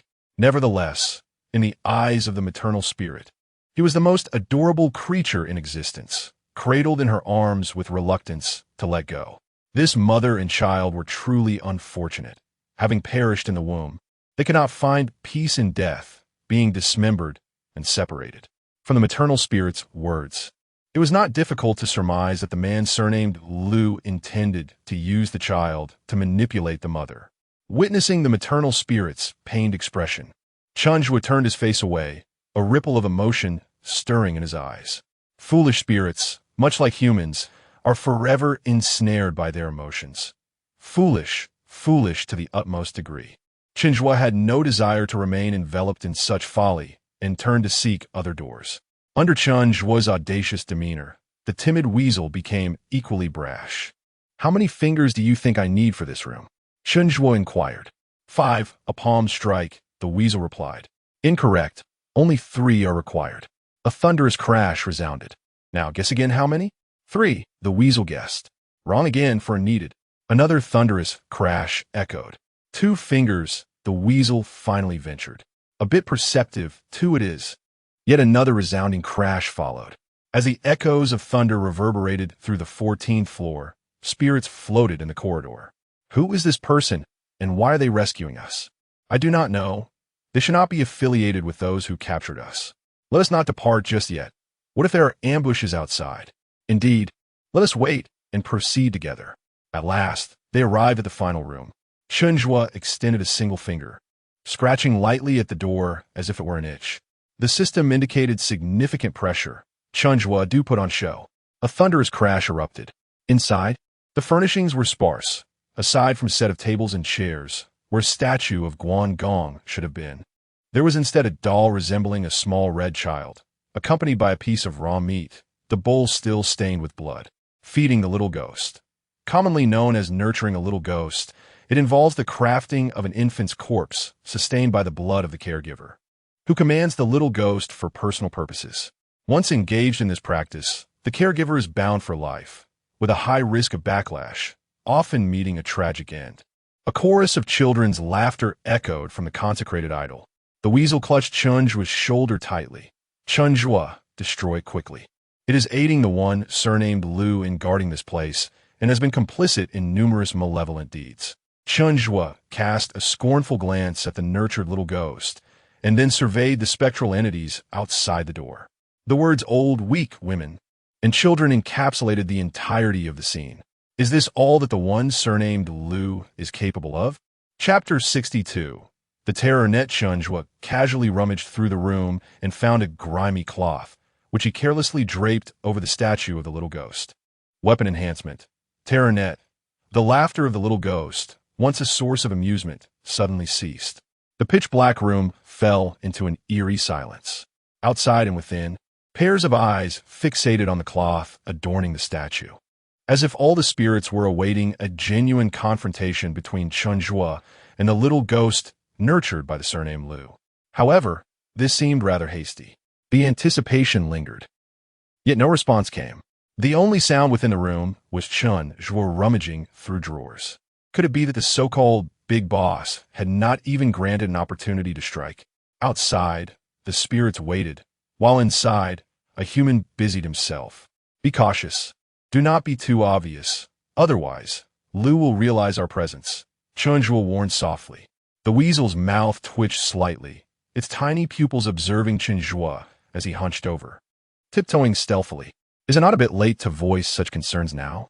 After an extensive search, he discovered a ledger containing information about the living dead hidden within a cabinet's crevice, alongside materials related to Lu's dealings with the demon sect.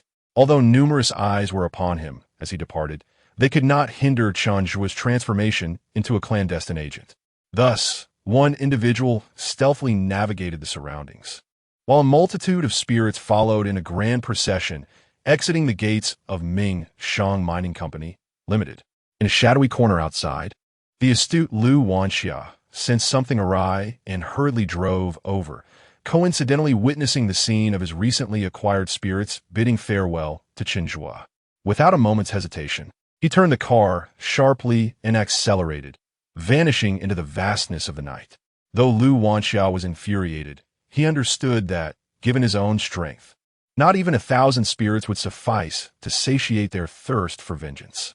Standing at the entrance, bidding farewell to the rescued spirits, Chen Zhuo caught a glimpse of Lu Wanxia's car retreating, momentarily filled with doubt, which was swiftly overshadowed by the flattery of the spirits surrounding him.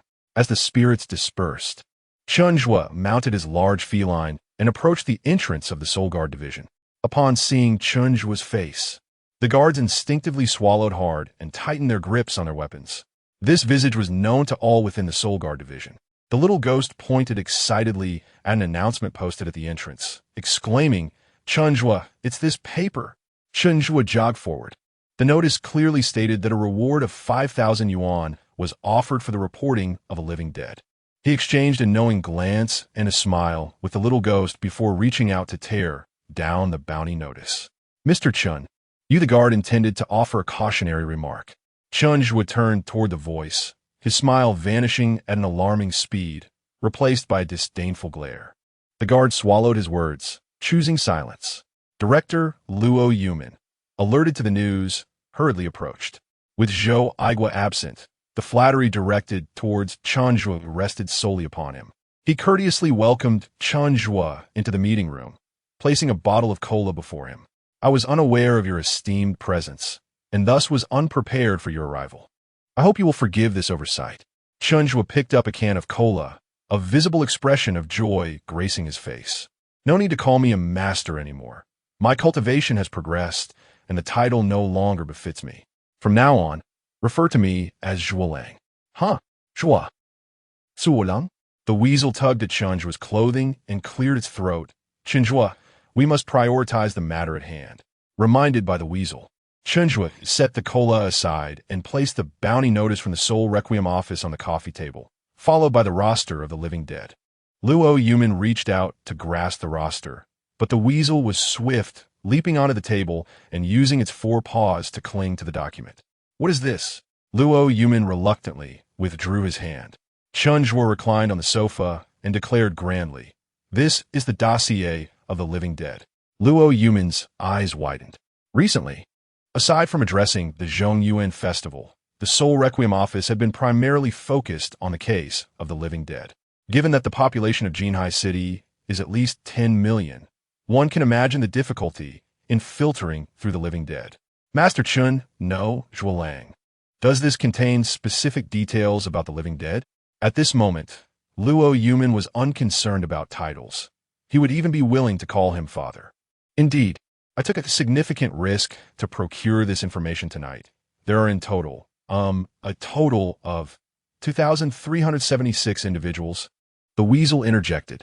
Yes, 2,376. Each living dead is worth 5,000, which totals. Chen Zhuo glanced at the weasel. The weasel, under immense pressure, quickly calculated 1,188,000. Upon hearing such a staggering sum, Luo Yumin hesitated, unsure of how to proceed.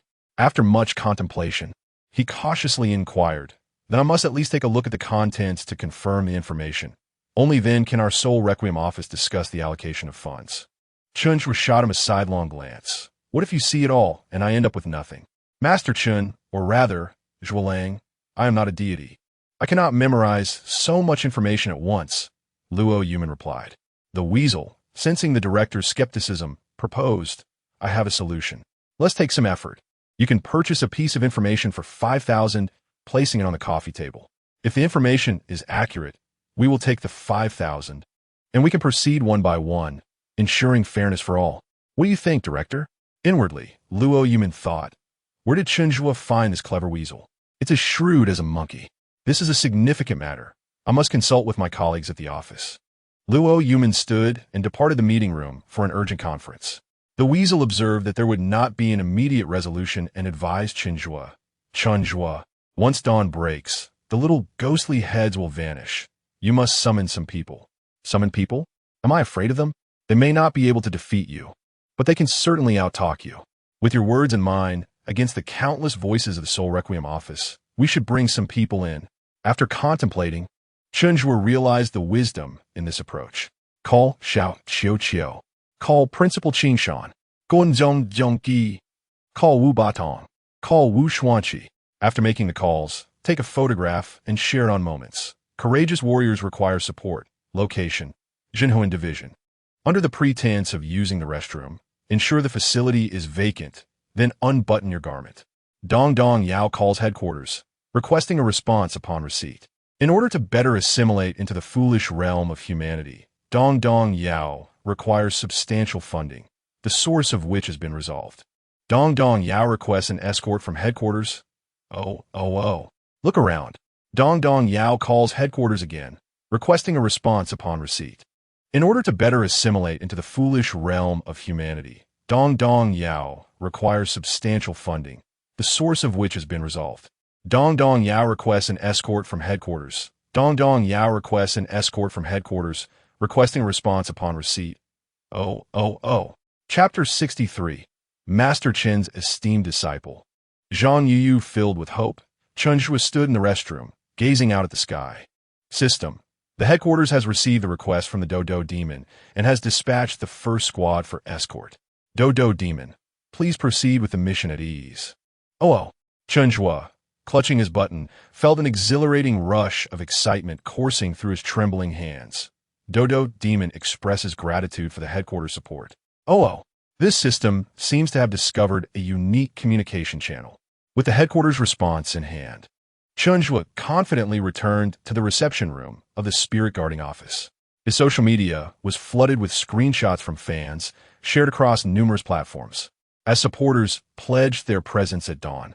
However, Luo Yumin had yet to respond, and Chen Zhuo succumbed to slumber on the sofa. As the first light of dawn broke, Wu Batong arrived with his daughter to offer support, followed closely by the Chiu family, Dodo Qi with her son, and Dean Qingshan accompanied by Yuan the monkey. As the sun rose higher, nearby fans began to gather outside the Spirit Guarding office. A weasel peered through the window, observing the crowd. "Look at you, Chen Zhuo, casually summoning so many people." Chen Zhuo stretched his neck, waving to those outside. I haven't even shouted at full volume yet. Wu Batong remarked. Master Chen has the people's support. Xiao Qiu added, my master is the greatest. Wu Xuanqi chimed in. My father and I arrived as soon as we received the news. Meanwhile, Zhou Aigua, a civil servant, hid in a corner, wishing to remain unseen. His heart racing. Don't see me, don't see me, don't see me. The crowd of supporters continued to swell, thrusting the spirit guarding office back into the limelight, with the announcement clearly stating the terms, leaving no room for negotiation. A sum of 10 million was indeed substantial, and under the persuasion of the weasel, Chen Zhuo went to the bank to obtain a bank card. In the morning, the weasel liaised with the personnel of the spirit guarding office, meticulously confirming the list while funds were deposited into Chen Zhuo's bank account. Chen Zhuo, meanwhile, occupied himself with his phone, snacking, and dozing on the sofa. By noon, over 10 million had been deposited, and a charming little car departed from the spirit guarding office. From the front passenger window, Chen Zhuo's large head waved goodbye to the fans who had come to support him, exuding warmth and enthusiasm. Despite the windfall, lunch was still arranged by Wu Batong. As the afternoon wore on, others began to disperse, leaving only the driver, Xiao Qiu. Chen Zhuo could hardly contain his excitement as he made his way to the mobile phone store. Inside the store, he held the latest model of the phone, his fingers tapping eagerly on the screen. Look how fast this phone responds. It boasts the best system on the market. Just take a picture with it. Isn't it far clearer than your old device? As he listened to the weasel's commentary, Chen Zhuo activated the selfie function, flashing a bright smile. A radiant young man bathed in sunlight, though his hair appeared somewhat disheveled.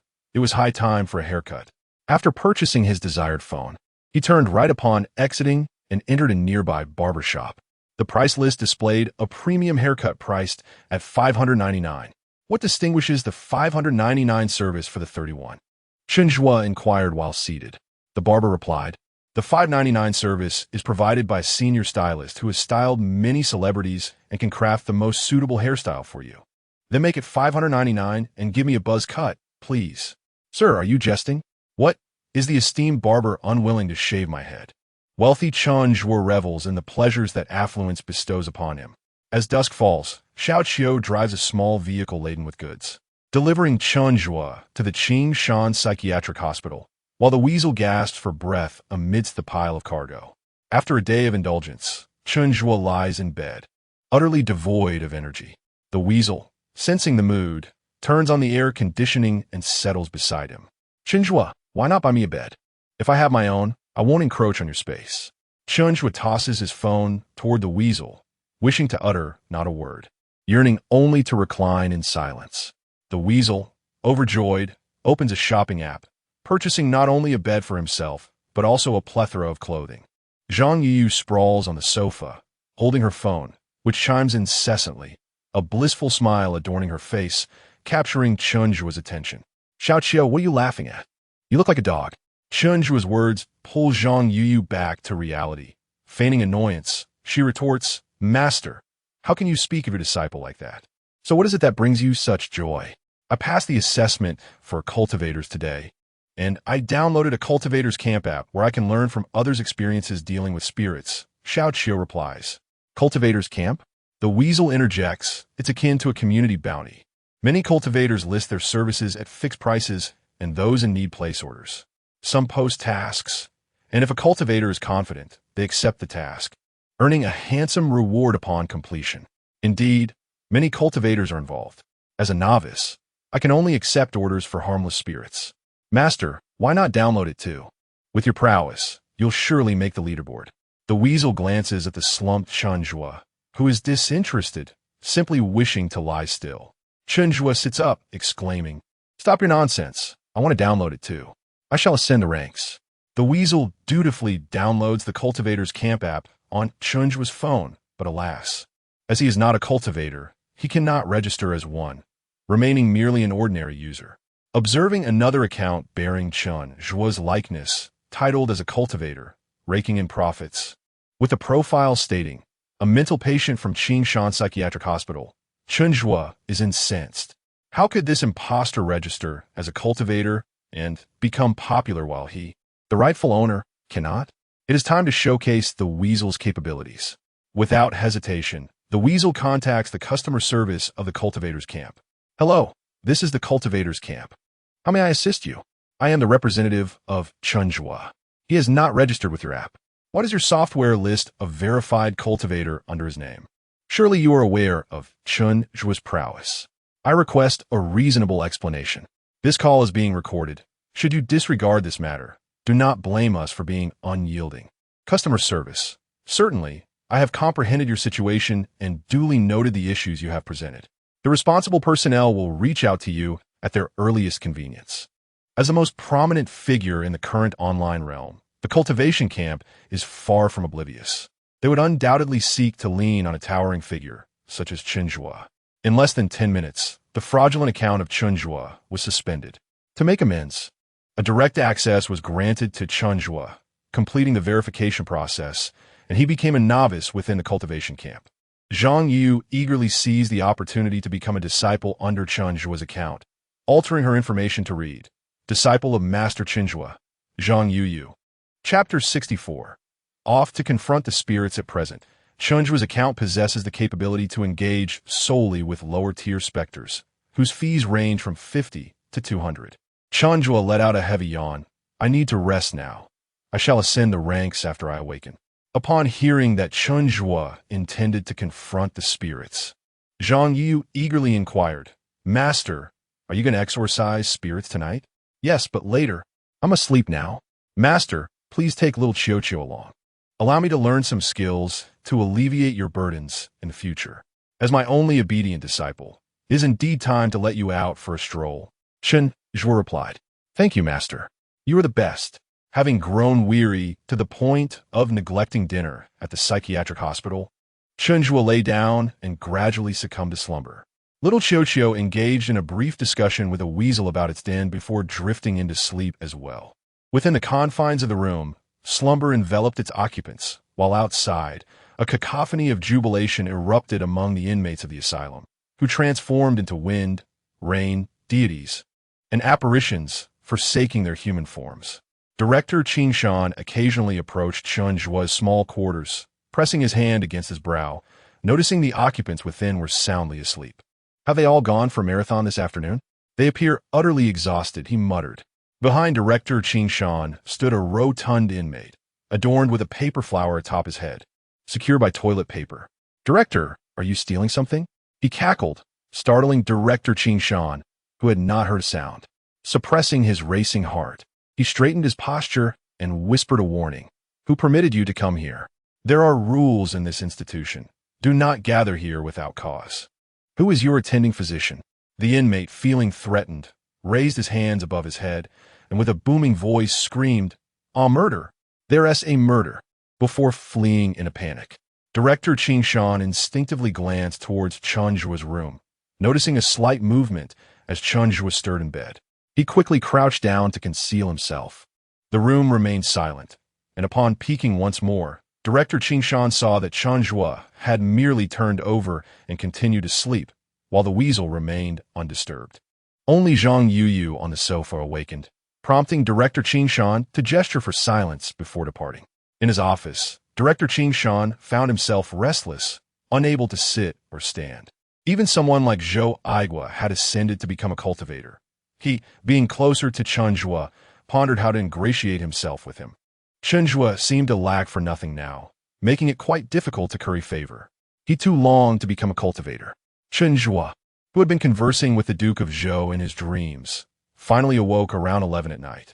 As he opened his eyes, he was met with Zhang Yu's eager gaze, brimming with anticipation. In the moonlit room, a figure stood by Chen Zhuo's bedside, their face obscured.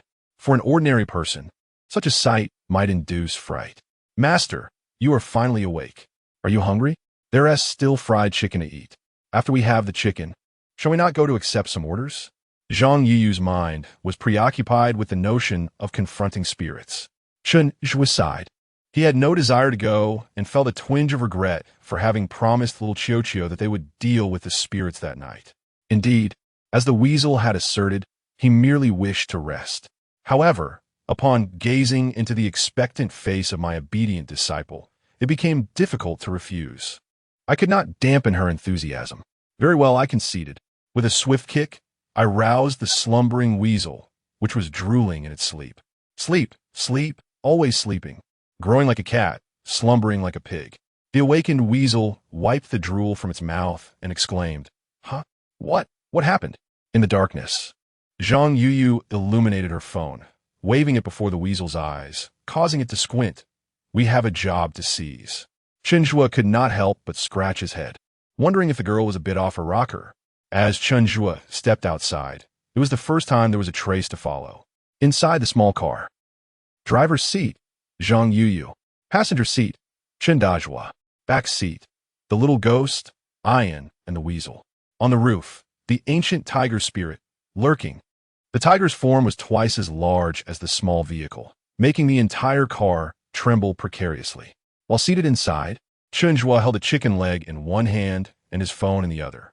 The spirits they were dealing with were mere fledgling specters, worth only a few dozen coins. Let me see which one to choose. This one should do.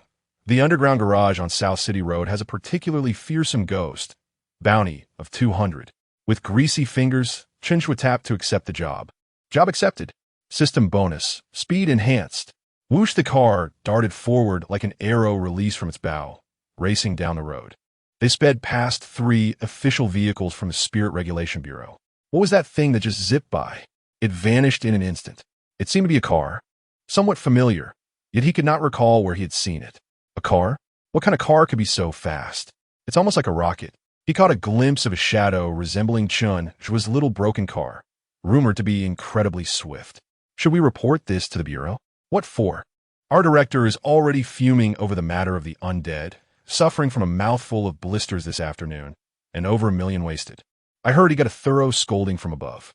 Let's avoid causing any trouble. The car entered South City Road, descending into the underground garage. The guard, seeing a vehicle devoid of any human or ghostly presence, trembled in fear. Chen Zhuo presented the job acceptance page out the window for the guard to see clearly. The barrier lifted, allowing the car to enter the garage. The vehicle slowed as it meandered through the underground garage. On the third lap, a ghostly visage suddenly flashed across the windshield, causing Zhang Yuyu to slam on the brakes. After the car halted, the ghostly face vanished. First-tier wandering spirit, succumbed to sudden death from high-intensity work. Meek in life, though harboring resentment after death, it remained timid and ineffectual, primarily focused on scaring others. Burdened with 2 lives, the little ghost floated out of the window first, eager to capture the first-tier wandering spirit. "Come back. I didn't send you out." Chen Zhuo called to the little ghost. "Oh." The little ghost pouted and returned to the car. "Ian, it's your turn." Silence reigned in the back. Chen Zhuo turned to see Ian huddled in the car, shaking his head repeatedly. "Senior, I can't do it. I can't fight him. He is too frightening." "Senior," he whimpered, his voice quivering with unshed tears. Zhang Yuyu, filled with righteous indignation, exclaimed, "Master, perhaps I should go instead." Chen Zhuo, his temper flaring, pointed at Ian and berated him. "With a heart as small as a mouse's, do you wish to see me perish? I have long declared your ineffectiveness, yet you insisted on following me. Now that the moment has arrived for your assistance, you cower in the corner, unable to articulate a single word. What good are you to me? I shall terminate our agreement upon your return, you worthless trifle." Ian, huddled in the rear compartment, felt tears streaming down his face. "Master, let me go. Everyone has moments of fear. With time, it will become easier," suggested Zhang Yuyu. Chen Zhuo scoffed, fearful as a mouse, incapable of great deeds. Ian, biting his lip and weighing his thoughts, suddenly shouted, "I will go. We are all spirits. Why should I fear him?" With newfound determination, Ian emerged from the small vehicle. The typically soft-spoken Ian's loud proclamation startled Chen Zhuo. "If you wish to go, then do so. But why such a ruckus?" At that moment, it was Chen Zhuo who found himself lacking in confidence to speak. Chapter 65. Well done. As the ghostly woman, Ian, leapt out of the car with an air of bravado, she found herself bereft of Chen Zhuo as protection and quickly faltered. "Where are you? Come out. I warn you. Show yourself." Her words trembled as her upper teeth clashed against her lower ones, her gaze becoming unfocused. The specter lurking in the shadows observed Ayan's timid and helpless demeanor, finding it rather endearing.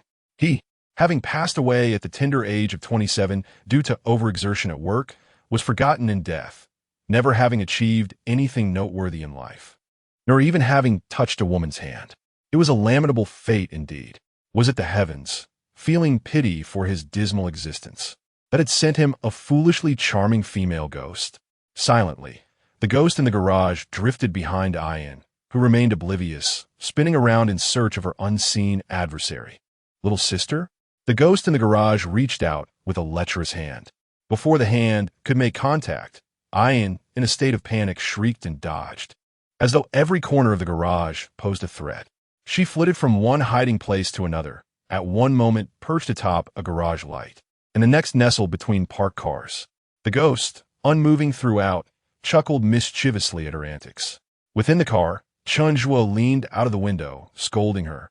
"You useless thing, what are you doing?" The timid ghost peeked out from atop a vehicle, exclaiming, "Senior, this is too frightening." The ghost in the garage, annoyed by Chen Zhuo's interference, materialized before him, revealing a rough, greenish visage, its eyes marred by dark veins. "Curse you, you startle me," Chen Zhuo exclaimed, raising his hand to deliver a swift blow. System enhancement, beginner's demon-slaying palm. The ghost was sent flying several meters away by Chen Zhuo's strike. Infuriated by the fright, he exited the vehicle and approached the specter. Pinching it between his thumb and forefinger, he lifted it and marched to where Ayan had last been. However, she had already relocated. "Little ghost, fetch that useless thing for me." At Chen Zhuo's command, the little ghost hovered in midair, its eyes tightly shut. Ayan, hiding within a vehicle, peered through the window to assess her surroundings. Suddenly, a mysterious force yanked her from the car, tossing her like a ball to land at Chen Zhuo's feet. Bending down, he lifted Ayan with one hand, scolding her, "You coward! Hit it, do you hear me?" With her head dangling from his grip, Ayan nodded in fear. At last, Chen Zhuo set her down and snapped his fingers. At the sound, the little ghost and the big cat took their positions, Chen Zhuo standing in the south, while Zhang Yuyu, understanding the unspoken command, positioned herself in the north, encircling Ayan. With a flick of his hand, Chen Zhuo cast the garage ghost beside Ayan. The ghost, overwhelmed by the sudden turn of events, bore an expression of sheer shock. Trembling, Ayan extended a hand, contemplating for a moment before gently slapping the ghost across its face. The ghostly entity was singularly focused on its escape, recklessly dashing within the confines of its circle. Unfortunately, its strength was insufficient, for the outer realm was filled with formidable adversaries far surpassing its own capabilities. No matter its efforts, it was akin to a fragile egg colliding with a boulder, destined to become a mere lesson for the dim-witted female ghost. Among these spirits, only the foolish female ghost possessed the weakest prowess. Ayan, hesitant to intervene, found herself the target of the ghost's aggressive advance. As the entity launched its hands toward her, Ayan took flight to evade the attack, yet fate conspired against her. Those hands grasped an inappropriate area, ensnaring her chest. "What a nuisance! Just return to your den of bandits," Chen Zhuo remarked disdainfully from the sidelines. It was as if Ayan had unlocked a forbidden potential. Previously timid, she ascended into the air, her eyes ablaze, as if they might emit fire, surrounded by a visible aura of tangible energy. "The Nining body has been successfully activated. You may now embark upon authentic cultivation." Perverse rogue. In midair, Ayan clenched her fists and brought down a mighty blow upon the ghostly figure. The force was so tremendous that Chen Zhuo felt a chill run down his spine, while the wisps of hair on the little ghost's forehead were scattered by the gust. The ghost, alongside the millennia-old tiger spirit, staggered backward. Within the garage, the ghostly entity struggled to withstand the assault, its soul quaking and dark energy dispersing. Ayan unleashed a flurry of punches. With each strike, a jet of black liquid erupted from the spirit's form. Perish! With her final blow, the ghost's essence shattered, leaving behind only a pool of dark liquid. Chen Zhuo was nearly knocked off balance by the resulting shockwave. Ayan retracted her hands, steadying herself, and patted her chest. Taking a deep breath, That was terrifying. Having regained her composure, she floated before Chen Zhuo, anticipating a response. Chen Zhuo, quickly recovering from his astonishment, dare not speak loudly to her. You did well. Thank you for the praise, senior. I shall return to the car now. A yin floated back to the vehicle, while the little ghost and Zhang Yuyu clustered beside Chen Zhuo. Zhang Yuyu inquired, Master, was that a bit too harsh? There's nothing left but a puddle of black water. The little ghost added, Chen Zhuo, a yin is remarkably powerful. She always seems so delicate, yet that attack was fierce. Chen Zhuo stroked his bald head, feigning surprise, and refrained from voicing his thoughts. He wished to maintain an image of expertise. It's merely standard procedure. If the Nining body were of no use, why would I have taken her on? You lot, who have never seen the world, lack any real skills and are always making a fuss. The group of spirits returned to the vehicle, and the weasel tapped on his phone. Task complete. Onward to the next assignment. The case on the 14th floor of the Jiangbei small courtyard. The small car continued its journey along the deserted road. As the official vehicle of the Seoul Requiem Bureau arrived in the southern district, Chen Zhuo's car once again sped past them. Chen Zhuo's car is remarkably swift. If only our Seoul Requiem Bureau's vehicle could match even half its speed, we wouldn't be overwhelmed with an endless stream of cases. Word had it that the director of the exorcism police, Zhou Aigua, had pondered over Chen Zhuo's vehicle but had deduced nothing. No luck there, haha. Meanwhile, Chen Zhuo, munching on chicken wings in the car, let out a powerful sneeze, convinced that someone was speaking ill of him behind his back.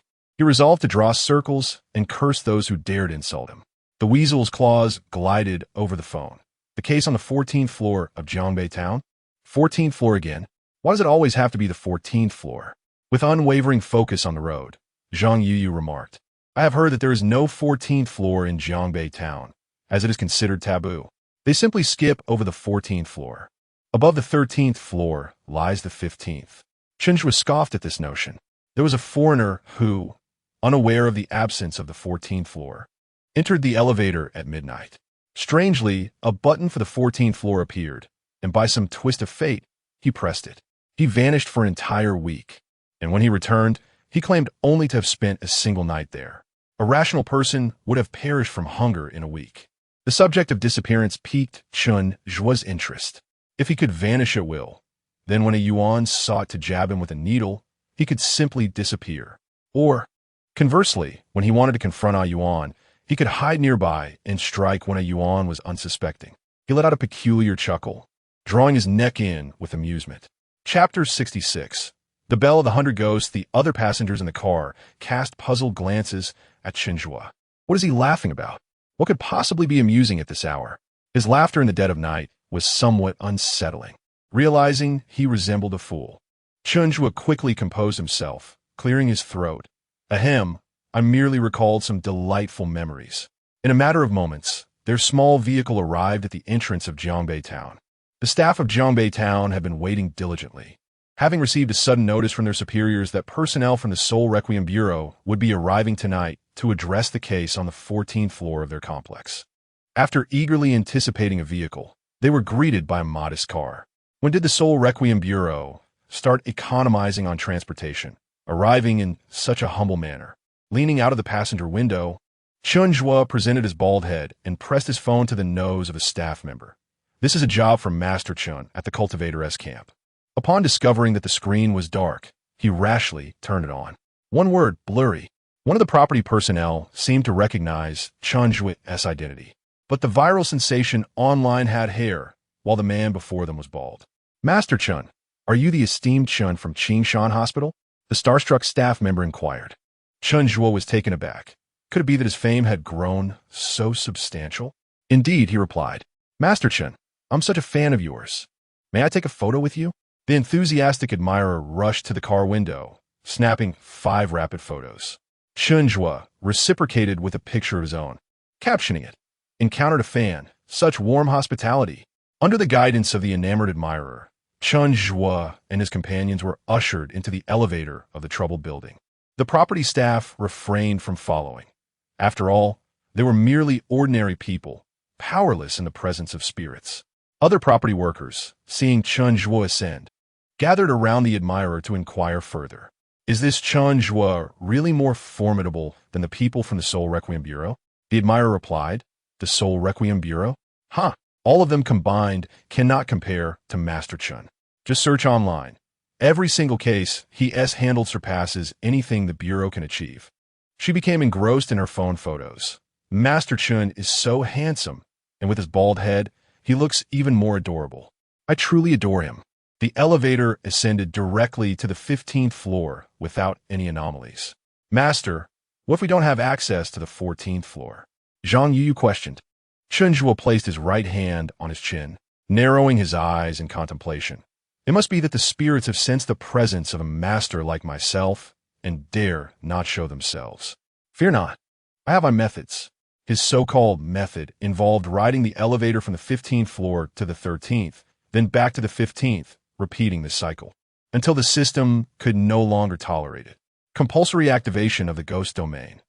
The elevator reached the 14th floor. Chen Zhuo, oblivious to its arrival, continued frantically pressing the buttons for ascending and descending. Master, we have arrived at the 14th floor. Zhang Yu interrupted his actions. Chen Zhuo's hand moved too swiftly, causing the elevator doors to close once more. Fortunately, when the doors reopened, the elusive 14th floor remained absent. Stepping out of the elevator, everything appeared ordinary, indistinguishable from the corridors of other floors. In a realm of spirits, commonly referred to as the ghost domain, a region conjured by apparitions, system analysis has classified this area as a primary ghost territory. It possesses the ability to siphon the vital essence of the living. Though it is not fatal, a cough interrupted the stillness as the light flickered once again. From an unknown room, the voice of an elderly woman resonated. Alas, the light has malfunctioned once more.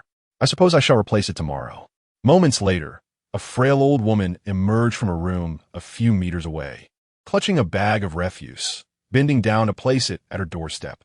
As she turned to return inside, she cast a glance in Chen Zhuo's direction, a satisfied smirk curling her lips. Ghost matriarch, a second-tier vengeful spirit, she lived a tumultuous life, estranged from her children. In a fit of anger, she chose solitude and perished, her body discovered a month later. After death, she transformed into a wandering soul, feeding on the life force of the living to augment her ghostly powers. Initially, due to her lack of restraint, she inadvertently drained the essence of a living being entirely, resulting in death. Fearing retribution from the deceased, she began to confine souls, thereafter exercising caution by absorbing only a day's worth of vitality from the living, progressively extending her reach to a week. Based on past experiences, the elderly woman merely needed to stumble inside for a living soul to investigate her plight. By ensnaring them with tales of the supernatural, an entire week could pass unnoticed. However, Chen Zhuo had no intention of adhering to the old woman's script. He arrived at her doorstep early, keenly observing her every movement. As the old woman entered her dwelling, she lifted her bowl and clumsily dropped it onto the floor. Then, steadying herself against a cabinet, she feigned a fall to create the illusion of an accident. Just as she was halfway through her act, Chen Zhuo's voice rang out from outside. "Old lady, why are you breaking your own bowl?" The ghostly matriarch turned in shock towards the door, her bald head glistening. A look of anticipation etched across her face. This young man was unlike any other living soul she had encountered before. Without further contemplation, she donned a benevolent expression and explained, "I am quite aged. My limbs no longer obey me. I can barely hold onto a bowl." Chen Zhuo furrowed his brow. "You seem rather innocent, yet you weave a web of deceit. I distinctly saw you lift the bowl high before letting it fall."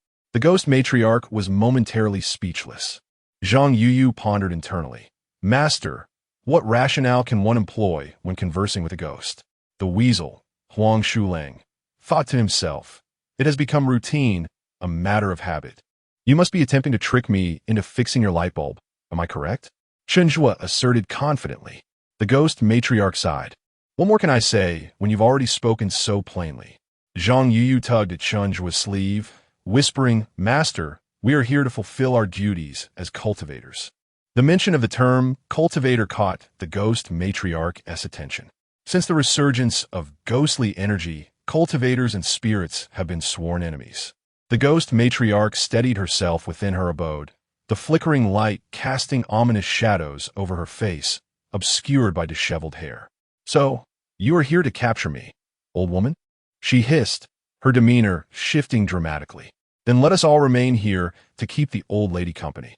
With a sudden movement, she lifted her head, and amidst the interplay of light and shadow, the once gentle visage transformed into a grotesque countenance, her cheeks sunken and veins bulging.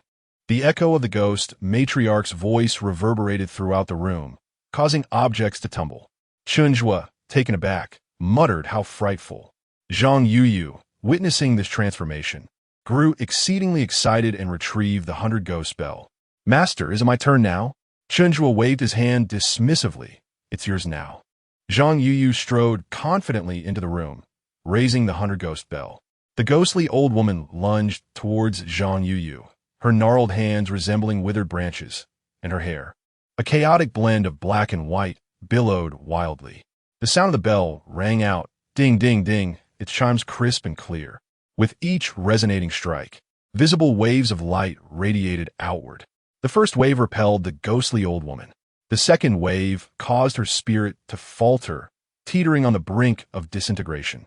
The third wave swept her away entirely. Cradling the 100-ghost bell as if it were a treasured possession, Zhang Yuyu exclaimed, "Master, the 100-ghost bell is truly formidable." Chapter 67. Once again, Chen Zhuo spoke with a hint of pride. "Indeed, this is a treasure from ancient times. My dear disciple, you must diligently cultivate in order to unleash the full power of the 100-ghost bell." Chen Zhuo's assertion held merit. Zhang Yu had only just received her cultivation certificate and had yet to formally embark on her journey. The earlier display of power was merely the effect of the 100-ghost spell enhancing the abilities of an ordinary person. It was evident that should Zhang Yuyu's capabilities grow in the future, her enhancement of the bell would yield unimaginable might. Simply put, a novice at the first level of purification had acquired an extraordinary treasure. The master was indeed correct, yet the ghostly matriarch had vanished. Why did the ghost realm remain? The ghost realm and the ghost matriarch are independent entities. The former was deceitfully acquired from other spirits by the ghost matriarch. If one does not comprehend this, they fail to recognize that the ghost realm, like your 100-ghost bell, is a treasure in its own right. Chen Zhuo turned to the little ghost. "This ghost realm now belongs to you." The little ghost, perplexed, replied me. She gazed at the ghost realm in silence, pondering how to claim it. Ownerless ghost realm. Recognizing its master, the little ghost.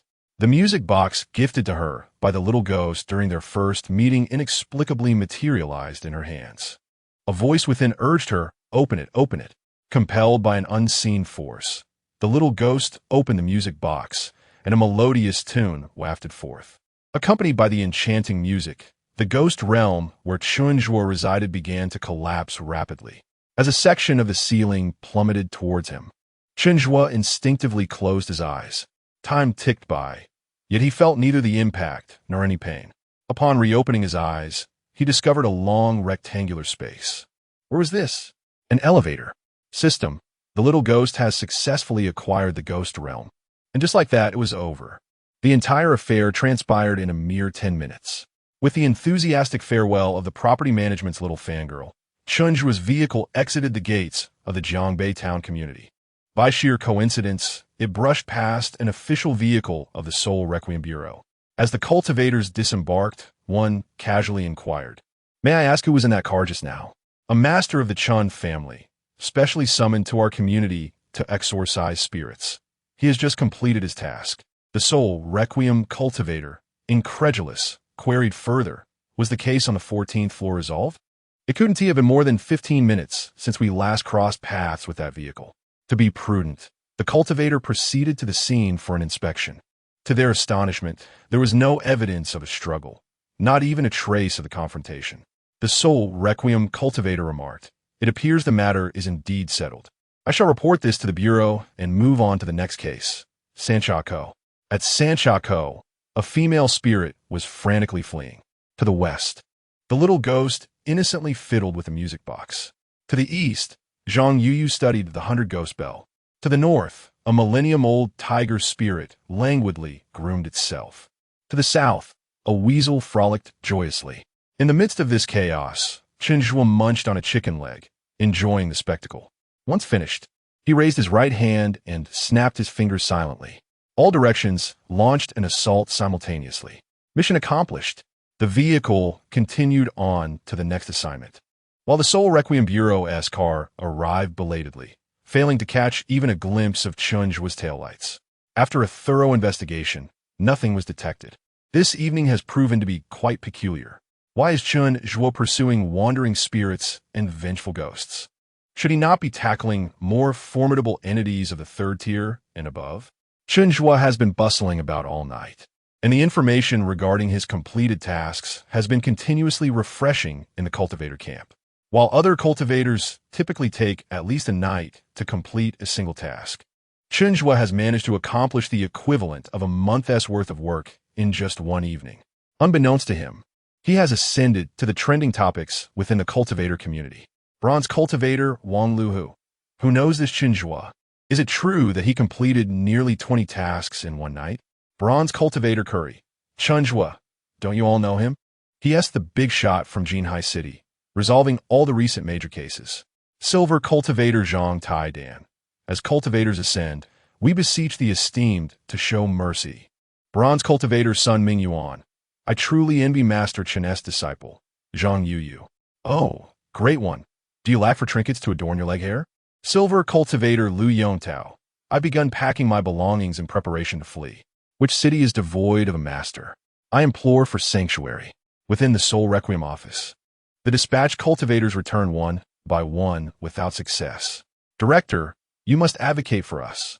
Our team had just embarked on a mission, and Chen Zhuo. Cough, cough. Master Chen had already resolved it. Our second team experienced the same. Master Chen's vehicle seemed as if it were equipped with wind and fire wheels, vanishing in the blink of an eye. Just 5 minutes ago, we spotted Master Chen's vehicle, and upon our arrival at the scene 5 minutes later, he had already concluded the matter without a trace left for us to witness. Director, we are all struggling to make ends meet, relying on these meager rewards for our livelihood. Indeed, Director, please persuade Master Chen to provide us with some opportunities. Once again, it's Chen Zhuo. Chen Zhuo. Chen Zhuo. The mere mention of his name leaves Luo Yumin with a headache, as all inexplicable occurrences seem to gravitate towards him with an unsettling ease. I am aware of this matter. I shall devise a solution. Luo Yumin could only respond perfunctorily to his subordinates. Once they departed, he retrieved his phone and accessed Chen Zhuo's WeChat. Chen Zhuo's profile picture had changed countless times, yet each iteration displayed an unmistakably toothy grin. At present, it appeared particularly irksome. Upon opening Chen Zhuo's moments, every post was met with enthusiastic likes and comments from a familiar name, appearing less than a minute after each update. It seemed that Zhou Aigua was keeping a 24-hour vigil over Chen Zhuo's social media. And even real estate magnate Wu Badong seemed to carry a hint of sycophancy in his demeanor. While both were engaging in flattery, it was evident that Zhou Aigua was on the fast track to becoming an exemplary police chief, having reached an advanced age yet still a cultivator. Luo Yumin found himself puzzled. What was the distinction between his flattery and that of Zhou Aigua? The innate talent for flattery that Zhou possessed was something Luo Yumin could never hope to grasp. At 4 a.m, Chen Zhuo, weary yet exhilarated, returned to his modest room in Qing Shan Mental Hospital. He sat on the bed, eagerly fiddling with his phone. Chen Zhuo, I have completed the tasks. Why has my submission not yet been reviewed? Weasel, it requires the client's confirmation. Chen Zhuo, then let us contact the client. Weasel, Chen Zhuo, one must also rest. You know, just take a nap, and upon awakening, all will be accomplished. Chen Zhuo, I cannot fall asleep. Shall we wait at the employer's doorstep? What if he forgets? The weasel, yawning. Do not worry. He won't forget. Just sleep, be obedient, and everything will be done upon waking. Chen Zhuo, I cannot sleep. You all go ahead. An hour later, Chen Zhuo, with his backside in the air, lay on the bed, emitting thunderous snores. Zhang Yuyu, disturbed by the noise, could no longer bear it and decided to drive home for some sleep as dawn broke. In the morning, Chen Zhuo's phone chimed with a notification. The screen displaying, task completed. In his slumber, Chen Zhuo barely managed to pry open one eyelid, struggling to blink. Ding ding, he extended a foot. Baiyu. His newly acquired phone soared gracefully off the bed. Alas, just for fun. Chapter 68. Chen Zhuo. Can you be reasonable? At 11:30, a group of mentally ill patients clanged their stainless steel bowls, creating a cacophony that roused the slumbering Chen Zhuo from his dreams. He propped himself up in bed, squinting his eyes as he surveyed the small room. The weasel sat with its back to him, its tiny body rising and falling rhythmically, a white charging cable extending from it to the wall socket. What you up to, little cat? Chen Zhuo inquired. The weasel offered no response. Master Huang? Chen Zhuo called out, leaning forward and raising his voice. The weasel lifted a hind paw to scratch at its armpit, remaining blissfully absorbed in its own realm, oblivious to Chen Zhuo's presence. Chen Zhuo reached for his pillow. Perhaps it's a bit too large. It wouldn't be good if I accidentally harmed it. He set the pillow down and instead picked up a slipper from the floor, gathering his strength. With a throw, he launched the oversized slipper at the weasel, which sent it flying across the room, crashing against the wall. Chen Zhuo's new smartphone tumbled down beside the weasel, accompanied by 2 wireless earbuds. Dazed from the impact, the weasel fell from the chair to the ground, glaring furiously at the bald head on the bed, growling with deliberate enunciation. Chen Zhuo. Chen Zhuo's gaze drifted out the window, feeling a twinge of guilt as he thought, perhaps I exerted a bit too much force. An apology would undermine his stature. So he hesitated. Outside, 2 patients strolled by, presumably heading for a meal, and an idea sparked in his mind. What were they doing with those bowls? Surely, they weren't going to eat feces, were they? The weasel, still fuming, muttered about the so-called superior beings. What is so great about being superior? Does that mean one can bully a weasel? Suddenly, Chen Zhuo's phone screen flickered. Your purchased cat climbing frame has been shipped. Clearing his throat, he pondered. Perhaps they were indeed going for a meal. The weasel, with bared teeth, pawed at the phone screen, hastily deleting the purchase notification. Is it time to eat? Oh dear. If I'm late, there won't be any meat left. Chen Zhuo leapt from his bed, grabbed a new bowl, and hurriedly dashed out. The weasel deemed whatever it had to say irrelevant, seeking solace in the pretense that nothing had transpired. It unplugged the charging cable, tucked the phone back onto the bed, and, sporting a bowl atop its head, bounded off in the direction Chen Zhuo had vanished. Despite Chen Zhuo's penchant for snacks, his appetite remained intact, capable of devouring an entire bowl in a single sitting. Now, with the addition of the weasel, who was equally voracious, their combined meals could easily consume a whole chicken. After their feast, the hours drifted lazily by. Resting in the shade of a tree, the pair, one large and one small, stretched straws into a chilled bottle of cola. A gentle breeze caressed Chen Zhuo's cheek, enveloping him in a sense of bliss. Not far away, a Yuan conversed with 2 family members of patients. In the future, I hope to trouble Dr. Yuan with my daughter's care. By the way, I heard that Master Chen Zhuo is at our hospital, correct? Indeed. Beneath the shade of the trees lies Chen Zhuo, seemingly asleep. The gazes of the 3 individuals fixate upon him. Do you assume Chen Zhuo is merely slumbering? Ever since the arrival of a Yuan, the mischievous one, Chen Zhuo's eyes, though barely open, have been subtly tracking his movements. Undeterred by the provocation emanating from the trio, Chen Zhuo abruptly sits up, returning their glare with defiance. The 3 retreat, but Chen Zhuo is acutely aware that, although they may have been frightened away, they are undoubtedly concocting schemes to harm him. While Yuan may lack his cunning, 3 fools can rival a wise strategist. The adversary lurks in the shadows while he remains exposed. Visions flood Chen Zhuo's mind, painting a vivid tapestry of potential ambushes. For instance, as he strolls down an empty corridor, Yuan may suddenly burst forth from a room, brandishing a needle to stab him, leading to his treachery. Or perhaps, while he is engaged in bathroom affairs, a Yuan could materialize behind him, needle in hand, poised to betray him once more. Yet another scenario unfolds as he luxuriates in slumber, only to find a Yuan standing at his bedside, needle raised, ready to strike. The mere thought of countless needles sends chills down his spine. The enemy's retreat is but a prelude to more sinister plots against him. No longer willing to remain passive, Chen Zhuo rises and ruthlessly awakens the napping weasel. Moments later, draped in a tattered bedsheet and wielding a blue ballpoint pen, he approaches the duty roster. He scans the surroundings, finding them deserted. With determination, he crosses out the name in the night shift column, the pen's ink sputtering due to frequent drops, requiring multiple strokes to achieve a single line. The night shift appears as a crooked scrawl, a Yuan the mischievous. The weasel remarks, "Chen Zhuo, this is printed. Who would believe your handwritten alterations? Additionally, you could at least use a black pen. The paper is already punctured." Chen Zhuo whispers, "Keep your voice down. I often see others changing names here. Rest assured, it's harmless." The weasel retorts, "So, a Yuan's real name is indeed a Yuan the mischievous?" Chen Zhuo replies, "Close enough, it's not discernible."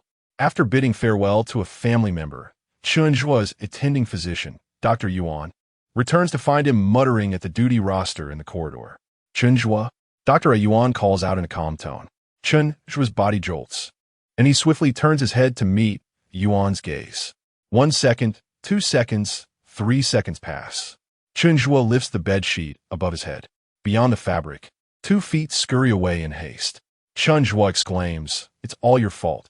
If you hadn't spoken, I wouldn't have been discovered." The weasel responds, "You was drawn here by my words. You cannot blame me for that."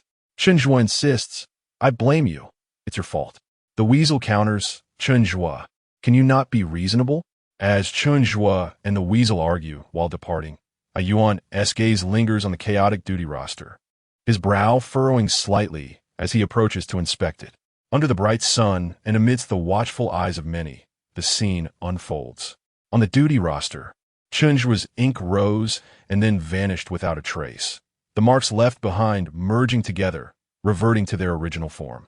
The name of the night shift doctor, originally typed, was reconfigured into the 2 characters A Yuan. Dr. A Yuan stood before the duty roster, momentarily stunned. Though he had distinctly seen the roster marked in dark ink, upon closer inspection, the paper appeared smooth and unblemished. "This cannot be right. I just worked the night shift 2 days ago, and yet my name appears again today." A Yuan withdrew his gaze and made his way to the break room, where the schedule displayed another doctor's name for the night shift of 2 days prior. "Dr. Zhou, may I ask if you were on duty the night before last?" A Yuan couldn't help but inquire. "Yes. Did something happen during my shift?" Dr. Zhou replied. No. I was merely asking," a Yuan said, scratching his head, beginning to doubt himself. Chapter 69. I am not Chen Zhuo clad in a tattered bedsheet. Chen Zhuo stealthily peeked out from the corner at the end of the corridor, revealing only half of his bald head. With a sense of lingering apprehension, he mused, "At a critical moment, I owe my gratitude to the invisibility cloak I fashioned.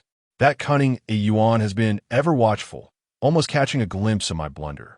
No, not a blunder, but rather a misstep." With a swift motion, he swatted at the air. The weasel, with tears in its eyes, clutched its little head and insisted. It was a misstep, not a blunder. Seeing that the deed was done and the enemy ensnared, Chen Zhuo turned and departed with an air of nonchalance. The weasel, with a pitiful demeanor, trailed behind him. Curiously, when had this weasel, known as Huang Daxian, ever endured such humiliation? Typically, it would seek retribution against anyone who wronged it. Yet, in the presence of Chen Zhuo, it displayed an unusual subservience, lacking the spirit to resist, which was quite unbecoming. After all, it represented the dignity of Huang Daxian. In Chen Zhuo's eyes, the afternoon was filled with joy and excitement. He sketched myriad little figures on the ground beneath the shade of the trees. The white chalk figures represented a Yuan, while the red chalk figures depicted Chen Zhuo himself, all engaged in various forms of combat against the Yuan. To the informed, it appeared he was strategizing. To the uninformed, it might seem he was illustrating a martial arts manual. Inevitably, Chen Zhuo's actions drew onlookers, and he resorted to employing his fiery fists to frighten them away. During this commotion, Zhang Yuyu attempted to reach him multiple times via phone, but alas, Chen Zhuo's device had been silently set to do not disturb when the weasel had covertly shopped online that morning. Consumed by the flames of vengeance, Chen Zhuo struggled to enjoy his dinner, managing only 3 steamed buns, 2 bowls of thin porridge, and 2 chicken legs. As the clock approached 9 in the evening, the lights in his small abode were extinguished well ahead of time. In the darkness, Chen Zhuo sat on the floor, illuminated by the moonlight, surrounded by an array of weapons intended for punishing a yuan: a scratching stick, a fly swatter, a small wooden stick, a spoon, a stainless steel basin, and a mop. Little ghost, Chen Zhuo called softly. The little ghost tumbled out of Chen Zhuo's body, followed closely by the female ghost Yan. The ancient tiger spirit emerged halfway, but stumbled and collapsed next to the little ghost, only to be pulled out by Yan. "Have you 3 been mining coal? You look utterly exhausted," Chen Zhuo inquired, his eyes wide with curiosity. Yan helped the dazed little ghost to his feet and replied, "It was all the little ghost's doing, insisting on exploring the ghost realm to surprise our elder.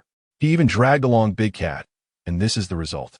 The little ghost shook his head, regaining some clarity, and excitedly proclaimed to Chen Zhuo, "Chen Zhuo, I can now manipulate the ghost realm." As he spoke, the little ghost opened his hands, revealing a music box that began to turn gently. In an instant, the scene within Chen Zhuo's small abode warped and transformed, the ground beneath him morphing into a towering boulder atop a mountain, surrounded by majestic peaks and swirling mists, resembling the sanctum of cultivation he had envisioned. Yet, there was a certain distortion to it. Chen Zhuo tilted his head, scrutinizing the little ghost, who promptly straightened up, making the illusion appear all the more vivid and tangible. Chen Zhuo stood with his hands clasped behind his back, already envisioning himself in the guise of a sage, his brow furrowed. Although the ghost realm is captivating, it lacks vitality. Every entity possesses life. For instance, the clouds drift like wisps of smoke. "Ah, I see now." The little ghost gently turned the music box, and the eerily still clouds above began to move languidly. "The wind?" Chen Zhuo extended his hand and immediately felt the breeze, the water, the trees, the birds, the light. As Chen Zhuo guided her, the scenery transformed into something increasingly vivid. Indeed, there is much potential to nurture in this child," Chen Zhuo remarked. Flattered by such praise, the little ghost bashfully scratched her head. Having spent more time as a ghost than as a human, she had never encountered beauty until meeting Chen Zhuo, who became the embodiment of all that is lovely in her existence. From that moment on, all the beauty she encountered was solely for Chen Zhuo, reserved for him alone, as others were deemed unworthy. Having expressed his admiration, Chen Zhuo eagerly engaged the little ghost in strategizing their plans for battle. This night would undoubtedly be an insomniac one for Yuan. At 11 o'clock, Chen Zhuo quietly departed from the small dwelling and approached the entrance of the inpatient department. The little ghost expertly opened the door, and Chen Zhuo navigated his way to Yuan's duty room. Through the window of the duty room, Yuan was engrossed in his phone. The little ghost had meticulously replicated all the facilities of Qing Shan Psychiatric Hospital within the ghost realm. Whenever Dr. Yuan stepped outside, he would unwittingly enter the ghost realm, completely unaware. Once inside, Chen Zhuo could torment Yuan as he pleased. Having completed his preparations, Chen Zhuo crouched beside the door. Knock, knock, knock, knock. A cacophony of rapping echoed. The sudden sound startled Yuan, causing him to fumble and drop his phone onto the desk. "Who is it?" Dr. Yuan asked warily. "Knock, knock, knock, knock." Who was knocking at the door? Gripping his phone tightly, fear began to envelop him. Chen Zhuo, growing impatient from the delay, continued to pound on the door. Knock, knock, knock, knock. On this late night, who would dare knock without uttering a word? Although Yuan sat calmly in his chair, his heart raced in panic. Swallowing hard, he reached for the ghost-repelling talisman in his pocket, reassuring himself, "Fear not, fear not." The director of the Soul Soothing Bureau has said that as long as you are not afraid of ghosts, their power diminishes significantly. Struggling to steady his trembling hand, he dialed the director's number. After a long wait, the call connected. "Director, it seems a ghostly entity has entered our hospital and is knocking at my door. Impossible. Do not frighten yourself unnecessarily. Our hospital is the safest place in the entire Jinhai city, surrounded by Chen Zhuo's talismans. Even the demon exorcising police stations, Zhou Igwo wishes to reside in our hospital." "Then what about this knocking? It could either be someone attempting to scare you, Or perhaps one of Chen Zhuo's ghosts. Have you provoked him again recently? No. Sigh. Your words remind me of something. Today, Chen Zhuo has been secretly watching me all day. Dean, I'm unable to withstand the antics of Chen Zhuo and his mischievous spirits. You are aware of the nature of my relationship with Chen Zhuo. Dean, you cannot turn a blind eye to my plight. I will reach out to Director Zhou. Please hold on for a moment. The call ended. Outside, Chen Zhuo could be heard speaking in a feigned voice. You must have misheard. I'm not Chen Zhuo. I am someone else. System. Little ghost. Ian. Big cat. Little cat. Chen Zhuo's trick of covering his ears while stealing is quite clever. He is nearly standing right in front of them. Upon realizing it was Chen Zhuo, a Yuan's tense nerves relaxed, and he cleared his throat. Chen Zhuo, why are you awake so late at night? Although Dr. Yuan is not afraid of Chen Zhuo, he does harbor a fear of his ghostly companions and refrain from making any sudden movements. I am truly not Chen Zhuo. How could someone of his stature engage in such antics? Yuan, come out and take a look. Chapter 70, A Veil of Shadows Outside the Qing Mountain Psychiatric Hospital. An official vehicle emblazoned with the emblem of the Seoul Requiem Bureau approached. Luo Yumin emerged from the driver's seat, his hands laden with 2 large bags of gifts. A security guard peered out from the guardhouse, clutching a talisman and squinting to scrutinize the newcomer. It was not that he did not recognize the visitor, but with the Ghost Festival drawing near, the hospital had tightened its security measures significantly. Young man, please open the door for me, Luo Yumin said with a warm smile. After confirming that it was indeed the director of the Seoul Requiem Bureau, the guard stepped out of the guardhouse with the keys in hand.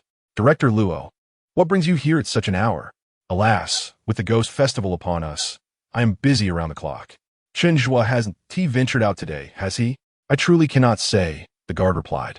Luo Yumin entered the psychiatric hospital and exchanged pleasantries with the security personnel before making his way to Chen Zhuo's small room. Meanwhile, 2 guards in the guardhouse whispered amongst themselves. Do you think Director Luo's late-night visit means something major has happened in Jinhai City? One inquired. Who knows? Chen Zhuo has become quite the prominent figure lately, with influential people flocking to curry his favor. I suppose I should buy something to request a couple of talismans from Chen Zhuo. What do you plan to purchase? Perhaps some fruits and snacks. That one tea do. I passed by Chen Zhuo's room today. It was already overflowing with fruits and treats.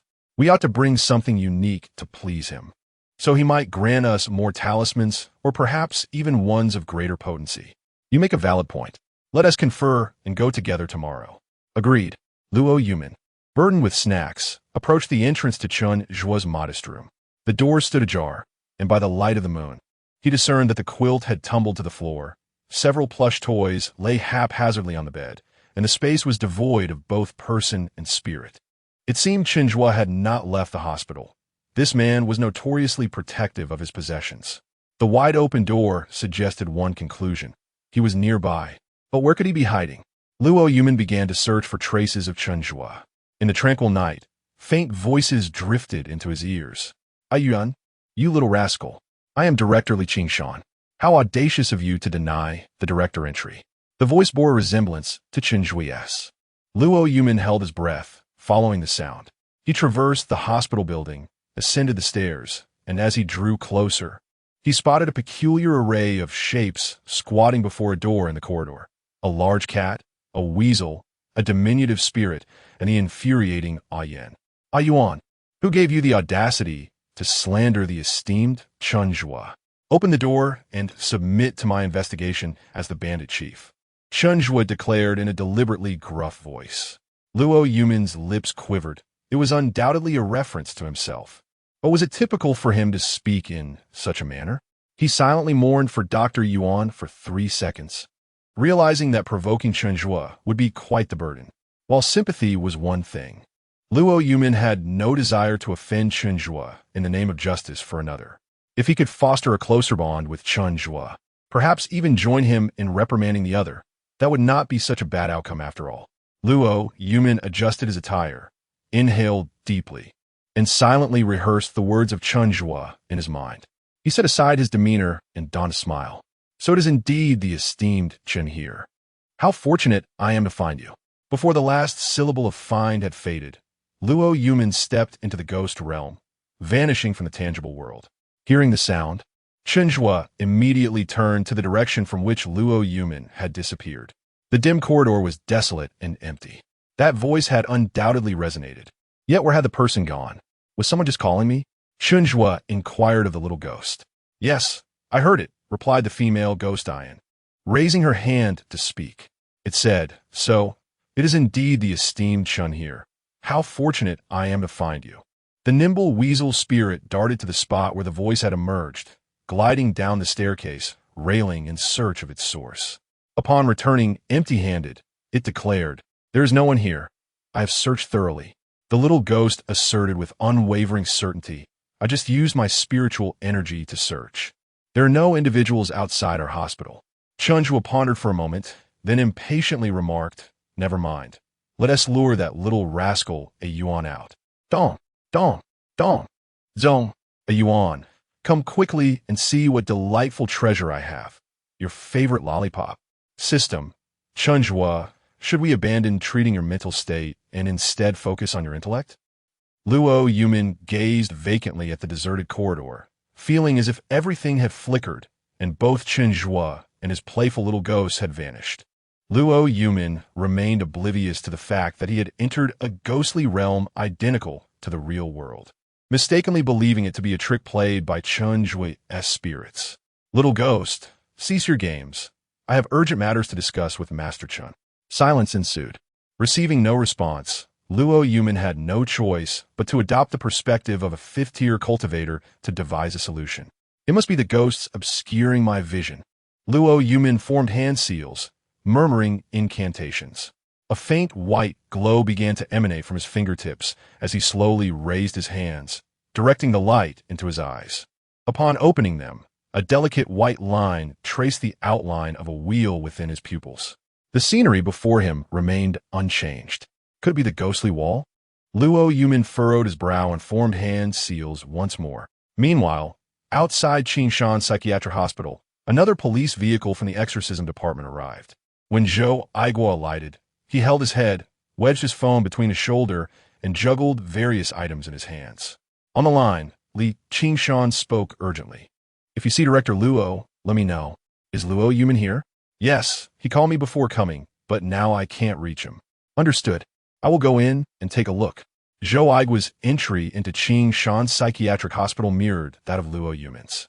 He first headed to Chen Zhuo's small room, finding it unoccupied, with two excessively packaged gift boxes left at the door. These boxes, mere facades, were well-wrapped yet unpalatable, undoubtedly sent by the affluent Luo Yumin. Zhou Aiguo placed his belongings beside Luo Yumin's gift box. Without comparison, there is no harm. At first glance, it appeared somewhat shabby. Zhou Aiguo lifted his items and positioned them atop the gift box, obscuring the one beneath. With the gift box as a base, his possessions appeared considerably more refined. His vanity momentarily satiated, it was time to attend to serious matters. Dr. Ayuan, I have come to rescue you. Zhou Aiguo strolled leisurely into the hospital building, ascending the stairs at a relaxed pace. Gazing down the corridor, he found it amusing. What profound grievances could prompt such a blockade at someone's entrance? Just as he uttered a word, Zhou Aiguo vanished from the threshold.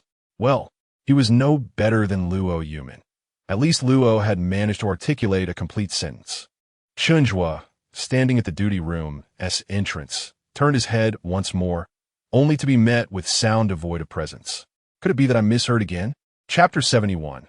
The commotion begins as Zhou Aiguo stepped into the realm of spirits. Zhang Yuyu and Dean Li Qingshan simultaneously arrived at the psychiatric hospital. In a remarkably synchronized manner, the two esteemed individuals first made their way to Chen Zhuo's small room. The absence of any occupants within was confirmed by the gift box at the door, indicative of Zhou Aiguo and Luo Yumin's prior visit. The cheap gifts were undoubtedly brought by Zhou Aiguo. Faintly, Chen Zhuo's voice echoed from the duty room, revealing his relentless determination to achieve his goals. The two companions proceeded towards Dr. Ayuan's duty room. Upon entering the corridor, they caught merely a fleeting glimpse of Chen Zhuo's silhouette. In an instant, they felt a jolt, and without a sound, they were drawn into the spirit realm. The embarrassment compounded with every wave.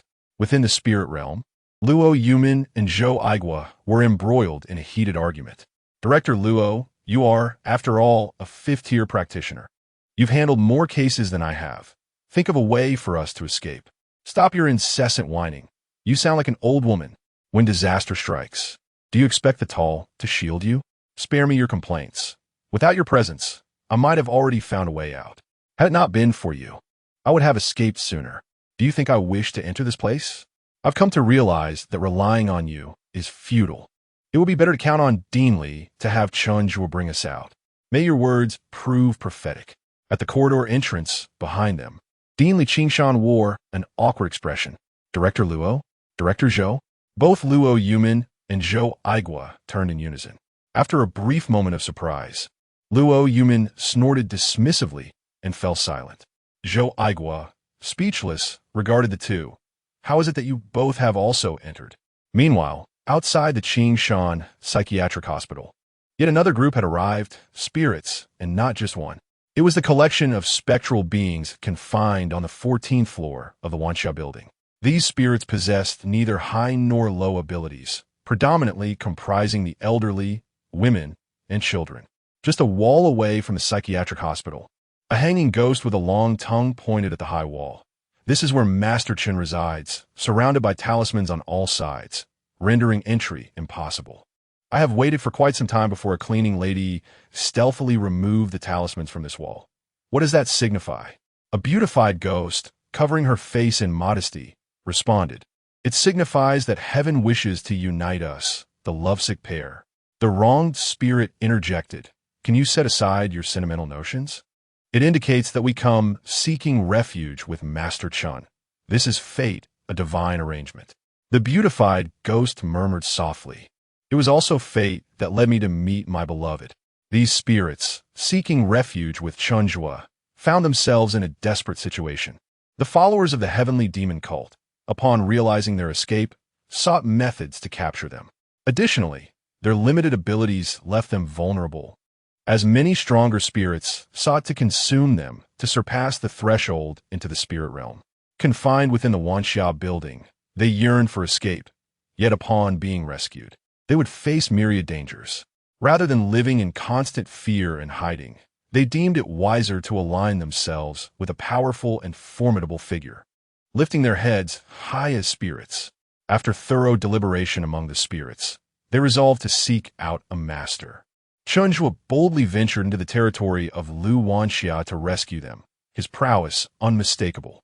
Moreover, upon encountering them, Chen Zhuo exhibited none of the typical fear that ordinary individuals would display, nor did he resemble the bloodthirsty members of the Soul Requiem Division. Thus, aligning with Chen Zhuo was undoubtedly the wisest choice. A throng of specters floated up the high walls, entering the asylum through the soul opening. Ayuan, open the door. I brought you some delicious treats, your favorite creamy ice cream. As soon as they entered, the ghost heard Chen Zhuo's voice. My husband is over there. The grooming ghost's eyes lit up as she drifted toward the direction of the duty room, followed closely by the others. In the next moment, a multitude of spirits appeared in the ghost domain, instantly enlivening the atmosphere. Startled by the sudden appearance of the phantoms, Luo Yumin, Zhou Aigua, and Li Qing Shan were taken aback. Zhou Aigua, anxious, exclaimed, Li Qing Shan, didn't you say that the hospital was warded with talismans? How did they get in? Li Qing Shan, bewildered, replied, I even placed talismans in the restroom. There's no way they could have entered. Zhou Aigua retorted, your words are absurd. If they couldn't enter, then how did they? Li Qing Shan, at a loss for words, countered, could you not be so uncivilized? Zhang Yiyu cleared her throat, interjecting, ahem, director, principal. It seems this is not the time to discuss how they entered. Luo Yumin frowned, stating, the spirits of Lu Wanxia have eluded capture. They must be the ones. Be cautious. These entities are at least third-tier malevolent spirits. Li Qing Shan swallowed nervously, retreating a step. He was merely an ordinary person. As the television had indicated, when cultivators engage with spirits, the primary objective for ordinary individuals is self-preservation. On the other side, the wronged ghost remarked that rotund fellow is Luo Yumin, the head of the Soul Requiem Division. He is the one who ordered our capture. The one beside him is Zhou Aigua from the Exorcism Police Department. He is of little consequence. The woman next to him, along with the monkey hiding behind, I cannot identify. The hanged ghost added, that woman is Master Chen's disciple. If we are to ally with Chen Zhuo, we must not harm Master Chen's people. The others, however, are fair game. The grooming ghost interjected, Master Chen's disciple is rather attractive, but they are all standing together. Who can guarantee she won't strike? I shall distract Master Chen's disciple. The assembly of spirits turned to the grooming ghost. You clearly wish to settle personal scores. Do you think no one could see through that? Neither side was composed of innocents. Each would exhibit their own unique abilities. Luo Yuman, with his left hand concealed behind his back, aligned his right index and middle fingers, tapping ink to conjure paper into the air. In an instant, a talisman radiating white light materialized before the four. Zhou Aigua mimicked Luo Yuman's actions, yet his talisman, marred by numerous missteps, resembled a crude drawing, akin to a pen running dry. Zhang Yuyu positioned herself to confront the enemy, extending her left hand, palm up in a fist, then opening it to reveal a red thread entwined around her middle finger, while the 100 ghost spell dangled, producing a resounding ding. The woman across the way, adorned in a flowing gauze skirt, exudes an ethereal grace as her waist sways and the delicate white sleeves flutter without a breeze. She follows the four individuals, exuding a seemingly tender allure, yet concealing lethal intentions beneath. The specter, dangling from a noose, extends its tongue several meters, resembling a sinister cord, intent on strangling the four alive. The wraith emanates a significant aura of malevolence, surging toward them from the ground, ensuring that every offensive move from its allies reaches its utmost potential. The stances taken by both sides in preparation for battle are strikingly impressive, though the ensuing conflict lacks elegance. You ensnare my neck, while I incinerate your tongue. You grasp my heart, and I shall break your fingers. You wield the bell of 100 demons to subdue me, yet I entangle your bell with cloth. What if you are the 5th rank? We 5 of the 4th rank shall confront you alone. The philosophy of combat for both parties dictates that, although little advantage is gained, one must not allow the other to inflict even a fraction of harm. Within Chen Zhuang's territory, no one dares to strike with fatal intent. Both sides uphold a tacit agreement. No loss of life, no shattering of souls. And as for the rest, should limbs be severed, one must rely on their own fortune. In the duty room, Dr. A. Yuan listens to Chen Zhuang's endless coaxing while idly playing a match 3 game on his phone. When the battery dies, he calmly rises to retrieve a charger. One cannot help but admire Dr. A. Yuan's ability to assimilate fear. Initially, he sweated profusely from anxiety, yet gradually, as Chen Zhuang's incessant chatter continued, he found himself untroubled, as if it were merely a mundane occurrence in daily life. Once his phone is charged, A Yuan glances at the time, pondering if Director Zhou has arrived. He decides to call Director Qing Shan to inquire. Upon dialing, he places the phone to his ear. Hello, the number you dialed is powered off. Sorry, the number you powered off? Dr. A Yuan looks perplexed. After a moment's thought, he realizes that Director Qing Shan, being timid, likely would not dare to come to his aid. It remains uncertain what has prevented Director Zhou from appearing. Chapter 72. A call to the master outside the door. Chen Zhuo sat on the ground with his ear pressed against it, hearing nothing from within. He had exhausted all his strategies, yet Yuan remained elusive. Chen Zhuo, parched from speaking, found his last vestiges of patience depleted. It appeared our plans had been compromised. Yuan had received word and was well prepared. We must retreat for now and await a more opportune moment when Yuan may lower his guard to engage once more. Chen Zhuo gestured with his right hand to signal a withdrawal. Leading the way was the weasel, while Chen Zhuo brought up the rear, stooping as they departed. Outside the small cabin, Chen Zhuo and his companions formed a semicircle around a pile of gifts, the bags sent by Zhou Aigua wide open. Within lay an array of Chen Zhuo's favorite snacks: waha, jelly, potato chips, chocolate, twisty crisps, beef jerky, and even tang sung meat. Chen Zhuo eagerly opened a bottle of waha and inserted a straw, indulging in its strawberry flavor. In a rather inopportune moment, the weasel remarked, These items couldn't possibly be sent by the heavenly demon sect, could they? They wouldn't be poisoned, would they? Chen Zhuo's enjoyment of the drink was instantly overshadowed by doubt. The little ghost, gazing at Chen Zhuo with admiration, exclaimed, "Chen Zhuo has even eaten poisoned candied hawthorn before. What poison could possibly harm him? What fuss?" The weasel insisted, "It's best not to consume anything of unknown origin." Both the little ghost and the weasel turned their eyes towards Chen Zhuo. Still sipping his drink, blinked in contemplation. The weasel's caution seemed valid, yet the temptation of the snacks was overwhelming. Poison. No poison. The scales of his desire tipped toward indulgence, declaring, "No poison." Chen Zhuo playfully tapped the weasel on the head, saying, "A timid cat is also a small-hearted one. What do you think I am, unable to discern poison?" With that, Chen Zhuo entered the cabin. The little ghost scoffed at the weasel, echoing, "Exactly, a timid cat is indeed small-hearted," before following Chen Zhuo inside with a large bag of snacks. The female ghost, a yin, cast a sympathetic glance at the weasel before floating in with 2 hefty bags of gifts. The Millennium Tiger's spirit trailed behind, clutching the last bag of snacks. The weasel watched their retreat with a sense of grievance, muttering to itself that it had been right about the dubious origins of the items. Chen Zhuo's gluttony would surely lead to his downfall. With a huff of frustration, the weasel dashed into the cabin and shut the door. Within minutes, the sound of Chen Zhuo's hearty laughter echoed through the room. "This world shall be safeguarded by me. Take that, Jetin. By you be a booby you." Chen Zhuo struck a classic Ultraman pose. The little ghost portraying Jetin feigned a heavy blow, staggering back and collapsing to the ground, feigning struggle until silence enveloped him. "The Baltan aliens shall not see this world perish.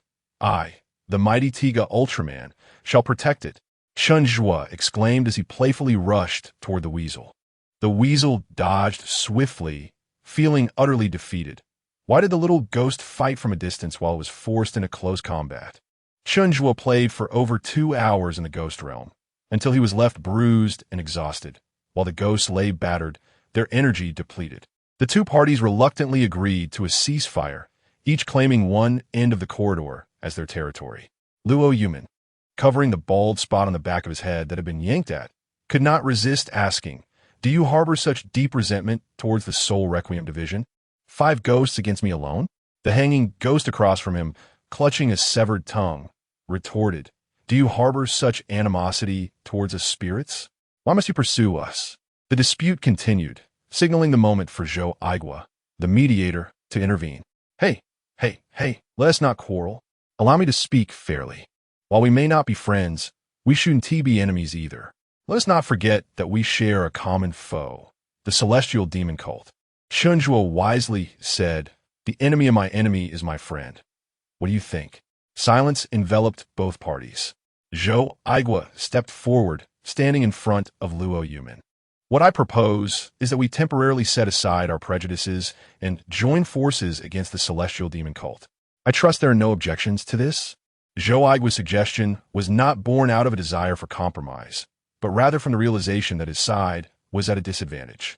Qing Shan, who was utterly useless, was merely a burden, while Yu, having just become a cultivator, possessed commendable strength. As for the 5th-tier cultivator, Luo Yuman, he hardly seemed any more formidable than someone of 2nd-tier status, unable to contend with 5 4th-tier malevolent spirits, while he could at least hold his ground against a 3rd-tier ghost. Zhou Aigua was the epitome of a crow perched upon a pig, seeing only the darkness in others while blind to his own faults. He nudged Luo Yuman with his elbow, who reluctantly acknowledged with a grunt. The spirits conferred, with the hanging ghost taking the lead. "We have discussed this matter, and Chen, the esteemed master, must have had profound intentions in bringing us together. Perhaps, as you suggested, it is to unite against our true enemy." In the face of the larger picture, both humans and spirits understood the stakes, though the smaller squabbles persisted. The alluring woman disdainfully scrutinized Zhang Yu, saying, "If it weren't for the fact that you are the disciple of my husband, you would have perished long ago. How about you call me master wife and let me hear it? Bah, you dare call me your husband-ass disciple? Does my master even know? You are not worthy to even serve him." The exchange between the 2 women resembled a cat fight, their hair disheveled from the tussle, yet their tongues remained sharp. The two factions, human and spirit, chose to ignore the spectacle. Women are indeed troublesome.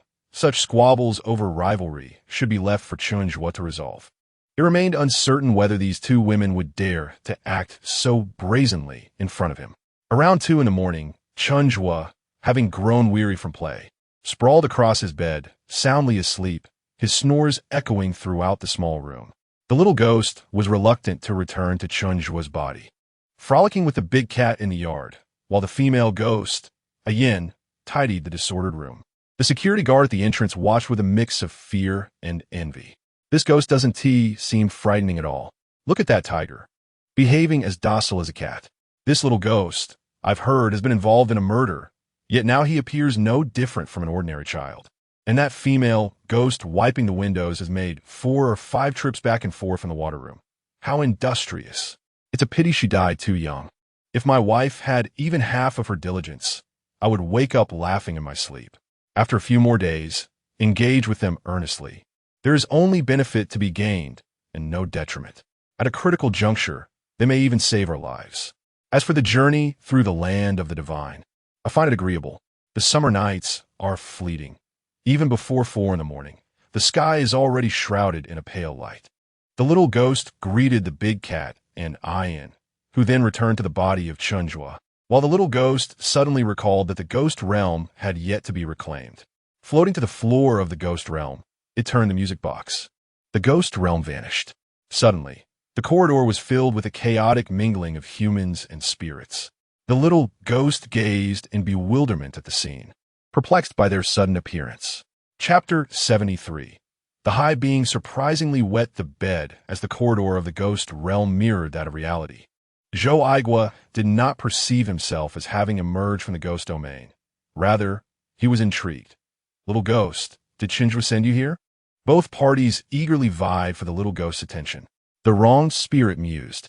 Is it that the esteemed Chen has confined us together to foster camaraderie and unity against a common foe? The little ghost, perplexed like a monk grasping at straws, opened his mouth, yet words eluded him as he vanished into the corridor. Dumbfounded, dumbfounded, dumbfounded. A gathering of spirits sat dejectedly in the corner, awaiting Chen Zhuo's mercy. In the duty room, Dr. A. Yuan, upon hearing Zhou Aigua's voice, clear and unmistakable, peered through the door and window, witnessing a throng of terrifying apparitions, among whom was the director, the bureau chief, and Chief Zhang Yuyu. His calm demeanor faltered, and he felt a lump rise in his throat. Trembling, he retrieved his mobile phone and dialed the director's number. The phone rang out in the corridor. At that moment, Qing Shan, upon receiving the call, could hardly contain his joy. There's a signal. We are emerging. We are emerging. This brief proclamation sent ripples of excitement through the gathering of spirits. Qing Shan, emboldened by exhilaration, no longer feared the phantoms he had cohabitated with for the night. He even squeezed past them and arrived at the door of Dr. A. Yuan's duty room, knocking fervently. A Yuan, open the door. It's me, Qing Shan, Director Li. At the window, a face bruised and battered yet recognizable as Qing Shan, pressed against the glass. However, other spirits lingered outside, and Yuan dared not open the door, originally resolved to endure until dawn. Yet, a Yuan's hesitation did not prevent Qing Shan from taking action. As the director, he possessed the key to the duty room. Upon unlocking the door, the moment he laid eyes on a Yuan, tears welled in his eyes, reminiscent of a long-lost father reuniting with his child. He embraced Dr. A. Yuan tightly, weeping and sniffling. Feeling the warmth of life, the spirits gradually dispersed. The scene shifted. Within the duty room, Zhang Yuyu was untangling her disheveled hair. A faint scratch gracing her cheek, yet her radiant beauty shone through. The director, the bureau chief, and the director sat side by side, while Dr. A. Yuan methodically treated their wounds with anti-inflammatory ointment. Each face appeared rounder than before, with Luo Yuman bearing the brunt of their ordeal. Having bravely shielded his companions at the forefront, his garments torn to shreds by the spirits. As they tended to their injuries, dawn broke, and the staff of the psychiatric hospital began to arrive for their shifts, the aroma of food wafting from the cafeteria. Having endured a night of turmoil, the four were famished and opted to stay for breakfast before returning. In a small room, Chen Zhuo lay haphazardly on the bed, mouth agape, drool trickling from the corner of his lips. In his slumber, he frolicked through fields of flowers, happily chasing butterflies with his friends, laughing and playing, utterly blissful. Suddenly, Chen Zhuo felt an urgent need to relieve himself. What to do about the impending urgency? Chen Zhuo anxiously searched for a restroom amidst the boundless flower fields, devoid of any structures. As time ticked away, his sense of urgency intensified. Finally, surrendering to the situation, he decided to relieve himself in a patch of flowers at waist height, experiencing an overwhelming sense of relief. Soon after, Chen Zhuo awakened from his slumber. Lying in bed, he felt a warm liquid spreading from his posterior. He had indeed wet the bed. Startled, he became acutely aware of the dampness in his pants, leaving him utterly bewildered. How could someone of his stature have such an embarrassing mishap? If his friends, Xiao Qiu and the others, were to find out, they would surely laugh at him mercilessly. No, a person of his caliber could never stoop to such a level. His gaze fell upon a curled-up weasel at the foot of his bed. Biting his lip and swallowing hard, a mischievous idea took root in his mind. Chen Zhuo cautiously climbed out of bed and tiptoed to the weasel's side. With gentle hands, he scooped it up. The startled weasel yawned, its eyelids fluttering, on the verge of waking. System is deploying hypnotic technology. Target: the weasel. Just as the weasel was about to open its eyes, they drooped heavily again. Sinking back into deep slumber, Chen Zhuo placed the weasel where he had just soiled the bed and, acquiring a pendant from an unknown source, dangled it above the creature. Little kitty, you wet the bed while you were asleep. It's no big deal. You're just a little kitty. When you grow into a big cat, you won't wet the bed anymore. The hypnotized weasel, sticking out its tongue and licking its lips, sleepily replied, I wet the bed, I wet the bed. When I grow into a big cat, I won't wet the bed anymore. The weasel was successfully hypnotized. Next, Chen Zhuo needed to make his escape from the scene of the incident. He moved with exceptional stealth, gently picking up his food tray, quietly opening the door, and slipping out of the room, all with utmost care. Internally, he congratulated himself on his cleverness. The cafeteria of the psychiatric hospital was divided into staff and general dining areas situated adjacent to one another. While waiting in line for his meal, Chen Zhuo cast a glance at the staff cafeteria, a place that felt strangely familiar. Turning back for another look, he was astonished to see Xiao Qiu. Who were those three pig-headed individuals? They bore a resemblance to Dong Qi, the bandit leader, and Qing Shan. Had they ventured out in the dead of night to steal a dog, only to be bitten? An amusing image flashed in Chen Zhuo's mind of the four being pursued by a large Tibetan mastiff, making it hard for him to suppress a laugh. Curiosity piqued. He felt compelled to investigate further. System advises the host against seeking unnecessary trouble and retrieves last night's footage. Just as he lifted one foot, the system immobilized him, forcibly playing a video in his mind. The footage depicted Chen Zhuo squatting at the entrance of a Yuan's duty room, along with the others being beaten in the ghost realm.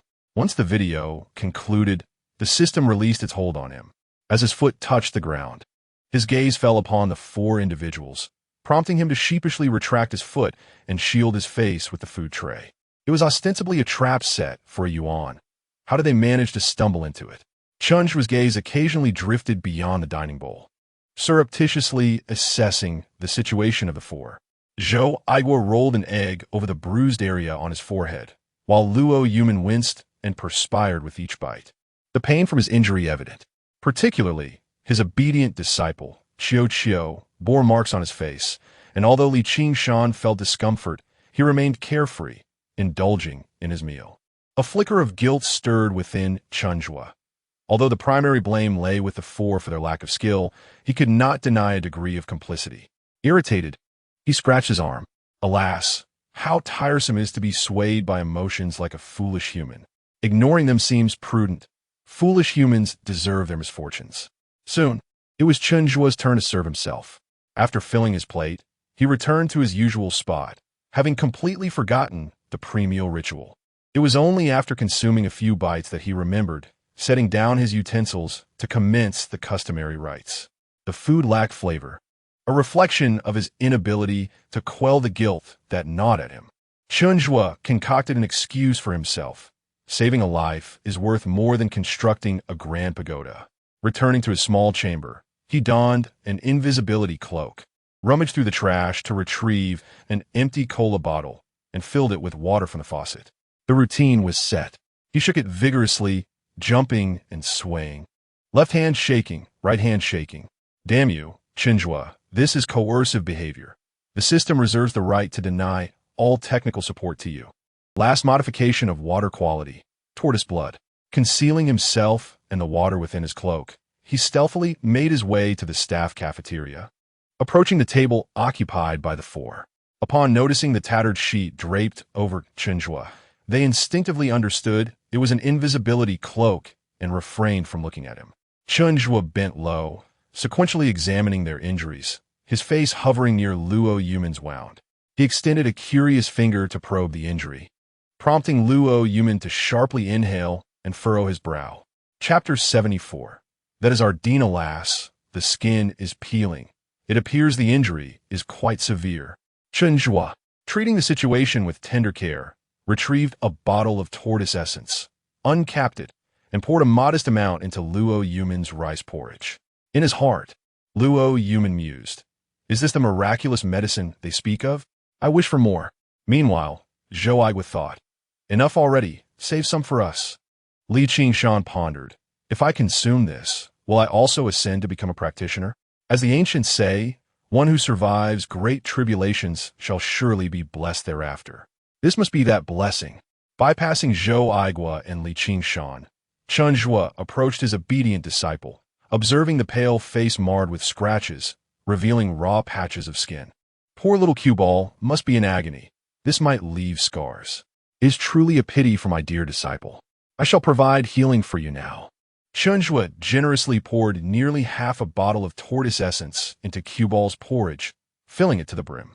Zhou Aigua, his eyes brimming with tears, exclaimed, "Good comrade, do save some for your little hole." Qing Shan remarked, "Are we not being a tad unfair?" The porridge bowl for cue ball was nearly overflowing, prompting Chen Zhuo to halt the pouring and evenly distribute the remaining tortoise essence between Zhou Aigua and Qing Shan. After dispensing the essence, Chen Zhuo, draped in a sheet, stealthily exited the staff cafeteria, peeking surreptitiously at the entrance. Luo Yuman, unable to contain his eagerness, lifted his bowl and slurped a mouthful of the porridge infused with the divine water. A refreshing, cool liquid flowed into his mouth, down his throat, and into his stomach. With closed eyes, he distinctly felt a pure spiritual energy expanding within him, infiltrating every blood vessel and coursing through every sinew, ultimately radiating to every cell. It felt as though his entire being had been cleansed and elevated, even the old injury in his shoulder signaling a revival of healing. Unbeknownst to him, the bowl of porridge had vanished. He turned to observe the other three. They seemed oblivious to any change, with Zhou Aigua even enjoying his pickles. Such a precious substance wasted on unappreciative souls. His gaze fell upon Zhang Yuyu, envy stirring within him. In the prime of youth, she had encountered the most fitting companion, capable of consuming nearly half a bottle herself, with a promising future ahead. How enviable. The four of them, determined not to waste a drop of the divine essence, licked their bowls clean. Chen Zhuo, witnessing them imbibe the essence enriched with his century of cultivation, felt a sense of relief as he slipped out of the cafeteria, cloaked in his invisibility sheet. Suddenly, he stumbled upon a weasel dragging a basin, which was dampened by its own urine. "Little cat, did you wet the bed?" Chen Zhuo inquired. The weasel's small eyes darted to the basin, its brows furrowing. It had placed a wet spot at the bottom, so how could Chen Zhuo know? Chen Zhuo covered his mouth, stifling a mischievous chuckle. "Your laughter is rather conspicuous," the weasel lamented. Chen Zhuo affectionately patted the weasel's little head. "You are just a small cat. Wetting the bed is nothing to fret about. When you grow into a big cat, you shall outgrow it." The weasel's little ears perked up, finding the words oddly familiar, as if someone had spoken them before. How strange. Chen Zhuo's trousers were wet. Chen Zhuo followed the gaze of the weasel to his trousers. where a patch of dampness revealed an unfortunate stain. "You should wash the sheets," he remarked. "I broke a sweat this morning and need a shower and change my pants." He hurriedly retreated into the small room to rummage through his clothes. The weasel stood bewildered in the yard, scratching his head in confusion. "Did I wet the bed?"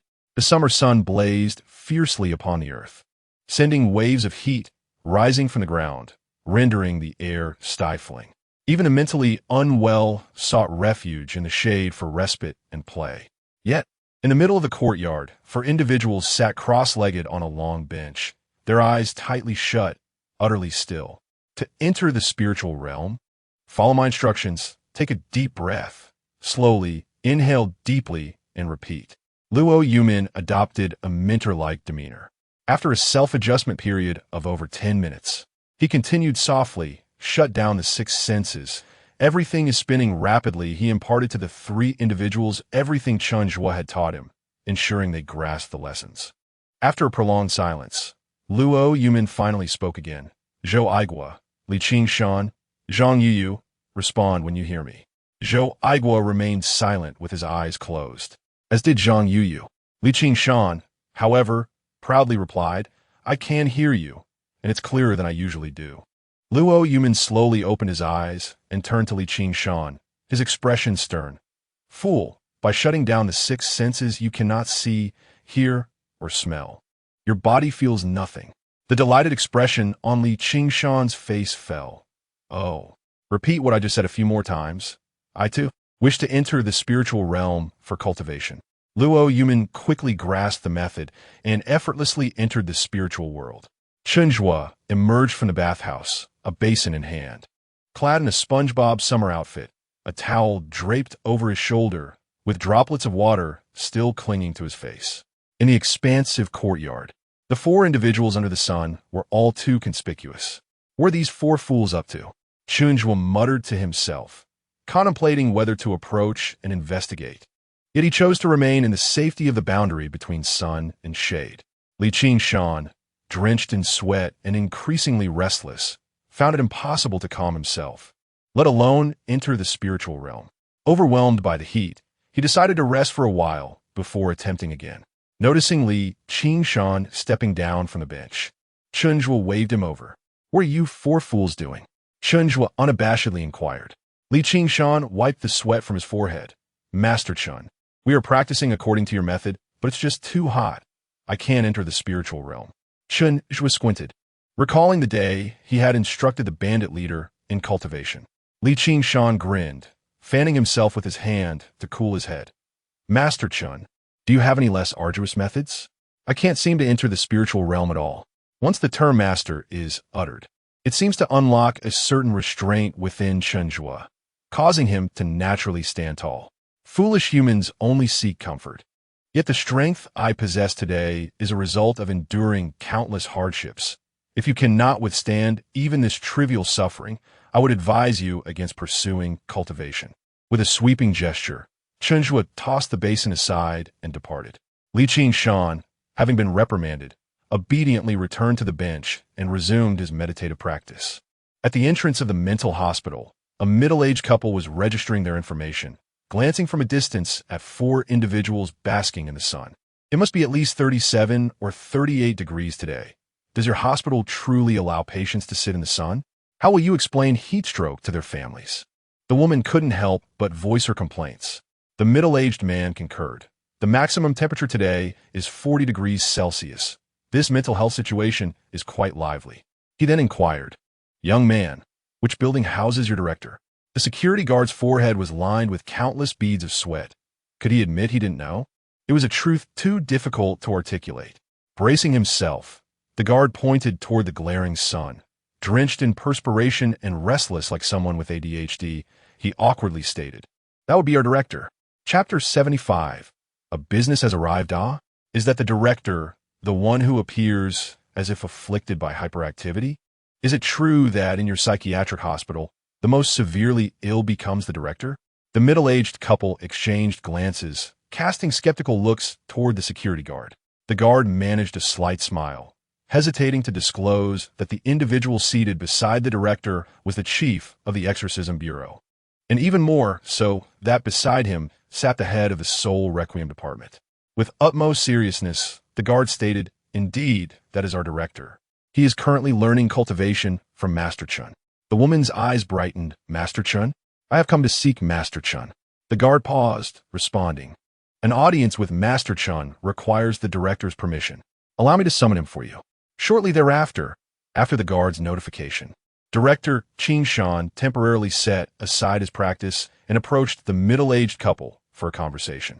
"Greetings, Director Li. I am Zhang Suilian, and this is my husband, Wang Baosheng. To be candid, we were referred to Master Chen by Director Sun of Jinhai Hospital." Director Li Qing Shan furrowed his brow. "What brings you to seek Chen Zhuo?" Wang Baosheng explained, "Director, it is as follows." It turned out that the couple had come regarding their son. He was 27 years old and was to have entered the sacred bond of marriage just 7 days prior. However, on the day of the wedding, while en route to collect the bride, a tragic car accident occurred. The bride, who had not fastened her seatbelt, was thrown from the vehicle due to inertia and tragically passed away instantly.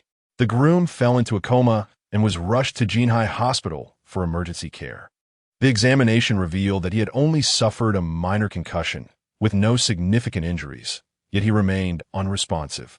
Each night, he would call out the bride's name. Despite numerous tests conducted by the hospital, the cause of his unconsciousness remained elusive. Initially, the family believed that witnessing the horrific demise of his bride had plunged their son into profound sorrow, but after a few days, they noticed that he called out her name consistently after 10 o'clock each night, and inexplicably, the arrangements within the room would shift. The couple suspected that the bride, unwilling to depart, might be haunting their son. They sought the assistance of Taoists and monks, yet none could resolve the issue. Ultimately, Director Sun of Jinhai Hospital suggested they consult Chen Zhuo at Qing Shan Psychiatric Hospital. Zhang Suilian sighed deeply. "Today marks the 7th day. They say the 7th day is the night of the returning soul. He is my only son. If she were to take him from me, how could I possibly endure?" As she spoke, tears streamed down her face. Li Qing Shan, being a parent himself, empathized with their plight. "I understand your feelings. Please do not despair. I can accompany you to inquire with Chen Zhuo and see if he might be able to assist, depending on his disposition." "Thank you, Director." Wang Baosheng expressed his gratitude. Observing the couple's empty hands, Li Qing Shan pondered that perhaps in their urgency to seek help for their son, they had neglected to bring a token of appreciation. "However, your anxiety has no connection to Chen Zhuo. To approach him empty-handed is indeed a considerable faux pas." Li Qing Shan gazed from a distance at Chen Zhuo's modest abode, where Chen Zhuo was engaged in assembling a newly purchased cat tree alongside a weasel. Presently, Chen Zhuo was not easily appeased. A mere assortment of snacks would no longer pique his interest, as his quarters were already replete with such offerings. After a moment of contemplation, Li Qing Shan inquired, "Have you brought any cash?" The couple looked at one another in confusion. "Is it acceptable to use the money on our phones?" they queried. "That might suffice, but I would still advise you to carry some cash," replied Li Qing Shan. He understood Chen Zhuo all too well.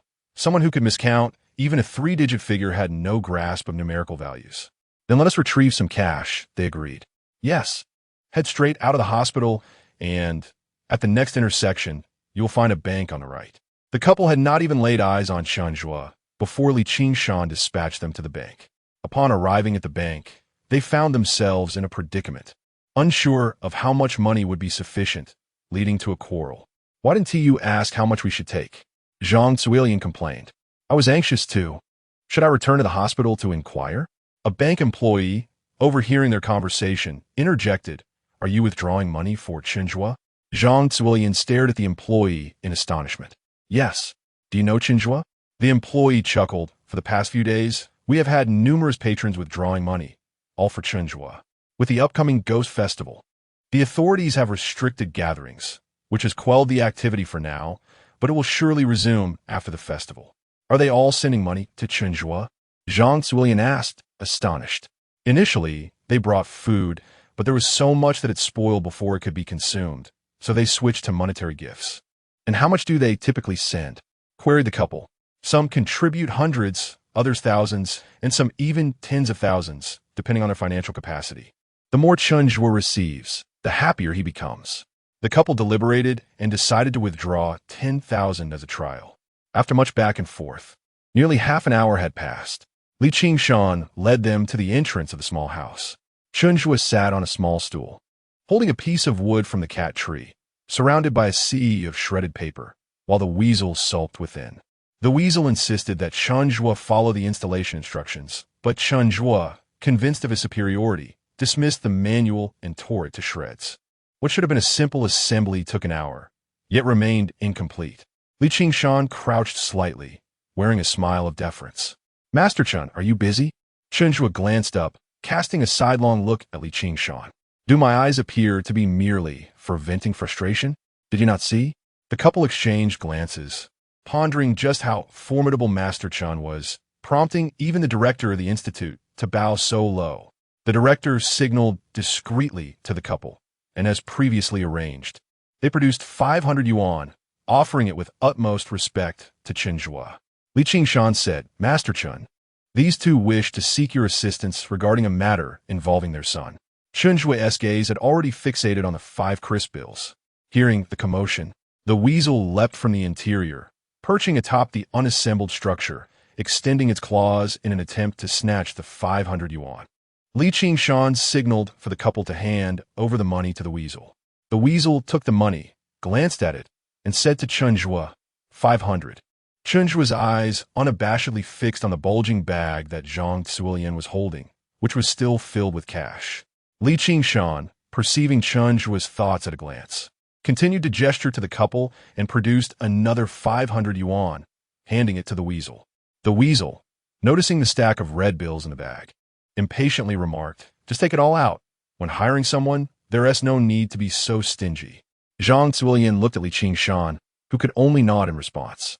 Reluctantly, she emptied the contents of her bag into the weasel's hands, but the weasel's small claws were inadequate to grasp such a sum.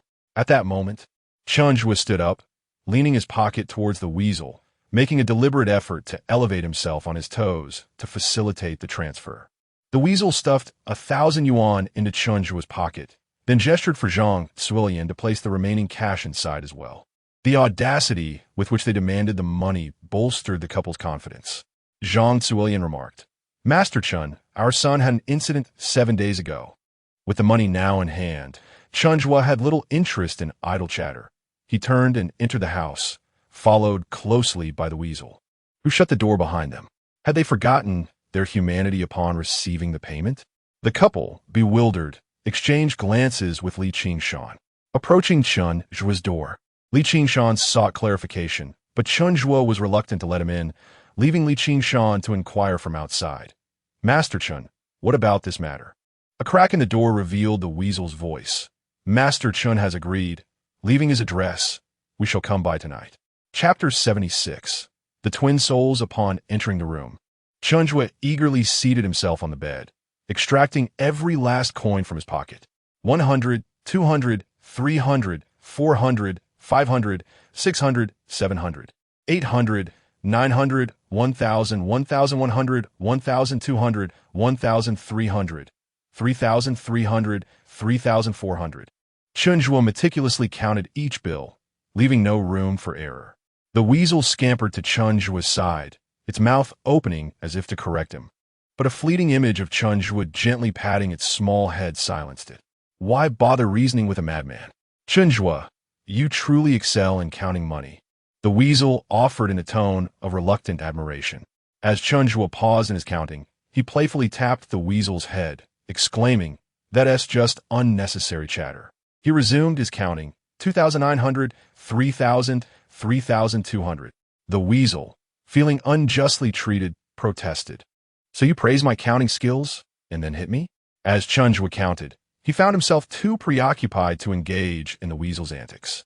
Seizing the moment, the weasel assembled its climbing frame, hoping to avoid Chen Zhuo's meddling.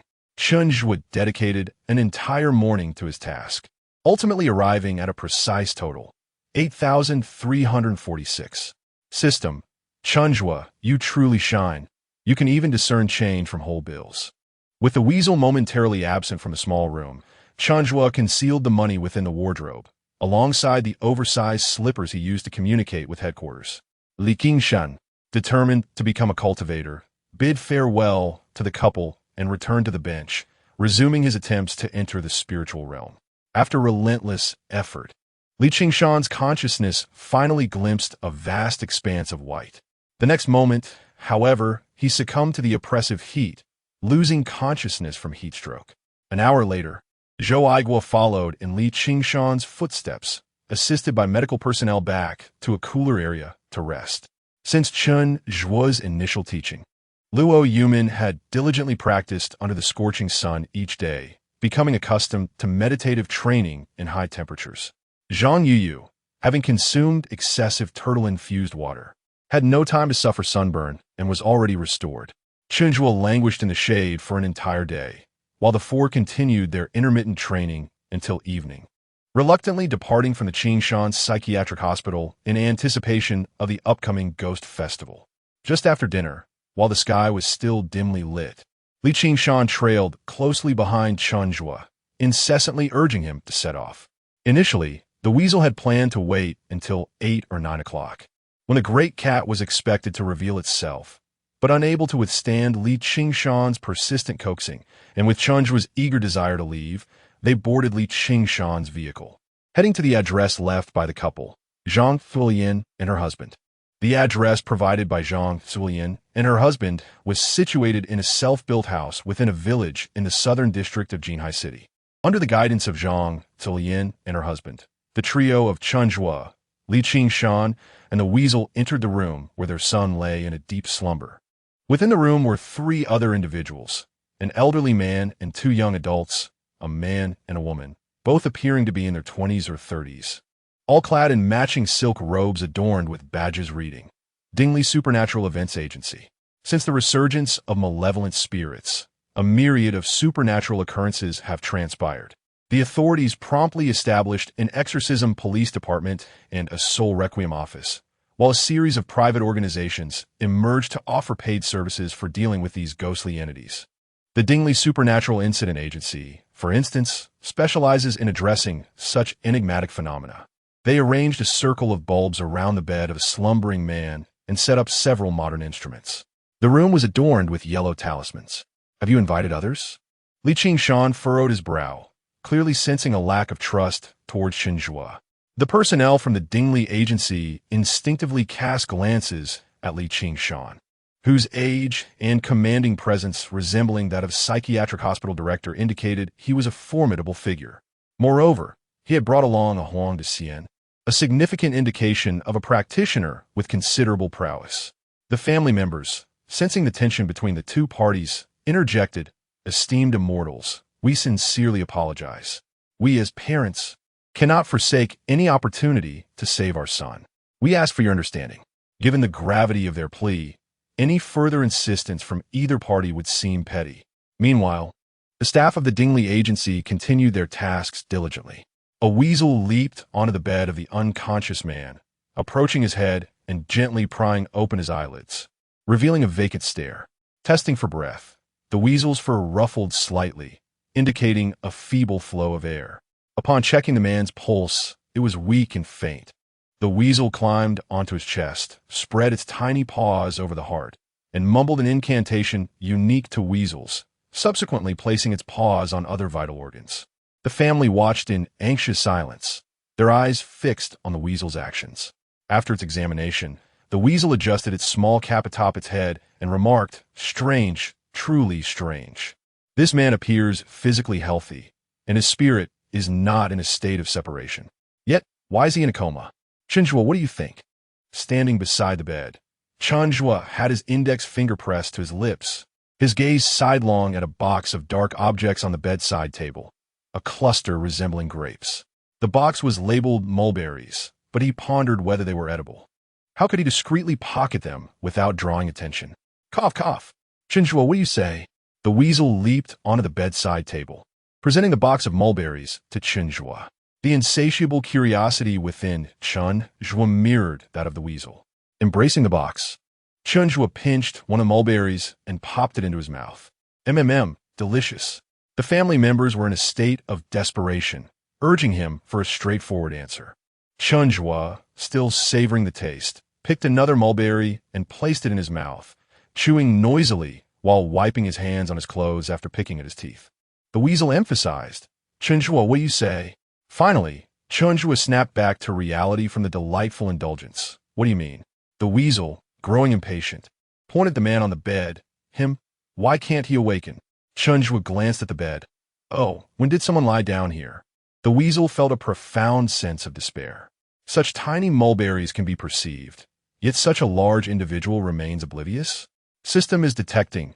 Dual souls, main soul, Wang Anpeng. Secondary soul, Zhao Yaqian. This system provides the following video annotation based on the host's comprehension ability.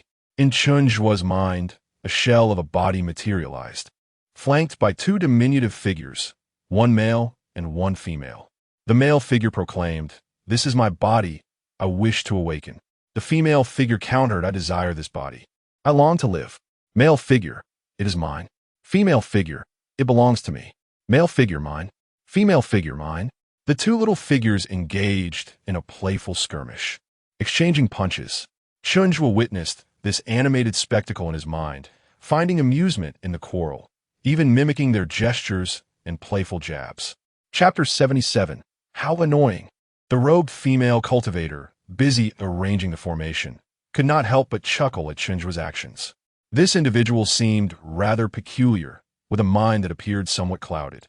As the animated thoughts in Chen Zhuo's mind concluded, he turned to face the woman who mocked him. "Are you laughing at me?" he inquired, narrowing his eyes. Realizing she had been caught in the act, the robed cultivator quickly waved her hands in denial. "No, I merely recalled something amusing." The other two cultivators from the Dingley Supernatural Affairs office paused in their tasks and directed their attention towards Chen Zhuo, entering a tense standoff. Chen Zhuo's mind raced with contemplation. Was it worth engaging in a brawl over her ridicule? It seemed rather trivial. He fancied himself a person of great insight. Retaliating against someone for laughing at him would only earn him the label of being narrow-minded. He prided himself on having a heart vast enough to accommodate grand ideas.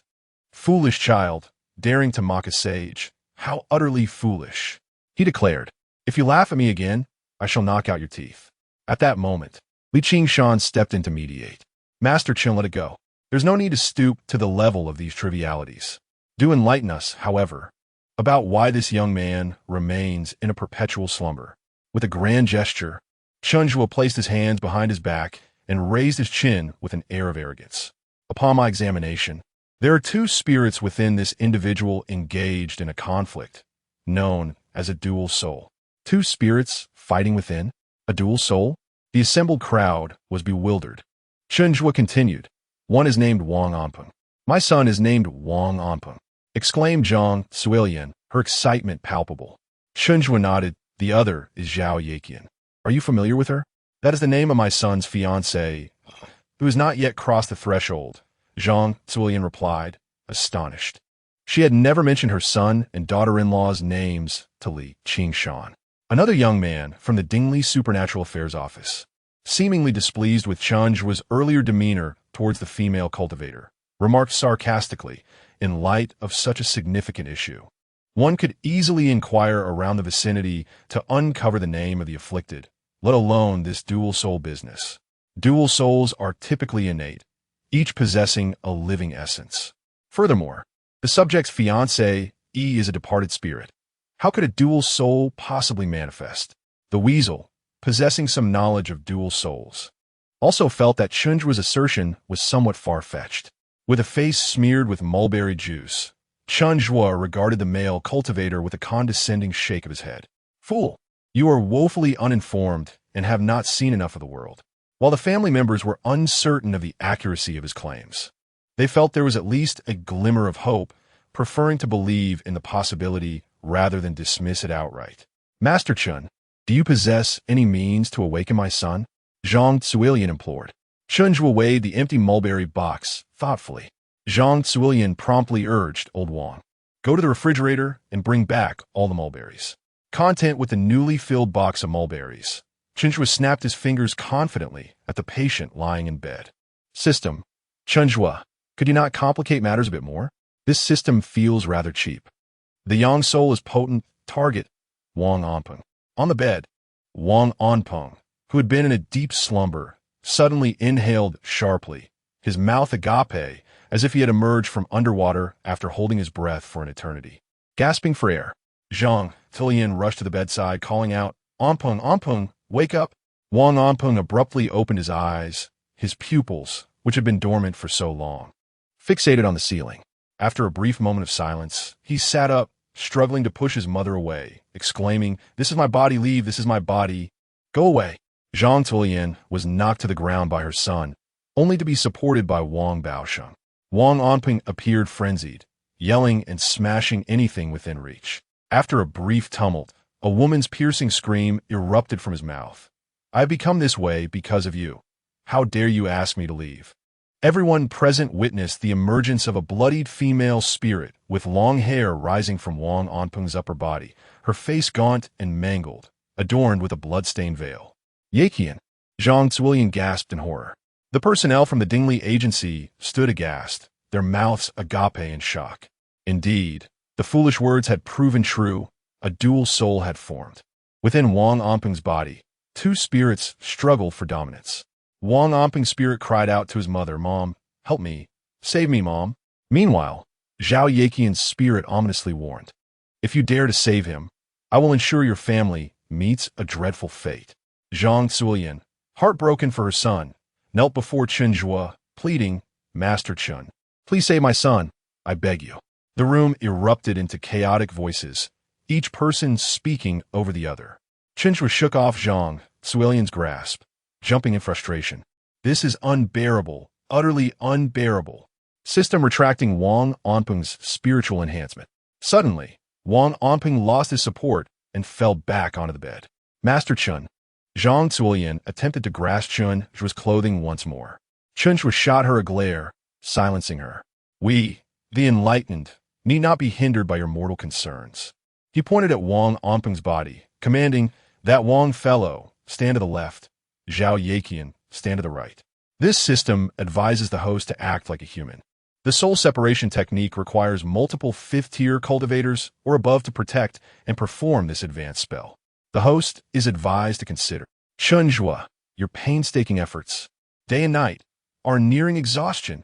Chen Zhuo, happily munching on mulberries, suddenly felt his pupils constrict. "Exhausted? After all my hard work, my relentless days and nights of cultivation? That is the essence of my century, no, millennium of practice. System is currently employing the soul separation technique. Master Chen, please diligently cultivate." System, he finally managed to deceive. Although this system continues to provide technical support, there is an inexplicable thrill. The two spirits were forcibly extracted from Wang Anpeng's body by the system, drifting to either side. The male spirit mirrored Wang Anpeng's attire, appearing weak and powerless, while the female spirit, clad in a white wedding dress stained crimson with blood, emanated a formidable presence. Upon witnessing the full visage of the female spirit, a palpable terror spread among the onlookers. Both souls remained restless, desperately vying to return to their corporeal forms. Chen Zhuo watched in frustration as their actions threatened to deplete his energy, yet they still sought to return, compelling him to squander his strength in vain. He approached Wang Anpeng's spirit and, with a swift motion, delivered two resounding slaps, leaving Wang Anpeng dazed and suspended in place, too stunned to move. Next, Chen Zhuo moved towards Zhao Yaqian's spirit, initially poised to deliver a similar reprimand. However, the ghastly visage of her mangled face caused him to hesitate, retracting his hand and opting instead to deliver a swift kick. After venting his considerable ire, the surrounding crowd remained utterly silent, not daring to utter a word. In a fierce tone, Chen Zhuo commanded, "Bring me a chair." Almost immediately, a weasel, displaying remarkable discernment, hastened to fetch a chair for him. In an instant, Chen Zhuo found himself seated, while a male and female spirit knelt before him at a distance of 1 meter. An inexplicable sense of stature enveloped him. Much like the detectives portrayed in dramas, he too was a figure of authority and should conduct himself accordingly. Chapter 78. Yuan Fong, what is your perspective? However, a single chair seems insufficient. Chen Zhuo pondered for a moment, wiped some mulberry juice from the corner of his mouth, and drew a crescent moon on his forehead. He then stood up again, extending his right arm, taking small, dainty steps, mimicking the mannerisms of a stage performer as he walked around the room, singing, in Kaifeng, "There is a Bao Qing Tian, with a stern face and impartial judgment of loyalty and treachery, aided by heroes of the rivers and lakes, with Wang Chao and Ma Han by his side. Where are Zhang Long, Zhao Hu, Wang Chao, and Ma Han?" The others in the room collectively displayed a look of confusion. Li Qing Shan, accustomed to Chen Zhuo's antics, immediately responded, "Bao Darren, Zhan Zhao is here." The weasel, with its beady eyes, chimed in, "Bao Darren Yuan Fong is here." Chen Zhuo nodded in satisfaction, pointing at the members of the Dingli Supernatural Incident Agency, and inquired, "Why do Zhang Long, Zhao Hu, Wang Chao, and Ma Han not respond?" The members of the agency were left bewildered. Ignoring them, Chen Zhuo turned to Zhao Yeqian. "Madam of the court, what grievances do you bear? Speak swiftly to this official." Zhao Yeqian, initially sobbing, was taken aback by his words. "Madam, madam?" In the next moment, she regained her composure. "My lord, you must seek justice for this humble woman. Wang Omping and I were meant to be wed, but on the day of our wedding, we met with an accident. Because I was not wearing a seatbelt, I was the only one ejected from the vehicle and perished." Chen Zhuo's eyes widened, and he lifted his foot from his sandal to rest it on the chair. "In the accident, you were the sole survivor. Who can you blame for your misfortune?" Zhao Yeqian suddenly lifted her head, her sunken, distorted features causing her misaligned eyes to move unsettlingly. "It was he who prevented me from fastening my seatbelt, fearing that it would ruin the dress. Moreover, at the moment of the incident, he clearly held my hand, and I held his, but afterward, he pushed my hand away. If you do not believe me, check his arm for a scratch. That would be my mark." Chen Zhuo shifted his gaze to Wang Onpeng, who instinctively hid his hand behind his back. Chen Zhuo, with a hint of irritation, commanded, "Show your hand." Wang Onpeng, trembling, reluctantly revealed his hand, which indeed bore a scratch on his wrist. The weasel, unable to contain its curiosity, inquired of Zhao Yeqian, "How did you enter his body?" Zhao Yeqian shook her head. "I do not know. After being ejected, I lost consciousness. When I regained awareness, I found myself within his body. The sensation was as if it were my own, quite comfortable." Spirit, Wang Onpeng, born October 10th, 1993, at 10 o'clock, born in a year, month, day, an hour of Yin, most aligned with femininity, yet born male, indecisive, and of a rather Yin disposition. Chen Zhuo asked Wang Onpeng, "Were you born on October 10th, 1993, at 10 o'clock?" Wang Onpeng, appearing timid, replied in a manner more delicate than a woman, "I was born in 1993. Zhang Zulian, the mother of Wang Onpeng, interjected, "He was born on October 10th, 1993, at 10 a.m. In his early years, he was frail and often ill. A fortune teller once told us that his fate was unfavorable, so we sought to alter his destiny. From that point on, his health improved significantly, though he remains unaware of this intervention." As for Zhao Yeqian, born on December 12th, 1995, at 12 p.m., she was said to embody the essence of 4 Yin elements, characterized by a strong yet deceptive personality. Chen Zhuo continued to address Zhao Yeqian. "You were born on December 12th, 1995, at 12 p.m.? Zhao Yeqian pondered for a moment before replying, "I was born on December 12th, 1995, but I do not know the exact time, only that it was early morning." The elderly figure in the robes of the Lingyi agency began to calculate, his murky old eyes widening in astonishment. What an uncanny coincidence, simply astonishing. The weasel, sensing that Chen Zhuo's earlier momentum might be usurped, quickly seized the conversation. "Indeed, it is quite a coincidence. Those born in the Yin year, Yin month, Yin day, and Yin hour are typically frail and sickly. A mere increase in interaction with those of a stronger Yang aura can remedy this. Yet, it is unfortunate that they encounter another born under the same Yin conditions. Together, their fates entwine into a dual Yin configuration. Over time, this pairing may lead to unrest, if not demise." The weasel's words left the listeners perplexed, yet the implication was clear. Zhao Yeqian's death was somehow linked to Wang Onpeng's concealed fate. Although Wang Onpeng appeared innocent, his innocence could not obscure the tragic reality that Zhao Yaqian perished due to the accident involving him. Chen Zhuo, not comprehending the weasel's technical jargon, pretended to grasp its significance, for he was a master of his craft. Yuan Fong was correct. Previously, there was one position for one entity, but now there were two vying for the same space. This led to a quandary. Which entity would prevail? Chen Zhuo articulated a lengthy riddle. The weasel resumed its role as translator. What Master Bao means to ask is, which one will you protect? Is it not apparent? This is Wang Onping's home, and present are his parents alongside the practitioners from the Wang family. Which one will you safeguard? Zhao Yaqian would surely oppose this notion. Despite kneeling before Chen Zhuo, she could not acquiesce to such a decision. You wish for Wang Onping to continue living as if nothing has happened? I will never consent to that. Even if I become a spirit, I shall ensure you find no peace. Zhang Civilian then shifted her tone, attempting to soothe. We must protect both. Yaqian, you have been with Onping for 4 or 5 years. I have long considered you my own daughter. I must consult with the master to ensure both of you are safe. Turning to Chen Zhuo, she inquired, Master Bao, could you allow them to return to my son's body? If the soul lingers away too long, would it not harm his physical form? Her words, though seemingly courteous, betrayed her earlier urgency to save her son, now pivoting to a desire to safeguard both. Even a child who can add one, and one cannot be easily deceived.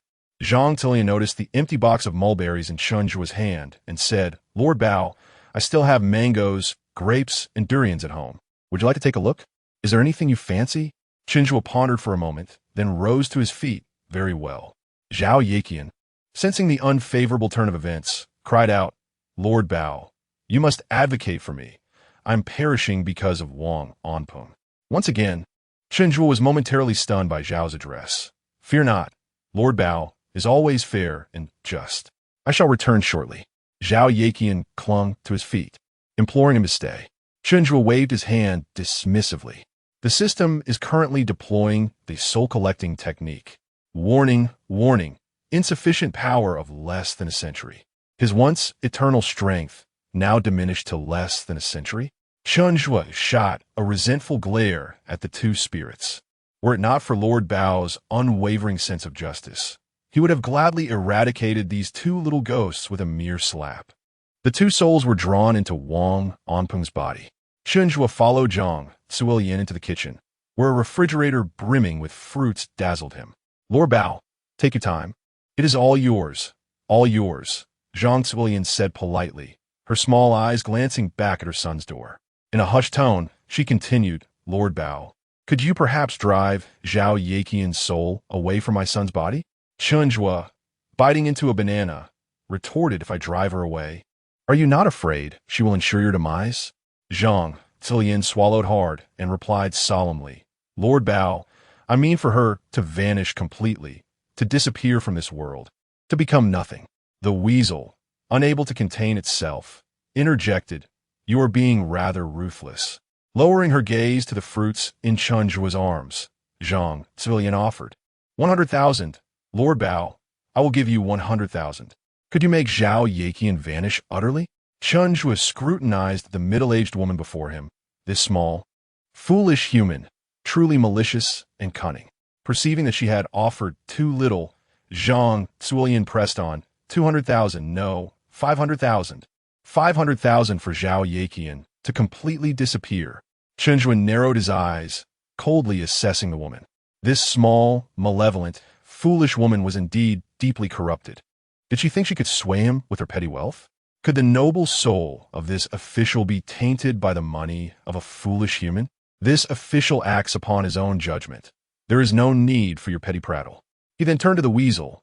Yuan Fong, what is your opinion? Chapter 79. I buy her soul. The weasel bowed respectfully and said, Master Bao, in my humble opinion, this matter requires careful deliberation. With his face stained with mulberry juice, Chen Zhuo nodded gravely. Indeed, I must examine this matter closely. However, before I delve into it, I must replenish my energy. The years of power I have amassed are nearly depleted by these two little rascals. As he spoke, Chen Zhuo cradled a bounty of fruits and hurried into the Wang family's parlor, selecting with great care. This must be a mango, I have seen others consume it, and it should restore a century of my energy. But what is this green, unripe fruit that resembles a Buddha's head? Surely it can replenish 500 years of my power. Meanwhile, Qing Shan, perplexed, asked the weasel, I am somewhat confused. Zhao Yaqian has already perished. Her body turned to ash, and she's become a ghost. Shouldn't we handle her as one would with a spirit? The weasel, perched on the tea table, awaiting a share of Chen Zhuo's bounty, replied, souls are divided into living souls and departed souls. Normally, upon death, a soul is categorized as a departed soul, colloquially referred to as a ghost. However, there exists a possibility where, during a state of unconsciousness, a soul may be stimulated and leave the body.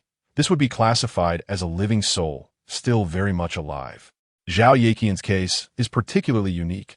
Upon her death, her soul immediately sought a compatible vessel, triggering her second resurrection. In your human realm, a living soul signifies a living person, and no cultivator may intervene. What if all souls, upon death, instantly found the most suitable body for resurrection? Wouldn't that throw the world into chaos? The weasel picked up the leftover banana from Chen Zhuo and took a bite. The probability of that is virtually zero. This situation is quite complicated. If we forcibly expel Zhao Yaqian, turning her living soul into a departed one, her family would surely suffer. What then? There is but one solution. Zhao Yaqian must voluntarily leave Wang Anpeng's body, after which a high-level cultivator can guide the departed spirit to the ghost realm, awaiting its next reincarnation. Otherwise, this stalemate will eventually ruin Wang Anpeng's body, resulting in one corpse housing two souls. Chen Zhuo bit into a Buddha's hand fruit. This is simple. Life and death are merely two slips of paper, determined by chance. Ugh, this is truly unpalatable, he said, tossing it to the weasel. Qing Shan Bundarat. Isn't this a bit hasty? The weasel grabbed the Buddha's hand fruit. You can't eat the skin. It's sweet. Then I shall have another taste, Qing Shan replied, shaking his head and deciding not to dwell on the matter at hand. Regardless of his thoughts, he held no authority to decide. Little cat, that Yuanfang of yours belongs to Renjia. Is that so? I may have gotten my wires crossed, the weasel remarked, casting a glance at Chen Zhuo, as if he truly cared. In another room, Zhang Tilian and Wang Baosheng were conversing with the personnel from the Dingli Supernatural Affairs Agency. Master Luo, with your expertise, could you extract Zhao Yaqian from my son's body? Zhang Tilian sought assistance, having lost hope in Chen Zhuo. Master Luo, undoubtedly the eldest among the robed practitioners, sported a goat-like beard akin to that of Nanyangzi. Although she had departed from this mortal realm, her soul remained vibrant and alive. According to the decrees governing practitioners, no one was permitted to unilaterally decide the fate of a living soul. Zhang Chui's eyes widened in disbelief. Her teeth gritted as she spat out her words. If she leaves my son's body, she should be obliterated. Who could have known she was a living soul? You heard her just now. If she saves my son, she threatens our entire family with ruin. Is that to be considered a living soul? Severing Zhao Yaqian's connection with your son would indeed render her a wandering spirit. Yet, as it stands, Zhang Chui's hand opened wide. 500,000. I shall purchase her soul's destruction. Master Luo was momentarily taken aback, uncertain of how to respond. Zhang Chui continued, transform Zhao Yaqian into a wretched ghost, eradicate her entirely. Master Luo pondered deeply. 500,000 was no trifling sum. After considerable reflection, his heart swayed. What about that fellow outside, with the surname Bao or Chun? Rest assured, he will not hinder our endeavors. Leave that to us, Zhang Chui assured him. Master Luo contemplated further. Very well, I shall endeavor to assist. The personnel from the Dingli Paranormal Agency returned to the room where Wang Anpeng resided, preparing for the task at hand, leaving Zhang Chui and Wang Baosheng together. Wang Baosheng inquired, why not send Chen Zhuo away immediately to avoid complications? Zhang Chui cast a disdainful glance at her husband. You fool. This Master Luo has been studying for 3 or 4 days without awakening our son. The moment Chen Zhuo arrives, our son stirs, indicating that Chen Zhuo's prowess surpasses that of Master Luo. Should Master Luo fail and Zhao Yaqian becomes a malevolent spirit, What formidable entity might she become? At least we have Chen Zhuo to rely upon. Wang Baosheng gave his wife a thumbs up. Your foresight is commendable. If I had not been prudent, you and our son would be left to fend for yourselves on the streets. Hurry, gather the best food and entertainment we have, to keep Chen Zhuo occupied and buy Master Luo some time. The couple split their tasks. Meanwhile, the personnel from Dingli Paranormal Agency busied themselves in Wang Onping's room. Chen Zhuo sat on the Wang family sofa, his eyes glued to the television, engrossed in the world of One Piece, occasionally mimicking the characters with animated gestures. He even stood atop the coffee table, striking a martial arts pose. Three sycophants lounged on the sofa. Luffy is indeed the best. The weasel remarked, no one embodies Luffy better than Chen Zhuo. Wang Baosheng chimed in. Chen Zhuo is Luffy himself. I thought Luffy had stepped out of the screen. Chen Zhuo flashed a broad smile, his fist raised to his forehead. The clapping continued. Chen Zhuo basked in the shallow flattery from his two companions and the creature, his vanity thoroughly appeased. The television's volume was deliberately raised by Wang Baosheng to mask the commotion from his son's room. Shortly after 1 a.m, the lights in Wang Onping's room were extinguished. The three practitioners from the Dingli Paranormal Agency, each holding a white candle, paced around Wang Onping's bedside. Three voices softly began to chant. Wandering souls without home, the heavens and earth are vast. Where do they drift? Loved ones call out in sorrow. Startled remnants of the spirit hasten back to express their grief. Innocent wandering souls, the heavens and earth are vast. Where do they drift? Loved ones call out in sorrow. Startled remnants of the spirit hasten back to express their grief. The chant echoed in an endless loop. Initially, there was no discernible reaction, but gradually, Wang Onping on the bed began to tremble violently, beads of cold sweat forming on his forehead, his body quaking like a bean dancing upon a drum. The elder monk in a long robe, sensing the moment was ripe, exchanged a knowing glance with Zhang Zulian. In her hands, she cradled her phone, its screen displaying a chat window labeled mother-in-law. She opened a voice recording from the preparations for the wedding of their families. Yakian, the voice rang out, imbued with an indescribable joy. Wang Onping's tremors intensified. Yakian, Yakian. Zhang Zulian repeatedly played the recording. With a final violent shake, Wang Onping fell still.